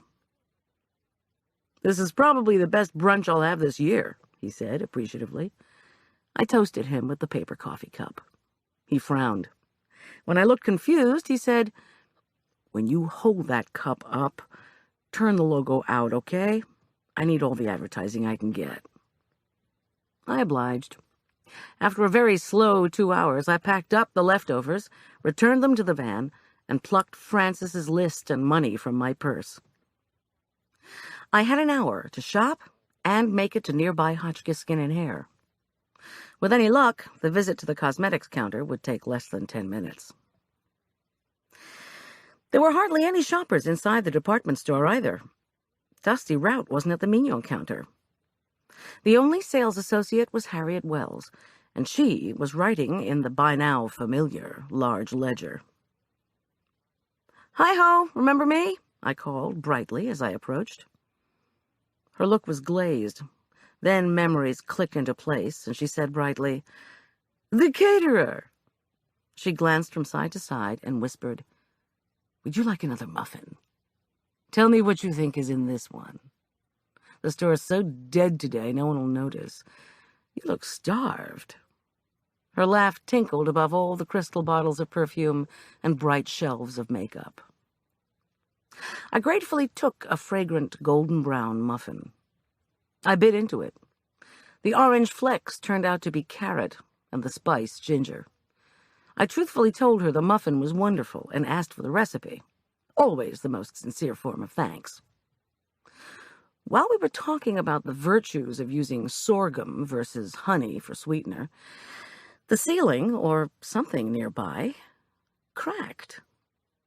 Actually, there was a loud cracking sound. I glanced up at the security blind, but could see nothing. "What in the world?" I demanded, as Harriet offered me another muffin. "Well, you know," she said with a wise smile. "There is a fault line that runs right through Golden. We may be in for an earthquake yet." I finished the muffin, licked my fingertips, and brought out my list. As I started to tick off the items, Harriet's eyes gleamed. Wait, she commanded me excitedly. "Let me get your client card. That's the only way we'll be able to keep track of all these products." I didn't want to enlighten her that all this stuff was for someone else. If I did, we'd have to start a client card for Frances, or at least amend the one she had, and on and on. As Harriet expertly assembled the lovely glass jars filled with creams and lotions, the ceiling or wall, or whatever it was, made another ominous creak. "Goodness," she said, and looked up. "Maybe there's a plumbing problem. Honestly." I handed over the money, feeling nervous, feeling that I wanted to get out of the store, but not quite yet. While she was making the change, I asked quickly, "So, what do you think happened to Claire Satterfield?" Harriet shook her head and sighed. "I think she was run down by a member of that horrible group, those awful people saying," she made a face, "spare the hairs. They've bothered us before." "Really? How?" "Oh, they come in here and yell at us. They say, 'How can you sell cosmetics that are tested on poor innocent animals?' They make a scene and drive the customers away. It's pathetic. Why don't they just go out into the wild with the animals if they love them so much? Why bother us?" She showed me the receipt and made a perfunctory gesture to show the products and receipt to the camera. Then she ducked down and brought out my bag. I tucked it in the zip bag with the change and turned to leave. Creak, crack went the wall of the security blind. "For heaven's sake!" exclaimed Harriet. We were standing not 2 feet away from each other. I felt another shiver of fear. "You better call security," I said. Security came. It came in the form of Nick Gentileschi. Above the store entrance, the security blind floor broke open with a splintering crash. Gentileschi's heavy body plummeted from overhead. "Oh, my God," I thought, as his bulk in its dark polyester suit fell and fell. "Oh, my God, please, no!" His body would have hit me if I hadn't jumped out of the way. Instead, his weight landed hard on the glass and chrome Mignon counter. Metal shattered, glass crumpled, shards flew. At the last moment, I thought to cover my eyes. Harriet Wells leapt back and screamed. She kept screaming like a woman possessed. When I uncovered my eyes, glass was everywhere. Gentileschi's body had landed in an impossibly contorted position. I knew he was dead. In fact, from the stiffness of his body atop the shattered makeup counter, I guessed he'd been dead for several hours before his weight sent him tumbling out of the blind. A gaping hole above the store entrance was jagged with splintered wood. Inside the craggy hole was blackness. Harriet Wells screamed on. "Oh, no, please," I said as I backed up away from the mess. "Please let this not be happening." Harriet's screams turned into a siren-like screech for help. Curious customers sidled up to the scene like filings to a magnet. I was about to turn away when a flash of paper caught my eye. Something slipped out of Nick Gentileschi's pocket and rested next to the place where the linoleum met the plush gray carpeting. The slip was actually 2 pieces of... what? I looked more closely. Photographs. I leaned in and stared incredulously at 2 photographs taken at very close range. A large woman was half naked, caught by the camera in the act of undressing. A dark skirt hung from the woman's ample hips. A dark and light jacket was draped on a wall hook behind her. The top of her body was completely exposed. Her breasts hung pendulously as the camera caught her action of slipping off her bra. Even slightly out of focus, the woman was recognizable. It was Babs Braithwaite. Chapter 14. I backed away from the photographs, the shattered counter, and the sight of Nick Gentileschi contorted above fluorescent-lit displays. From the corner of my eye, I could see Stan White hurtling down the escalator. Shoppers, surprised and morbidly curious, gathered on both ends of the aisle. My feet inched backward until I hit the table filled with zircons. The boxes tumbled. I fell on top of them. I realized that the gasping I heard was coming from me. I closed my mouth, rolled over, and saw Stan White display his badge to the onlookers. "I'm from Department Store Security," he bellowed. "Please clear the store. Do not use this exit." And with that, Stan White turned away from the hesitantly departing crowd and gazed dispassionately at Nick Gentileschi's body. He felt repulse, then stepped into the aisle and loomed over me. In the background, I could hear Harriet sobbing. "You all right?" he demanded. "Yes," I burbled from the floor. "I think so." My hair was in my face and my skirt was tangled around my hips. I was having a hard time breathing. "Did you see what happened?" When I nodded, Stan stabbed a stubby finger at me and barked, "Don't leave." He gulped and added, "Please." Leaving me sprawled amid the fake gems and their velvet boxes, he darted over to the remaining group of gaping spectators. Grimly, he herded them away from the area leading to the counter. Then he pulled displays into the aisles to isolate the area around the shattered glass, the destroyed merchandise, and Nick Gentileschi's twisted corpse. I watched as he made call after call on the phone behind the cosmetics counter. Harriet sat on a low shelf, her knees to her chest, her back pressed against the cabinet that held the Frosted Cherries Jubilee lipsticks. She was whimpering uncontrollably. Her lovely, perfectly made-up face and manicured hands were streaked with blood from splinters of glass. Her blonde twist of hair had fallen apart and hung in clumps and strands, like remnants of insulation. I maneuvered myself behind the counter, carefully avoiding the mess, and asked if I could help. Her whimpers immediately turned to wails. 28 years! 28 years in this business, and nothing has ever happened. Not like this. Why is this? Why? When I reached for some cotton balls to dab away the blood on her face, she made batting motions to get me away. "No, no, no," she screamed. "Leave me alone. Go away." Fine, I thought. Fine. Wait for the police, paramedics, whatever you want. "Okay, please move back," said Stan White, once he was off the phone. "Please move away from the counter." He scowled in my direction, apparently recognizing me for the first time. "You? What are you doing here again?" "Nothing." I squeezed past the mess again, in no mood for explanations. He made an awkward move in my direction, then looked confused. When he caught shoplifters in the store, he knew what to do. When he had a corpse to deal with, however, he was less sure. "Don't leave," he ordered me again. "The police are coming. They want to know if anyone saw, if there were any witnesses." "I'm not going." I stood shaking on the lush carpet. I couldn't bear to look at Nick Gentileschi's corpse sprawled on the shattered Mignon counter. Nor could I listen to another moment of Harriet's abject weeping.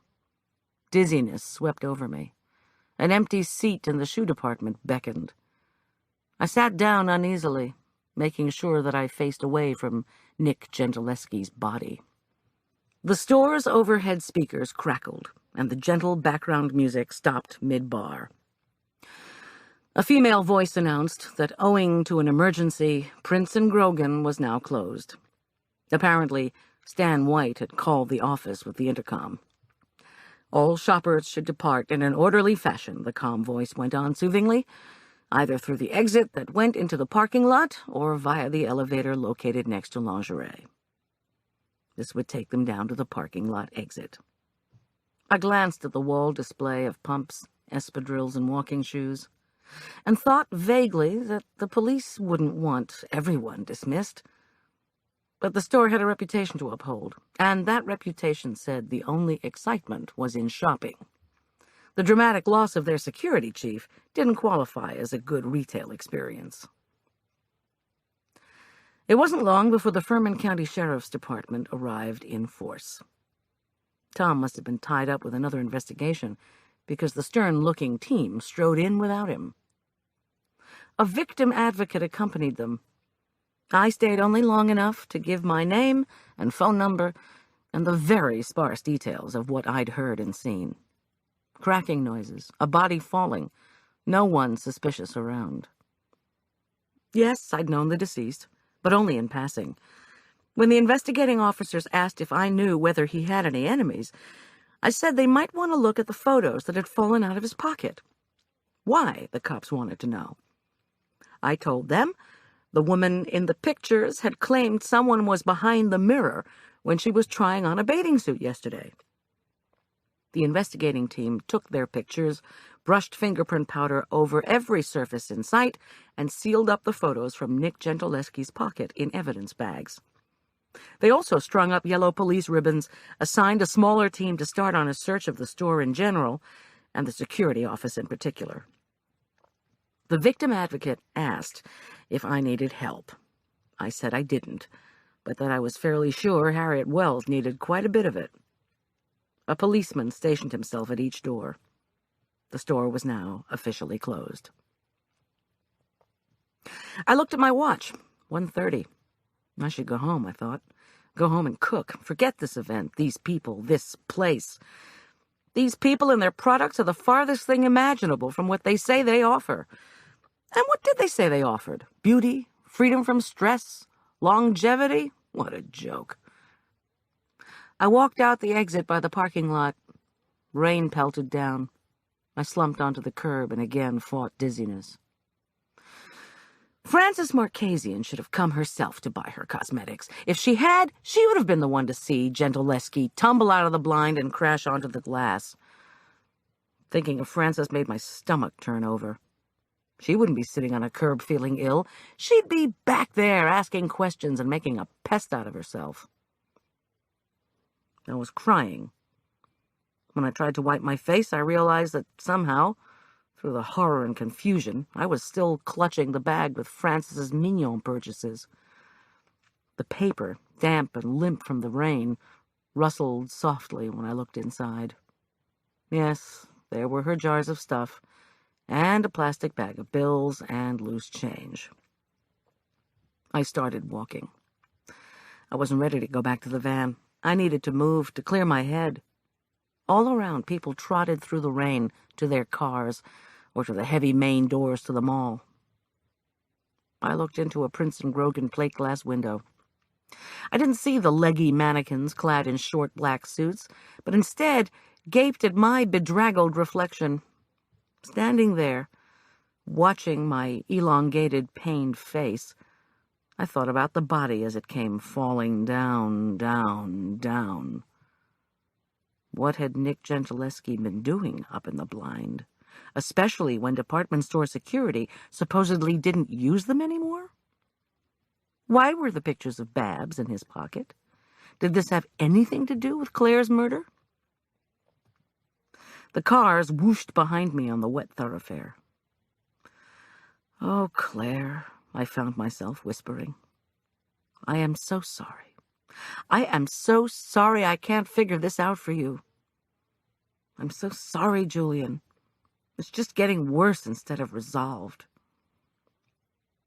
Like my van returning to Aspen Meadow by rote, I walked as if I had someplace to go. Where was I supposed to go? I couldn't remember. My shoes sloshed through puddles. Cold droplets continued to beat down all around. Kids pedaled past me on bikes. One yelled something like, "Get inside, lady," but I didn't acknowledge him.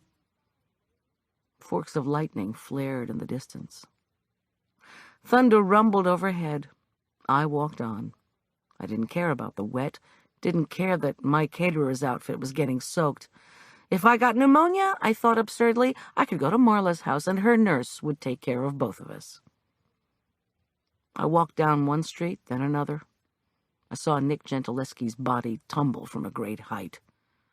Again I heard the sickening crack as his weight hit the glass counter. Finally I stopped. Where was the store exactly? Where was the hospital, the mall? Where was I exactly? The houses, streets, sidewalks, shrubs, and fences swam slowly into focus.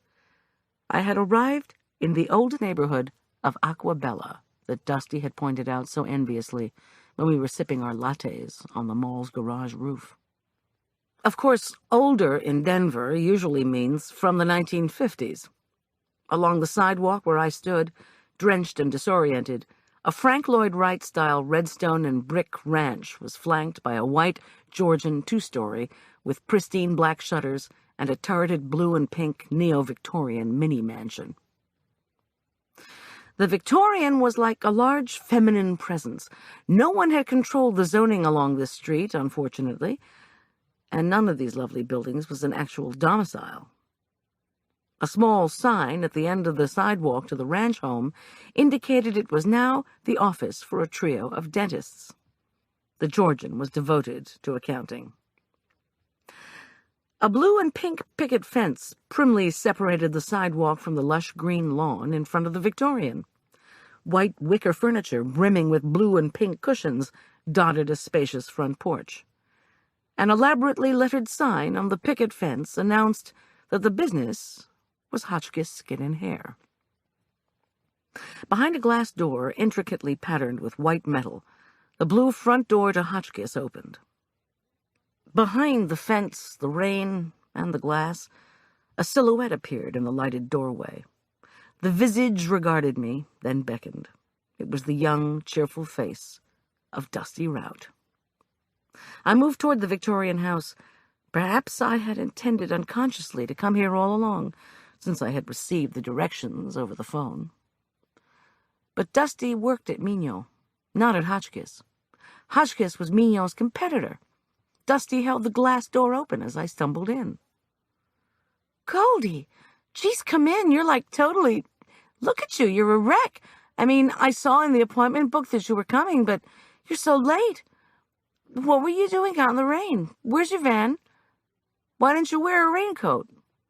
I found myself in a foyer, decorated with pale pink carpeting, matte pink walls, small gold and crystal chandeliers, white leather and gilt wood French provincial chairs, and a long glass counter. The place was so at odds with my drenched, wraith-like appearance that I let out a crazy cackle. Dusty stared. I couldn't tell her what I was thinking, that Hotchkiss Skin and Hair looked like an upscale whorehouse. A pretty woman stood behind the reception desk. Her wide, pale face boasted dark streaks of brownish-pink blush. Her voice was as soft as her swirled nimbus of cocoa-colored hair and pink mohair sweater. She asked, "Are you ready for your appointment?" I looked at Dusty. Out of her Mignon uniform and wearing a white shirt and green culottes, she looked younger, more her age. I said, "Nick Gentileschi..." Dusty tilted her head. "What about Nick? Did he come with you? Is he here?" She glanced back toward the rain-swept sidewalk. "He wouldn't come here," she said, confused, "because he works at..." I cleared my throat. "Nick's dead. There's been an accident at the store." Dusty's carefully plucked eyebrows shot up.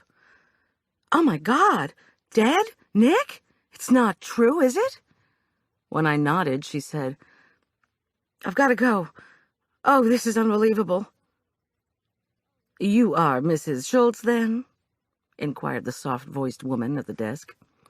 The pink mohair materialized as a dress around a voluptuous body. "How did you say you were going to take care of your charges today?" I fumbled with the slippery opening to my pocketbook. What charges? I need a cab, I said, uncertainly. We'll call one for you, Ms. Mohair assured me breathily. We just need your credit card. I guess it had been a long time since I'd taken a cab. I thought they took only cash. I handed her my Visa. What happened to Nick? Dusty demanded. I was suddenly aware of being wet and very cold. I have no idea. Dusty, could I get a what? She asked. What happened to Nick? I don't know. My teeth chattered. 1 minute I was standing at the counter. The next he was crashing out of that blind above the store entrance. The blind? She was incredulous. He fell out of the blind? What in the world was he doing up there? The woman with the soft voice reappeared with my credit card and a paper slip, and I signed. For what? I wasn't quite sure. What had happened to Marla's coupon? We can take you back now, Mrs. Schultz. Let's get you a dry robe, she said intimately, ignoring Dusty. And put those damn things in our dryer, shall we? It sounded good. In fact, it sounded wonderful. Gosh, Goldie, said Dusty, are you sure you want to do your facial now anyway? Oh, Competing voices invaded my brain. I'm so sorry, Claire. I'm so sorry I couldn't figure anything out. I'd made this appointment with Hotchkiss Skin and Hair because I was trying to discover why and how Hotchkiss was copying or stealing from Mignon, and if the fierce competition between the cosmetics companies could extend to killing people. Behind the reception desk, I saw first one, then another woman scurry down a far hall. Both wore lab coats, but I felt unsteady. Stay here, where all was unknown, or ask Dusty for a ride back to my van? Tom would certainly want to know what was going on. With sudden resolve, though, I decided to stay. I'd manage. I'd have this facial. I'd call a cab. And I would tell Tom all about what had happened at the department store. But a question nagged. Dusty, I said, what in the world are you doing here? She pressed her lips together and relieved me of my purse and the paper bag. Then she leaned in close and whispered, Reggie Hotchkiss wants to hire me. I mean, he's promised. We just had a meeting. You know, I just have to get away from Mignon. That place is crazy. Come on, I'll take your stuff back. Mrs. Schulz, said the soft-voiced woman who had materialized once again at my side, just look at what a mess you are. She took my arm with surprising firmness. A shiver with a life of its own went through my wet clothes. What a mess indeed. Dusty said she'd bring my stuff to my room when I was in the robe. The pink mohair lady led me down the hall, where she put me in a small chamber that had the antiseptic feel of a doctor's examination room. Instead of an examining table, however, the middle of the room boasted an enormous reclining chair. It was probably the throne where you got your facial. Large, imposing machines sat next to the chair. Ms. Mohair handed me a green hospital-type gown that tied in the front. She said in that soft, whispery voice, "Somebody will be with you momentarily." Then she was gone. Ravel's bolero was being piped incongruously into the professional-looking space. I stripped off my damp clothing and hung it on a hook, stepped gingerly across the black and white linoleum, and pulled a couple of paper towels from the dispenser over the sink. After what I'd seen fall from Nick Gentileschi's pocket, I was paranoid about my own shivery nakedness. Who was watching? Oddly, the room held no mirrors. I glanced up at the ceiling. No cameras that I could discern. Then chided myself for being ridiculous. I cinched the warm hospital gown around my middle, patted my damp hair with the paper towels, and took a deep breath. Within moments, a short, ponytailed woman of about 25 swished into the room. She was carrying a large plastic bag. "These are yours," she announced. "Your friend had to leave. Your purse and the department store bag are inside. They're wet." She dropped the bag lightly by the wall and shoved her hands deep into the pockets of her white lab coat. She frowned as she assessed me. She wore little makeup over an acne-scarred face that was quite plain. I don't know why I found both of these physical aspects surprising, but her whole appearance, from the tightly pulled ponytail to her white stockings and white-tied shoes, said technician rather than beauty queen. "Your hair is wet, too," she observed.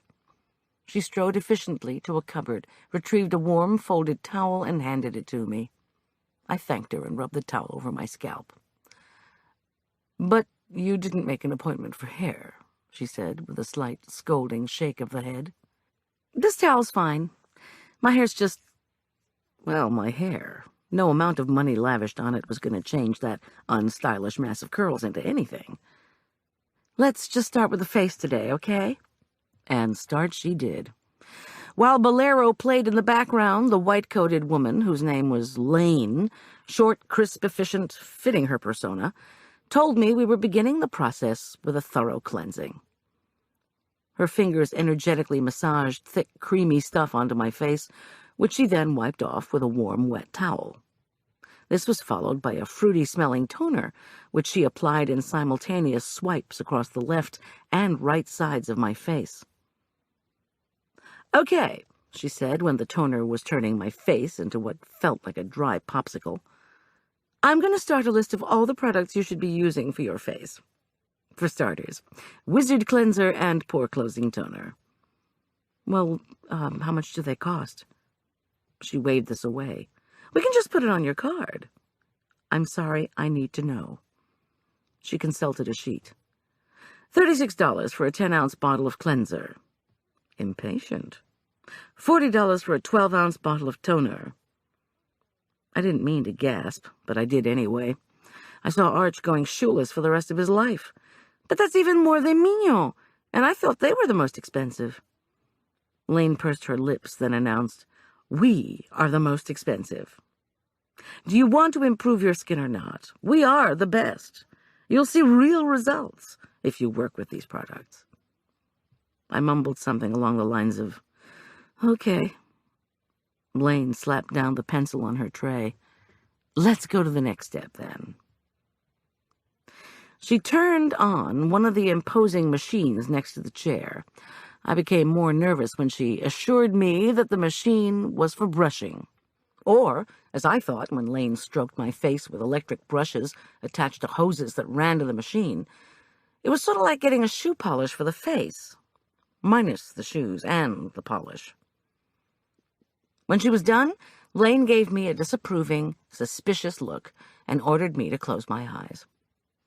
Having learned my lesson from my Mignon makeover with Dusty, I closed my eyes without argument.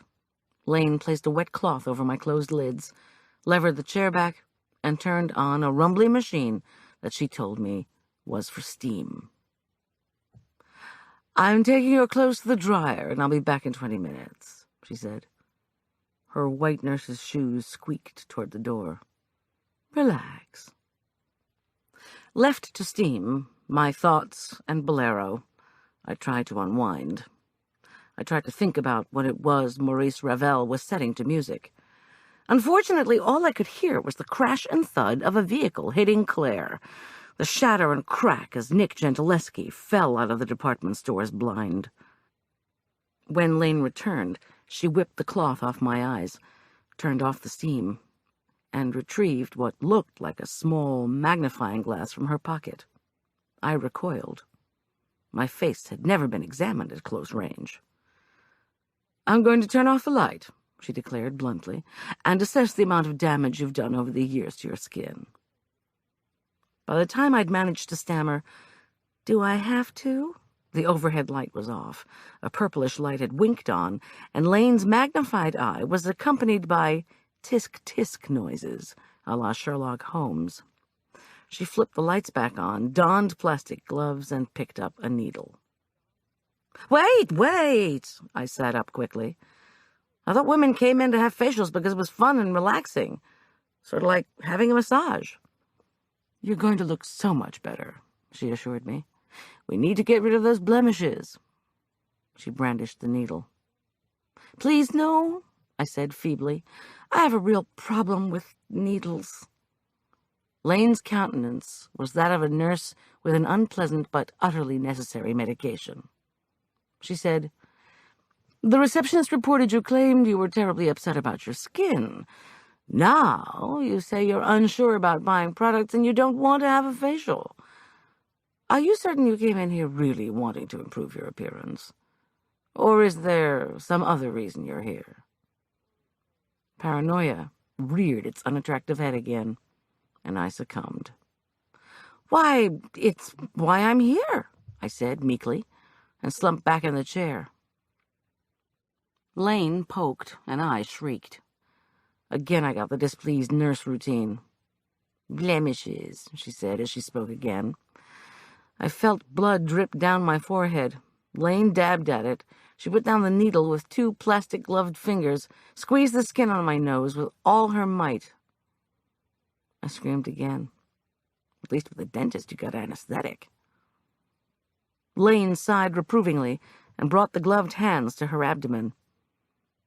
"Are you going to let me finish my work or not?" "Not," I said decisively, rubbing my poor bent nose. The area above my nostrils felt as if it were on fire. My will, my entire desire in life, was now focused on getting out of Hotchkiss skin and hair. "Do you just want your mask now? Will it hurt?" She rolled her eyes and sighed, then said, "No, of course it won't hurt." Lane had no credibility with me anymore, but I didn't think a mask could be too bad, unless you let it dry and it became more like a theater mask. Or maybe the mask would get to be like those masks they use in horror flicks to suffocate people. Lane tapped her foot. Yes, I told her. I was desperate for the mask. She swabbed on some more thick, creamy stuff, draped towels over my face, and left. "Oh, thank you, God," I said, as I pulled the towels away and rubbed the cream off. Thank you, for giving me a chance to get out of here." I didn't want a mask. I didn't want a facial. I certainly didn't want any makeup. I tiptoed over to my damp shoes and eased my feet inside. The rubber soles squished noisily as I headed for the door. I can't escape in this robe, I realized with dismay. But how in the world would I find the dryer where they'd put my clothes? I retrieved the big plastic bag, grabbed the sack with Francis's purchases, and put it in my purse, which I snapped shut. Clutching my purse, I peeked out in the hall. It was empty. I again thanked the Almighty and began to sneak past closed doors toward the back of the mansion. At each door I listened, but heard only silence, the buzz of the machines, or the low murmur of the facialists as they tortured other clients. My whole problem, I thought as I moved from door to door down the hall, is that I am not a masochist. If I'd been a masochist, I would have endured all that pain for beauty. And then again, if I'd been a masochist, I would have stayed in my first marriage. At the last closed door on the hall, I stopped. It was a wider door, the kind that usually goes to some kind of utility room. Inside, a machine methodically whirred and thudded. A dryer. I opened the door and whipped inside a tiny room that held what looked like a closet and a pantry covered with louvered doors. The door squeaked closed behind me. Shelves in the closet held neatly arrayed towels, uniforms, and large bottles of what I assumed to be cosmetic stuff. I creaked open the louvered doors and was rewarded with a washer and dryer. Above them and on each side were shelves filled with a much more haphazard assortment of stored items. These I ignored as I squeaked open the dryer door and reached in for my clothes. They were warm, but still slightly damp. Someone was coming. I nipped into the pantry and pinched my fingers, closing the door. I don't know why I was so afraid of being discovered aborting the facial, but I think it had something to do with the needle. The person who had come in was humming. I eased in behind a couple of white lab coats. Something like animal fur brushed my neck. Through the louvers, I could see the hummer reaching for the bottles on the shelves. The fur began to tickle my neck. Sweat broke out on my cheeks. The hummer tapped the closet door shut with her foot and strolled out. I creaked the door back open and reached behind me to snatch the fur away from my neck before I sneezed. No luck. A tiny but powerful convulsion escaped my lips and left my eyes watering. That would teach me to walk for blocks in the rain. Cursing and sniffling, I stepped out of the pantry, clutching the fur thing. Wait, it was a wig. Sort of a frosted blonde affair. I tossed it down on the dryer, retrieved my clothes, and quickly dressed. As I was about to leave the room, my eyes slewed over to the wig again. Hairpieces frightened me by and large. They were too much like dead animals. But I'd seen this wig before. I picked it up and examined it. Who'd been wearing this monstrosity? Where had I seen her? A memory began to resolve itself. Before the Mignon banquet, I'd seen someone in the garage, a woman dressed in bright yellow. Yes, I could see her striding purposefully toward the door, then sticking her head out the service entrance and demanding to know what was going on when Tom and I were trying to tend to Julian. Then I remembered something else. Claire frowning when she recognized someone at the banquet. My saying, "What?" and her frustration. Her saying, "Oh, God," and then Dusty the next day saying, "We saw you. We recognized you. Man, are you going to get into so much trouble?" Yes, I had seen this wig. Slender, good-looking Reggie Hotchkiss had been wearing it when he sneaked into the Mignon Fall into Color banquet. It was at that banquet that he'd probably picked up the ideas he needed for his autumn catalog. I just didn't know what else he'd done there. Run down the very successful sales associate of a rival firm?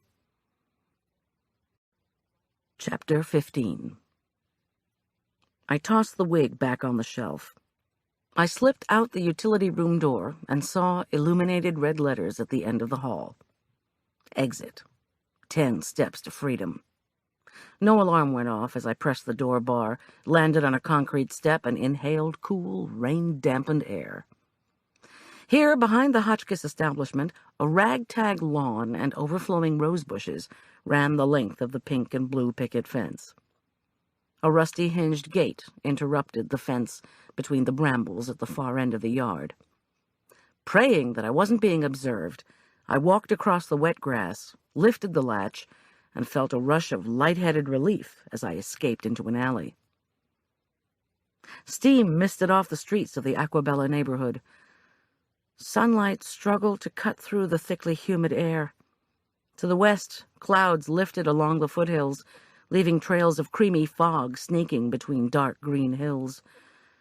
To get oriented in the Denver area, the key is to remember that the mountains are always to the west. The mall was situated between the Rockies and me, so I started off at a moderate westward jog down the sidewalk. I hopscotched over shiny patches of puddle. Behind me, I could almost imagine Lane's terse, businesslike voice screaming, "Stop that unmasked woman!" But I was in no mood for entanglements. I panted and bumbled along. How could I have walked this far? I touched my forehead. It was still bleeding. Someday, I thought, Marla and I would have a good laugh about my Hotchkiss makeover masquerade. By the time I slipped behind the wheel of my van, I thought I was going to have a heart attack myself. As I drove back to Aspen Meadow, I inhaled deep yoga exercise breaths. Claire Satterfield had been dead for 3 days. Nick Gentileschi had tumbled out of the blind today. His body hadn't even twitched when it landed. How long had he been dead? And then there was Reggie Hotchkiss, who had spied at the Mignon banquet under cover of wig. In addition to all that, tonight I was catering a she-she dinner for a couple up to their wealthy ears in the imbroglio. Claire's presumed lover, Dr. Charles Braithwaite, and Charlie's wife, Babs, the woman Nick Gentileschi had been covertly photographing in the Prince and Grogan fitting rooms. How did I get myself into these situations? When my van chugged off the interstate at the Aspen Meadow exit, the rain clouds had cleared and left an immense, bluer-than-blue sky. I passed the country club, where sunlight glinted off the roof of the Braithwaite's greenhouse at its high point on Aspen Knoll. It was from there that the guests would finish munching their fudge cookies and watch the 4th of July fireworks display over Aspen Meadow Lake, which would give me some time to do some snooping around in the infamous greenhouse. I swung the van up to our house and saw that Julian had returned and left the Range Rover at a slight angle in the driveway. I parked in the one available spot on the street. When I hopped out, Sally Rout, Dusty's mother, was outside pulling weeds. Her son Colin was on her back, snuggled into one of those corduroy baby holders. I didn't see Dusty, which was probably just as well. I couldn't take any questioning on how the Hotchkiss facial had gone. Besides, I needed to phone Tom. I called a greeting to them, but Colin seemed fascinated by the mass of long-stemmed purple fireweed. Colin was so thin and tiny, it was hard to believe he was 3 months old. As he reached for a monarch butterfly on a fireweed stem, his little hand was dwarfed by the butterfly's dark, outstretched wings. Deprived of his target, his head of gleaming strawberry blonde hair bobbed in my direction. Poor sweet child, born too early, to a family that could scarcely manage to take care of him. I felt my heart squeeze inside my chest. When I came through the security system, I smelled simmering onions, cooked potatoes, and cigarette smoke. The latter seemed to be drifting down from the 2nd story. At least it's not hashish, I thought grimly, as I took the stairs 2 at a time. In the spare bedroom at the front of the house, I found Julian sitting hunched over in the maple rocking chair I had used to rock Arch when he was an infant. Smoke curled from an unfiltered cigarette in his hands. His foot tapped the floor as he pushed back and forth. A small pile of ashes lay at his feet. He hadn't noticed me. I said, "I'm back. What's going on?" He didn't look around. His voice was morose, resigned. "Not much. I read your note and marinated the fruit. I cooked the potatoes and onions for the cucumber soup, too." His face twisted. "Did you find out any—" "Not yet. Actually, there's some more bad news." I sat down in the old love seat that now belonged to Scout the cat. "Want to hear it?" "I guess." Nick Gentileschi died at the store. He had an accident. Julian's eyes opened in terror and disbelief. "What? The security guy? What happened? Does Tom know? What kind of accident?" "Oh, Julian," I sighed. "He fell out of one of those blinds. I don't know more than that. I was just about to go call Tom. Want to come down?" He seemed suddenly aware of the cigarette he held and tapped ashes into his palm. "I'll be down in a little bit. Listen, Goldie, I'm sorry." "About what?" "I'm trying to help you. It's just that I don't want you to get hurt." "I'm not going to get hurt. Now, I know you probably don't want to talk about this, but do you think you're going to be up to helping me with the Braithwaite's party?" His "sure" was anything but. I walked pensively down to the kitchen. Before I could call Tom, the phone rang. It was Arch. He rarely called from the Keystone condo because the jerk, who lavished money on himself, complained about any extra dollar Arch cost him. The only exception to this rule was on those rare occasions when John Richard had done something, failing to show up was one of his favorites, that made him feel guilty. When John Richard was hit by a rare attack of conscience, Arch would get loaded down with gifts he would never use. In fact, when my son came home from one of these weekends toting a new mountain bike, skis, or rollerblades, I knew there'd been trouble. I gripped the phone and tried not to sound panicked. "What's wrong?" "It's not about Dad. Don't worry. He's asleep in the other room," he said in a low voice. "I think he had too much to drink at lunch. He's having a nap." "Too much to—" I let out an exasperated breath. "Arch, do you need me to come and get you?" "No, Mom, I'm cool. Please don't get hysterical. We're going to walk to the fireworks up here." "I am not hysterical," I said through clenched teeth. "Listen, Mom, I'm just calling to see how Julian's doing." I sighed and thought of the slumped figure in the upstairs bedroom. Not too great. "Did you find out anything about Claire? Has Marla gotten out of the hospital?" "Arch, I just got home myself. I'll call you as soon as Tom figures out what's going on." And I was just about to call Marla. "You know, I really do think Tom is great," Arch assured me. Except I didn't need to be reassured. "Arch, why are you telling me this? You sound as if you're in some kind of trouble. Did Dad hurt you? Please tell me." "Oh, Mom, you take everything so seriously. It's just that I didn't want Tom to think that I thought he was a pig or anything. I would never call him that." "He knows.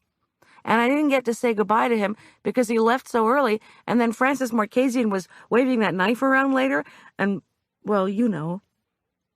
So, everything's okay." "Yes, Mom." "I was just sitting there thinking about Tom and Julian and Marla, that's all." "You're feeling lonely." "Mom." Okay. He said he couldn't wait to see us Sunday afternoon. And no, he was not looking forward to the fireworks, because Dad had met a new friend, and they were taking her along. She was afraid of loud noises, though, so they might have to leave early. He sighed in disappointment and said, "Peace, Mom." I hung up and banged my fist on the counter. If the new girlfriend didn't like loud noises, she'd better find herself a new guy to date. I put in a call to Marla's house. The nurse said she was sleeping, but yes, she'd seen the low-fat pancakes. "How was her frame of mind?" I asked. "Depressed," the nurse replied without elaboration. "When could I come over?" I wanted to know. "Tomorrow." Marla was resting today after the trip home from the hospital. No visitors, no excursions. So much for Tony's push to get her to the Braithwaite's party. I even had the feeling the nurse had dealt with Tony in very short order. I said I'd be over tomorrow. "You'll have to make it in the afternoon," she announced before hanging up. I wished I could send the nurse out to deal with the jerk. I braced myself and punched the phone buttons again. If Tom wasn't there, what would I say to his voicemail? But he snagged it after less than one ring. "Schulz, it's me. I was at Prince and Grogan when Gentileschi—" I heard. "He was strangled in the box up there. They call it a blind, where the security guys used to sit." "I know. Do they know who—" "Negative. I'm going to be here late tonight working on this." "I saw the photos in his pocket, Tom. They're of Babs Braithwaite." He sighed. "Goldie, you didn't touch them, did you?" "No, of course not." "Did anybody besides you see them?" I tried to remember. Who else was around? Stan White, the security man, had come down the escalator. Harriet Wells had been whimpering behind the counter. I'd been the only customer within close range. "I don't think so. Maybe the other security guy saw them. I was there buying some stuff for Francis, and what was the deal with Gentileschi anyway? Did he always do that kind of thing? Spy on customers?" Tom replied in a flat tone, "You should see the pictures we found at his house." Had a thing for large women. Not that they would like to hear what he was doing back there behind the mirrors. "Did you ever get the message I left you? That Babs Braithwaite was certain she'd heard something back behind the dressing room mirror? It was when the security guy nabbed me for eavesdropping." "Yeah, Miss G, I got your message. We've got one team investigating at the store now, and another questioning Mrs. Braithwaite and her husband. Dr. Braithwaite spent quite a bit of time and money in that department store, the assistant security guy tells us." "Tom, do you remember that I'm catering at their place tonight?" Miss Goldie, I don't think so. Get somebody else. The Braithwaites are suspects in a homicide. Maybe 2 homicides. I don't want you going in there and starting to snoop around. Let us do our work, please. Also, and this is official now, you're off the case. Thanks for your help, but it's too dicey for you to do any more digging in this thing. It's gotten too dangerous." "Oh, come on, Tom. The Braithwaites are big wheels in the community. If I cancel, I'm sunk in my own hometown. Look, if either of the Braithwaites comes after me, I'll put a vat of cucumber mint soup between us." Tom muttered something unintelligible, but said nothing further. I remembered guiltily that I hadn't even told him about the bleach water and the threatening note. Tom said he had 2 other calls coming in at the same time. General Counsel for Prince and Grogan was having a stroke on line 1, and his team at the Braithwaite's house was clamoring to talk to him on line 2. He'd get back to me. With the police team crawling all over the Braithwaite's place, I wondered if Babs still would even want to hold her annual party. I put in a phone call to her. A policeman I knew answered, and after some delay, Babs came on the line. "Yes?" She was obviously unhappy to be interrupted. "I apologize for calling," I began, then stopped. What was I supposed to say? I was just wondering if the cops would be done before the party, and by the way, I didn't think those pictures did you justice. I was just wondering what the schedule was for tonight. When you needed us to set up, you know." Her voice became stiff with impatience. "Your contract says, set up for food service, then food service, followed by packing up from 9 or so until you're done. The guests will start arriving at 7. How long do you need to set up for 12 people? No more than an hour. I won't be able to supervise you. I'm having my hair and makeup done from 5 to 6:45. Not to worry. We'll do a great job supervising ourselves." She paused. "Will that boy be with you?" she asked curiously. "My son, or the 19-year-old fellow who helps me?" "The teenager, the one who did all that damage to my car." I felt as if I were suddenly under the interrogation light, like the NFL coach who gets grilled on how many injured players will be in the starting lineup. I assumed an indifferent tone. "Julian will be with me." "How's he holding up?" I was very interested to know why she cared, but I merely replied, "He's doing okay. Oh, Babs, by the way, my friend Marla says she didn't recommend my business to you. I mean, since you said that she did, I was just wondering who in fact did the recommending. Just out of curiosity. You know, I want to thank whoever it was." Her voice rose irritably. "For heaven's sake, I can't remember who referred you to me." She paused, then continued in an even higher tone. "Why, you're not having second thoughts about coming tonight, are you? Don't tell me you're not ready. I don't know who I'd get on such short notice." "Not to worry, Babs. We'll be there around 6. Before she could start interrogating me again, I politely signed off and wished Arch could experience what it really meant to deal with someone hysterical. I checked my watch. 3 o'clock. It was time to cook. Like many wealthy clients, Babs Braithwaite wanted to host an extravagant catered dinner, but did not want to pay much for it. "Can't you make it look and taste sumptuous without using all those expensive ingredients?" she had demanded. "Can't you cook without larding all the dishes with butter and cream? You know, the way caterers do." As if she knew so much. Low-fat ingredients were usually more expensive and labor-intensive than traditional foods. In any event, after a lengthy discussion, we decided on a turkey curry served with raisin rice. Then Babs had loftily dismissed me with the announcement that since it was the 4th, she would wear a red, white, and blue sari to go with the food. Everyone else was supposed to be decked out in red, white, and blue, she'd maintained in a resigned tone. I didn't protest. I had long ago quit trying to figure out wealthy clients' idiosyncrasies. At least she hadn't told me to wear a sari, or demanded only red, white, and blue food. I sautéed the turkey, drained it, then moved on to chop fragrant piles of onion and apple. When these were sizzling in a wide frying pan, I started the sauce. As the pungent scent of curry filled the kitchen, I began to feel the tension in my shoulders loosen. My hands stopped shaking as I drizzled in skim milk, fortified once again with powdered non-fat milk. This silky concoction did indeed provide the rich, thick consistency of whipping cream without fat. I smiled and tasted the curry sauce. It was divine. Working with food is always healing. The ingredients, the smells, the flavors, the delight in experimenting and putting a meal together, all these bring joy, no matter what the circumstances. I had another spoonful of the hot, creamy curry sauce. Doggone, but it was good. I was going to have to try it out on Arch and Julian. When I was halfway through grating the vegetables for the slaw, there was a loud banging on the front door. Again, I looked at my watch. 3:15. Couldn't be either Tom or Arch. Alicia, my supplier, had made her visit, and I had all the ingredients I needed.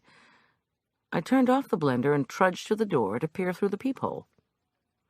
"No smoking," I warned Frances Marchesian when I opened the door. "And no ballistic knives." Okay. She held up her large black purse as if for inspection. I waved it away. "Don't be so paranoid, Goldie. I just want—" But I was already walking away from her. "I'm working, so you'll have to talk to me out in the kitchen." She followed dutifully and took a seat in one of the oak chairs while I peered at my recipe for vegetable slaw. Swathed in her usual black trench coat, she waited until I'd finished grating the carrots, radishes, jicama, and cucumbers before asking, "Where's my stuff?" I took out plump, gorgeous scallions and began to slice them. "What stuff? I don't have any of your stuff."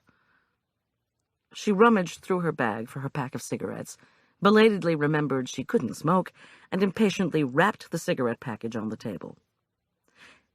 "Excuse me, Goldie, but I seem to remember giving you 3 crisp $100 bills and a list of cosmetics to buy. Did you get them or not?" "Patience," I ordered myself, as I turned away from the mountains of slaw ingredients. I had cooking to do, and this journalist could make herself into a worse pest than the infamous mountain pine beetle. I dug through my sorry purse and found the still damp bag full of the cosmetics Frances had ordered. When I handed it to her, she took it greedily and dumped the jars, bottles, and her change, bills and coins, out on the kitchen table. I said loudly, "Gee, Goldie, thanks so much for going out of your way to buy these cosmetics. Of course, I already know they aren't going to change my appearance one bit." Frances ignored me, pawed through the items on the tabletop, then swept a handful of frizzed black hair out of her eyes and shot me a quizzical look. "Where's the receipt?" "What?" "Where's the receipt? Entiendes inglés? Did you get a receipt for what you spent my money on or not?" "Excuse me, Frances, but your change is all there. Give me a break. What do you need your receipt for?" "Give me a break." Her face was furious. "You're a businesswoman. You know the importance of a receipt. Without a receipt, this junk comes out of my pocket. Can't you do anything right?" Then, to my astonishment, she scooped up the cosmetics and money, stuffed them into the bag, and stomped angrily out of the room. My front door slammed resoundingly behind her. I felt my mouth fall open in bewilderment. What was going on here? I looked at the chopped vegetables, the unfinished cucumber soup, and the pans of marinating fruit. My sane inner voice quietly urged me to forget about Frances and her tantrums and get on with the work of the day. After all, she had that spring-loaded knife in her purse. But another, angrier inner voice demanded to know how Frances had known I was home. In fact, this was the second time I'd suspected she was spying on me. The first had been when she'd shown up, just as the jerk was leaving this morning. How had she known then that I hadn't left yet? How had she known this afternoon that I'd just returned home from the mall? I rushed outside and looked up and down the street. No dark Fiat, no Frances. I saw motion across the street. Frances's black coat was just visible, moving beyond the stand of fireweed at the Routs place.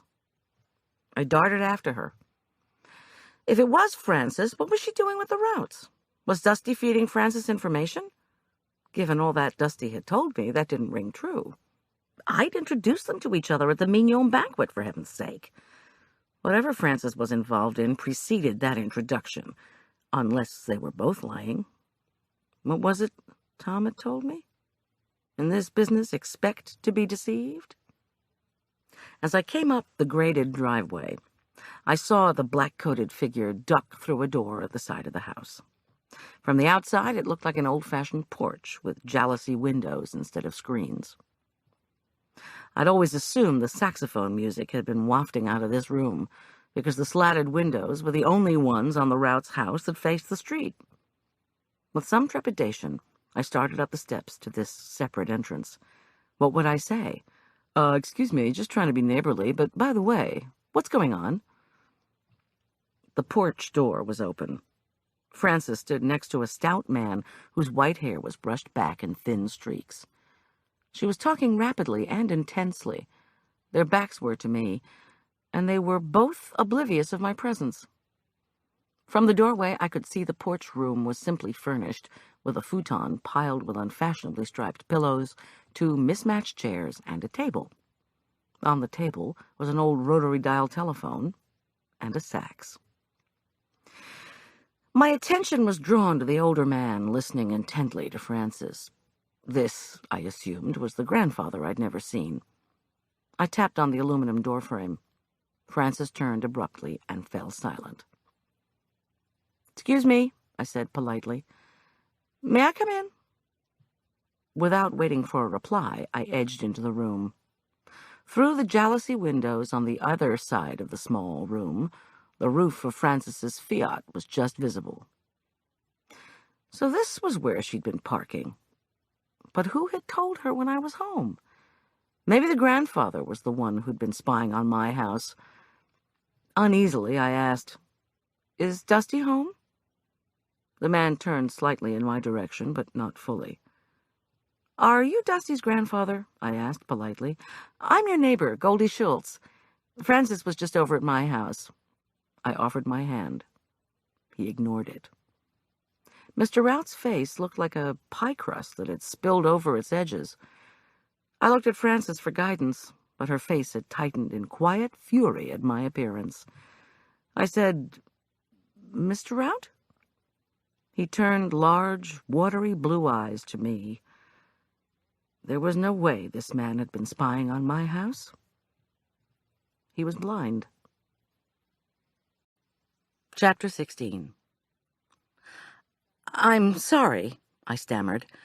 "Please forgive the intrusion," I added bitterly. I gave Frances the most withering glance I could muster. She assumed an indifferent demeanor and shrugged as if to say, "You got yourself into this." "It's not her fault," said the old man. His voice cracked and wheezed, as if it were rusted from lack of use. "She was doing something for me. Please, Mrs. Schultz, don't be upset with Frances." The 3 of us stood in the spare, dismal room for a moment without speaking. The man shifted from one foot to the other, as if he were trying to decide what to tell me.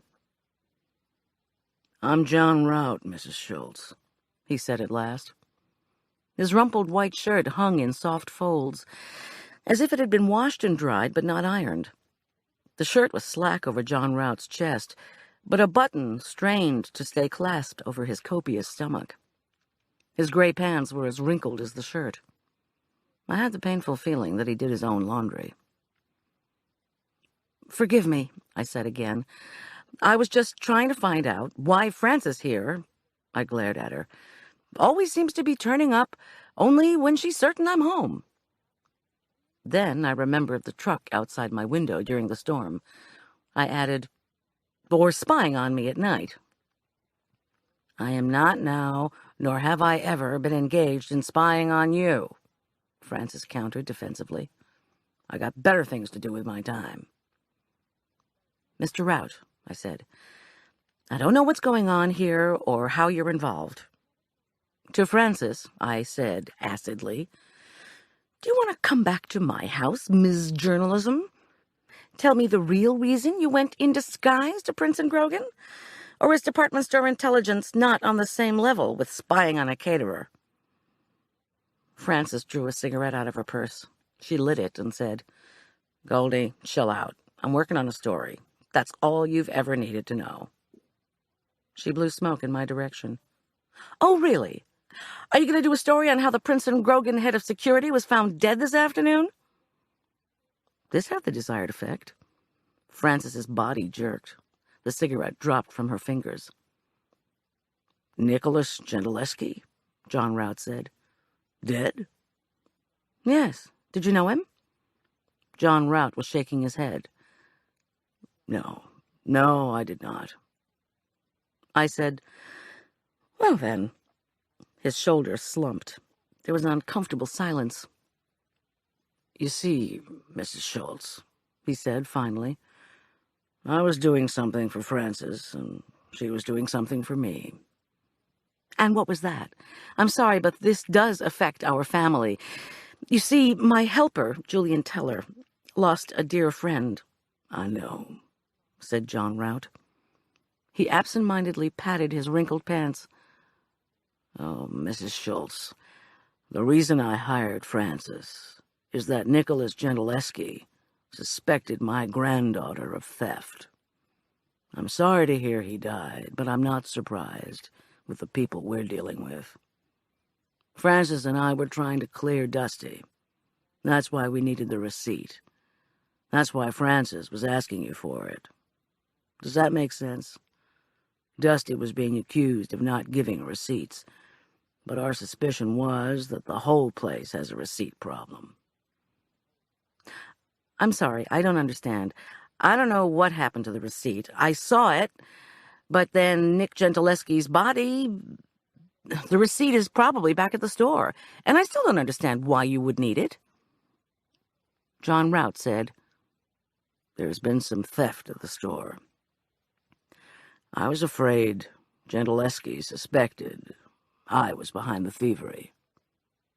You see, what you may not know is that I have a history with Foucault Riser Cosmetics."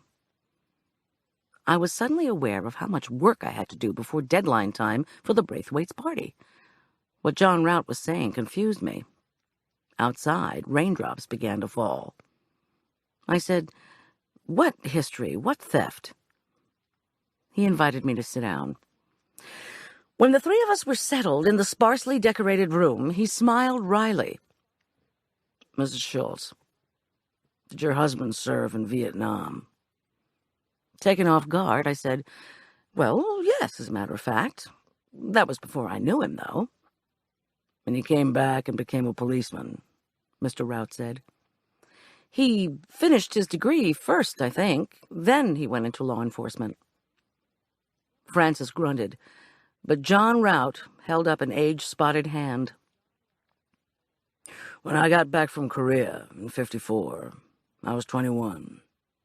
I tried to get into the police academy and—" "Don't, John," Frances interrupted sharply. "Don't tell her where. No specifics. She doesn't need to know, for crying out loud. Goldie, I'm trying to salvage a story here. If you don't mind, I'd like to keep you and your investigator husband out of this until it's published. Please at least let me do that." John Rout shook his head. He continued, "Tried to get into the police academy in the small town I was from, but there weren't any openings. No openings. There or anywhere else." He paused for a long time, his eyes closed. When he opened them, he clucked his tongue. "Did you ever feel utterly worthless, Mrs. Schultz? As if everything that went wrong in your life was your fault?" "Yes," I said evenly. "I have felt that way. For 7 years, as a matter of fact." "And what did you do to change things?" he asked. His watery eyes blinked as he waited for my answer. "I got a divorce and started a catering business." Again, John Rout clucked. "I should have done that. My goodness. Actually, I didn't want a divorce. I just wanted a job. But there weren't any jobs." He sighed. "So I robbed a bank. More accurately, I drove the getaway car for a couple of buddies of mine." The bank job. Tom had mentioned a famous bank robbery involving a man named Rout. His memory had been correct. Our neighbor was the same Rout. No wonder Sally Rout had told Dusty she was afraid of what the church helping to build their house might find out. "So, if you were driving a getaway car, you must have been able to—" I began. Frances groaned."Yes," John Rout said softly. "I had my vision then. but I got caught and convicted for armed robbery. Eventually, I ended up at the state penitentiary, and John, Francis interjected. I went to a state penitentiary, John Rout continued. I was young, he said. I was married. And so, Mrs. Schultz, when I was promised points in the time off for good behavior program, I took it. For the first time, his voice wavered. His head drooped forward, and Francis and I sat very still as John Rout collected himself. Catch was, he went on, to get my time off, I had to volunteer for cosmetics testing from a company called Foucault-Reiser. He let out a self-deprecating cackle. And here I am. The chemical the company used on me caused an infection in one eye. It spread to the other eye as quick as you could imagine. They don't use that chemical in cosmetics, thank the Lord. Because of me. I'm the reason your eyes don't burn when you smear your mascara. God help us, I said softly, appalled. I remembered Francis's cryptic answer to my demand to know what she was up to. Did you ever hear of Ray Charles? Francis stood up. John, you don't have to tell her all this. We'll get Mignon one way or another. It is going to happen. Let me finish telling Mrs. Schultz what I'm going to tell her, will you, Francis? Please. She flopped back in her chair and rooted around for a cigarette. John Rout shook his head and gestured with his large, trembling hands. Overhead, the rain beat down harder. The warden was being paid by Foucault-Reiser, and he said, if I told what had happened when their chemical ruined my eyes, I'd never get out of that place. Foucault-Reiser gave me some money, and I was released early.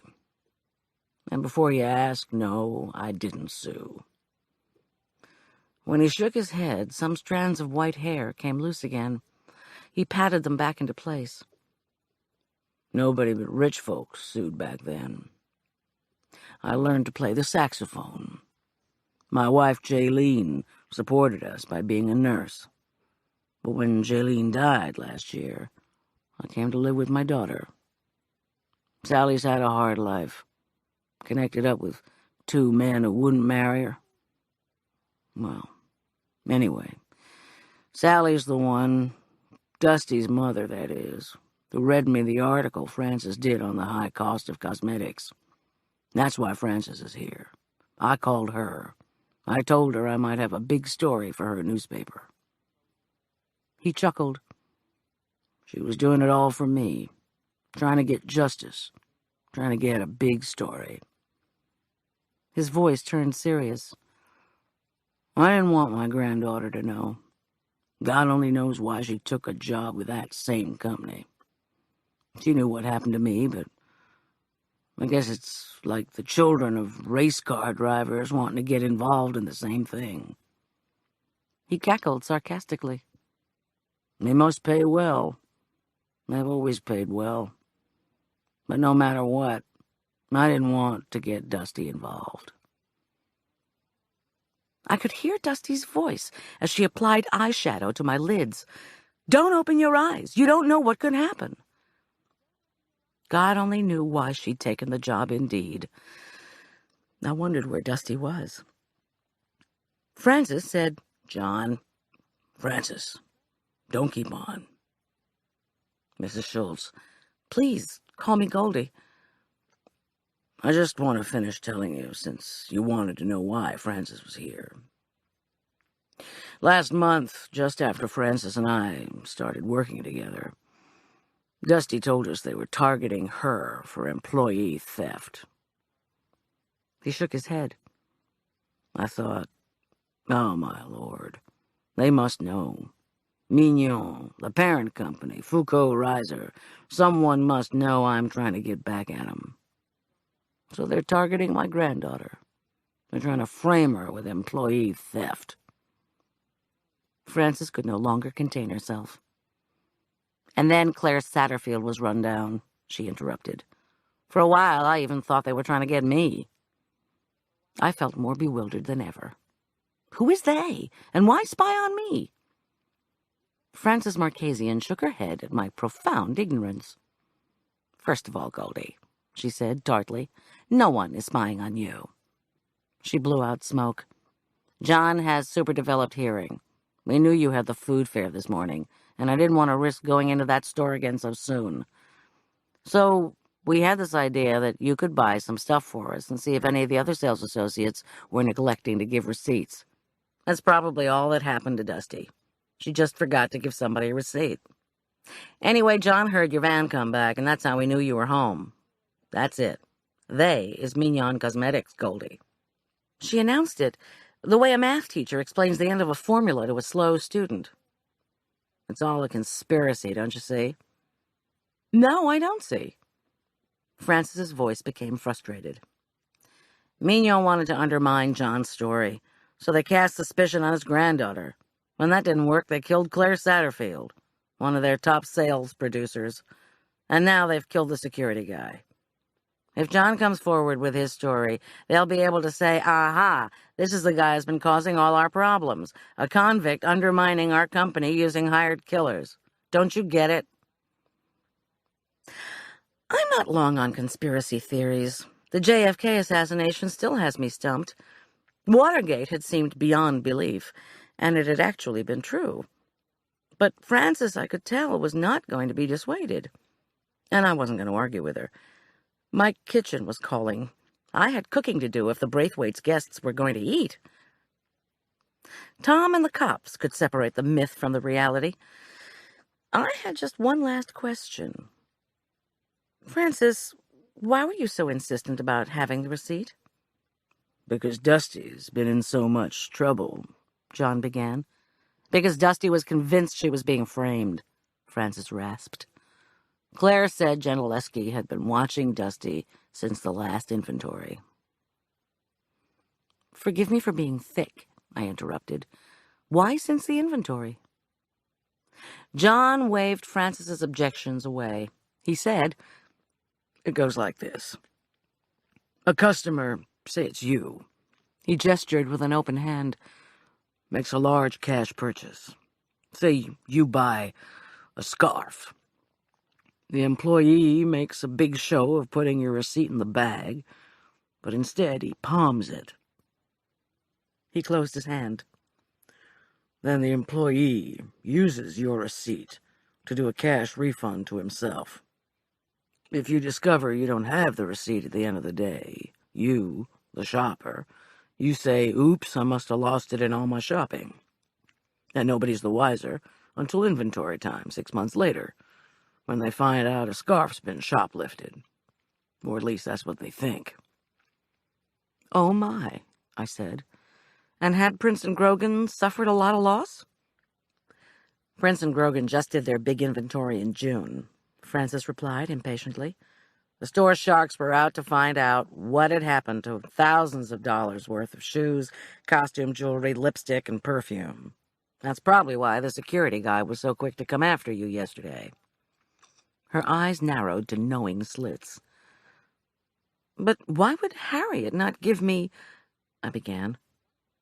Frances said, I think Mignon has told Harriet Wells that Dusty is a potential problem to the company. Mignon could have told Harriet that when a big cash sale is made, put in Dusty's associate number. In other words, ring it up as if Dusty had made the sale. Then keep the receipt and ring the return in as a cash refund.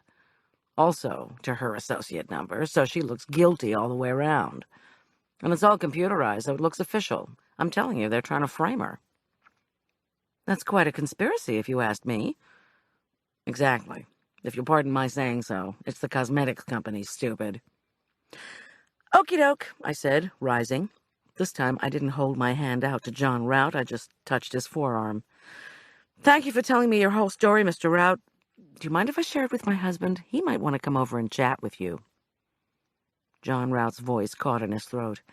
He seemed to sense I thought Francis's theory was baloney. Perhaps he even suspected that I'd lost the receipt, which was what I suspected myself. After a moment, he said, "Do you think we still have a chance? Will people care what happened in the past, now that all these other crimes are happening? I don't want Dusty to be hurt. She knows nothing of my dealings with Francis." "But it was through Dusty that you found out Claire had had other boyfriends?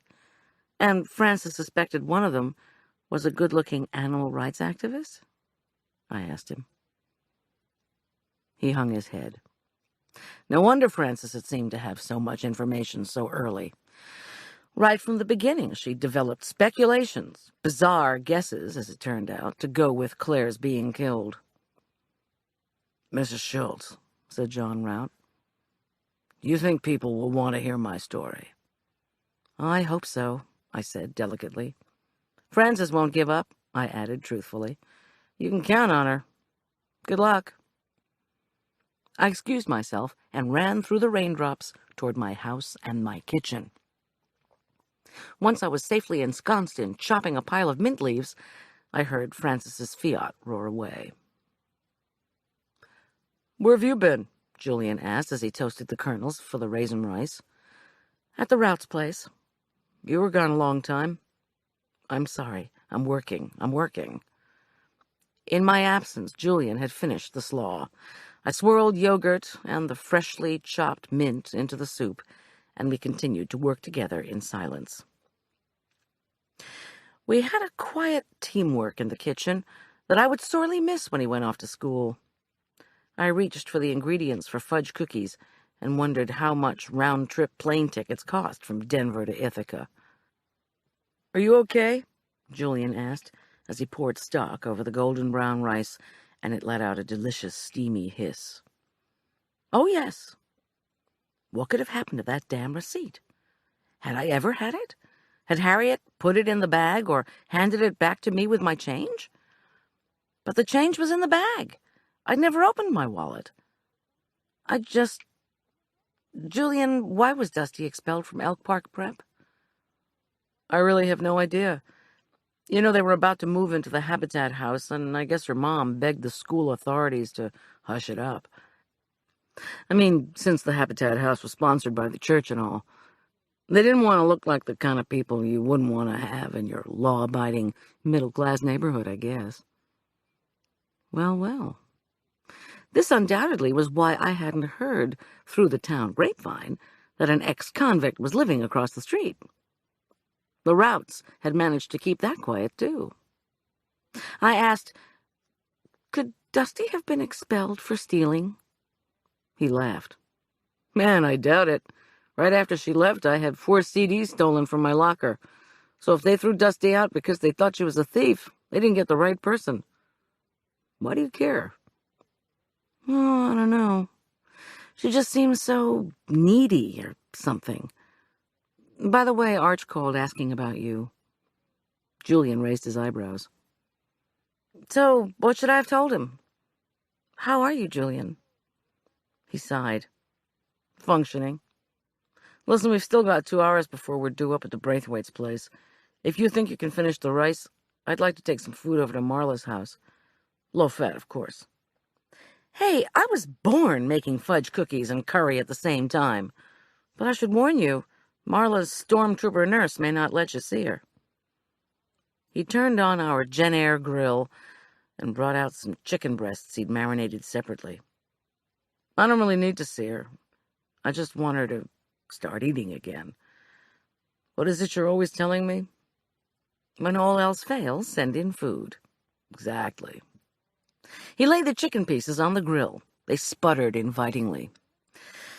I couldn't remember the last time I'd had a regular meal. A caterer's life. I stirred more of the cream alternative into the curry, took a final taste, and started in on the fudge cookies. Julian started to tremble. When I looked over at him, he ran out of the kitchen, and I finished the grilling. When he returned, his face splotchy, his eyes red. He said he didn't want to talk. If that was okay, I said it was fine, and helped him wrap up a dinner care package for Marla. After he left, the angry inner voice nagged at me as I carefully sifted flour and cocoa powder. Claire Satterfield's death remained a bizarre, inescapable event. I whipped egg whites and added the dry ingredients, then stirred the whole concoction together. Tom wanted me out of the case. Sorry, Tom.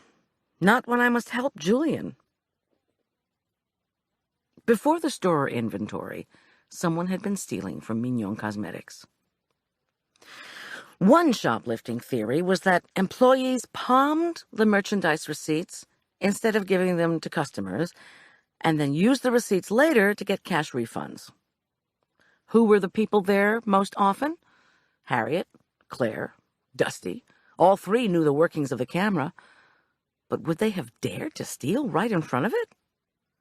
And, of course, there was Shaman Krill, who might have been involved in the thievery as part of his nasty campaign to destroy the cosmetics company.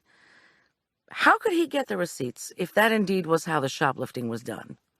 If he shoplifted directly, then he might have been seen or photographed by Gentileschi or Stan White. Of course, if Nick Gentileschi had been unsavory enough to take surreptitious photos of Babs Braithwaite, there was no telling what other activities he could have been involved in. And then there was John Rout.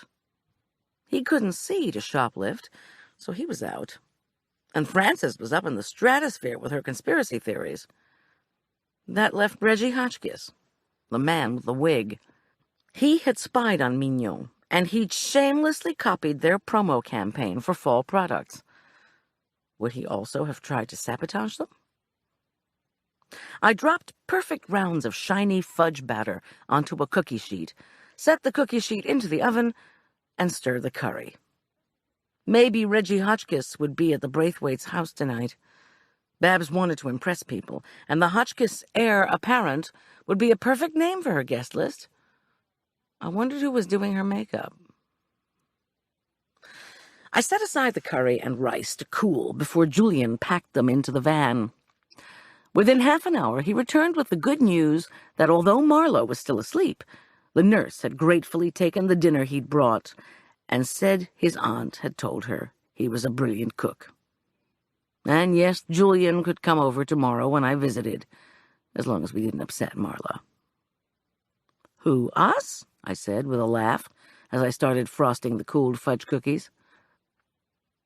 Without being asked, Julian packed up the curry and rice, opened the door to the walk-in, and began hoisting boxes to go into the van. He said, "I'm the calmest person I know, also the most oppressed." "Oh, Julian, what can I—" "Nothing. And don't ask me again if I want to stay home, because the answer is no." Resigned, I again decorated the vanilla-iced fudge cookies by lightly dusting them with cocoa powder. While I took a quick shower, Julian finished packing the van. As we drove in silence to the Aspen Meadow Country Club area, I sneaked a glance at Julian's pale, exhausted face. I thought of all my friends who tried to fix me up with their single male neighbors, cousins, colleagues, coaches, and postal workers when I was divorced. Now, finally, I understood their impulse, because more than anything, I wanted someone for Julian to find comfort from, as I had with Tom. But no friend can force that loving other person on you, I'd learned. If I hadn't stumbled into Tom in the course of my catering business, I'd probably still be the woman with a chip on her shoulder who refused to be comforted by anyone. The stone entryway to the country club area had been draped with swaths of red, white, and blue fabric. I swung the van past an exuberant group of kids with sparklers and up toward Aspen Knoll. "What was it exactly that Bab's parents did to earn their fortune?"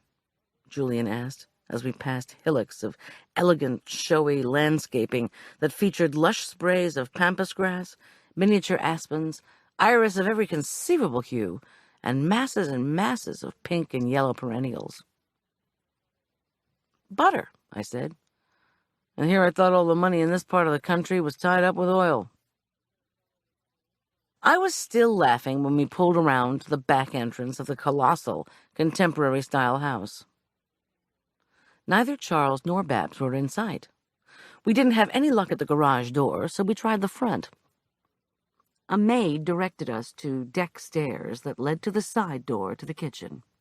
After we'd trekked up and down those stairs 11 times to unload our supplies, I began to wonder how much the Braithwaites had to pay someone to bring in the groceries. I also wondered about my boxes. They all said 4th of July party at the Braithwaites. I hadn't labeled the cartons, nor had I noticed that Julian had labeled them earlier. Well, he had to have taken them out of the refrigerator, so I knew they had to be right. We were running slightly behind schedule, so the first order of business was to scope the place. The living room, where Julian and I would serve the soup and skewers as hors d'oeuvre, had a bar at the ready. It was an enormous room, decorated in an Oriental style, which meant lots of heavy mahogany tables, silk screens, and low-slung, silk-covered couches and chairs. Bowls of white and red peonies graced the mantelpiece and bar.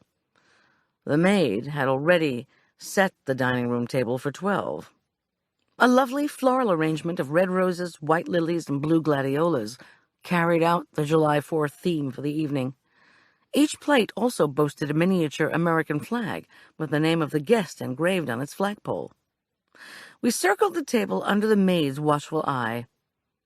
I saw what I was hoping for. Mr. Reginald Hotchkiss was indeed one of the invited guests. I sighed and tried to think of a strategy for asking him a few questions, or for doing any sleuthing around this immense estate. When I was back in the house, I looked out the window at Charles Braithwaite's greenhouse. With little actual cooking ahead, I'd surely have time to sneak down there while it was still light outside and look for a blue rose or two. The curry was done. All it needed was reheating. Ditto the rice. I knelt and opened the first carton, then stared at the contents. My eyes aren't working, I thought. Something's wrong. I leaned back on my heels, suddenly dizzy. What were the symptoms of heart attack? Indigestion, cold sweat, feeling lightheaded. This isn't happening, I thought. Maybe I'm going into cardiac arrest. I looked back inside the box. There was no curry. There was no raisin rice. There was no vegetable slaw. There were neatly packed boxes of arborio rice, low-fat chicken broth, even several large bags of slightly thawed shrimp. And a note. To me. In Tom Schultz's unmistakable scrawl. I opened it with trembling hands. Dear Miss Goldie, sorry about this, but I really don't want you snooping at the Braithwaites' place tonight. And knowing you, that's precisely what you have in mind. You didn't tell me someone hit you with bleach water and wrote you a threatening note. Julian told me. You are in danger, dear wife. The only way to prevent you from getting into more trouble is to switch food on you so that you have to spend all your time cooking instead of sneaking around getting you and me into trouble. So, attached is my recipe for shrimp risotto. I had a Denver chef prepare all the ingredients for your menu. It perfectly meets Babs Braithwaite's requirement of being low-fat. And you can tell her it's even low-cost, since the shrimp is being donated by your local homicide investigator. She should be pleased as punch to be getting large shrimp for the price of ground turkey. And we'll all be pleased to eat turkey curry every day next week. Don't be mad at Julian. I asked him to pick up the boxes and told him it was a nice surprise for you. I know you won't be pleased because risotto is time-consuming and demands that the cook be there every second to attend to it. But that's what I want, Goldie. You doing your job and me doing mine. Don't be too mad at me. I'm just trying to think of both of us. Tom. Oh, I hollered. Don't be too angry with him. I was gonna kill him with my bare hands, Julian, I roared. How the hell could you do this to me? How could you let him do this to me? Let him do what? Julian bounded over and picked up the note. As he was reading it, the maid appeared in the kitchen. "The mistress would like to see the two of you when you have a minute," she announced. Well, that was just great. I looked at all the food, the new food that had to be prepared. The maid cleared her throat. "The mistress—" Right now? I demanded. Does she have to see me this very minute? I didn't have a speech ready yet. "Yes," replied the maid. First bedroom at the top of the stairs. My stomach made an unexpected growl, no doubt caused by hunger, apprehension at seeing the mistress, and worry about preparing the accursed risotto. Julian, reading my mind, told me to go ahead. He'd read the recipe and start setting us up. No wonder he'd given me that guilty look at the house and packed all the boxes so efficiently into the van while I was taking a shower.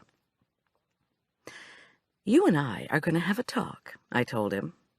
I won't be long. I marched out of the kitchen. I had my teeth clenched so tightly and was moving so fast I failed to see that the next surface after the tiled kitchen floor was a slick green marble foyer. I avoided breaking my derriere by springing for the winding staircase. I landed face down on the fourth stair up and saw from very close range that the stairs were carpeted with a thick white wool weave, the kind you see either in ads or in houses without children.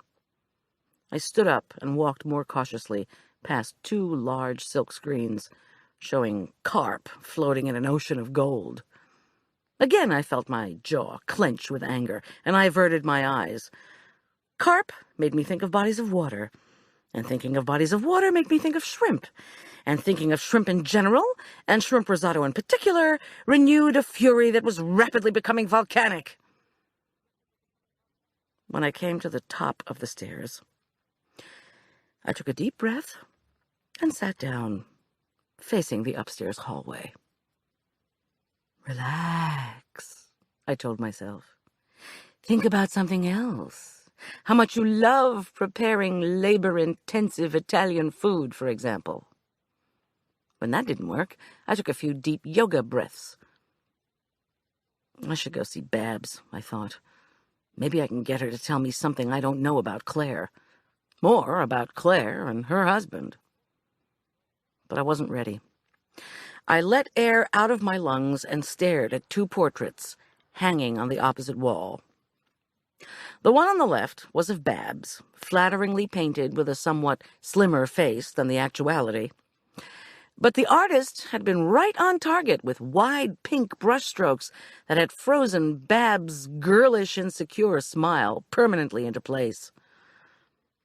The other painting showed a bespectacled Charles looking somber and resigned, even a trifle defeated. Here, too, however, the painter had found the single feature, that which spoke volumes about the personality he sought to capture. In the painting, Charles' long, unruly, pale hair said, "I want to be wild," so that the effect he conveyed was a cross between a college professor and Harpo Marx. From behind a door just down the hall, I heard laughing and light rock music. I felt a surge of impatience. I had work to do. Oh, man, did I ever have work to do. But I had to go in and tell the mistress what was going on. My knuckles rapped on the cold white wood. There was a giggled, "Come on in," and I pushed the door open with dread. Sometimes, especially in the summer, for reasons I did not understand, clients started the party early, by beginning to indulge in alcoholic beverages long before their guests arrived. The results ranged from enthusiastically kissing someone else's spouse to falling into their own swimming pools. I walked tentatively into the spacious boudoir. Suddenly I felt like Alice miniaturized in Wonderland, except that I had landed not in water, but in the middle of a giant wedding bouquet. Roses, roses, and more roses were everywhere. They filled every available space.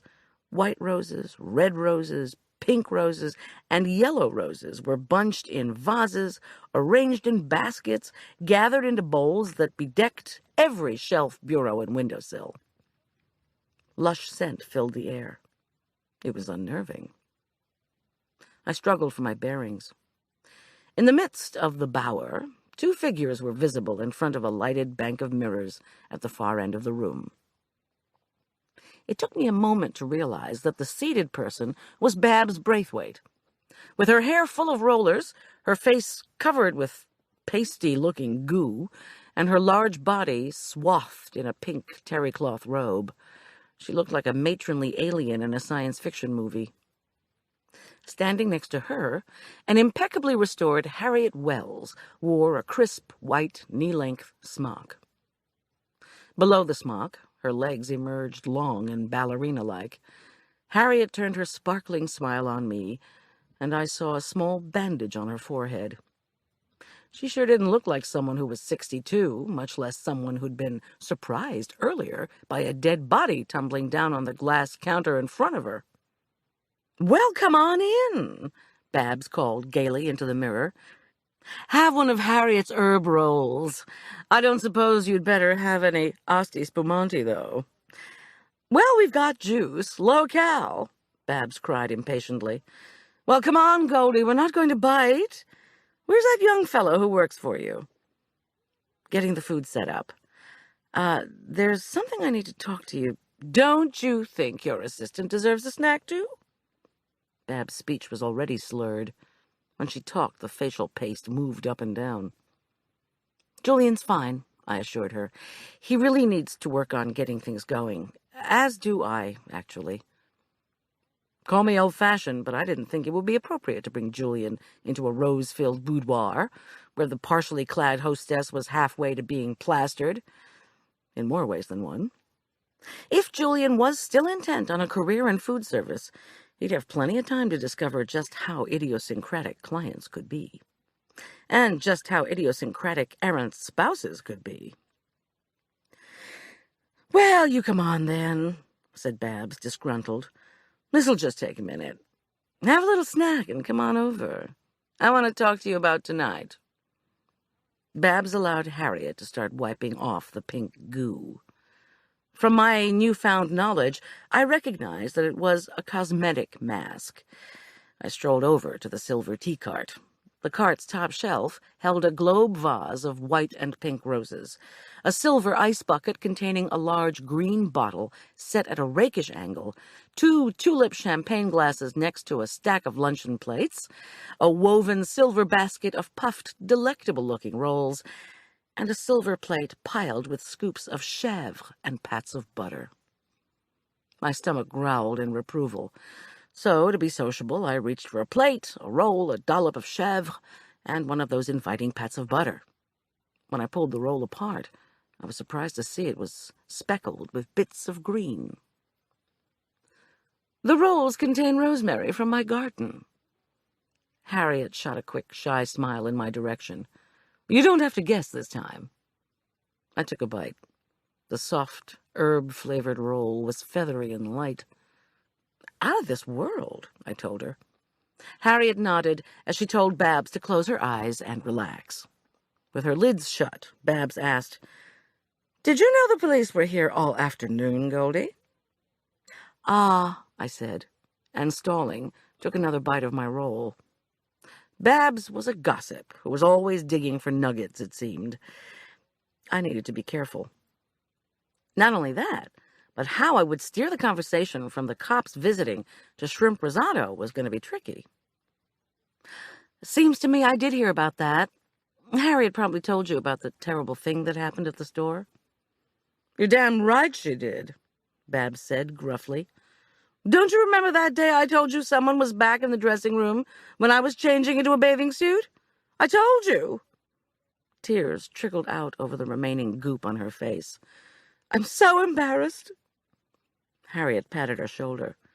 "Don't upset yourself. It'll just make your nose red. Come now, dear." More patting. "Everything's going to be just fine." I nibbled more roll and tried to think of what to say.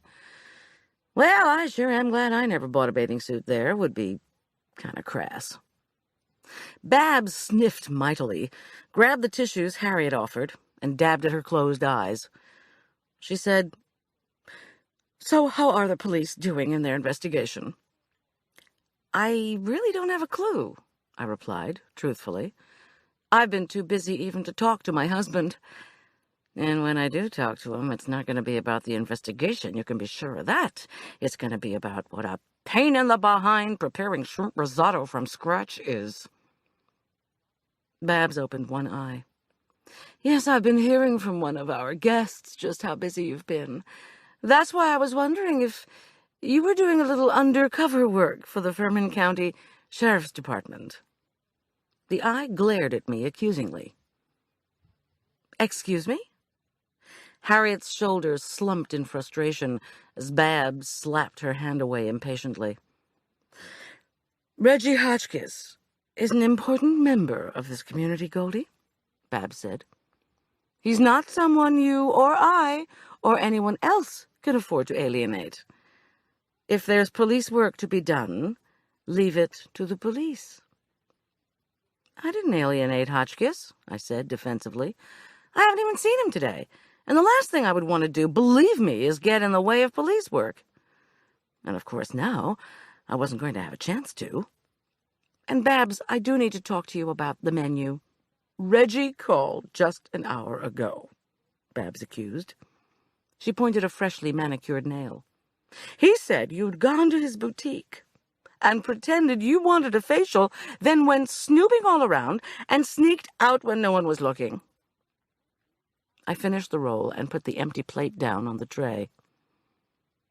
I had an appointment for a facial, which I kept. When the technician started poking me with a needle, I told her to stop, and I left. All of this was technically true. That's it. And I paid in advance, too, for a procedure they didn't even have to finish. Babs leaned back and allowed Harriet to smooth moisturizer on her cheeks and throat. Look, Goldie, I'm just trying to calm things down before the party. You understand that, don't you? I used to be a client of Hotchkiss, but now I've gone over to Mignon because Harriet just makes me look so much better. And I'm sure I'm not the only one. Reggie's green with envy, of course, and he's always been a big sponsor of our Playhouse fundraisers, so I have to keep a good relationship with him. Don't upset him, will you? You know he has such a temper.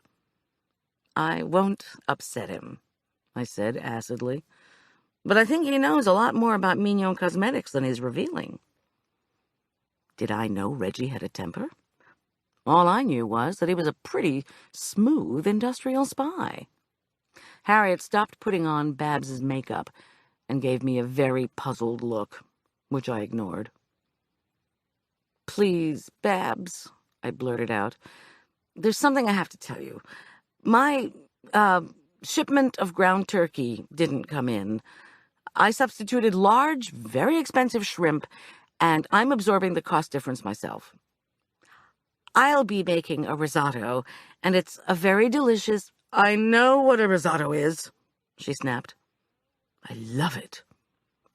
She pondered my announcement for a moment, clearly glad she'd be getting prime shellfish for a ground poultry price. Fine, then. Change the menu if you have to. I guess I'll have to find something to wear besides my sari. Well, I regret... How's your assistant fellow doing? She asked abruptly. Since this was the second time she'd asked about him, I grew wary. He's in the kitchen, starting the... I didn't ask what he was doing. Babs interrupted as Harriet dotted concealer under her eye. I asked you how he was doing. He's doing fine, I said evenly. But I thought he was involved with that girl who was run over at the mall. Wasn't he? I'm sure I heard that somewhere. He was, I said, again careful. I wanted to protect Julian from Babs' tongue, and I was afraid we were getting into uncharted territory. Babs lifted her chin for Harriet to dab green stuff on her reddish nose. After Harriet had rubbed the green in, her swift fingers deftly distributed foundation over Babs' face. Presto!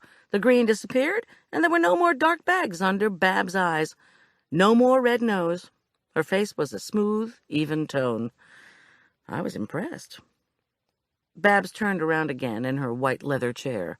Her eyes didn't have any makeup on them yet, but they still bored into me. "Was Julian going steady with Claire Satterfield?" she asked icily. "Going steady?" I asked. Now, there was a term I hadn't heard in a long time. "You mean, were they seeing each other to the exclusion of all others?" "Whatever." Babs's voice was scathing. Her eyes never left my face. "Yes, Babs, I think they were going steady. Now, if you'll pardon me, I do need to get back down to the kitchen if you want to have your party tonight." Without another word, Babs turned back to the mirror. Harriet gave me a quick, sympathetic glance. Actually, I felt sorrier for her than she did for me. If it was up to me to make Babs Braithwaite beautiful on a regular basis, I'd find some new line of work. Chapter 17. Within 20 minutes, Harriet Wells had finished her makeup miracle and departed. While Julian busied himself shelling the shrimp, he dared not look at me, I stared at the menu Tom had written up and some Denver chef had assembled the ingredients for. 4th of July ethnic celebration, cucumber gazpacho, grilled focaccia with garlic, shrimp risotto with portobello mushrooms, Caesar salad, vanilla frosted fudge cookies. Well, now, wasn't that nice? I noted that Tom had had the chef make a batch of the fudge cookies from my recipe. Maybe his hired cook used the kitchen down at the sheriff's department. I could imagine Tom insisting he had done the right thing. The bowl of dark red gazpacho, thick with chunks of cucumber, was snuggled next to nuggets of focaccia dough. Once I'd patted the dough out into satiny rounds, brushed them with olive oil, and inserted slivers of garlic at judicious intervals. Julian showed me where in the Braithwaite's 3 refrigerators he'd found spots to chill the other courses. The first kitchen cooler was devoted to food, the second to liquor, the third to flowers. While I was working on the focaccia, he'd sandwiched the gazpacho between bottles of Vouvray and wedged the salad underneath a bowl of roses. On the deck off the kitchen, he had also lit off the gas grill without incident. Soon the focaccia loaves were sizzling merrily and sending up clouds of succulent smoke. I looked out at Aspen Meadow Lake and wondered if Tom was feeling even remotely remorseful for sneaking around, getting food switched on me. Despite my anger over what he'd done, I felt a pang from missing him on the holiday. Although I'd never thought the 4th of July was very romantic, a little candlelit dinner around 1 a.m. would have been nice. Once we'd had our argument about the food and the investigation, and done some delicious making up. Then I thought about Marla. I hoped she was resting comfortably and not worrying about Tony Royce. And then there was Julian, who'd had great plans to take a nighttime picnic to the lake tonight, after he'd helped me set up for the Braithwaites. He and Claire had planned to watch the fireworks together. I searched his face for a sign of what he was thinking, but he was inscrutable. Now that we both knew the layout of the house and kitchen, we quickly discussed how we would orchestrate cooking and serving. When the guests began pulling up in their Porsches and Miatas, we were trying to remove the last focaccia loaf without burning our fingers. Suddenly I saw Charles Braithwaite, white blonde hair shimmering in the late afternoon sun as he trudged up from his greenhouse. His face was downcast. With no obvious enthusiasm, he removed his gloves and headed for the living room side of the house. "Guess he's not really a party kind of guy," Julian observed. I tisked. "With us catering his 4th? Crazy. Look out, I need you to grab the other side of the platter so that the loaves don't go skittering off the deck." He did so, and I added, "Gotta say, Big J, I think Charlie baby is more than a little crazy anyway." No, he's not," said Julian defensively, as the tray of fragrant grilled loaves teetered between us. "He's a good guy. I told you the time he had our senior bio class over to look at how he does genetic engineering. It was cool, like a spy mission. Julian smiled wryly through the plumes of garlic-scented barbecue smoke. Great. I looked back. But Charles had disappeared through a side door. The last thing I was going to do was mention to Julian that not only had Charlie been obsessed with secrecy, he'd gone mad over Claire Satterfield. Better arrange the soup. We should be serving it in half an hour. "Oh, Captain, my captain, wherefore art thou my captain?" Julian said, as he did as directed.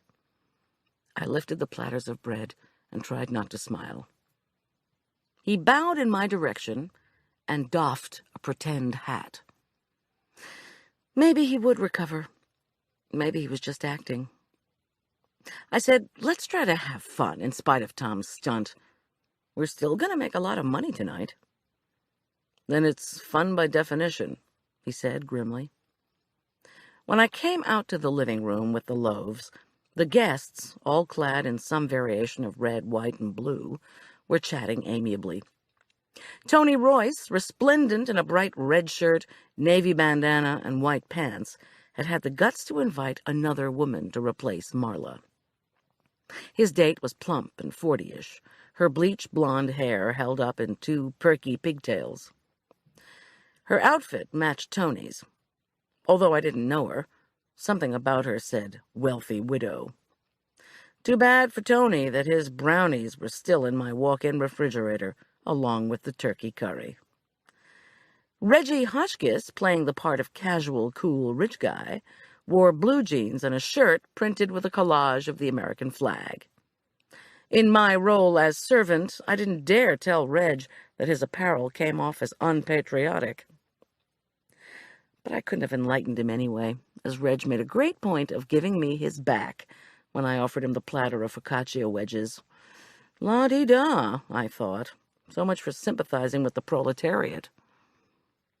I did feel sorry for Charles Braithwaite, however, who had either forgotten or not cared to dress in the national colors mandated by his wife. Well, I thought the dress code was a pretty corny idea, too. Charles didn't appear to have an opinion. With his long, lanky frame still completely clothed in khaki, he seemed oblivious. It was clear Charlie Baby would rather be in his greenhouse or on safari with the French Foreign Legion. Anywhere but here. By the time I reached him with a focaccia tray, he was slumped by a silk-draped corner window, listening with a pained expression to Tony Royce's date. She was complaining about how impossible it was to grow orchids indoors in Colorado. "They just seem to know they're not in a rainforest," she lamented. Charles groaned sadly, as if he'd give anything to be in the rainforest. I whisked back out to the kitchen, added broth to the arborio rice, speckled with garlic and onion, stirred, and then helped Julian ladle chilled, chunky gazpacho into cold soup bowls. After sprinkling the soup with chopped scallions, I placed the bowls around the dining room table, then hustled back to the kitchen to add more broth to the risotto. I wiggled a spoon through the mixture, tossed homemade croutons for the salad in a mixture of olive oil and melted butter, stirred the risotto again, tossed the salad, and stirred more broth into the risotto. When Julian headed off to move the guests through the soup course, I stepped out on the deck to grill extra portobello mushrooms and curse Tom Schulz. Forget the idea of making up over a romantic dinner. He'd have to pay for this little trick with a weekend at the Broadmoor. In the fading light, the view of Aspen Meadow and the lake was even more spectacular than when we arrived. As the sun slipped rapidly behind the mountains to the west, a few rays backlit brilliant pink skeins of cloud. Darkness and the fireworks were just over an hour away. I flipped the large mushroom caps and allowed my eyes to rest on the gently sloping acreage around the house. 2 paths led from the house to the lower grounds. About 100 yards down, Charles's greenhouse was separated from a small garden filled with lawn chairs by a split-rail fence twined with rose bushes. It was these, I surmised, that must have provided the blooms for Bab's bedroom. Beyond the knoll, the roads were already clogged with fireworks spectators from Denver. Julian had cleared the soup bowls and finished arranging the salads when I returned with the mushrooms. He served the salads while I stirred the remaining ingredients into the steaming risotto. Plump shrimp were nestled invitingly between chunks of sherry-soaked portobello mushrooms in the bed of luscious, creamy rice. Julian had steamed fresh broccoli to a bright green, and I artfully surrounded the risotto with the emerald-colored florets. Reggie Hotchkiss finally acknowledged my presence by giving me an angry, wide-eyed stare when I offered the platter. Of course, I was eager to tell him how much I disliked him, his procedures, and his silly outfit, but I kept my lips firmly sealed. When the guests had polished off the risotto and Julian had begun clearing the plates, I came out to the kitchen to get the fudge cookies. Unfortunately, Reggie Hotchkiss followed me. I switched on the coffee urn and tried to ignore him as I reached for the cookie tin. I didn't want to get upset on a festive occasion, especially a festive, lucrative occasion. Let the mood fit the food, we always say in the food business. But when Reggie marched up in his gaudy print shirt and edged between me and the dessert plate platter, my mood turned decidedly dark. "Would you please go back out in the dining room?" I said in a pained, sweet voice. I reached for the container of fudge cookies and arranged them decoratively on a separate piece of stoneware. When I looked up, the brown hair around Reggie Hotchkiss's bald spot was trembling. His thin, good-looking face was filled with rage. "I'm not going anywhere until you tell me what you and your fascist pig husband are doing investigating my place of business without a search warrant." I leaned back, startled. A temptation arose to use language that certainly would never get Goldilocks Catering invited back to the Braithwaites anytime soon. To keep my temper in check, I reached out for a fudge cookie, brought it to my mouth, and took a huge bite. The dark, velvety moistness melted over my tongue. I closed my eyes and chewed. It was better than a shot of tequila. "Are you going to answer me?" Reggie yelled. "Or are you going to stuff your face? What kind of damned caterer are you anyway?" This eruption brought a furious, flushed Julian catapulting into the room. He slammed an uneven stack of plates down on the counter and hollered, "What in the fucking hell is going on out here?" So much for future catering at the Braithwaites. I calmly swallowed the fudge cookie, squeezed past Reggie, and hoisted the platter of cookies. This I offered to Julian. "Would you please," I asked with as much charm as possible, "take these goodies out to the guests? Mr. Hotchkiss wants to have a chat with me, and we're going to have to go outside, I'm afraid." But Julian didn't take the tray. Instead, he addressed Reggie Hotchkiss. "You touch her, and I will beat your bald head to a pulp. Understand?" His sneakers squeaked on the tile floor as he grabbed the platter from me. "I'm going to be out on that deck in 5 minutes. 5 minutes, got it?" Reggie Hotchkiss stared at the ceiling. He said, But I do feel such a bond with the younger members of the working class." Julian glared at him in disbelief, then pushed through the door to the dining room. "Come on, Reg, you want to talk? Let's make it snappy," I said, as I led the way to the side deck. The sun had set, and the sky, now violet, promised a perfect backdrop for fireworks. I sighed and wished fervently that Reggie were not there. Unfortunately, he placed his imposing self with its red, white, and blue shirt once again in front of my face. "First," he said suddenly, holding up one index finger, "you call my place of business.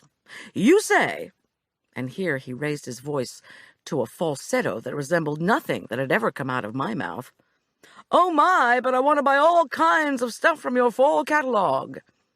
Then next, voice back down, a second finger up, "you make an appointment under false pretenses." I'd suddenly had enough. "Don't you dare bully me," I said evenly.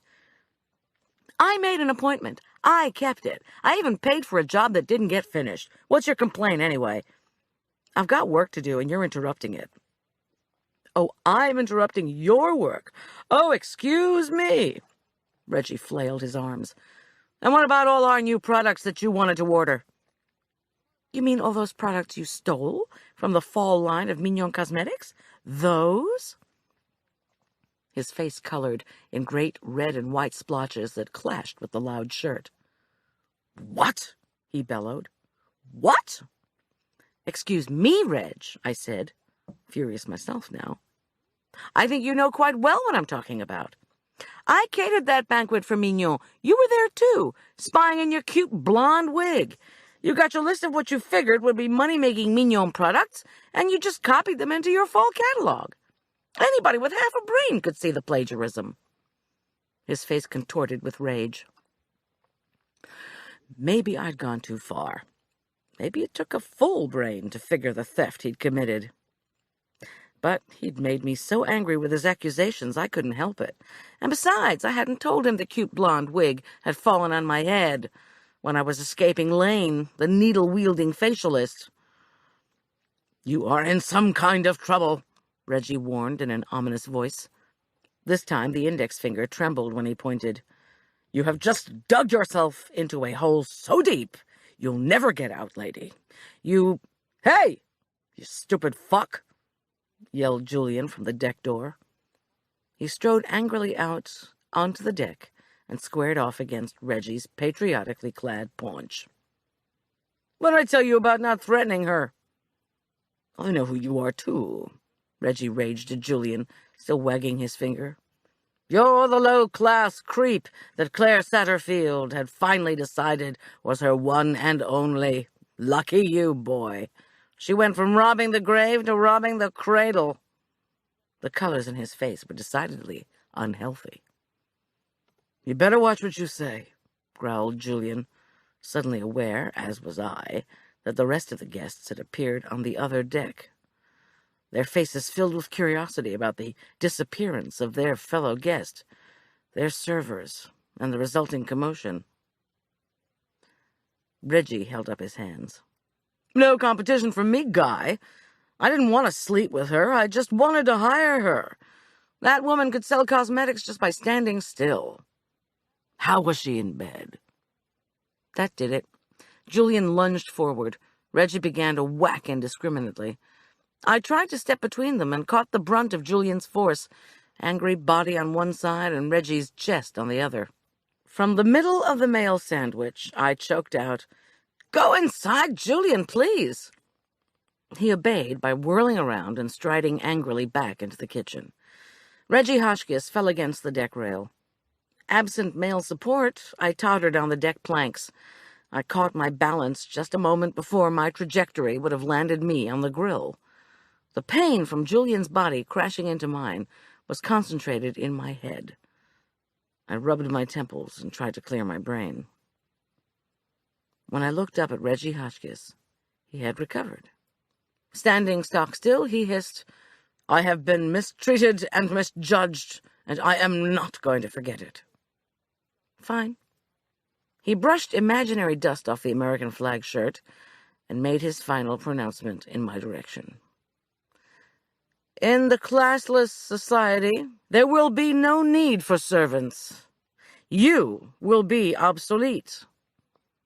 He trod heavily down the wooden steps and headed for his Bentley, presumably not the same one he'd driven up the steps of the Lincoln Memorial. Everyone was staring. I asked lightly, In the classless society, who does the cooking? Sensing that the excitement was over, the guests on the deck turned their attention back to Babs. Her perfectly made-up face was trembling with anger, but she managed to announce breathlessly that, goodness, time was marching on. Each guest was to carry a sparkler and a glass of sparkling wine down to the lower garden.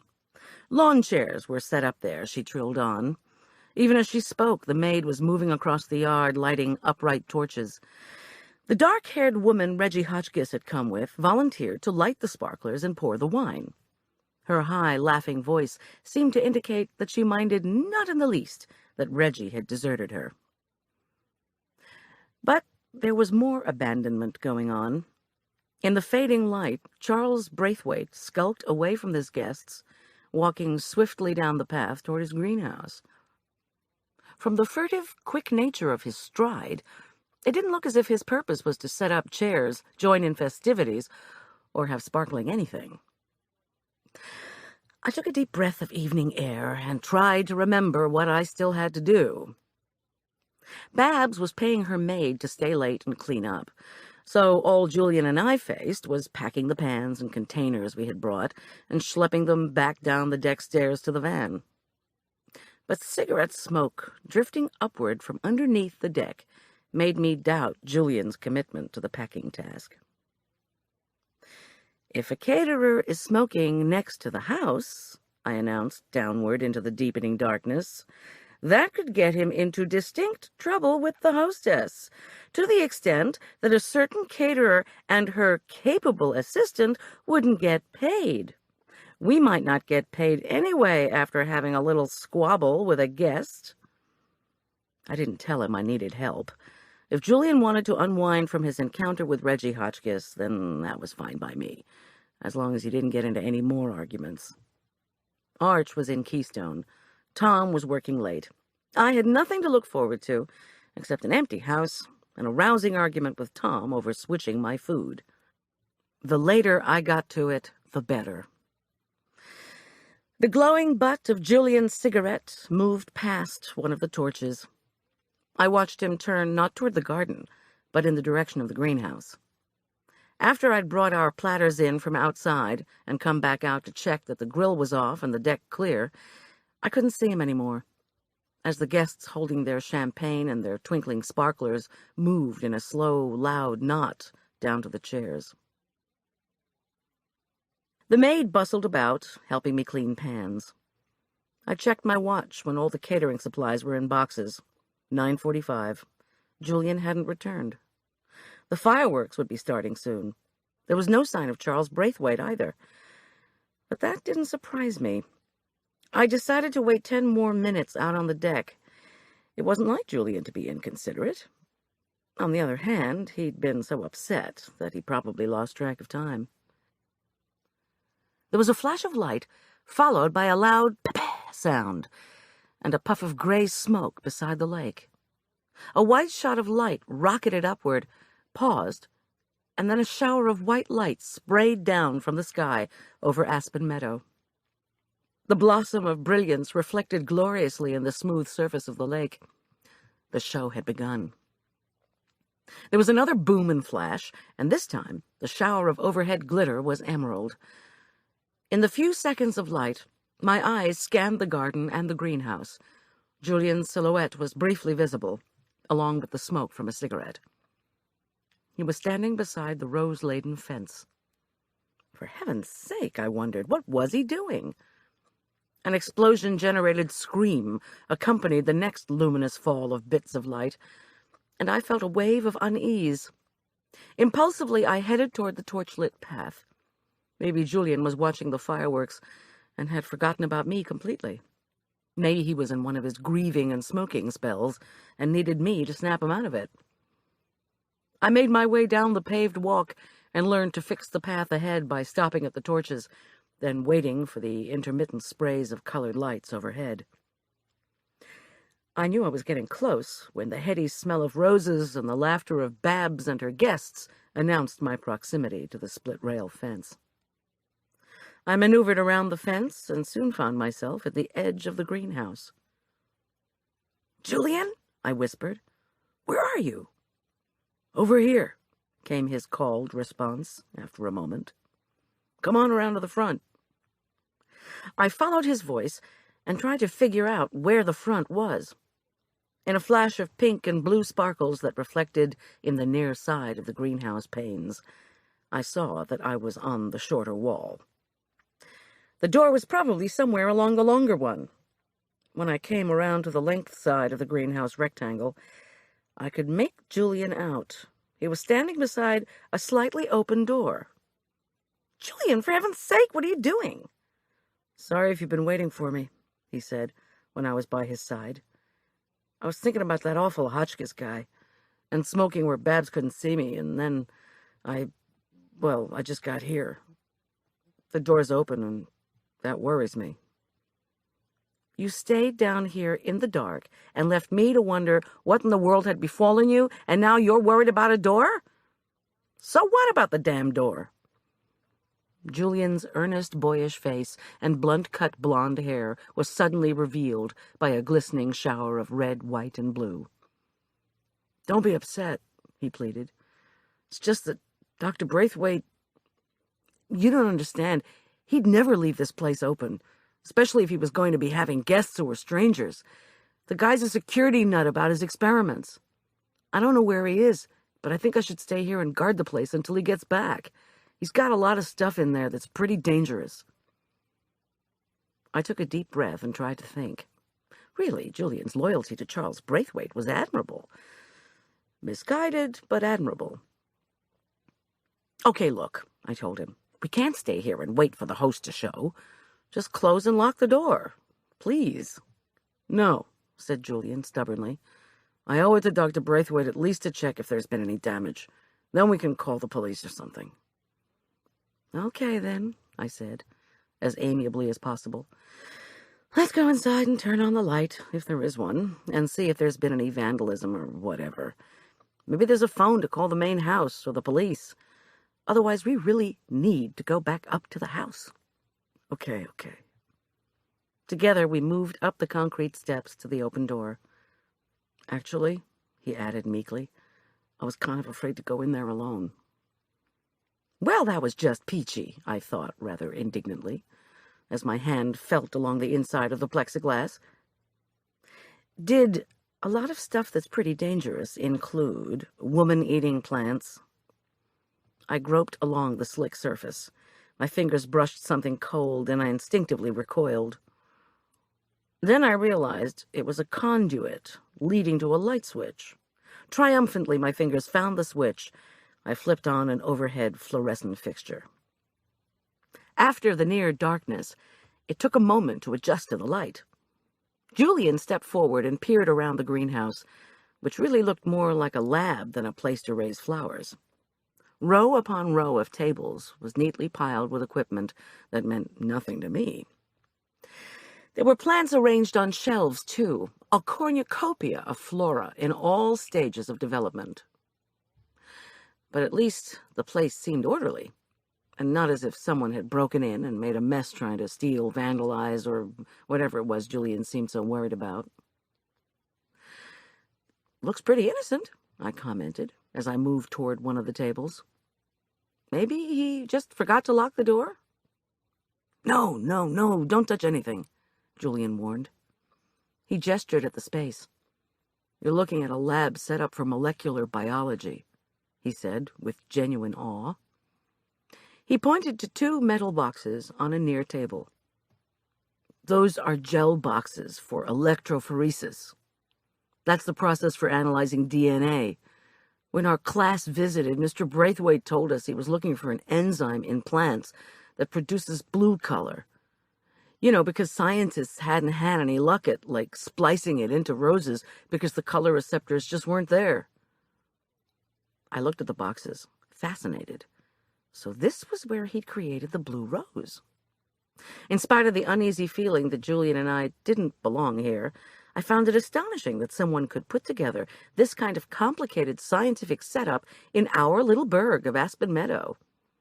Of course, with enough money, you could probably analyze sunscreens in Antarctica. You just put the plant into the gel and look at it through the microscope? Julian shook his head. No, first you have to grind it up. He pointed to a cylindrical tank that was 3 feet high and about 3 feet in diameter.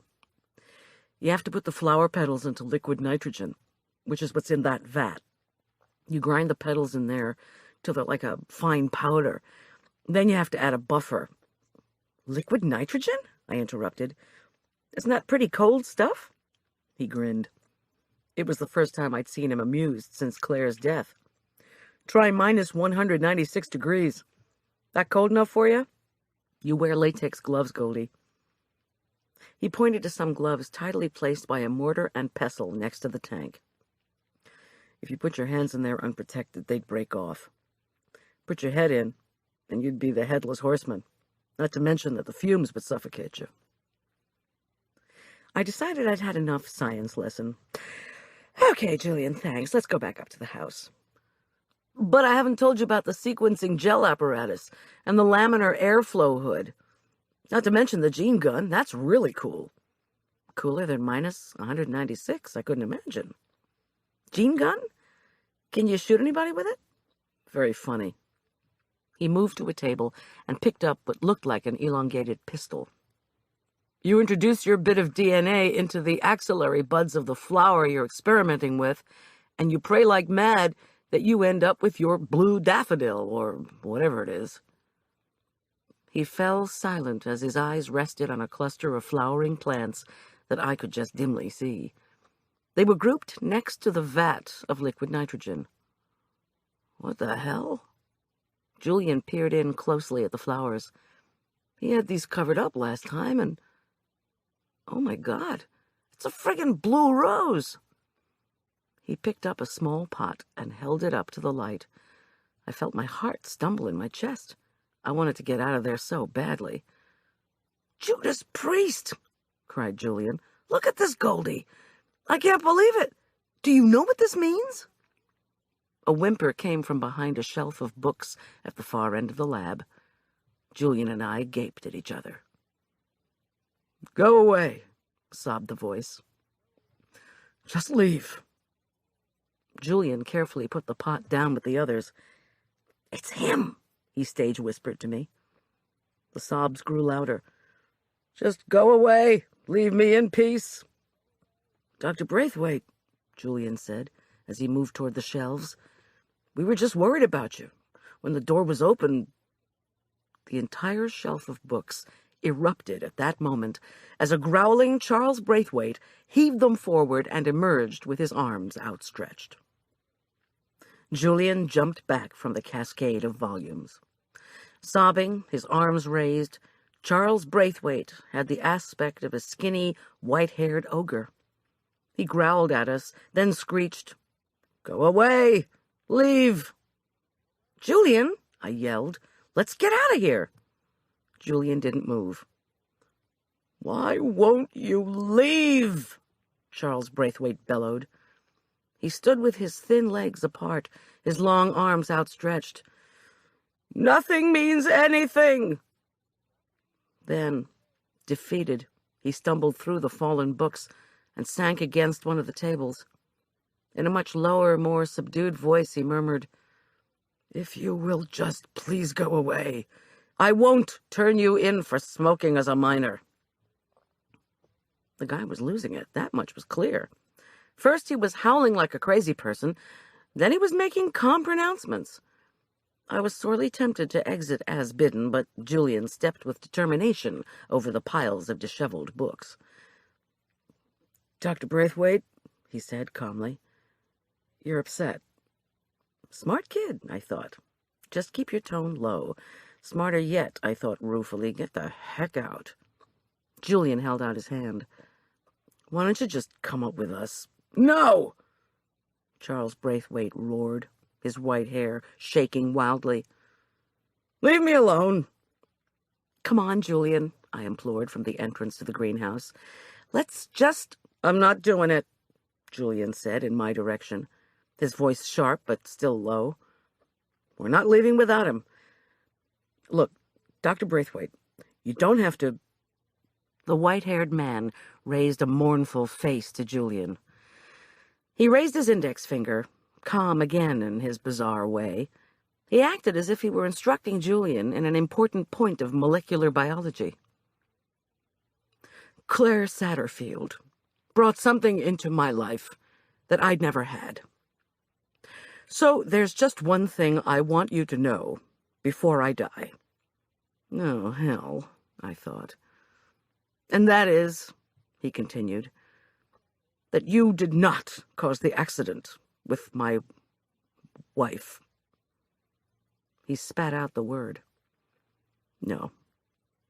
Babs was following you and Claire because she thought you were bringing Claire to me For an assignation, you didn't fail to signal. My wife was following too closely. So there you are." He crossed his arms. QED. "Claire?" asked Julian. "You and—" He shook his head and seemed to make a decision. "It's okay, Dr. Braithwaite. It's over." Julian looked around the lab, trying to assess, I thought, how Charles Braithwaite could fulfill what seemed to be his desire to do himself in. He picked up the pot he'd placed on the near table. "Come on, look. You've created a blue rose. You've got a lot to live for." "I wanted to give it to her," Charles said wistfully. Overhead, the finale fireworks showered red, white, and blue sparkles that absurdly lit the greenhouse with twinkling light, illuminating the tears on his stricken face. "To Claire. That's why I was in the mall garage that day. I wanted to give it to her as my parting gift. A flower named after her, because it was so beautiful, so rare." He looked at Julian and shrugged. "And then Can you blame me? I heard that terrible sound, and I knew. You want to know the truth? I thought my wife had done it. Maybe she did. Maybe she hired somebody to do the hit and run." He stretched his arms to their full length. "And it was all Babs's fault I met Claire in the first place. She sent me in to pick up her damn stuff. And there was Claire, acting as if I were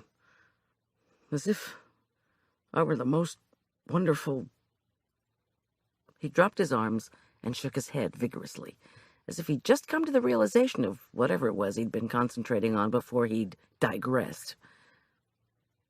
"Listen," he said abruptly. "I've thought this all through. Just leave me in peace, please. Now, all right?" "Let's go talk about it up at the house," Julian said brightly. "I mean, really, Dr. Braithwaite, you're too young to die. You need to give it some more thought." "No!" wailed Charles Braithwaite. "Go away." He stepped agilely over the books and, to my shock, put both arms around the vat of liquid nitrogen. This was how he was going to kill himself. Using liquid nitrogen. We had to get out. Charles began to rock the tank. "Can't you hear?" he roared. "This is the end. Get out of the way." "Julian!" I shrieked. But Julian ignored me. He stepped briskly over the pile of books and grabbed Charles Braithwaite's arm. The vat of liquid nitrogen continued to rock. Yanking hard, Julian pulled Charles away just as the top came off the tank. "Get out!" Julian shouted to me as he dragged a flailing Charles in my direction. "Go!" I banged open the door.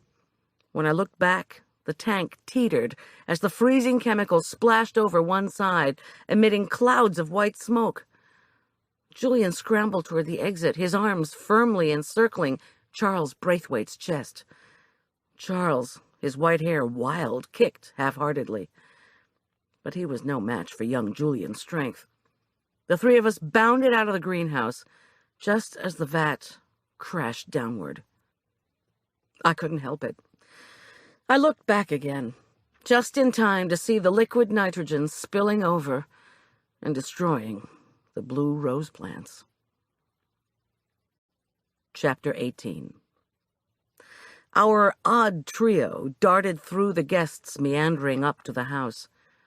We turned deaf ears to, "Oh my goodness, what's the matter with Charlie?" and "The fireworks must have really upset him," and laughing exclamations of that ilk. In the kitchen, I called 911 and told them who I was, where we were, and what was going on. "Liquid nitrogen?" was the deputy's incredulous response. "Liquid nitrogen? Are you sure that's all it was? Were there any other chemicals? We're going to have to get the toxic waste team up there. Was this part of some wacko 4th of July party?" No, I said. Any chance you could put me through to Tom Schulz? The deputy stalled and kept asking me questions until I assured him I wasn't going to hang up. I just wanted to talk to Tom instead of him. He said he'd transfer me. Then he put me on hold.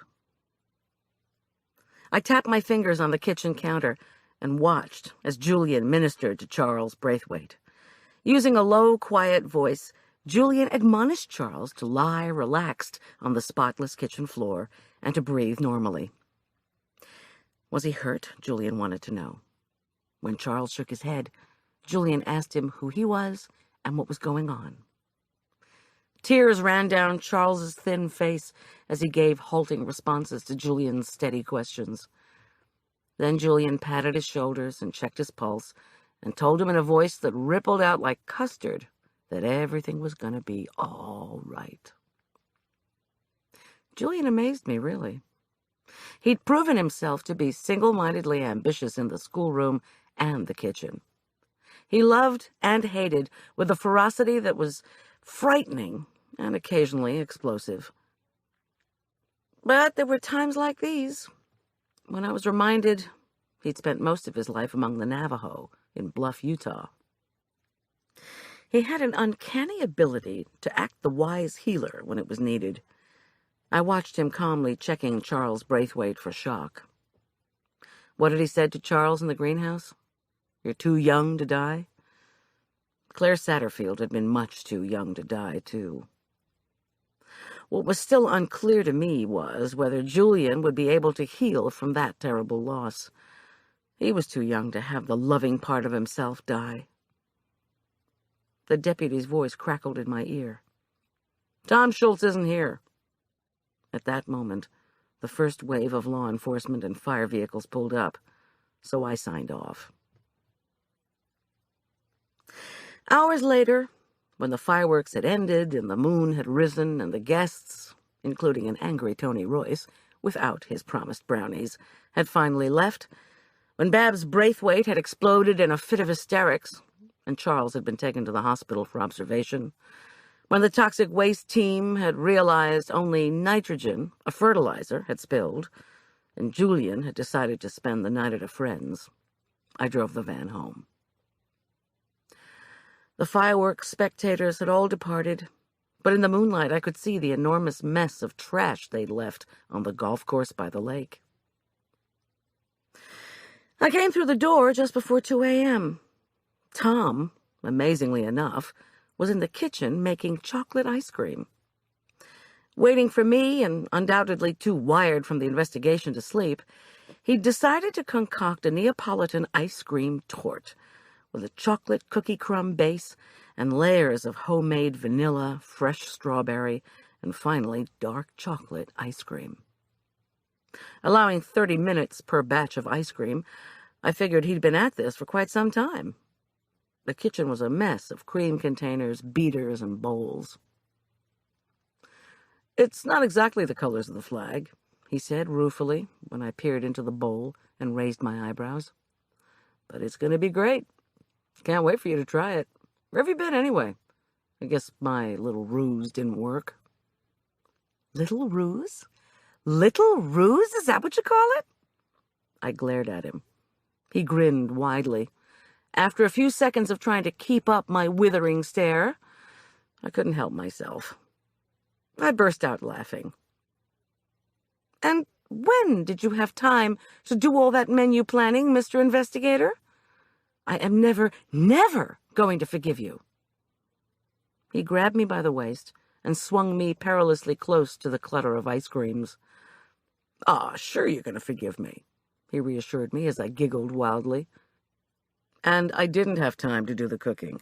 I faxed your recipes down to a chef from a restaurant near the sheriff's department and paid him to get the ingredients together and make the cookies and the soup and the bread dough. It took me less than 5 minutes. Anyway, knowing you, the risotto didn't stop you. It just slowed you down. The fireworks were over a couple of hours ago. Was the party okay? He sat me down on a chair, and I told him all about it. I assured him that Julian had been a champ and that Dr. Charles Braithwaite would survive, especially if he could get some intensive psychiatric help. I confessed to having a fight with Reggie Hotchkiss and that Julian had been involved. Tom seemed worried. Did I think Hotchkiss had thrown the bleach water and left the note? I said I had no idea. He asked if Reggie could know where Julian was tonight, and I told him Reggie had left long before Julian had decided to go to his friend's house. "Think you'll ever cater for the Braithwaites again?" he asked. "No, and I don't care either. I am kind of disappointed that they may be innocent in all this. I still don't trust either of them." When I finished talking, Tom wordlessly cut me a wide wedge of the triple-layered tort. The chocolate ice cream was still soft over the more solid layers of strawberry and vanilla. Biting into the 3 delicious flavors and through the crunchy chocolate cookie crust, I was reminded of childhood birthday parties in New Jersey, where Neapolitan ice cream and chocolate cake were the order of the day. I told Tom, "This is the most delicious thing I have ever tasted in my entire life. But we shouldn't have it. We don't want to get into the kind of situation like Marla." Tom put his arms around me. "Everything in moderation, Miss G. Besides, you're too young to have a heart attack." "Excuse me," I blubbered, "but I'm not." Too young. It seemed that phrase was cropping up a lot lately. I even remembered using it with Arch when I told him he was too young to be using 60s language. I sat up straight. Wait a cotton-picking minute. "Aha," said Tom. "She's changing her mind. She's going to have some Neapolitan ice cream after all." "Tom," I said urgently, "who did Shaman Krill say he worked for?" "He didn't. I've been laboring on that guy day and night. He won't tell us jack." "But he wasn't with the animal rights people, you know that. And he's an actor. How old would you say he was?" "About as old as this Neapolitan ice cream is going to be by the time you eat it." "Tom!" "I forget. 27, maybe?" So he wasn't old enough to know any of that 60s lingo he was using with us, like fascist pig and capitalist imperialist and all that? "There are movies," Tom said dubiously. "Documentaries." "And scripts," I said. To humor him, I had a bit of ice cream. He'd put fresh strawberries into the pink layer. It was like chilled, succulent essence of fruit. You know who uses that kind of language. For whom it's second nature, don't you? He cocked his head and lifted his eyebrows. "Nope, but I just know you're going to tell me." "Reggie Hotchkiss. He knows the lingo. He paid for the demonstration, I'll bet, to disrupt Mignon. Shaman Krill is a Reggie Hotchkiss plant. Maybe Reggie ran Claire down himself. Oh, Lord, and I had a fight with him tonight." Tom said, "The security for this house is airtight, and I have a .45, don't forget." "You don't believe me. I'll bet you $1,000 Reggie has something to do with the murders at that department store." Tom reached over and began to unbutton the top of my blouse. "Guess what? I get to sleep in tomorrow. No strategy meeting first thing. And why don't you bet something I really want?" I shook my head. "You know what being newly married to you is like? It's like walking a marathon instead of running it. I hardly ever get to see you, so we're always in, what's it called? The heady throes of romance. At the rate we're going, we'll be newlyweds for the next 10 years. So, living with me is like stopping smoking and walking a marathon. What's a heady throe of romance? Plus, I can see you're just bowled over with my marvelous powers of deduction." He kept unbuttoning. "As always." "And I see catching a killer is the highest priority for you right now." He let go of my blouse and reached for the phone. "I'll bet you $1,000 that I can put in a call to have Shaman Krill picked up faster than you can get those clothes off and meet me upstairs." I didn't collect on his bet. I could have. When Tom reached the sheriff's department, they, true to form, put him on hold. I even had time for a shower. Later, much later, I murmured, "I love you, love you, love you," into his ear, and buried my nose in his short, sweet-smelling hair. For a night that had taken so many bizarre turns, this one was ending up pretty well. He pulled me in close. Pale moonlight filled our bedroom. I felt sleep fall as gently as the pink bursts of fireworks had scattered their lights over the lake. When Sunday morning came, Tom was still sleeping soundly. I slipped out of bed with the idea that a hefty dose of caffeine was in order.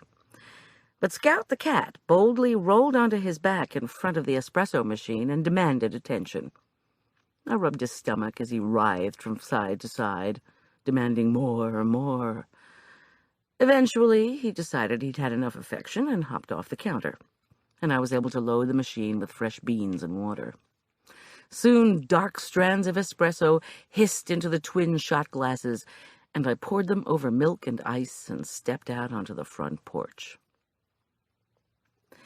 The brilliant morning sky promised a return to hot weather. Geraniums and Johnny jump-ups in the porch pots moved in the breeze. A dog barked in the distance.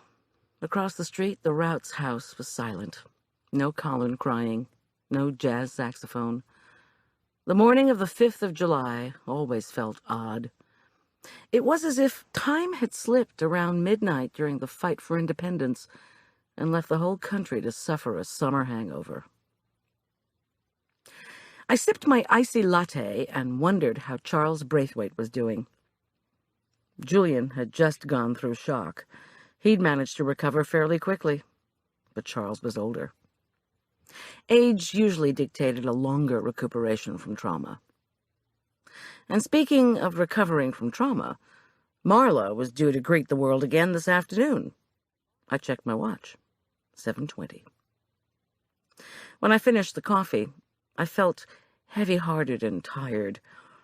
I toyed with the idea of going back to bed, but before I could do so, the phone rang.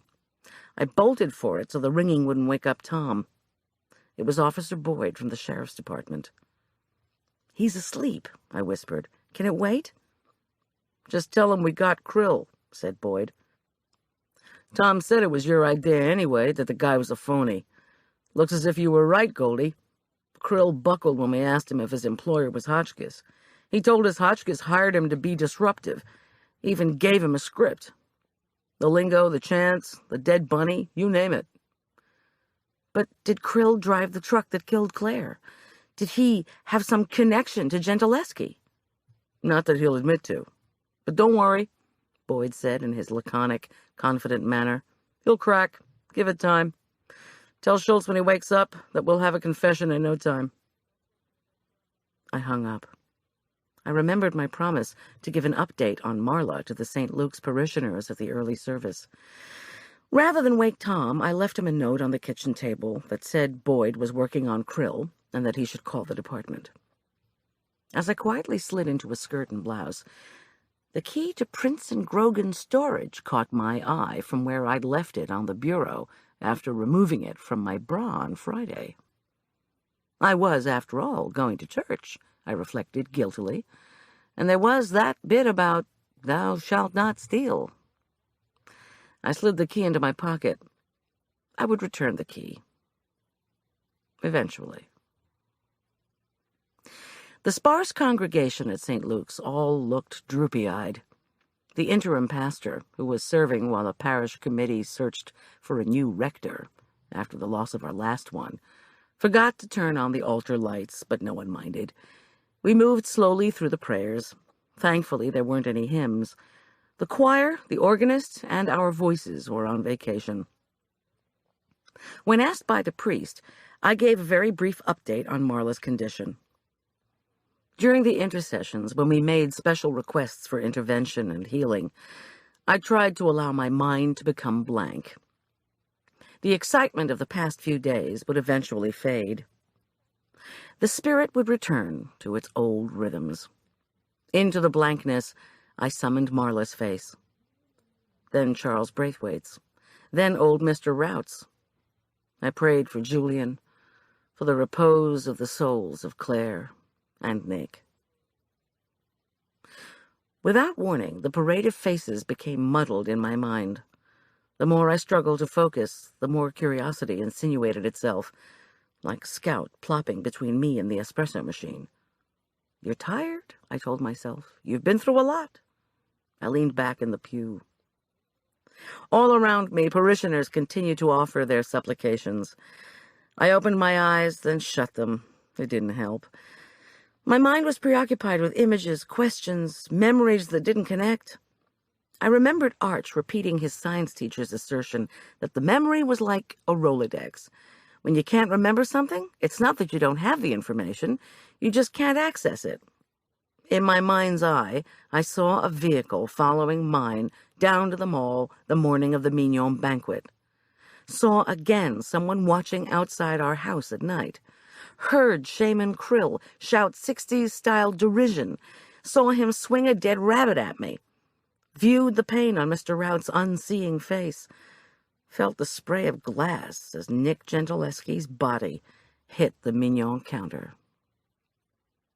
My muscles trembled with fatigue. The gentle susurration of prayer rose from the pews all around, and scraps of remembered conversations surfaced in my mind. About Claire. That woman could sell cosmetics. From Nick. We're reviewing the films. From Francis Marchesian. They've got a security problem. From Babs Braithwaite. There's somebody back there. But the police had their man, Shaman Krill. Krill, or somebody else that Reggie Hotchkiss had hired, or maybe even Reggie himself, could have done it all. Claire was a fabulous saleswoman, so Reggie certainly had motivation to get rid of one of the competitor's best producers. Reggie further undermined Mignon's sales with his bogus Spare the Hairs campaign. Covering all the bases, he also copied their products in his own catalog. Had Reggie covered all the bases with Nick Gentileschi, though?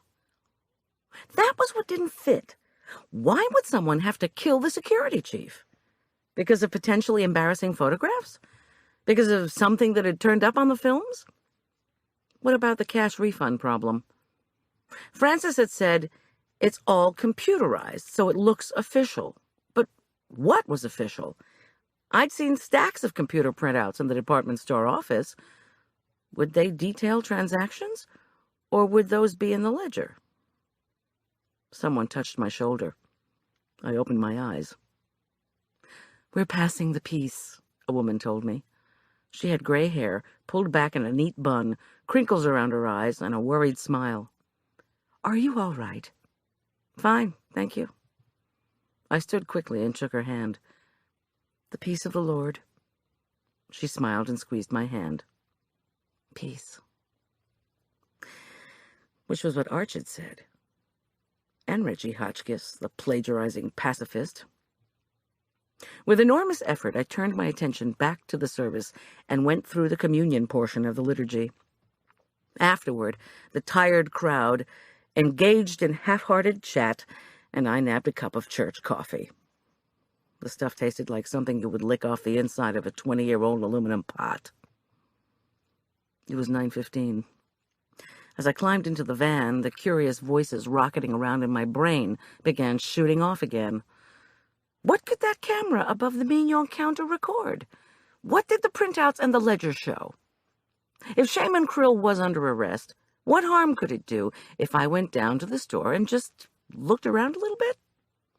If I could be there when Prince and Grogan opened, maybe I could snoop uninterrupted. If somebody like Stan White bothered me, I could use as my excuse the fact that I was looking for the receipt that Francis was so furious I'd lost. I revved the van and took off for the mall.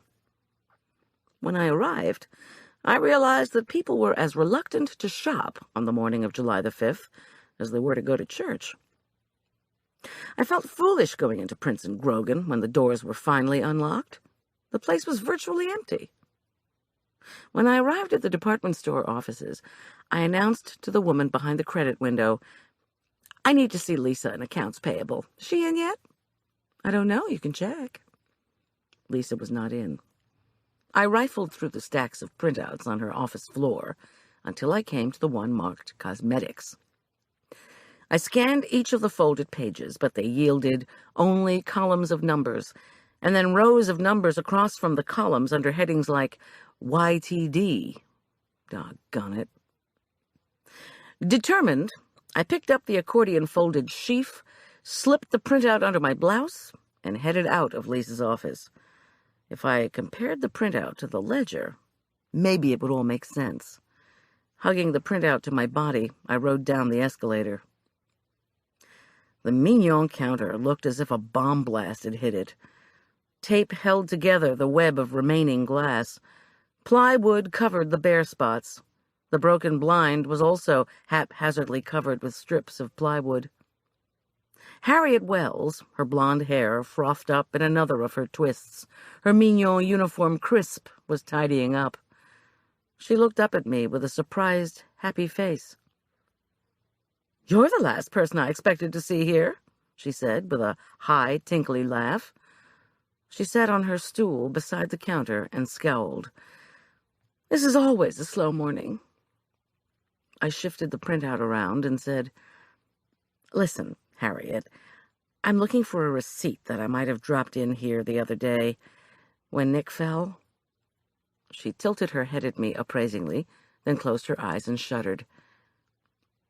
"Anyway," I went on, "the purchase wasn't for me, it was for someone else, and now they're wanting the receipt and blaming me that I lost it."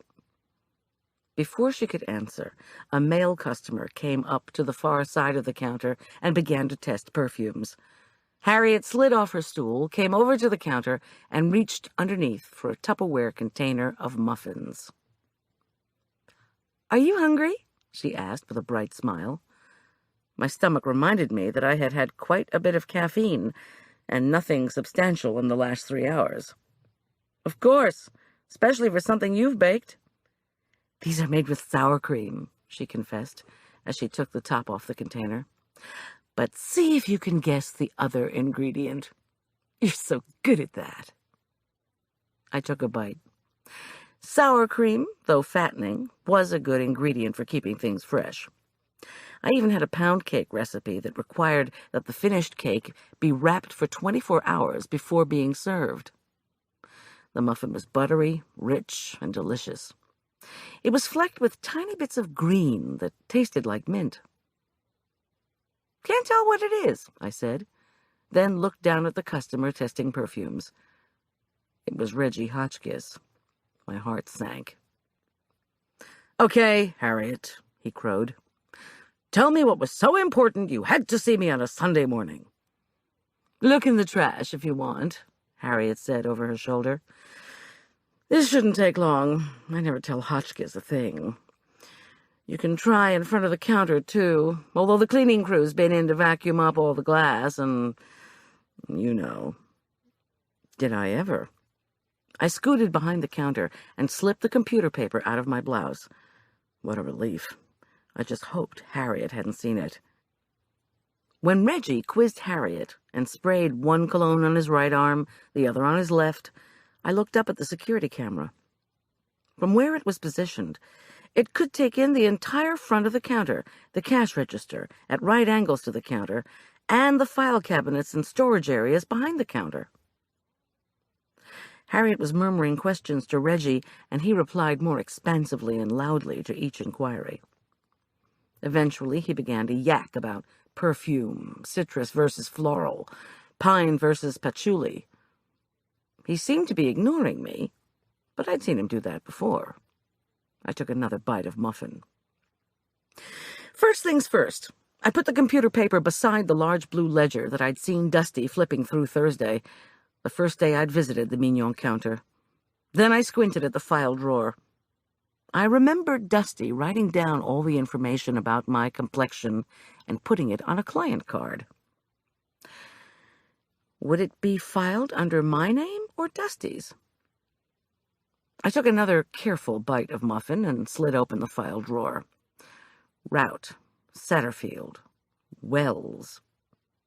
Each file was jammed with the cards. Dusty had the least. Claire's file bulged, and Harriet had the most, which would make sense since she'd been working for Mignon the longest. I wondered if Dusty's was slender because she hadn't been working there as long as the others, or because she was less successful. Or could it be because she'd been moving client cards over to Hotchkiss Skin and Hair? Harriet looked around to see what I was doing. I held up the muffin with one hand while making an enthusiastic OK sign with the other. She nodded, rolled her eyes in exasperation, and turned back to Reggie. He seemed to be enjoying making Harriet uncomfortable. I slid the file drawer closed and walked over to the trash receptacle. It was empty. My eye fell on the ledger and printout. I struggled with my conscience for 30 seconds, then opened the ledger first. If Claire was a top sales associate that Reggie was trying to get rid of, the proof should be in there, and be easier to read than the printout. Maybe they would subpoena the ledger at Reggie's trial. I reached over and helped myself to another green speckled muffin as I turned the ledger pages and tried to decipher them. "Goldie!" I looked around. Dusty was standing by the lipsticks, looking disheveled and tired, but ready to work in her Mignon smock. "Why is Reggie Hotchkiss here on a Sunday morning? Do you know? What are you doing here? My God, look at this mess." I felt immediate guilt. What was I doing anyway? "I'm just looking at this sales ledger." "Show me what's what as compared to the printouts, will you? Did Claire have good sales?" Dusty glanced down at Reggie and Harriet, then said, "Well, I guess so." She moved to the ledger. "She was getting there. Let's see." She flipped expertly through the ledger pages and then ran a gnawed fingernail across a row of columns. "April, I had 800 in sales. Claire had 1,522. Harriet had, 3,050. She flipped a page. "May, I didn't do so hot, 650. Claire had 2,080, and Harriet had 2,500. See, that's what happens when the weather is warm. People don't shop." "Were you planning to take your clients over to Hotchkiss Skin and Hair?" I inquired. Dusty put her finger to her lips and looked both ways. Harriet and Reggie were indeed watching us. "Shh! You want to get me into trouble?" "Tell me this," I said in a very low tone. "Did you take the receipt out of my bag at Hotchkiss Skin and Hair while I was getting my facial?" "Goldie, God, what's the matter with you? What receipt?" I decided to cast the bait out one more time. "I'm sorry. I guess it's just because of your grandfather and because you were expelled from Elk Park Prep. For stealing." She colored deeply. "Excuse me?" "Well, why were you expelled from Elk Park Prep? Wasn't it for stealing?" I had a sudden devastating thought. "Or because you were pregnant with Colin?" She turned around and closed the book with a dramatic thwack. I'm like, who told you that? Well, Julian wasn't sure. Dusty rolled her made-up eyes dramatically. It wasn't for stealing. And my mother was pregnant, not me. I told you the woman does not know the meaning of birth control. I was expelled for drinking. I mean, Julian should know he was there. For drinking? Yes, in that stupid bio class we had together. We had to do some dumb test about chlorophyll. We were putting sugar into grain alcohol and then placing strawberry leaves in the solution, and then we had to wait for something to happen. God knows what. I mean, it was way boring. She lifted her hands and shook them like a frustrated Italian shopkeeper. So I figured, hey, we've got strawberries, we've got sugar, we got booze, we got daiquiris. So Goldie? What's wrong? What was wrong? My knees felt rubbery. My hands were trembling. Damn, but I must be more tired than I thought. Okay, look, I said impatiently. Just show me how the printout compares to the ledger, please, I added. Dusty flipped the ledger back open and then shuffled the fingers of her free hand through the printout. When she came to the right pages, her pretty face wrinkled in puzzlement as she looked first at the ledger, then at the printout, then back at the ledger. "Something's wrong here," she said, exasperated. "The printout has Claire's figures for June much lower than what she put in the ledger, because of some big returns." There was a sudden pop. I looked incredulously at the top of the sales ledger. It had been torn. It had been shot. Dusty looked over her shoulder and grabbed me. Pop went another bullet, smack into the glass case containing makeup. The glass shattered, and tan-colored stuff began to spill down the shelves. What in the...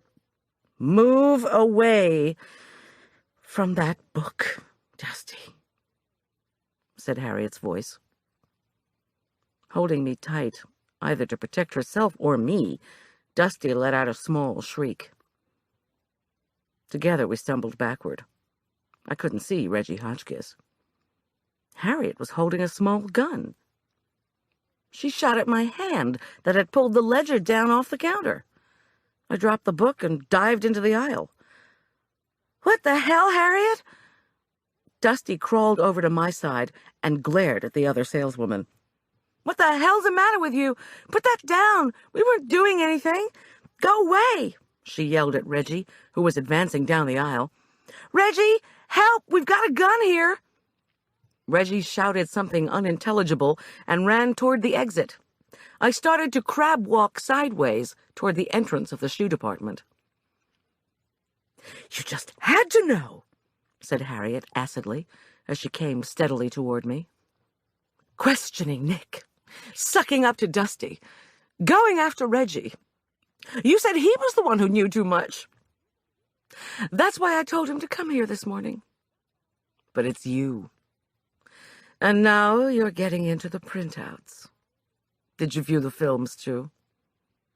"Put the gun away, Harriet," Dusty yelled. "Look out, Goldie." Harriet pivoted and strode toward Dusty. Again, the little gun went pop. "You bitch!" shouted Dusty. Crimson blossomed on the sleeve of her Mignon smock. "You shot my arm, God damn you!" Holding her arm, Dusty scrabbled toward shoes. I tried to move my legs, to get them underneath me. Harriet turned back and walked carefully in my direction. Why couldn't I move? Why did my hands and feet tingle? I knew foods. I knew poisons. Something grown right near here. "Hemlock!" I said as loudly as I could as she neared me once again. "You put hemlock in the muffins? You made them and were waiting to give them to Reggie after he blabbed about all he'd learned about Mignon. Only he didn't know anything." "Right," said Harriet, and fired again. I thanked God she was a lousy shot when the bullet ripped through the upholstery of one of the seats in the shoe department. A deafening clang split the air. Someone, Dusty, had tripped the fire alarm. Startled, Harriet whipped around, momentarily distracted, and I grunted ferociously and mustered every bit of strength to bring my legs underneath me. I was only 5 steps away from the escalator. With the few people left in the store now heading for the exits, I floundered toward the moving steps. Where was I going? My body was going numb. Was it the hemlock? Or had Harriet actually shot me? Where the hell was security? It felt as if I were being taken over by Novocaine. I'd figure out what to do if I could just get to the second floor. The steps moved. I tried to duck. Harriet was whirling around, confused, looking for me. I went lower on the steps, under the escalator's metal railing. Had she seen me? Hard to tell. I felt my heart beating as I thought hard. The sales figures. Harriet had been the leading sales associate, but Claire had been closing in fast on her, according to what Dusty had shown me in the ledger. Claire had reported her client cards had been stolen. I knew who had committed the theft. And maybe it was the theft of the client cards that Nick Gentileschi had seen on the tapes. Or perhaps he'd seen, on close-up, who it was that was carefully palming cash receipts and giving herself the stolen refunds while charging the returns to other associates' numbers. Half prone, I scrambled up the cold metal steps of the escalator, which seemed to be moving with preternatural slowness toward the second floor.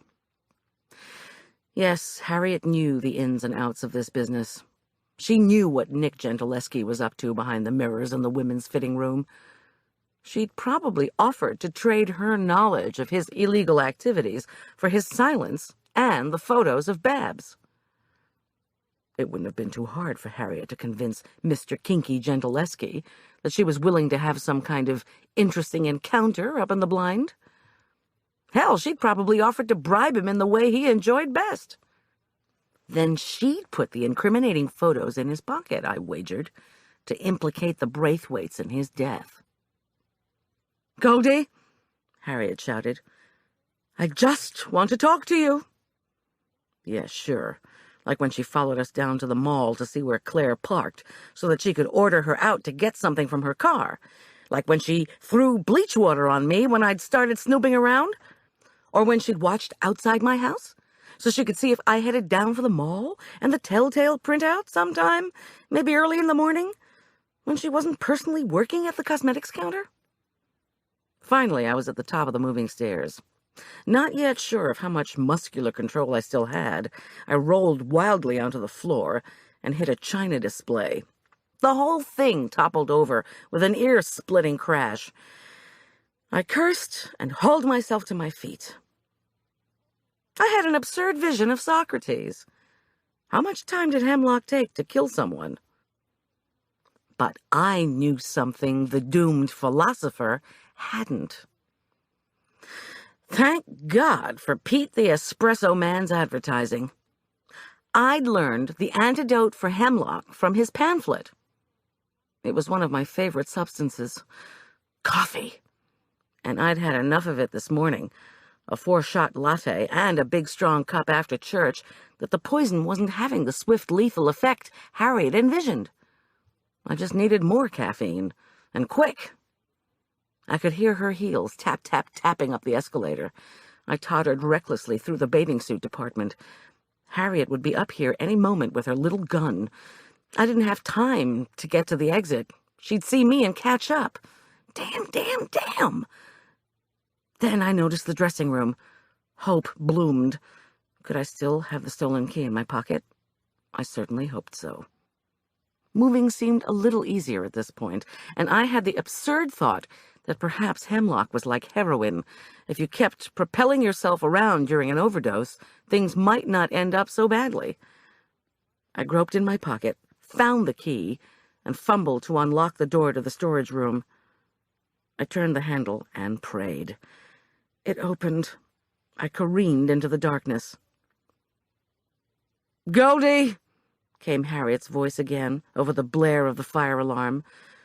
"Come out now!" I wasn't in the mood to provide her with a better target. With renewed determination, I wobbled in the direction that I hoped would lead to that other door, the one on the left that I now realized led to Nick Gentileschi's office. The space was not pitch black. Light seeped downward from a distant skylight. I banged into the wall painfully, fell to my knees, and began to grope. I came to the molding, and then the door handle. I heard Harriet come into the darkness behind me. I turned the handle. The door was locked.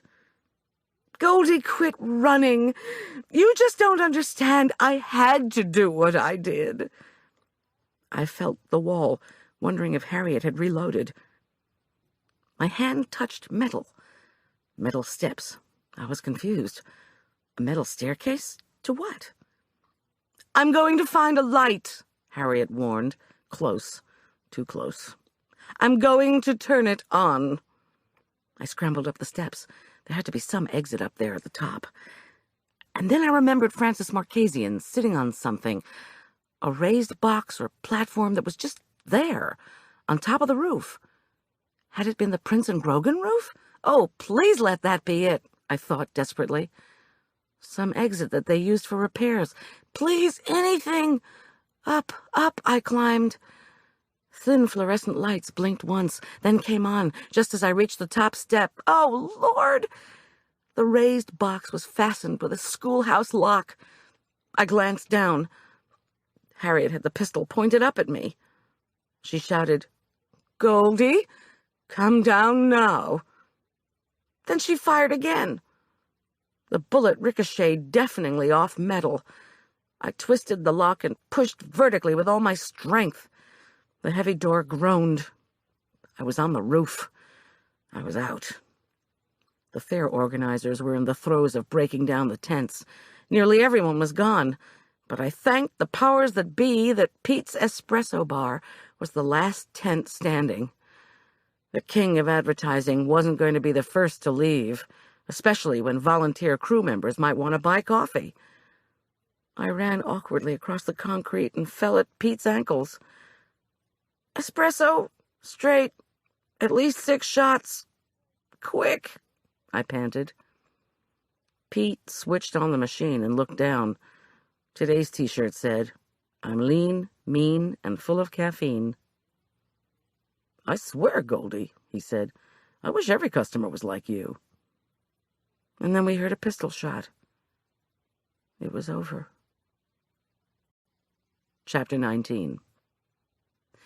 When Tom showed up with an investigative team at the department store, I was being discharged from the hospital across the street. I'd been given charcoal tablets, which I dutifully swallowed. The year before, I'd had an unpleasant encounter with the highly toxic, not aphrodisiac substance known as Spanish fly. And I knew you had to get your system filtered, and quick. I wasn't going to have to stay in the hospital, the ER doc told me, but he repeatedly remarked how lucky it was I knew the antidote for hemlock, and was able to get it so quickly. I couldn't agree more. Tom scooped me up in his arms and hugged me long and hard. Julian had returned home and found Arch had already returned from Keystone. They'd called Tom on his cell phone and said they were on their way to see Marla. "Sounds good to me," I said as I got into Tom's car. He told me they'd found Harriet's body behind the security room door. Self-inflicted wound, but I knew that already. I didn't want to hear the details. "She couldn't stand the competition," Tom observed. "I guess Claire was just too successful for her to deal with. After all, Harriet had been Mignon's #1 salesperson for years, and now Claire was about to surpass her effortlessly. Surpass Harriet, that is. Unless Harriet could relentlessly charge returns to her competitor's number. And I'll bet Harriet's cash receipt scam is what Claire was helping Gentileschi with." "You bet, huh?" I said. "Why don't you bet with something I really want?" "Oh, woman," he said laughingly as we pulled into Marla's driveway. "You are going to regret those words." Marla was walking very tentatively down the rock steps by the entryway to her house. Her skin was still sallow. She wore a brightly colored muumuu, and her normally frizzy hair was pulled back into pigtails, held with sparkling barrettes. The clothes and hair were courtesy of the nurse, no doubt. As she moved haltingly forward, Julian held one of her arms and Arch the other. 4 days ago, while I was preparing food, I'd reflected that beauty was in the eye of the beholder. It was something I'd always said, sort of offhand, the way the mind runs over a cliché without ever really examining its meaning. And yet, if what was visually appealing did depend on what the beholder valued, who set the standards? How were the values determined? In the past 5 days, I'd seen and felt more pain than I cared to contemplate. John Rout had spent the best decades of his life blind. Nick Gentileschi's twisted desire to capture voluptuousness had gotten him killed. The Braithwaites' unhappiness with each other had led both to pursue goals of beauty that were unattainable or easily destroyed. Reggie Hotchkiss had stolen and plotted and intimidated, trying to sell women expensive products that promised everything and did next to nothing. And Claire had been so gorgeous, so enthusiastic in her selling of overpriced, worthless goods, that it had gotten her killed. Marla arrived at the bottom of the stone staircase. She let go of Arch and Julian and sank to rest on one of the steps. I rushed over. "You're here," she squawked. "I can't believe it." She held out her arms, and I scooted up and sat on a cold stone to embrace her. She murmured, "I feel like hell, and I look worse, I know." "You look absolutely wonderful," I said, and meant it. "You look like heaven." The end. You've been listening to Killer Pancake by Diane Mott Davidson, narrated by Barbara Rosenblatt. There are 10 recipes featured in the story that are sprinkled throughout the text. We include them here. Hi, this is Barbara Rosenblatt. If you enjoyed hearing about all the tasty yet low-fat dishes our heroine Goldie prepared in Killer Pancake, here are all the recipes.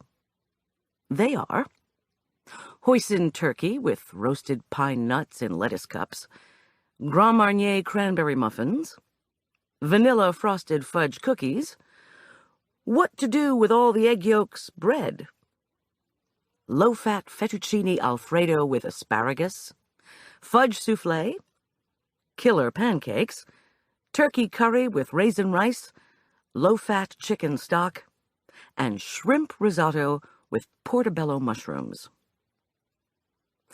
So let's begin with hoisin turkey with roasted pine nuts in lettuce cups. You will need 1/2 cup pine nuts, 1 pound ground turkey, 1 teaspoon cornstarch, 7 ounces hoisin sauce, 2 1/2 cups cooked wild rice, 8 iceberg lettuce leaves. Preheat the oven to 400 degrees.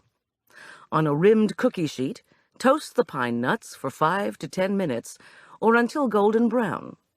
Set aside. In a large skillet, sauté the ground turkey over medium-high heat, stirring until it changes color and is cooked through.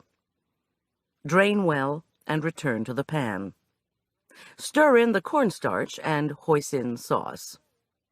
Heat and stir over medium heat until bubbly. Add the pine nuts and the rice and stir until heated through. Spoon 1/3 cup of the hot turkey mixture onto each lettuce leaf. Serves 8 as an appetizer. Grand Marnier cranberry muffins. You will need 1 1/4 cups orange juice, 1/4 cup Grand Marnier liqueur, 3/4 cup canola oil, 2 cups chopped cranberries, 2 1/2 cups all-purpose flour, 1 cup whole wheat flour, 1 1/2 cups sugar, 2 tablespoons baking powder, 1/2 teaspoon salt, 1 1/2 tablespoons chopped orange zest, and 4 egg whites. Preheat the oven to 400 degrees. Combine the orange juice, the Grand Marnier, and the oil. Set aside while you prepare the batter. In a large bowl, combine the all-purpose flour, whole wheat flour, sugar, baking powder, salt, and orange zest. In another large bowl, beat the egg whites until frothy. Combine the juice mixture with the beaten egg whites. Add the egg mixture and the cranberries to the flour mixture, stirring just until moist. Using a 1/4 cup measure, divide the batter among 24 muffin cups that have been fitted with paper liners. Bake for 25 minutes or until golden brown and puffed. Makes 24. Vanilla frosted fudge cookies. You will need 3/4 cup all-purpose flour, 1/2 cup unsweetened cocoa powder, 1 teaspoon baking powder, 1/4 teaspoon salt, 1/4 cup canola oil, 1 cup sugar, 1 1/2 teaspoons vanilla extract, 4 egg whites, unbeaten, 2 cups confectioner's sugar, 2 to 3 tablespoons skim milk, approximately, additional unsweetened cocoa powder. Preheat the oven to 350 degrees. Spray a large, non-stick cookie sheet with vegetable oil spray. Sift the flour, cocoa, baking powder, and salt together. Set aside. Mix together the oil, sugar, 1 teaspoon of the vanilla, and the egg whites until well combined. Stir in the flour mixture.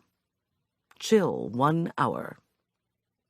Using a 1/2 tablespoon measure, scoop the dough onto the cookie sheet, leaving 2 inches between cookies. Bake for 8 to 10 minutes or until the cookies are puffed and cooked through. Do not overcook. Transfer the cookies to a rack and cool completely. Mix together the confectioner's sugar, skim milk, and remaining 1/2 teaspoon vanilla until pasty. Add skim milk if necessary.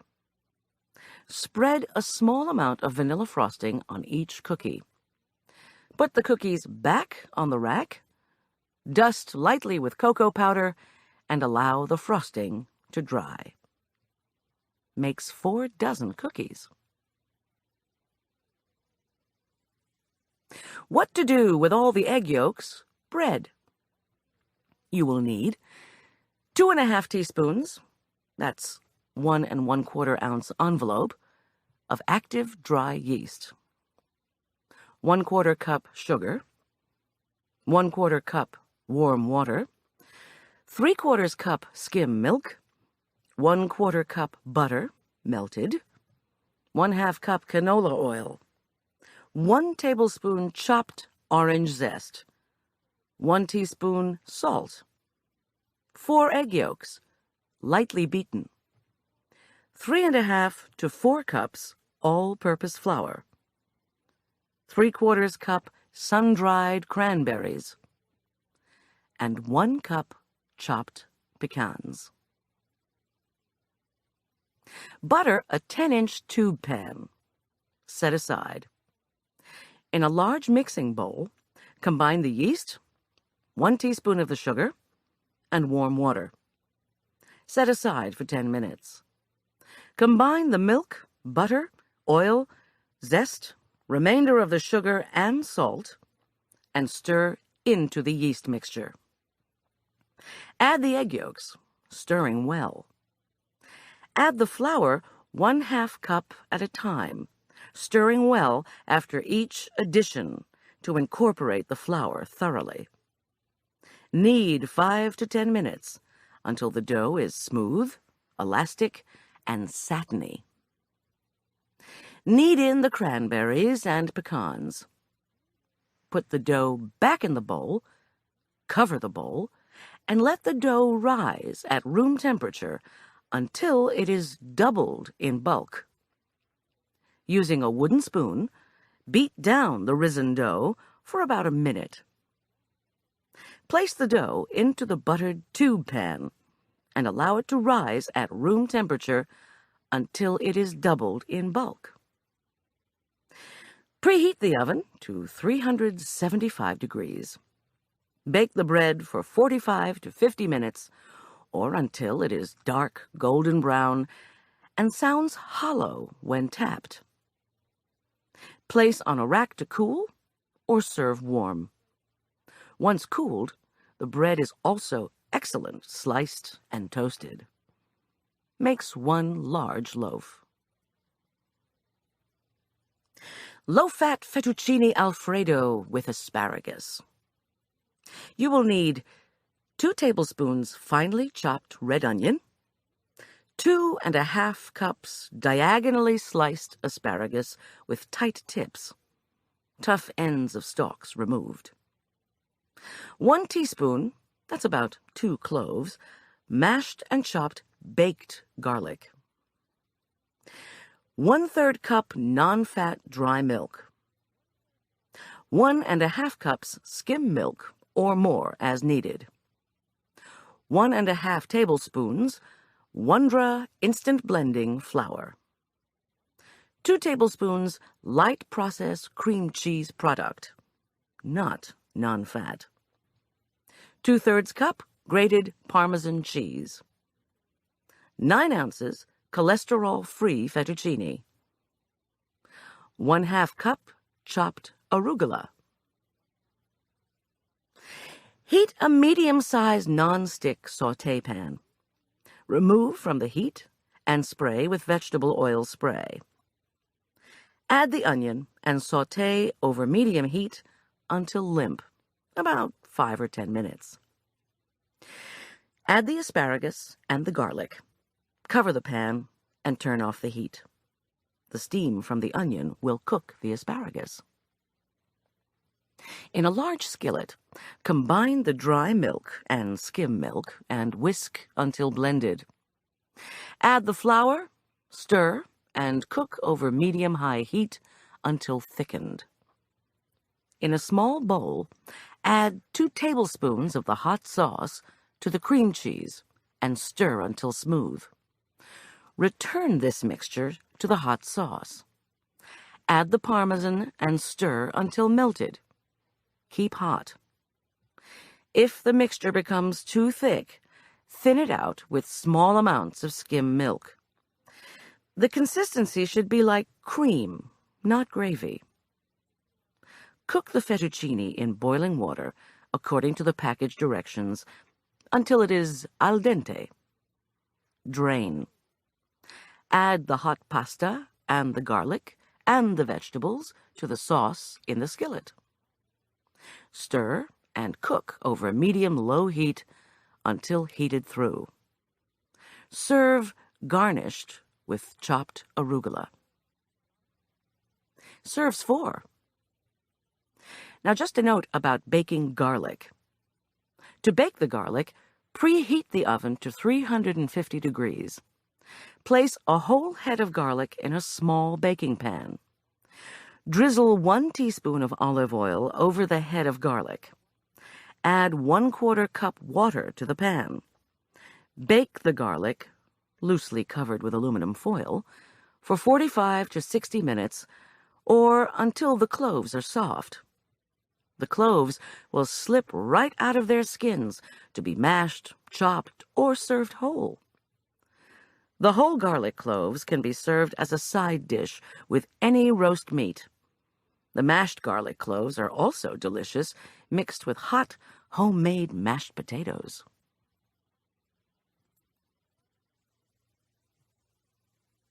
Fudge soufflé.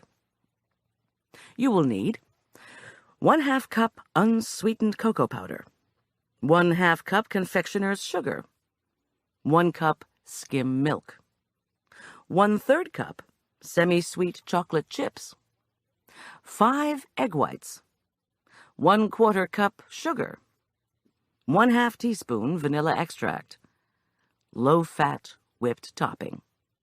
Optional. Whisk the cocoa powder, confectioner's sugar, and milk in the top of a double boiler over boiling water until smooth. Add the chocolate chips and stir until the chips are melted. Stir and lower the heat to simmer. In a large bowl, beat the egg whites until soft peaks form. Gradually add sugar and beat until stiff peaks form. Fold the vanilla and 1/2 cup of the chocolate mixture into the egg white mixture. Bring the water in the bottom of the double boiler back to a boil. Stir the chocolate egg white mixture into the chocolate mixture in the top of the double boiler. Using an electric beater or a whisk, beat this mixture for a minute or until it is well combined. Cover the double boiler and continue to cook over boiling water for 25 to 30 minutes or until the soufflé is puffed and set. Serve with low-fat whipped topping, if desired. Serves 4. Killer pancakes. You will need 2 cups all-purpose flour, 1 cup sugar, 1 teaspoon baking soda, 1/2 teaspoon salt, 2 egg whites, 1 16-ounce can juice-packed fruit cocktail, drained, and juice reserved, maple syrup, or chopped fresh strawberries macerated with a little sugar. Preheat the oven to 350 degrees. Spray 2 non-stick cookie sheets with vegetable oil and set aside. Sift the dry ingredients together and set aside. Beat the egg whites until frothy. Beat in the juice. Gradually add the dry mixture, stirring until well blended. Fold in the fruit cocktail. Using a 1/8 cup or 2 tablespoon measure, scoop dollops of pancake batter onto the sprayed pans, leaving at least 2 inches between the pancakes. Bake for 10 to 15 minutes or until puffed and golden. Serve hot with maple syrup, fresh strawberries, peaches, or other fruit. Serves 4. Turkey curry with raisin rice. You will need 1 pound ground turkey, 1 cup chopped unpeeled apple, 1 cup chopped onion, 1½ tablespoons olive oil, 2 tablespoons all-purpose flour, 1 tablespoon curry powder, 1 tablespoon beef bouillon granules, 1/2 cup non-fat dry milk, and 2 cups skim milk. In a large sauté pan, sauté the turkey over medium-high heat, stirring frequently until browned evenly. Drain the turkey on paper towels and set aside. Spray a wide, non-stick skillet with vegetable oil spray. Over medium heat, sauté the apple and onion, stirring frequently until the onion is translucent. Set aside. In another large skillet, heat the olive oil over low heat just until it is warm. Stir in the flour and curry powder. Heat and stir over medium-low heat until the flour begins to bubble. Combine the bouillon granules, dry milk, and skim milk. Whisk until combined. The bouillon granules will dissolve when they are heated in the sauce. Gradually add the milk mixture to the curry mixture, continuing to stir over medium-low heat until the mixture thickens. When the mixture is thick, add the turkey and the apple-onion mixture. Stir well and heat through. Serve over raisin rice. Serves 4. And here's how to make the raisin rice.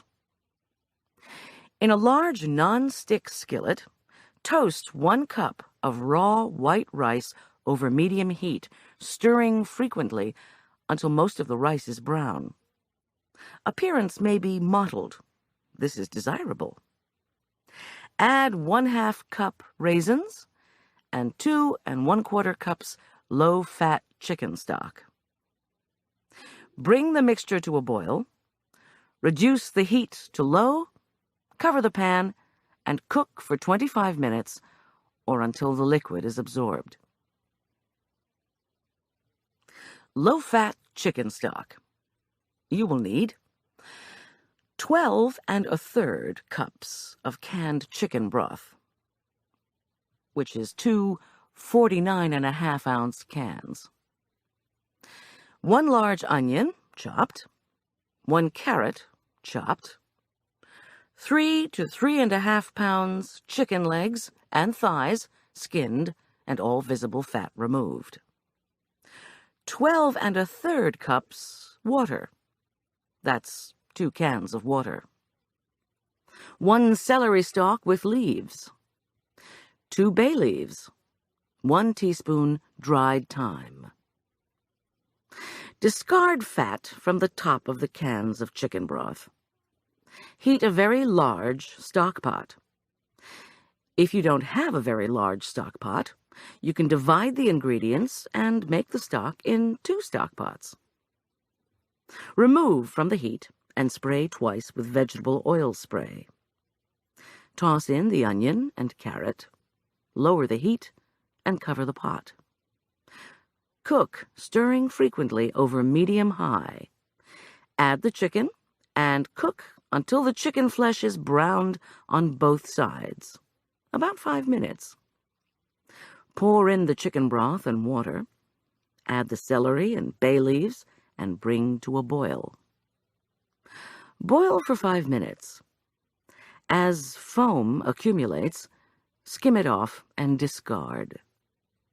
Lower the heat to simmer and add the thyme. Simmer, covered, for 2 hours. Add water as necessary to keep the chicken covered with liquid. Remove the pot from the heat. Remove the chicken and allow to cool. Then, pick the meat from the bones and reserve for another use. Strain the stock and discard the vegetables and bay leaves. Cool to room temperature. Cover and refrigerate overnight. Lift any congealed fat from the stock and discard. Store for 2 or 3 days in the refrigerator, or freeze for longer storage. Makes 20 to 24 cups. And finally, shrimp risotto with portobello mushrooms. You will need 1 tablespoon dry sherry, 1½ cups portobello mushrooms, 4 to 4½ cups low-fat chicken stock, 1 cup water, 1 teaspoon Old Bay seasoning, 3/4 pound, about 20 to 22, large, easy-peel shrimp, 1 tablespoon olive oil, 1/2 cup finely chopped onion, 1 garlic clove, pressed, 1¼ cups arborio rice, 1 teaspoon finely chopped fresh thyme, 4 cups broccoli florets. Pour the sherry over the chopped mushrooms. Stir and set aside to marinate while you prepare the risotto. In a large saucepan, bring 1 cup of the chicken stock, the water, and the Old Bay seasoning to a boil. Add the shrimp and poach for 3 to 5 minutes, or until just pink. Remove and shell. Set aside. Heat 2 teaspoons of the olive oil in a heavy-bottomed skillet. Add the onion and sauté over medium heat for 2 to 5 minutes, or until it is limp. Add the garlic and rice. Cook and stir for 1 minute, or until the rice just begins to change color. Continuing to stir over medium-low heat, add the remaining chicken stock, 2/3 cup at a time, stirring until the liquid is absorbed. Continue the process until the rice is tender and the mixture is creamy. This can take up to 30 minutes. Heat the other teaspoon of olive oil in a small sauté pan and briefly sauté the marinated mushroom pieces over medium-high heat until they release their liquid. Remove from the heat. Steam the broccoli for 5 to 6 minutes, or until it is bright green and tender. Stir the cooked shrimp, fresh thyme, and mushrooms into the cooked risotto and stir over medium-low heat until heated through. Place the broccoli around the edge of a large platter. Fill the center with the risotto. serves 4 to 6. There you have it. All of these recipes contain less than 30% fat. What to do with all the egg yolks bread, while technically low fat, is not low in cholesterol. Until next time, so long. If you've enjoyed this book and this performance, Recorded Books recommends the next book in this series by Diane Mott Davidson, Maine Corpse, also narrated by Barbara Rosenblatt. Nasty weather has put Goldie's catering schedule on the skids for weeks. Now, happy to be working again, she looks forward to whipping up a sumptuous dinner for 2 wealthy clients who are celebrating their new venture, the reopening of a local gold mine. But when one of the men disappears, and her best friend is accused of murder, Goldie must find out who has turned the feast into a fiasco. You'll find a wide selection of titles in the Recorded Books catalog, including bestsellers, mysteries, classics, histories, and more. Call us toll-free or log on to www.recordedbooks.com to learn about our latest releases and special offers, order another recorded book, or to read author interviews and narrator profiles. Don't forget to ask about easy 30-day rentals by mail. And thank you for being a Recorded Books reader.